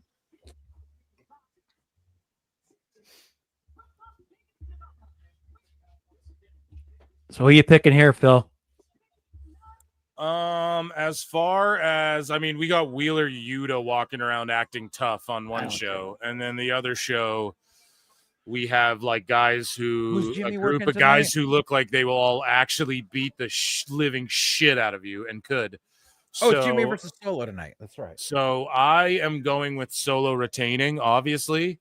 Yeah. And we have Moxley about to do a plastic bag spot. Like we haven't yeah. like, No. Here he you is. know, Like, he's got oh a my God, plastic he bag is. he's about to put over Hangman's head. And then meanwhile, we have a group here, the MFTs, who will legit beat the fuck out of any faction in AEW. What was that Li- fucking video they just showed on the Tron? So Darby on Mount Everest and him returning. Okay. So now Darby's gonna return. They showed Who the Darby hell's on Mount. who the hell's doing the fucking? Is that supposed to be Danielson that just did the Busaiku? No, it's who the It's fuck is that in the obviously hoodie? Danielson. Yeah, it's Danielson doing the Busaiku. Yes, he's wearing a Blue Panther mask. That's Danielson. Oh, okay. Yeah, he took off the mask now. Yeah. Yeah, he can't wrestle, but he can do a move. This is fucking 20 pounds of shit in a 5-pound bag. Yeah. It's just like, how many run-ins is this already? Jesus. all of them. It's all of the run-ins. It's just Mark Running bullshit, Mania. honestly. Is Hikuleo Seriously. a legit 6'8"? Holy crap. Look at Yeah, that. he's like Oh, 6'9", yeah. yeah. Wow. Yeah, he's a So big boy. Danielson's diving on people. Right. That's yeah. What's going on? Like, so he's brawling them out. We So- saw Darby on the mountain. Right. Why? We why saw the fuck- Darby. We saw cell phone footage of Darby on a mountain. Then Danielson comes out, so we know Darby's Oh, there rappelling he from is. the roof, of course, because he's got to do some fucking stupid shit. Just as you're saying that. Oh my God. Yeah. What the yeah, fuck? he can't fucking just run down to the ring. He's got to Nope. rappel from the roof and risk his fucking life and everything. And it's not even cool like when Sting did it. Right. He's just like a fucking skinny dude on a string. So many. And then fuck- Mox then is he's gotta angry he un- doesn't see them. And then he's got to unbuckle himself like an asshole. Mox is like, "Oh my god, the crowd Right. doesn't care." god. Right. Mox should have just gone over and kicked him in the fucking jaw while he was trying to unclip the fucking carboner. Mox, like, no one cares. Nobody.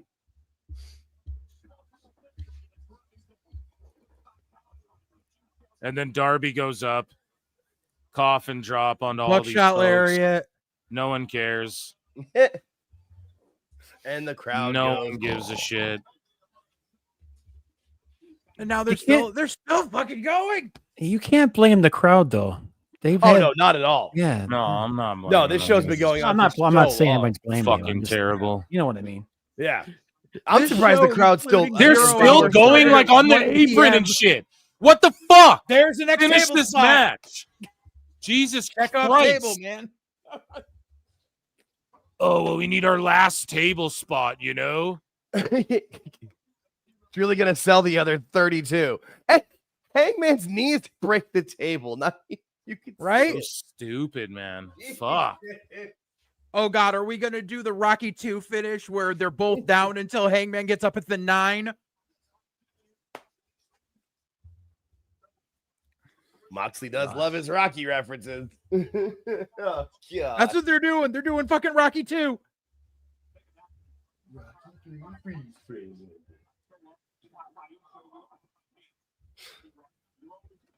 I hope Samoa Joe hits the Mox ring to and just Mox. muscle busters everyone. From the day Joe came back, why he just isn't Oh no, murking everyone. Jesus fuck! And then why Hurry is Hangman not fucking like Mox? Oh my God. Oh my God, end this match.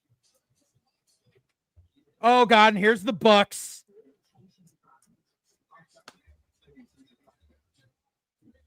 So then Q Swerve and Ospreay now. Fucking Spray already ran out though. We got to do the shitty knee. What in the indie loving fuck is this shit? Oh God, a fucking bed of nails? For fuck's sake. Poor JR has to be out here for this too. Why Is he still out there? Is he still out I just there? heard him. Yeah, I just heard so him. I was gonna say. My God, Poor they're sawing a man in half. Yeah, it's right. Just bring out the electric chair already, for fuck's sake. Is this the end of Braveheart? What the fuck? Like, it's terrible. That was the shittiest fucking curb stop ever. Oh my God. Oh, and now we're gonna give him the fucking double arm DDT on it. Oh God, I just saw the curb stomp. I'm a second late. Good Lord. That was like a curb stomp. Yeah, right. There was no stomp. Right. That was like a curb slip. What in the fucking ever loving God are we watching? And then Mox like hits these poses and does his little twitches like he's so badass. Like, yeah. You know what's funny, Phil, is I turned it off before Saturday night's main event came on, so I'm watching that exclusively, and all I hear is you three guys going. Yeah, it's probably for the best. Your life's better off, George. I There's promise. a bed of nails. There in the literally ring. is. And then, Yeah. like we're talking like 800 like 6-inch nails. Like Yeah, it's not even a bed. It's like a board that's like 3 feet Yeah. long. Like it's terrible. So what you're saying? So what you're saying is Cornette's gonna love this. Oh when God, they- I God, can't wait yeah. for that. It's That's like when they gonna be stereotype like what a Hindu guy sleeps on, like yeah, that. Yeah. Oh my God. Why? yeah, that's not that's Why did they both fall down? Like, oh, they're all beat up, man. Just Fall down, end get up. it. Like, 'Cause what are it's the Rocky Bucks 2, doing? Nobody's doing Fuck, anything. man. Do a fucking backflip out of here. That away. Back the way you came and get out of here. Just tumble away like the back Fuck, handspring. I need a Fucking drink, Marina man. This is Shafir just terrible, walking around dude. like I have tits. I don't know if I have enough hilarious for whiskey me. for the rest of this match. Jesus fuck. What is she? What's up with the necklace? This What? Why did she take off her necklace and give it to Mox? I assume it's got the key. She's The got key to class. The key to what? The briefcase. The briefcase? Well, you know, I have a gun in my briefcase. I'm gonna fucking shoot him in the head in Minecraft because that's what actually my plan was this whole time. What the fuck is going on? We're gonna execute a man in the We're ring gonna- because it was actually a gun. You can't get more hardcore unless it was a gun. What is she? What is she chained to the fucking barricade now? What the fuck is going on? How did that happen? Oh, because So Nana's Nana's there. Nana Oh, that's cha- Nana. fucking. What is this? Oh my god! Are you sure about that? Overbooked thing I've ever seen. Ladies and gentlemen, I'm afraid I've got some bad news. You fucking mark! I just legit spit take. Hey, there's Swerve. What is happening? Oh my Too God. much How dick. is this still going on? Big chain punch. Now Swerve's out here chain punch. Like, And they're gonna get ah, opposed. They go such oh, a this mess. fucking shit, man. Am I God, this overbooked fucking trash. Am I to be correct that this match started before Saturday Night's Main Event came on? You are correct. So this match has been going an hour. Ugh, dude. You are correct. No, I don't want to be correct. Oh, This my is God. unreal. This is terrible. Okay. Where's 5 stars? Okay, Where's a the, fucking botched chain punch wrapped around his neck. He's gonna hang him now like he's he the did hangman. Swerve. He's the hangman doing it. He's the hangman. Yeah, he's gonna chain hang him like He couldn't even do it right. yeah, Where's he's gonna the exploding chain ring hang him like starter? he did That's the what we need. Swerve. Moxley pulls him over right away. That chain looks to be really around his That neck. buckshot looked like shit. So they didn't do it correctly. And then here, yeah, let's see. My God. So it's the Oh, and buckshot then- lariat with the chain around the neck onto the bed of nails, and now he picks him up and he's still choking him. And then there's just like fake sugar glass everywhere. Everywhere. Sugar Just glass And now bars. he's hanging him again. But dude, you can't So do he's the gonna 10 hang count him if he's again. hanging. Yeah. Oh my God, this is awful. So he's hanging him again. He'll win the title this way. This is like his signature now. Wait, Moxley just tapped. How the fuck do you tap out in a Texas death match? It's supposed to be a count of 10. Well, technically, he's supposed to tap out and then a count of 10, but they don't actually do real Texas death matches. Yeah. But like every time they've done a Texas death match in the past, it's been Yeah, oh, I know. dude It's been a goes last out minute and it's a anyway. count of 10. They can't even follow their own fucking rule They can't logic. follow their own wrong rule. Okay, now wait for it. There's a big celebration. Now let's wait for fucking MJF to Look at the crowd. in. I'm waiting for either MJF or Christian. This shit ain't done yet. They're trying to have the crowd shot like when Cody finally beat Roman, and there's no arms in the air. There's no celebration. cares. People are just like, it's over. Thank God. He's got a Yeah, like briefcase, but the people- belt is I mean, obviously not in. He's gonna people That's what I were- want to see. Open up this briefcase. Yeah, people were Phil- cheering. Like people were cheering and shit. Like they pop for it. And I want to see the briefcase open now, finally, right. which he is opening it. But it's like it's because we're happy that Mox is finally done with this fucking reign of terror. But Yeah. I think they're gonna I think they're gonna have a new AEW World Championship as well. Like that's why it's been in a case so long, if I had to guess. But like man, they did way too fucking much in this thing. Yeah. As far as just like gore and bore. I'll call it bore and gore. Bore. That's Like okay. it I just like didn't that. fucking like a lot of it was boring and the same and contrived. And then a lot of this shit was just like gory for the sake of gore again. And then But we it can't just open the doesn't briefcase. really hit the way like doesn't hit the way like Jelly Roll getting Claymored hits. Jelly balls. So it's just I don't know. We have Jey Uso hitting a whisper in the wind off the fucking top. And here's the thing, Moxley lost, so like does the Bumbleclaw Club just go away? That wouldn't make sense. Why would they go away? Mox doesn't care about the belt. He put it in a briefcase. The belt means nothing to him. Blah blah blah. So it doesn't matter that he lost it. They're still going to terrorize AEW, I bet. And Oh my God, the belt actually fit in that case? or like in kayfabe, like they would still want to terrorize AEW. Like this wouldn't mean shit to Mox. To Mox, it's like he didn't care about the belt or anything. So like even in kayfabe, it's like Right. so then what happens when because this is what I know is going to happen. The Bumbleclaw Club just ain't even going to be there, or they're all just going to break up. So it's like you weren't even really about it. Like I don't know. All the shit you said before was a lie. Jey Uso steals a win. Jey Uso Solo Sikoa steals a win from Jey yeah, I was gonna Uso say, is what I what? meant to say. Sorry. Jey Uso got robbed, or Jimmy Uso, I keep saying. Sorry. I'm watching two screens at once. Yeah, Jimmy a lot Uso going on. got robbed. Hikuleo stepped on Solo's butt and helped, or I guess what's his name? Tala now. Yeah, he's still Hikuleo. And now they're just beating down Jimmy. We're gonna Oh, see yeah, the I'm seeing it, werewolf. yeah. We're gonna see I've done that spot. Tama Tonga's gonna like come back eventually too, hopefully. And like you notice he's not on the new shirt, and I think they're gonna try Yeah. and push him as a solo when he comes back eventually. He's getting over on his own with that yeah shit. I got over. Yeah. It's Big Jim time, love Slim Tana. Jim.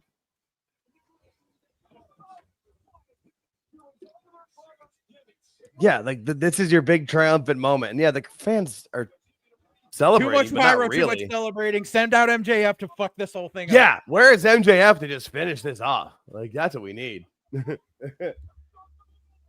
Yeah, so here comes Fatu. Yeah, like my About to whoop that ass. Peacock is behind. See,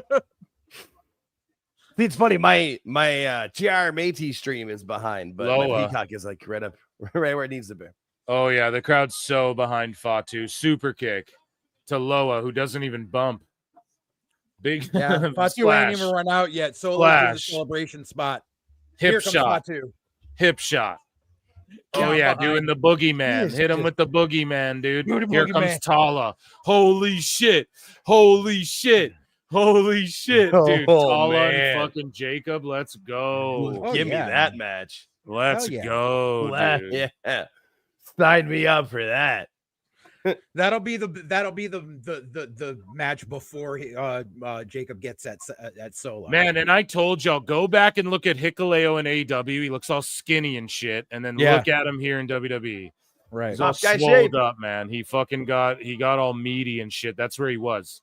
And he was just working low key in the PC, no house shows. Even Yeah. Braun Strowman, he came out as a rosebud, but he worked like one house show. And then he Mhm. was in the Wyatt family. Like they didn't really fuck around because they knew Right. they had something like with a guy who looks like that. Hikuleo's like that, you know? Here we Right. go. Here's Fatu with, oh my God, there we go. He's so Like over. even fucking Omos, like Omos was he Yeah. was like the ninja, like in the background, or the guy guarding fucking Raw Underground. They didn't have him, Right, like, yeah, on yeah. TV until next year. Right, he was Okay, like guys. yeah, with him, yeah. No AEW, Not MJF. gonna have MJF come out? They're really not. Apparently not. AEW All In. Lame. All In was 6 hours long. AEW All In. We have 440 watching. Come on over to youtube.com/@ProWrestleClips. Consider becoming a member. Super chats are welcome. Gift a membership. Hit like, hit dislike. Tell me I suck. Tell me the show was good. Tell me how you feel. Vote in our polls. Listen, this is what I feel overall. NXT Great American Bash was like a B or a B plus. All Love In, that show. I'm gonna give it a fucking C or a C plus. It honestly wasn't the worst shit AEW's ever done. Like, at least there wasn't people doing like windshield spots in the fucking pre-show. You know what I mean? So this wasn't the worst thing ever. They created a couple moments. Like, I'm not gonna lie. I'm like Tony won. Now I'm intrigued. I'm intrigued with the Edge Christian stuff as well. I feel like that's a year past due, but at least we got to it. And so I give it like a C plus, honestly, for what they were trying to achieve. Again, people are gonna do all over the tarps and the turnstiles and shit when the pictures come out and all that. I think the moment in the end was not just they just did overkill on that last match. Absolutely. I think, was it better than Great American Bash? Overall, yeah, because a lot of GAB could have just been on any NXT show. Let's be honest. But am I fucking really into this SNME show more than I felt like I was into All In, like midway through it? Absolutely. I can't even put into words how happy I am that that's over. So I can and I'm not even trying to be a dick about it. I'm just being totally honest with myself. And that's my thoughts on it. I give it a C. I give it a C plus. Okay, I give it a C plus because I think if it wasn't on at the same time as other shit, it would be received a little bit better, but people would say, oh, it just went too long. That'd be like the main, because nothing was really, even like Monet had a really good match, I thought, but I think like Okada winning was fucked. I think that whole end to that, the main event was the worst. I was like least looking forward to that probably the whole show. I'm not, that and the Hurt Syndicate match, I just couldn't give a fuck. I gotta be honest. So everything else I was more, even the ops I'm more into because I love Joe. So ultimately, I give it a C plus. What do you guys think on the panel? We can start with the vintage George Capture.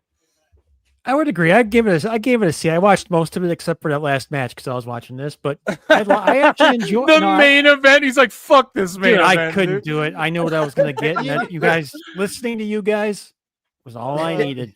Yeah, Perfect. you were right. You made the right call. But I give it a C. I thought it was I thought the crowd looked great. I thought It looked fine. I mean, looked good, okay, I was fine with it. No problems.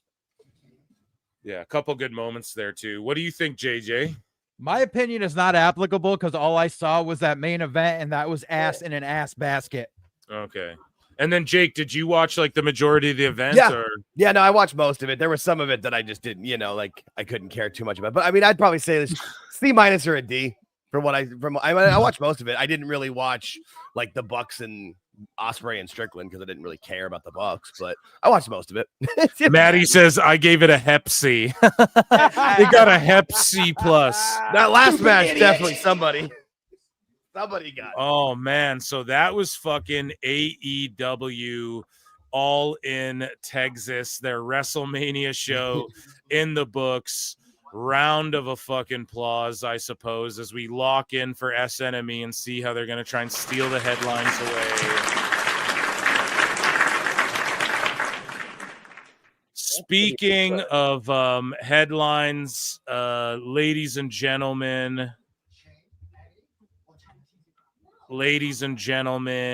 wait for it. We're building up. We're going to skip the karaoke. Ladies and gentlemen, just some little tidbits of news that got bookmarked throughout the event. Ichi ni Sanda, all together now. Where the fuck is it? And everyone together now. Ichi ni Sanda. Okay, we got it. So Adam Cole is not medically cleared. We saw he's not talking about retirement, but he is fucking crying and stuff, and I think he's going to retire. I don't think we see him again. At what point is his health the most important thing? And we saw JoJo Offerman pop up on the show, which was cool to see. We also had Britt Baker call Elbu a dumb fuck pretty much live on Twitter during All In. That was the highlight for me. I got to be perfect. And that was AEW News Part 2 or 3, ladies and gentlemen. Shit. That's the biggest extrapolation there from the fucking event. Yeah, that's what Yeah, thoughts and prayers for Adam Cole. You hope he just stays healthy, man. It's sad to see what's happened to his career. His body just fell apart on him. Hey, Kermit the Frog. What do they got the Muppets hawking now? Everything. Oh man, what is the next match of this one though? JD. Gotta be, for what I JD, you guys want some JD? Fuck for JD. For what we have been through for 9 months with Moxley taking their TV show to the depths of terrible for so long, and I may be in the minority here, but that was incredible. Everything was fitting of what needed to be a conclusion.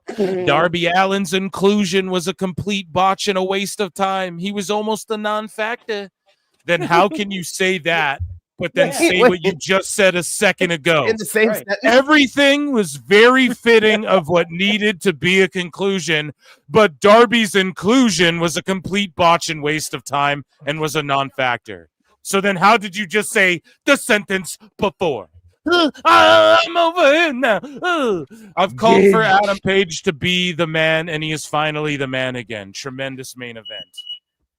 And what's fucking stupid is come Wednesday, they're not gonna gain a single fucking viewer.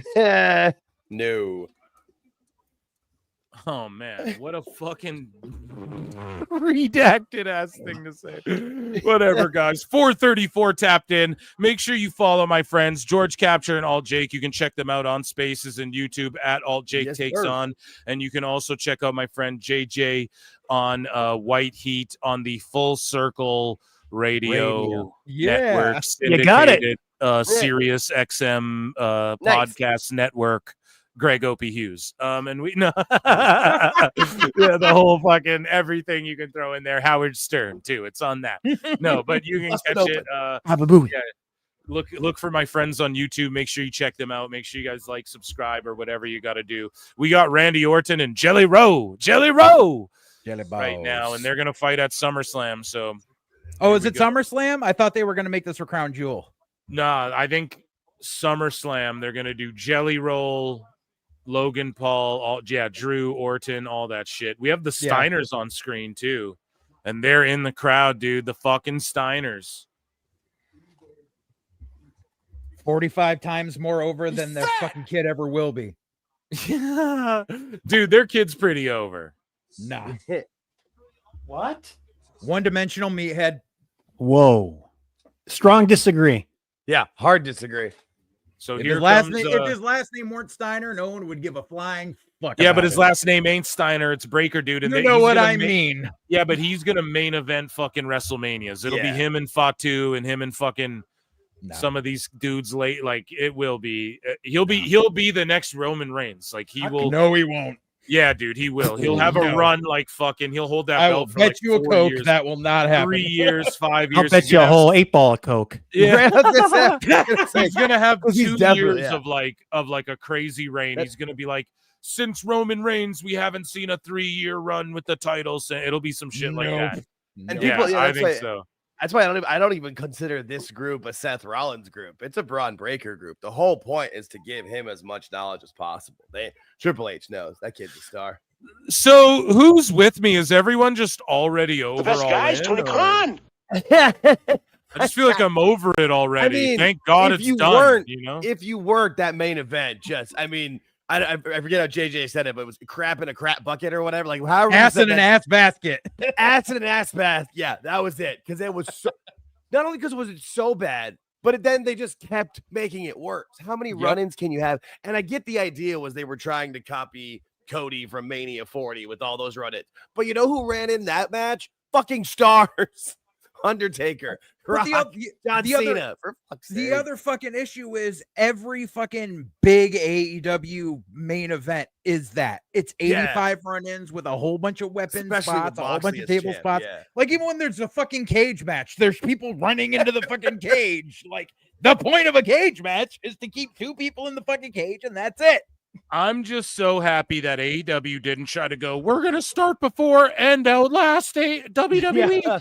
Because, like, we're halfway through this show. There's an hour left of this show. Thank God I'll be done by fucking 8. Guys, speaking of 8, we just surpassed the 8-hour Jesus. mark on this stream. I embrace the grind, bruv. Yeah. New world record. Seth and LA Knight is next. Chat, praise me. Show me your appreciation. God damn it, or you're all. No, I appreciate you all.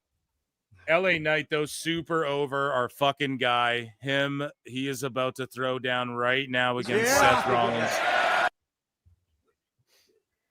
And he's about to drop him on his head. Dummy. Yeah. LA Knight, the newest sacrificial lamb. Yeah, they're not just going to have him straight out lose. Are they going to have to do something here? Because I mean, I figured the group's going to get involved somehow, but yeah. I mean, that's the beauty of having Breaker in the group is you can just have him spear somebody out of nowhere, and it's like, oh, no, they're down. Or you can have Bronson Reed, do one of his power moves. Because unfortunately, Yeah, like, Bronson they- Reed fall off the top rope for the 85th time. Yeah, but unfortunately, like JJ said, when you see LA Knight, now you just say sacrificial lamb, and that's bad. But he's over like shit though. I don't Yeah, get it. no, that it's the well, because he gets his heat back. He cuts good enough promos that even if he has a loss, it doesn't Only hurt. gonna it that last bad. so long though. Yeah. Well, yep. I mean, we say that, but he's been pretty much doing this for what, the last year? That's about the time limit. Yeah, we'll see.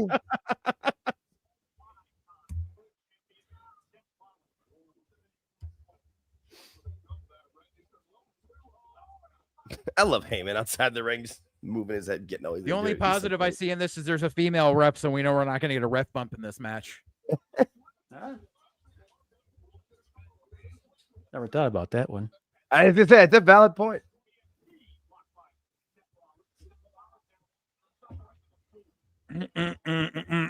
Yeah, it's crazy, dude. I've had like over 400 people watching me, between 2 to over 400, and it stayed above 4. It's climbed and climbed and climbed, hasn't diminished, but like for like 8 hours now. So, I mean, if PWT isn't fucking the mad note, I don't know. Now cue the music. Blah, blah, blah, blah, blah, blah, blah. You know it, dude. And on that note, we cue the music. Yeah, dude. Fuck yeah, dude. Brody's Comic Shop. Shout it out. Hit. Big clothesline off the announce table. Yeah. Oh, we cut to a commercial break.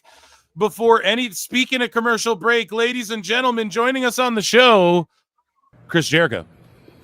I look and see it's not just me.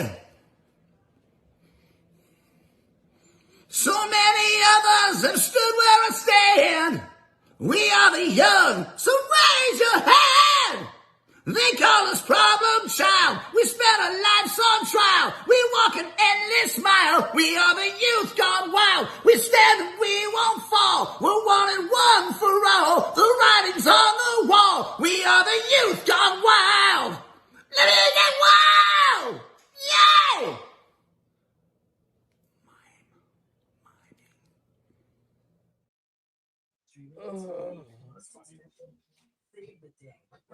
No. Are you guys proud of him in Canada? I don't know if you guys necessarily deserve that, but it is what it is, right? We service and we sell a variety of vehicles for all makes and models. As a D Motorsport BMW customer, you receive no charge schedule maintenance on all of our new vehicles and some of our pre-owned. We offer detail and spot services. I love how I pay for Peacock with no ads, but I still get ads during Saturday night's main event. What's crazy is I'm getting a WWE Be Right Back graphic, but people are talking and reading ads during it on YouTube. So I'm hearing ads, but I'm not seeing them, and it's like, what? Like, does that count? I'm getting a Think freaking about it, Bank of America and McDonald's commercials. If you think about it, WWE and the NFL have the same shit. You know what I mean? Yeah. Like you pay for top tier, and it doesn't matter. You're getting the ads no matter what. Yep. They're that mainstream now, which is awesome. I think. I'll take the ads. I don't care. It is what it is, man. It is what it is, man. Amy Poehler. 420 break for me. Me too. I heard that. Let's play some fucking we'll play a little. I don't know if I have any 420 music, but oh yeah. Old school PWT. Ooh.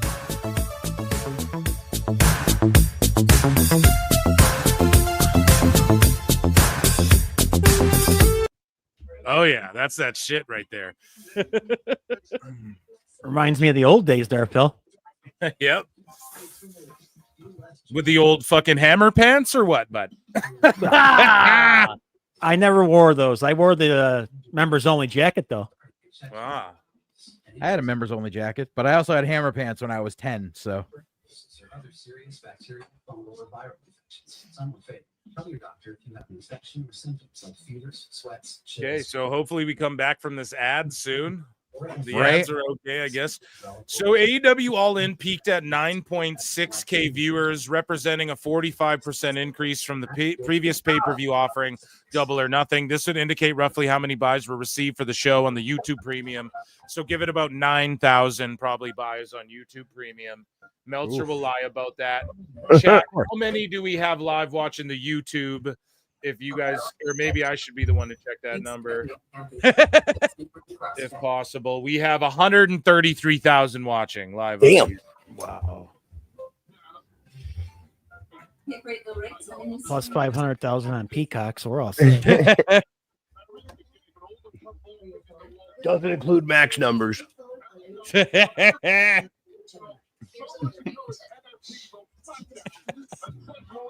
It wouldn't surprise me if 500,000 people were watching on Peacock at all, actually. You know, Oh, for sure. Watching on Peacock. Yeah, Yep. me too.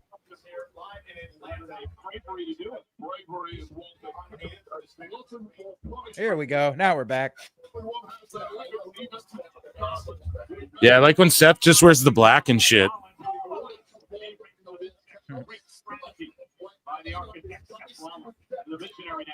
I was thinking of something earlier, Phil, just because, I know you've brought it up a couple times, but how Meltzer always talks about cord cutters and all that shit. Yeah. I'm not sure if you're aware, but like I'm a cord cutter here in the States. I have Sling TV. Sling's numbers automatically go to Nielsen. You have to go into your options and turn off going to Nielsen. Sling, Hulu Plus, and YouTube TV all go to Nielsen ratings in the US. Huh. I have like news articles that like back that up. And they have since like 2016. Damn. Yeah. So anytime Meltzer's all like, oh, well, cord cutters, blah, blah, blah. Yeah, they count. Yeah, Meltzer's such a dumbass, bro. Yep. He's just Captain lost. Landline. The lied Piper. I can't believe that Big Justice is like taller than fucking 75% of the AEW roster too. That was like alarming to see Big Justice. He's like taller than Trent. And 80 Beretta. pounds You're like, heavier. Yep. Yeah, that kid hit a growth spurt. what the rolling clothesline. Wait till his Dude, voice Whistler's got, changes. like, 6 chins now. Jumping neck breaker. DDT. Oh, he's getting pumped. Hey Phil, just for you, I'm partaking in my all dressed chips because I know you're Ah, Canadian. there you go. All dressed in ketchup. Very Canadian. Oh God, yes. And they're Humpty Dumpty too, so they're like the legit ones. Nice. Oh, kick out. Oh, yeah, some chips, bud.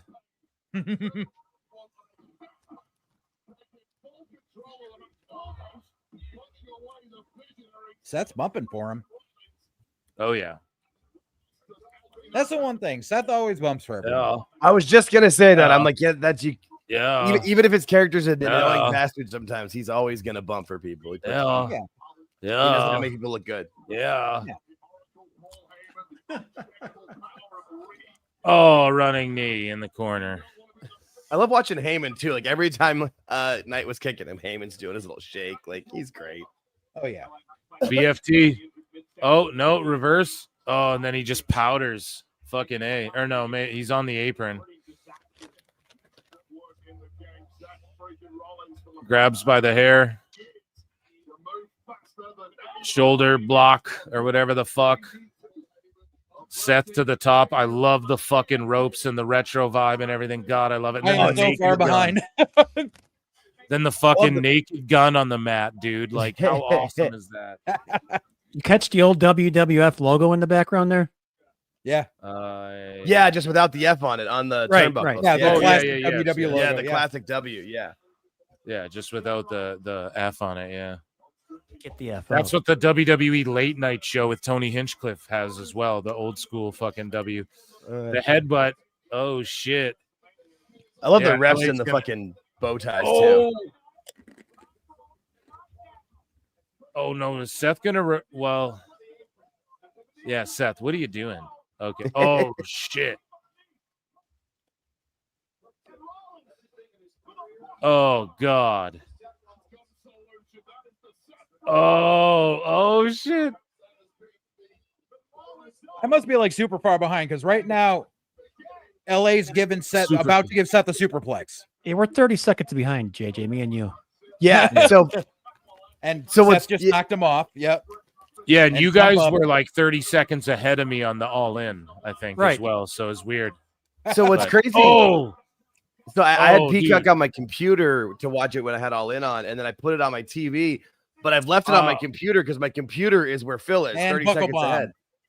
man, they do this shit all the time with like but it's probably just like a heel work. He's probably just faking it. Yeah, maybe we'll see. We'll see.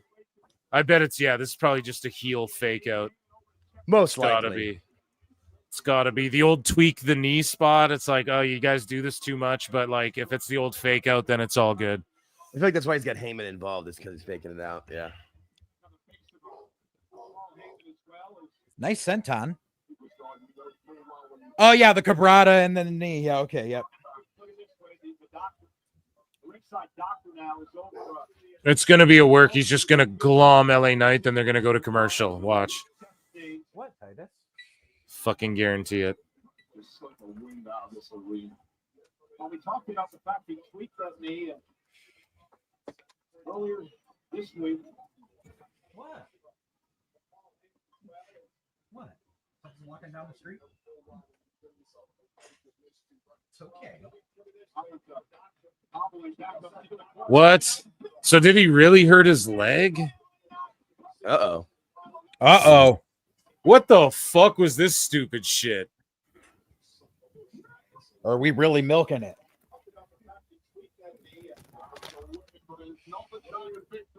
Whoa. That's not good if he's really hurt.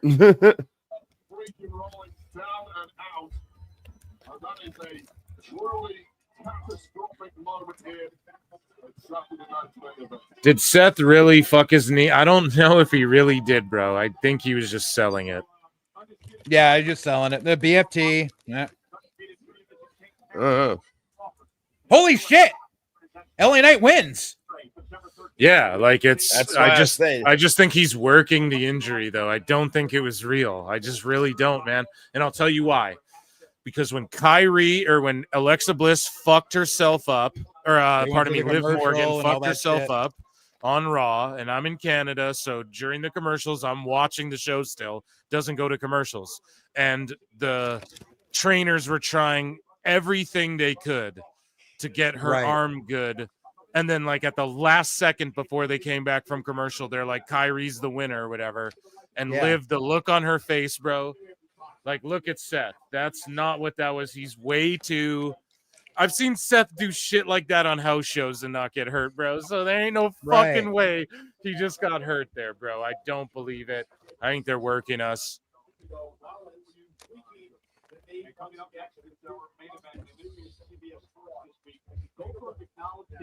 I wonder if in kayfabe they're gonna have him do like Bret Hart with the Hart Foundation, where like he's got like a cast on or whatever, just so he can like his henchmen can have all the shine for a while. Wait, put him in a wheelchair. Yeah, because listen, there's half an hour left on the show. How much longer was Seth and them supposed to go? How much longer was Seth and them supposed to go? Not that much longer. Right. Yeah, no, I don't think so. Hey, as a veteran of knee injuries that I am, watching the replay, he didn't hurt himself at all. So not at all. I'm not an expert, but I can't tell.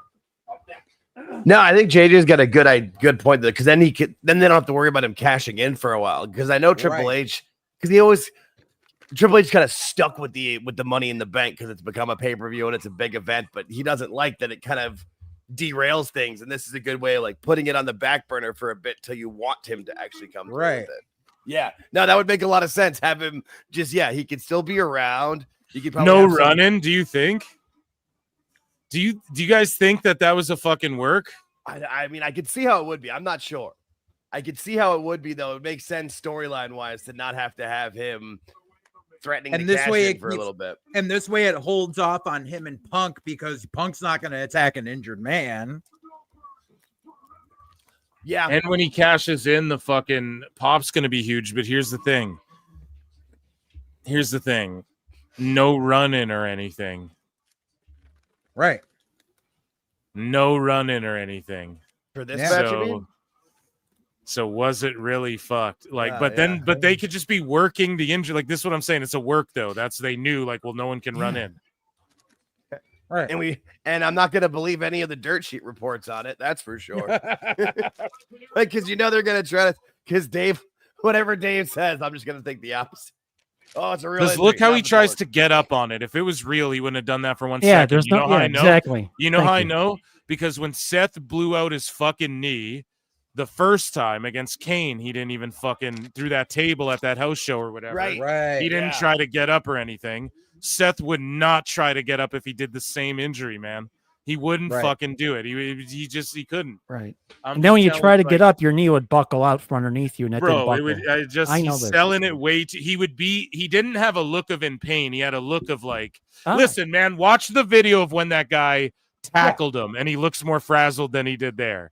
Right. He just looked like he was selling there to me. I'm sorry. I think it's a fucking sorry. work. You're right. It's a ruse. No, I agree with you. It's a ruse. They wouldn't end it that quick. Yeah, they would, because they have to do 3 more fucking commercials, and Goldberg's gonna have a 12-minute entrance, and they have 20 fucking minutes left in the show, 30 minutes left in the show. And it's network TV, so they got a hard out. And for people saying no schmoz, no run-in, no post-match, yeah, that's exactly why they booked it that way, so that we all go, but there was no run-in, and there was no. They're 15 steps ahead. Like, what makes you think they're behind us on figuring this out? Like, for sure, they're like already 10 steps ahead. Yeah, no one runs in, make it look legit, make it look like they're supposed. It's right there. It just they explained it right there. Like, and it creates another story. It's like another we're story. in ads right now. Like, what are they supposed to? How much longer are they supposed to get? 10 minutes, and then Goldberg. Goldberg's just a spear and a jackhammer. So they're gonna do 20 minutes of ads. Goldberg's a spear and a jackhammer, and then fucking 20 minutes of ads after. If anything, this is what my prediction. Ready for the X-Files? Ready for what's about to happen? Yes. Seth hurt his knee. He's about to cash the fuck in on Goldberg with no hurt knee. And everyone's going to go, oh shit, or whatever. He's about to cash in on everyone. That'd be dope. It's a possibility, but I I would think love it's that. still too That'd be obvious. cool. What's going to happen? That would be fun, especially too if it's like Dave posted the injury's real and like 5 minutes later Seth comes out. That's what I really want. Dave and Sean reporting. Well, my sources say he comes sprinting out full like yes, give me that. Yes. Comes out doing a fucking Irish jig. Just I think Jake said it the best though. This is a network TV special. This isn't like just on Peacock. It's not a Peacock special. It's an NBC special. It happens to be on Peacock. Bro, what is Goldberg? Listen, what is Goldberg going to do for fucking 18 minutes? Seth is going to cash in and not actually be hurt. This is the thing. Everyone knows they're going to cash in. That's what everybody's saying. Everyone knows Seth's going to do that. Okay, so they just swerved everyone and made you all believe that he couldn't possibly cash in. He's about to cash in, and this is how they do a double swerve. It's a double swerve. I invented the swerve, bro. Okay, so he's going to fucking. That's what's about to happen. Everybody was like, he's going to cash in on Goldberg Gunther. Now they just eliminated that thought from our minds, and we're all like, is he really going to blah, blah, blah? This was his ruse the whole time. Why beat myself up against LA Knight when I'm going to cash in at the world title match tonight? Boom. And then it could set up what I kept thinking was going to happen because I still think that Goldberg's last match is going to be at SummerSlam versus Braun Breaker. So if Braun gets involved with it, Yeah, watch. You guys are like, no run-in. Watch. It's going to be Breaker, Spear, Tsunami, Seth's knee is fine, Stomp, Pin, 1, 2, 3. He laughs at everyone. Ha, ha, ha, ha, ha, ha. You know what I'm saying? They just talking shit. Oh, no. That's why they announced Gunther versus Penta, because they're trying to get our minds off of what's about to break the internet tonight. And they figured out a double swerve. And fucking it's going to be Seth versus Penta, except for Seth might even opt out of the match or whatever, however it works out. But that's why they had Seth versus Penta already, because they're trying to build Penta up. And it just makes fucking sense, dude. It does. No, Philly, got me sold. I would watch that. Yeah, I'd be excited for that. Philly, you might be onto something with this whole PWT thing you got going on. What's about to happen. It's the only thing that makes sense, because he was not hurt, man. I've just seen Seth work too many times. No, I'm into it. He would be for real, like his face would be like red and shit. He'd be all angry. I don't know. We'll fucking see. You're right. It's a possibility. You tweak your knee like that, you make a facial expression like you've never seen someone make before.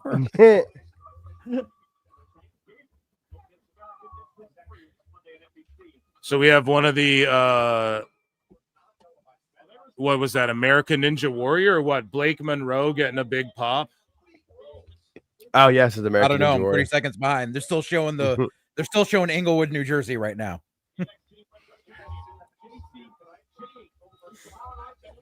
Pete Rocks, I thought SNME was canceled. Yeah, bro, how'd you like that shitty fucking AEW show you had to sit through for fucking 12 hours? It's terrible, bro. I know, because I sat through it, man. You didn't. You just watched on YouTube, Pete Rocks. Don't fucking lie. You were just watching the YouTube clips. You didn't even actually buy that shit. Here we go. Goldberg versus Gilbert.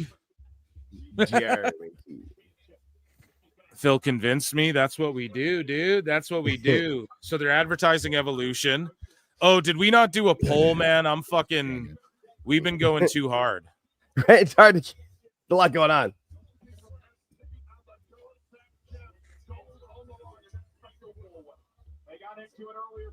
Seth's about to not be fuck. He's gonna cash in tonight, dude. I can't wait. See, chat was honest. It was like close between Mox and Hangman and Uso Sikoa, like what you're more intrigued in, you know? What match is next? Just the main event. So I'm gonna put a poll in the chat. Who do you think wins the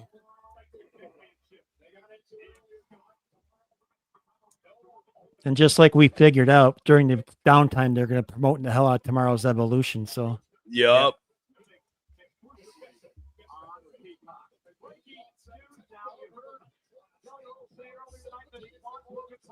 Yeah, every time they've shown crowd shots, they've shown different women that are going to be in tomorrow's show.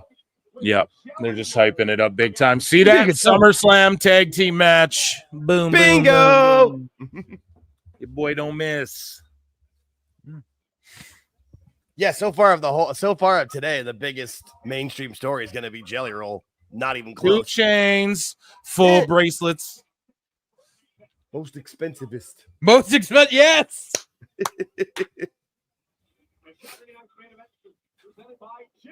I'll get stoned and watch that show. But Hell yeah. Why does that stuff even? Who invented this? Well, it's funny And is then I watched. just go, man, I wish I was rich.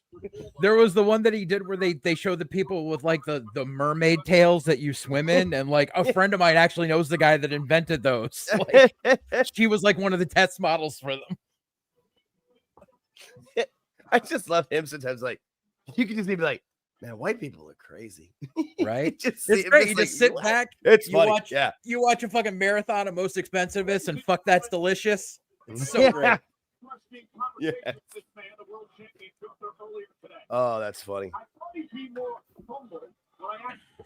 If they show one more rapper, Dave's gonna be pissed. Oh, there's too many urban people in the crowd. Damn that Cuervo. Hello, fellow youngsters. Yeah.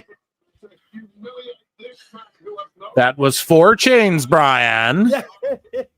Yeah, here comes Gunta. Brian.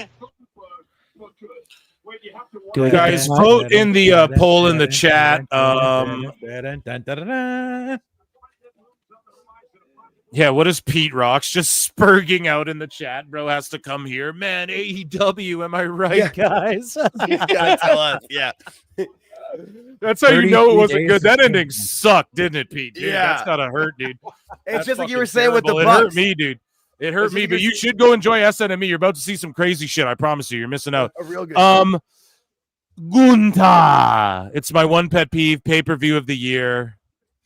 No, it really wasn't, bro. It was like a C+. You got to be honest with yourself. Like, what about who got over? Name one person who got more over from that whole thing from the beginning. And you can't answer that question because it's all of them is irrefutable. Andrew Bauer's adjustments have been made to the finish. Goldberg, hell yeah. Look at you seeking attention and validation. Yeah, whatever, guys. Goldberg's coming out, so we're gonna see. Kenny work. He looks in good shape, better shape than anyone else at that fucking age. And you have his son Doug with Dillinger's. him. You have his son with him that says Goldberg, who's next, but it's like a shirt of him. He already has his own Goldberg shirt that says who's next. That's sick. That gets a Goldberg legacy under it. It's a Goldberg legacy. Yo, hold on a second. You got Josh Barnett in his corner. Ernest the Cat Miller. You have Ernest the Cat Miller in his That's corner. Ernest Miller. You have the fucking WCW security. Doug Dillinger. Hold on. Who's that fucking dude in the front?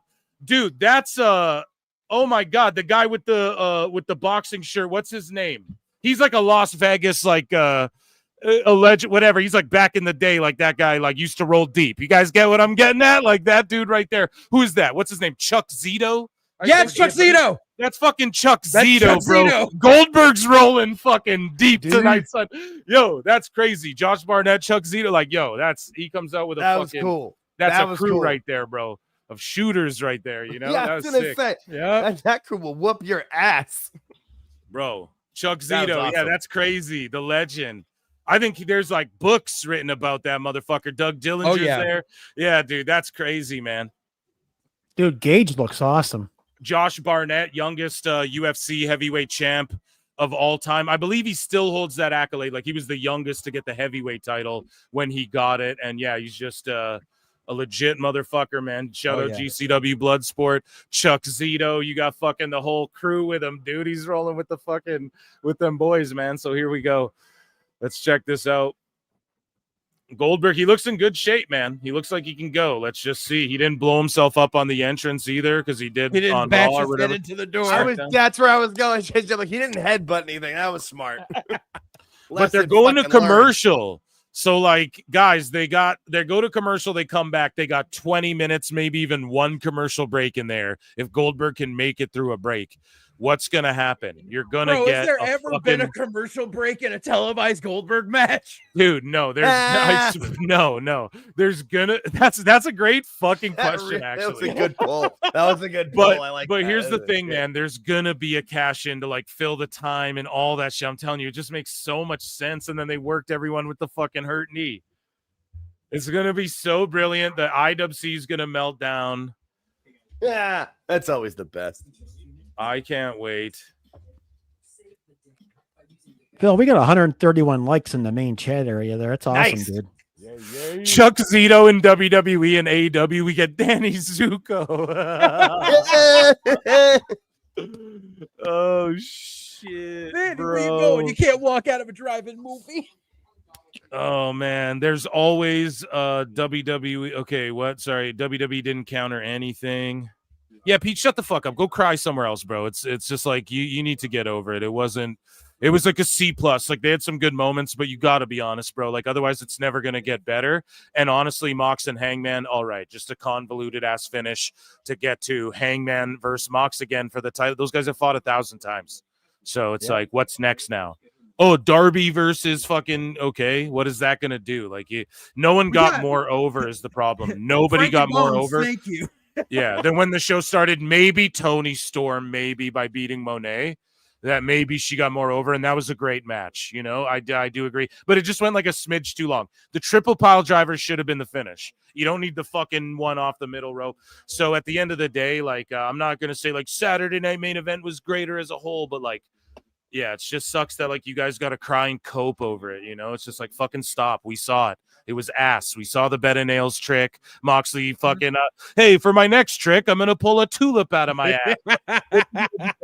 We've seen it all, bro. It's just like, it's all been done. The Bucks match, no one cared. It was the same thing they've always done over and over and over again. They could have gave that time to like, there could have been an Ospreay Swerve feud that actually meant something, you know? Yeah.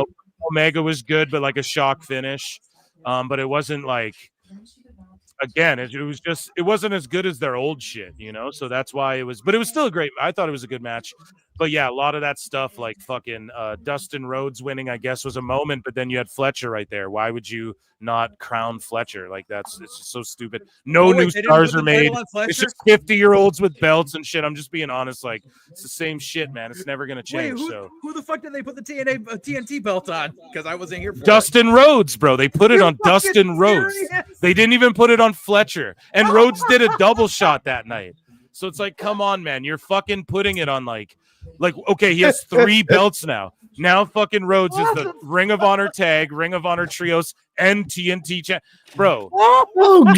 You're doing way too much. Like fucking, it's so bad. There's no, those casino gauntlet shits don't even make sense in kayfabe if you really think about it. So we know there's 15 people back there waiting to come out. So it doesn't make sense. I don't care what in kayfabe.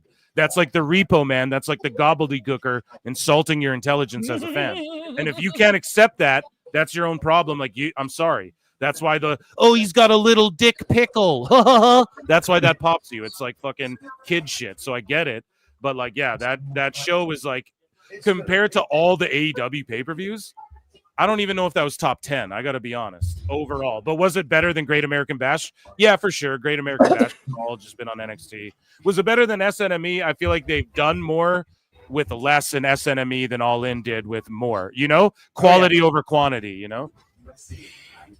Yeah, that's the problem. That's every AEW show. They just overload it, and it's nothing but spots and spots and spots. Like that's, and if you like spots and that sort of stuff, then it's the show for you. But I want more. Like Phil nailed it with the difference of Orton and Drew. Like they're working top guy speed. They didn't need to rush and do every little thing they could do. They'd have to get all their shit in. It was just a good wrestling match. But like I'm More down enjoyable. with fucking Moxley. Just like hopefully they just go away. Like it's bad TV because there will be no explanation. And in storyline, Moxley doesn't fucking care about the belt. So why would this thwart his plans? Oh, I got beat in this one match all bloody, even though I've done that 7 times, and I don't actually care about this belt. I hid it in a briefcase. So why does it matter to him? Him and his crew would still terrorize.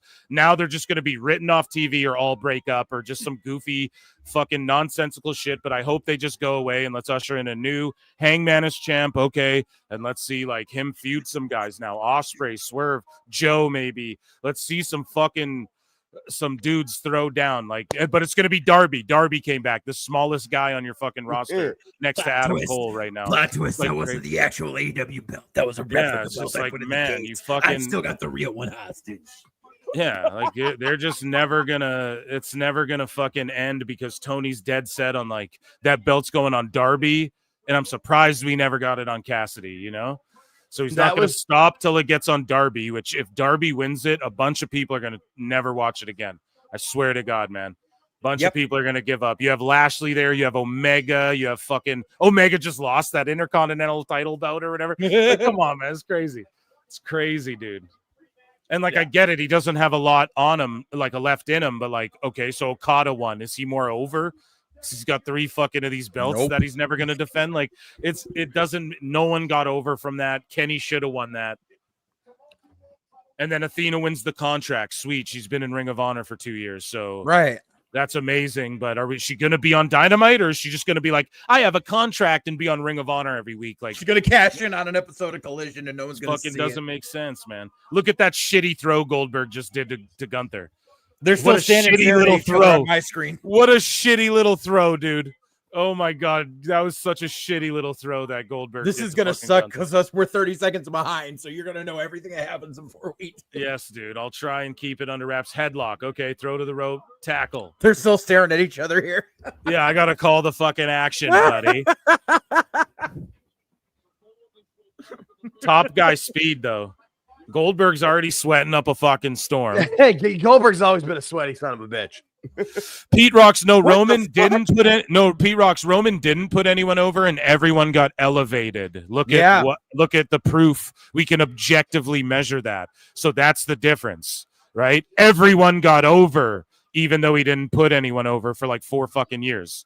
But the difference is Mox didn't get anyone over. Hangman's the exact same he was. They're going to do the same TV rating on Wednesday. The house is going to be 2,000 people, or they're going to a fucking residency. They didn't even sell out the 1,000 tickets to it a week out at like the show after All In. So no, bro, it doesn't change a goddamn thing. You know, it doesn't change one single thing. Like nothing changed from that. No one got over. That's the fucking thing. And it's crazy because I was like, Goldberg ain't going to eat chops, but he ate a chop and like no-sold it. So that's crazy. No, they didn't sell 1,500 P-Rocks because they don't hold 1,500 in that place that they're doing, right? So it's all good, bro. But it's just like, yeah, it's just about like who got really over. Like, where does AEW progress to? What made you go, oh, I have to see Dynamite now? I don't think one thing it doesn't make any difference, you know? Oh, okay, maybe the fact that like the Bucks aren't EVPs, but that didn't matter anyways. Like that because Mox could just do whatever he wanted. Tony Khan didn't check any, it just didn't matter. Oh, we're gonna hijack the show and like air a different vignette. Okay, like, who gives a shit? We're gonna make you wrestle an hour early. Dude, they're the EVPs. Yeah, exactly. Oh, you're wrestling an hour early. Or like they're the EVPs, their limo gets flipped. And they didn't go, oh, Swerve is actually banned now in our last acts as EVP. And now it's a handicap, like nothing of interest. And then Swerve comes out and makes the save. Like nothing, bro. There was nothing there. It's just shit happening. and fucking people going, ooh, flips, ooh, a match, ooh, blood, ooh, and nails. That's just all it is every time. Fake glass. Oh my God, that's so crazy. It's just like, dude, no, it's really not. It's like, what is? There's no substance here. Like, and if the sickos like that, and if that's what they like, great, good for them. Great, That's but awesome. just shut the fuck up. Yeah, right. like no one Why cares. do we have to like it? We've yeah. established that that's not for us. Why does that bother them so much? Oh, right, because they know it's not as good. And just like wishing WWE's downfall, like that's only gonna get them smoked more, dude. Right? That's the problem. Like that's fucking what. Swerve helping Hangman is elite storytelling. All right, where do you buy your meth? Swerve versus Hangman was elite storytelling. Yeah, that story was pretty bad, but I mean, it is what it is, man. I'm not gonna like argue. Like ultimately, dude, I have a lot of thoughts about the AEW show. I gave them already, but I mean, it was like we could talk about it, you know, more and more and dissect and dive deep into everything. But yeah, like just going back to like Swerve and Hangman was a great story.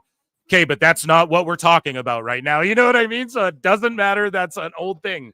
Holy shit, a commercial break. Wrestle each other tonight. Yeah, it's a non-talking point. But yeah, dude, a commercial break. That's what I was gonna say. In a Goldberg match, This is history in the making. Yes, there's 15 minutes left. You gotta think like something crazy is gonna happen. We're still getting the cash in. This is gonna break the internet.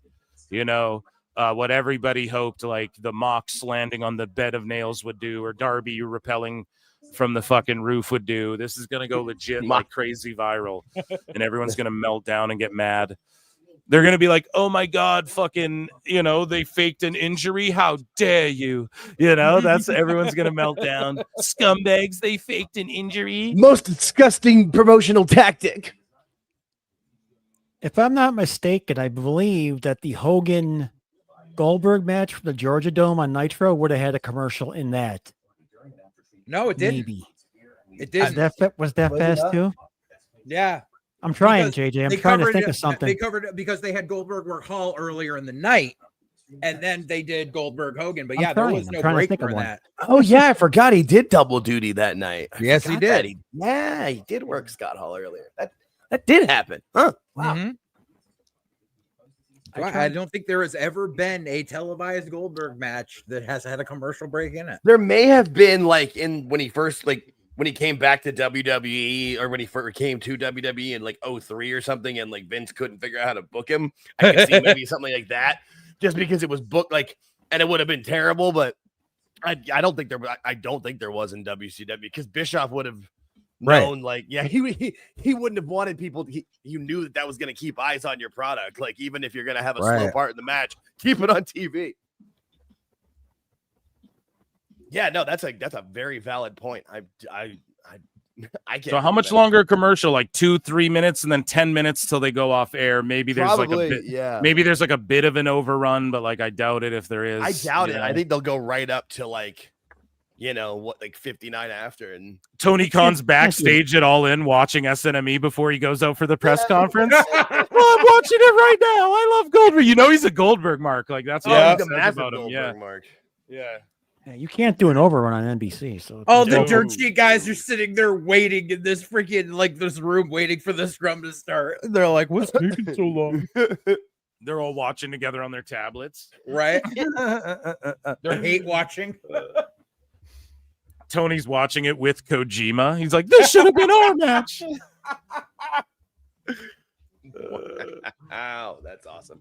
Mox is sitting there getting sewed up. I could have done this better. Yeah, it's like him and fucking Ishii and Suzuki, and they're like, "Oh, he was supposed to join Suzuki-gun." Oh, I can't believe he still does those press conferences, man. Those are so bad. They are. They're just so. They're like the biggest circle jerk on the planet. Yeah. So, how does it feel to have booked such an amazing show? Shut up. Right? Like, it's just embarrassing. Could you just imagine, like, if an NFL reporter asked this? I can't even imagine. Like, I've never seen a reporter glaze Roger Goodell. Well, then go watch the fucking scrum, Pete. Yeah. Guys, there's like almost 500 of you watching. If you're on X, come to youtube.com/@prowrestleclips. Consider becoming a member for 99 cents to get access to my bonus shows. Patreon.com/@prowrestletimes. Check out my friend shows, JJ Alexander over on White Heat. and my guys George and Jake over on All Jake Takes On Spaces on X and YouTube. And make sure you guys hit like, leave a comment, or tell me we suck. Defend Hey. Pete Rocks if you think he's spitting. Hashtag Pete Rocks is a bitch. And let's go. No, I love Pete Rocks, dude. I love Pete Rocks. Yeah, He is, man. I like him a 'cause he passion. comes in, he stands on his business, man. He says what he believes. I don't think he actually believes this shit, though. I think he's just getting a rise, but I respect that, so it's all good. He says shit, then I have shit to rant about, and then I start cooking, and then chat loves it. So I'm all good with it. It's like, I love it. It makes a better show. So thank you, Pete Rocks, and everybody who tuned in today. You guys are goated. Those are my plugs. Those are my Sometimes in shills. life, you got to be a hoe. Yeah, I just put our channel in the chat if people want to. Yeah, their channel's in the chat there. You guys can check that out. And these shots are stiff as fuck. Spine buster. We got 10 minutes left of SNME, more or less. So let's lock in here. I like that they've got Charles Robinson as the referee for this match too. Like that's awesome. Great for Goldberg. Like you've got to have him in there. Goldberg's selling the shit out of his leg. He is. Man. This is my yard now. Acknowledge me, Jin freaking Ping. Someone ban Jin freaking Ping. This is my yard, bitch. No, you're cool, but yeah, don't ever try and claim my fucking yard again. I just dropped my channel. I will banish you to fucking Oblivion Creed. No, I love you, dude. What's up? Motherfuckers try and take over my chat. This ain't a democracy, motherfucker. You will be banished. No, I was ready to move him out. How you doing? But I always say I'm always just here to help. I'm not trying to get my shit in on Phil shit. It's Big Phil kick, show. power. Oh, reverse, dude. I was like, if he eats a power bomb, I'm gonna shit my fucking pants, dude. I won't be able to believe that shit. Oh, he speared. Yeah, see? Let the fuckery begin. Robinson's down. He ate the spear. Robinson ain't down yet. Only Here. he can. Seth's about to run down with his own ref. Uh-oh. This is why I hate being 30 seconds behind. Here we fucking go. Yeah, I usually am. I'm surprised I'm not. I'm usually. Oh man, well he behind. fucking stomps. Green shirt guy and the Trinidad and Tobago flag guy are together. I believe that's the Robinson Trinidad just took the flag. spear. It is. It's a Trinidad. Yeah. Yeah, the guy with the black shirt. Yeah. Oh, he's Robinson just ripping took the spear. fucking brace off. The kicks to the back. I'm like impressed with Goldberg, like honestly, which is weird to say because he's like a vet in the game. But yeah, he looks blown up, but he's like, I'm impressed with like, at least he's just selling and he didn't try to do too much. Like he's not. It's funny. Last week, everyone was saying R.I.P. Little Nate. Now Little Nate's taking a Goldberg spear. No, it's taking a beating recently. Yeah, he got fucking buried, dude. He's like, what, 70 something? He's like, fuck it. I still can't believe he does ring crew work still too. Like he's a fucking G, man. Yeah. Okay, he he's really just is. whipping him with the brace. We're gonna get Seth with his own ref down any minute, dude. The heist of the century, part 2. Part 2. Make sure to watch Evolution. Yeah. Yeah, and I'm going live for Evolution, guys. If you're here, I'll be live tomorrow. I'll be here. Evolution. So make sure you guys tune in to youtube.com/@ProWrestleClips. And I'm going to be marking out over that fucking women's event as well. And I'm excited for that. But goddamn, I actually am glad, though, that All In's done and SNME is going to be over at like 8-ish on my time, because like I started the stream at 11. We're going on to 9 hours. So Gage Goldberg. Oh my God. Yeah, dude. Kenny Security. D. Kenny Someone D, you get said security. Kenny D in the chat. You said old Mark Sherman. You mean like Sure Thing Mark Sherman, the New England wrestler? Because if so, fucking nice deep cut. Spear. Oh my Spear. God. But the ref's nowhere to be found, dude. Oh my God. This is about to be some shit. Look at how hot the crowd is too. I'm sorry, but there's just levels to this shit, man. Like, remember when fucking Gage Goldberg was just the chubby pasty kid with Lashley just a few years ago? Oh my God, he's got him up. Oh my God. We're behind, bro. Oh, dude. Whoa! Oh shit! Oh my god! And he's selling his ass off. Oh! Dun dun dun! Woo! Woo! This is sports entertaining. I am sports entertained. Oh my god. Guys, we're cooking. They're cooking right now. Jackhammer. Yep. Oh, here's a ref. Yeah. I like how there's a Goldberg's Goldberg selling his fucking leg off, man. Yeah. Oh, yeah, he really is. Yep. Uh-oh.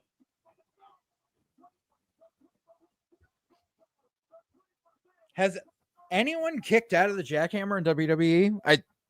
I don't know. I Maybe mean, Undertaker. probably in that kind of Taker. Yeah, Taker. I was Yeah. thinking Maybe that same Taker did. sense. I could see like maybe they did it where like he hit it and there was like the visual. Oh pinfall my or something. god, dude. The crowd's going insane, and so am I. I'm like marking out. Oh my god, dude. No, this is fun as hell. What the fuck? This is wild, bro. People are flocking in 220K on. Oh my god. Wow. Holy shit, man. Choke wow. out. Hey. Okay.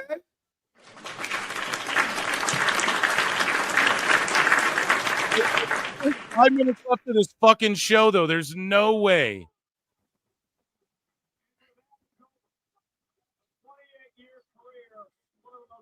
Huh.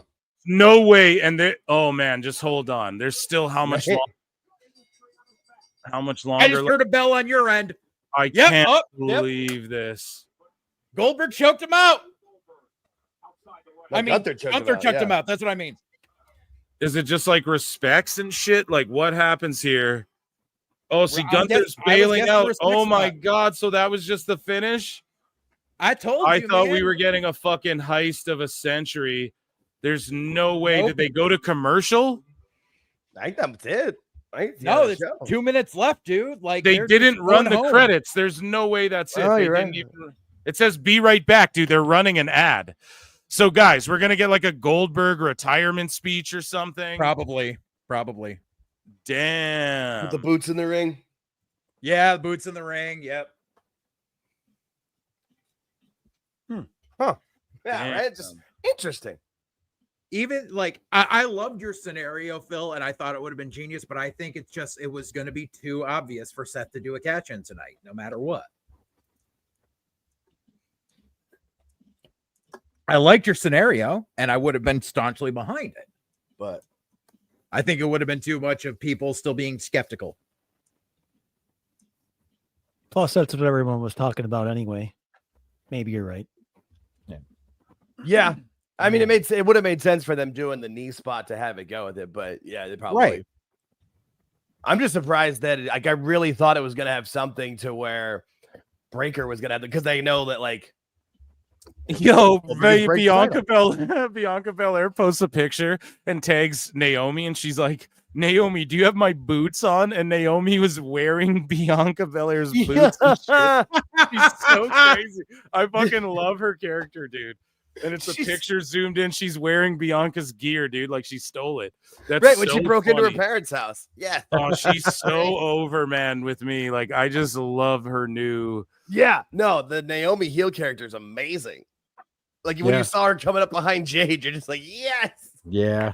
That's Okay, good so stuff. why a commercial? So just Yeah, I a was just going to ask you, retirement Phil. speech, I've never seen it where they've taken a commercial break 3 minutes before the top of the Yeah, hour. I have no idea. Right. It's very insane. Especially like because Was this only supposed to go 2 hours? I think so. It I can't mean, go it's any the longer because it's Yeah, NBC. right? NBC. Yeah, it's NBC, but NBC doesn't usually have any programming at 10 p.m. on a Saturday. Because 11 o'clock news comes on for the local stations, and then places 10 o'clock, and it SNL's depends. in the off season right now. So Saturday night's usually when they show sports or a movie or something. Well, guys, they're saying we'll be right back, and it's 1 Right. minute till the top That's of the what I'm hour. thinking. So Like when did it Yeah. come back? Gotta come back at some point, I would think. Or maybe not. I don't fucking know. yeah, so there's going to be something here, and they would easily Are do they an doing a overrun. post-show? They would easily do an overrun for Goldberg's retirement speech, or whatever. Right. And you could even just do that just on Peacock or on YouTube. That's fine. I'm just Right. surprised that there's no, I just got the Georgia film thing. Like it's done. Oh I wait, there still you got go. There you go. commercials Now you here. got Goldberg. Goldberg's in Filmed the in middle of the ring. I still got a commercial with a golf cart. Goldberg Lee- did the I got fucking Lee right. Moo. Goldberg did the right thing, man.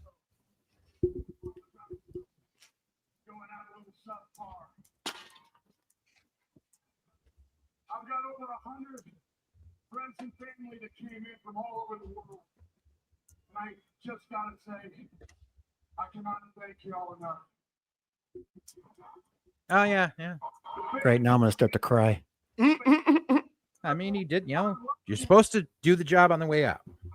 Yeah, exactly. It's the time-honored tradition. Goldberg did the right thing tonight like a true legend. Now give Gunther Brock Lesnar next. That ain't happening. Give me that. Give him Not fucking happening. Brock Lesnar next. It might happen. Merchandise is on Yeah, they're sale. selling Brock Lesnar merch again, dude. Oh, so- are they? I didn't know that. Yeah. All right. Yeah, they're selling his Merchandise flannels is usually again, a so- first indication. Yeah, that's what Stooge the Punk stuff Yeah. mixed with the fact that people he was training heavy. Man, Living what? Color redid the song. And it's over. Yeah, so it is over. I guess that wasn't. I mean, I don't know. What do you guys think of SNME? I will give it a solid B plus again for effort overall. The way they progress stuff, Goldberg doing the right thing, no cash in. I think Orton getting the win. He got the win, right? Yeah, that was crazy. The LA Knight thing. I don't know if Seth is working or not. Maybe it could be. I don't fucking know. And then obviously Solo in the that's just the mandatory Samoan stuff on every fucking show now. Yeah, I'm just way more impressed with that Goldberg match than I thought I'd be. So that's Yeah, like it was my a really good biggest match. takeaway from that. Yeah, like it was way better than I thought it was going to be for Goldberg, and he did the goddamn right thing by losing to Goldberg. Yeah. Shit. And yeah, I just like Goldberg, Gunther. I mean, like, fuck, he's just an unstoppable killer. You know, it's crazy. So I know Jay got him once, but I mean, his losses, he's had like 3 losses or something, you know, like, Yeah, no, that's 3 or it. It's 4 3. guys who've beaten him. Yeah. So, I mean, it's incredible and just another notch on his belt. And I Yeah. think they should keep building him up on these shooter type fucking guys. Bring Brock back and have Gunther choke him out and then retire Brock forever too. I think that's what you got to do. I mean, Could happen. I gave it a solid Get it B. the hell over. Yeah, I'm with you, George. I give it a solid B. For what give it's it a B. supposed to be. For what it's supposed to be, like we talked about, it's not supposed to be a PLE. It's supposed to be a network television show. It's more of a showcase, and the matches were good, and they progressed the storylines along. And yeah, no, I'd say probably even a solid B plus in that category for me. I enjoyed it. I was sports entertained. What do you say, JJ? I agree. Solid B. Yeah, so I mean, so what's next for WWE on the calendar as well? Like, I know we have Crown Evolution Jewel. tomorrow, and No, then Crown Jewel's not till Jewel- October. Crown Jewel's in October. I thought Crown Yeah. Jewel was the next thing. No, SummerSlam. No, is the it's next thing. SummerSlam, I believe. Yeah, so we got Crown Jewel's in SummerSlam. October.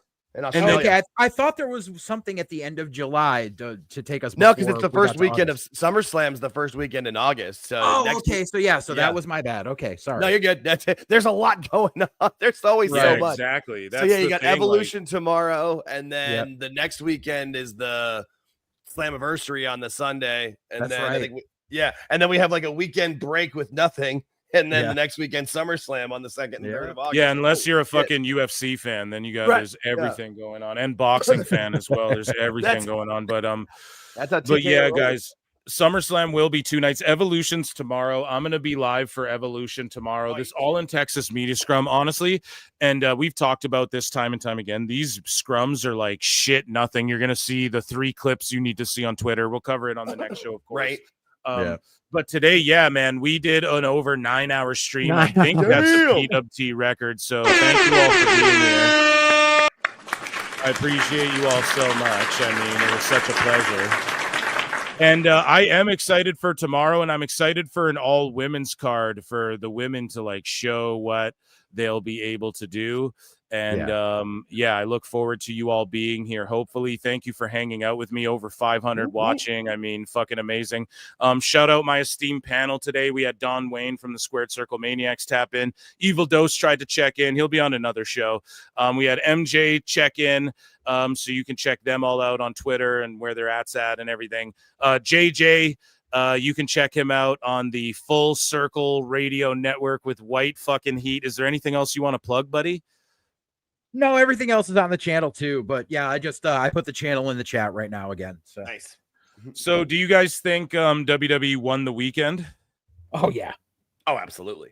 Well, I got to see Evolution for if AJ Lee comes back, that's going to break everyone's fucking brains. So yeah.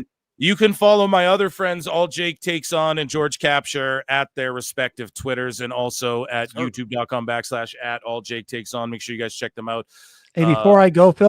Yes. Spaces is at 5:05 Eastern. I don't normally do that, but we changed times for tomorrow. Oh, nice. So 5:05 Eastern tomorrow. These guys got a fucking Spaces, and then I don't know what time Evolution starts. So just click the bell, hit subscribe, all that shit. Check me out on X, and then you guys will see when when I go live for fucking. I think Evolution goes on at 7. That's why we're trying to go on 7 at 5. Eastern. 7 Eastern. Okay, Yep. so 5 o'clock my time. That shit will be done by 8 or whatever. Okay, so round of applause for the PWT universe, and tonight it was amazing. Thank you all for being here. It's been 9 hours for me.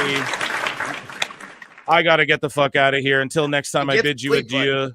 Drink lots of water, and we'll see you in the upside down, guys. Peace. Thank you. I appreciate you all so much. Thanks, buddy. It is a fast-acting viral strain that infects the host immediately, and upon getting sick, the infected will become racked with coughs, sweat profusely, and start to get the shivers and chills. There he is, the legend. The man, the myth, the legend. Yeah. You can't literally run a promotion just for the AEW, what do they call them, sickos? Thank you very much, TikTok and AEW. See you tonight.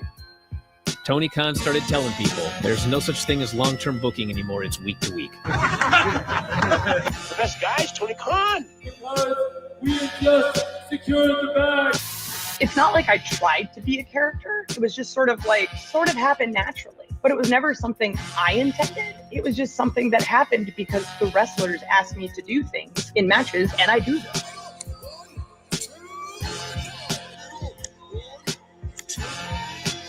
If you run a promotion just for the sickos, you're going to do 400,000 viewers eventually. Effing melts. You know that SmackDown actually went over and everything? Yeah. What's the point? The point of SmackDown. What are you getting at here? That the DVRs didn't pick it up. Did they not pick it up? You know, mine didn't. Let's get into everybody's favorite moment, and it is called Dave Meltzer's Dumb Moment of the Week. What would you like to listen to in your ears? I'd like to hear the flute. Well, if you'd like to flaunt your flute, then we can find you a flautist. It doesn't help me. Okay, so complain, but I will complain. let me have my misery. And when I heard that, I was like, what? Thank you, fuck you, bye. Boom.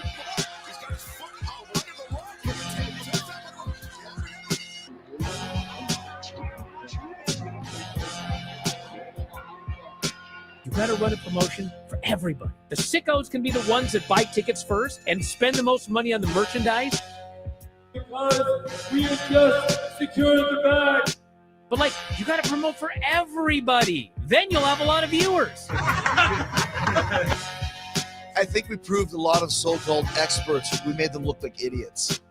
We're not going anywhere. Tony Khan's not going anywhere. You'll also be there on TNT. You'll be in 2 places at once.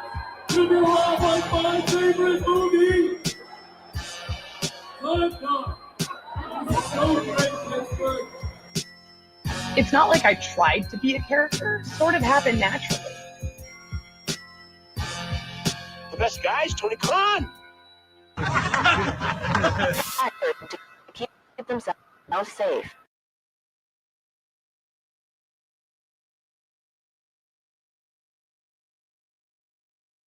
To do?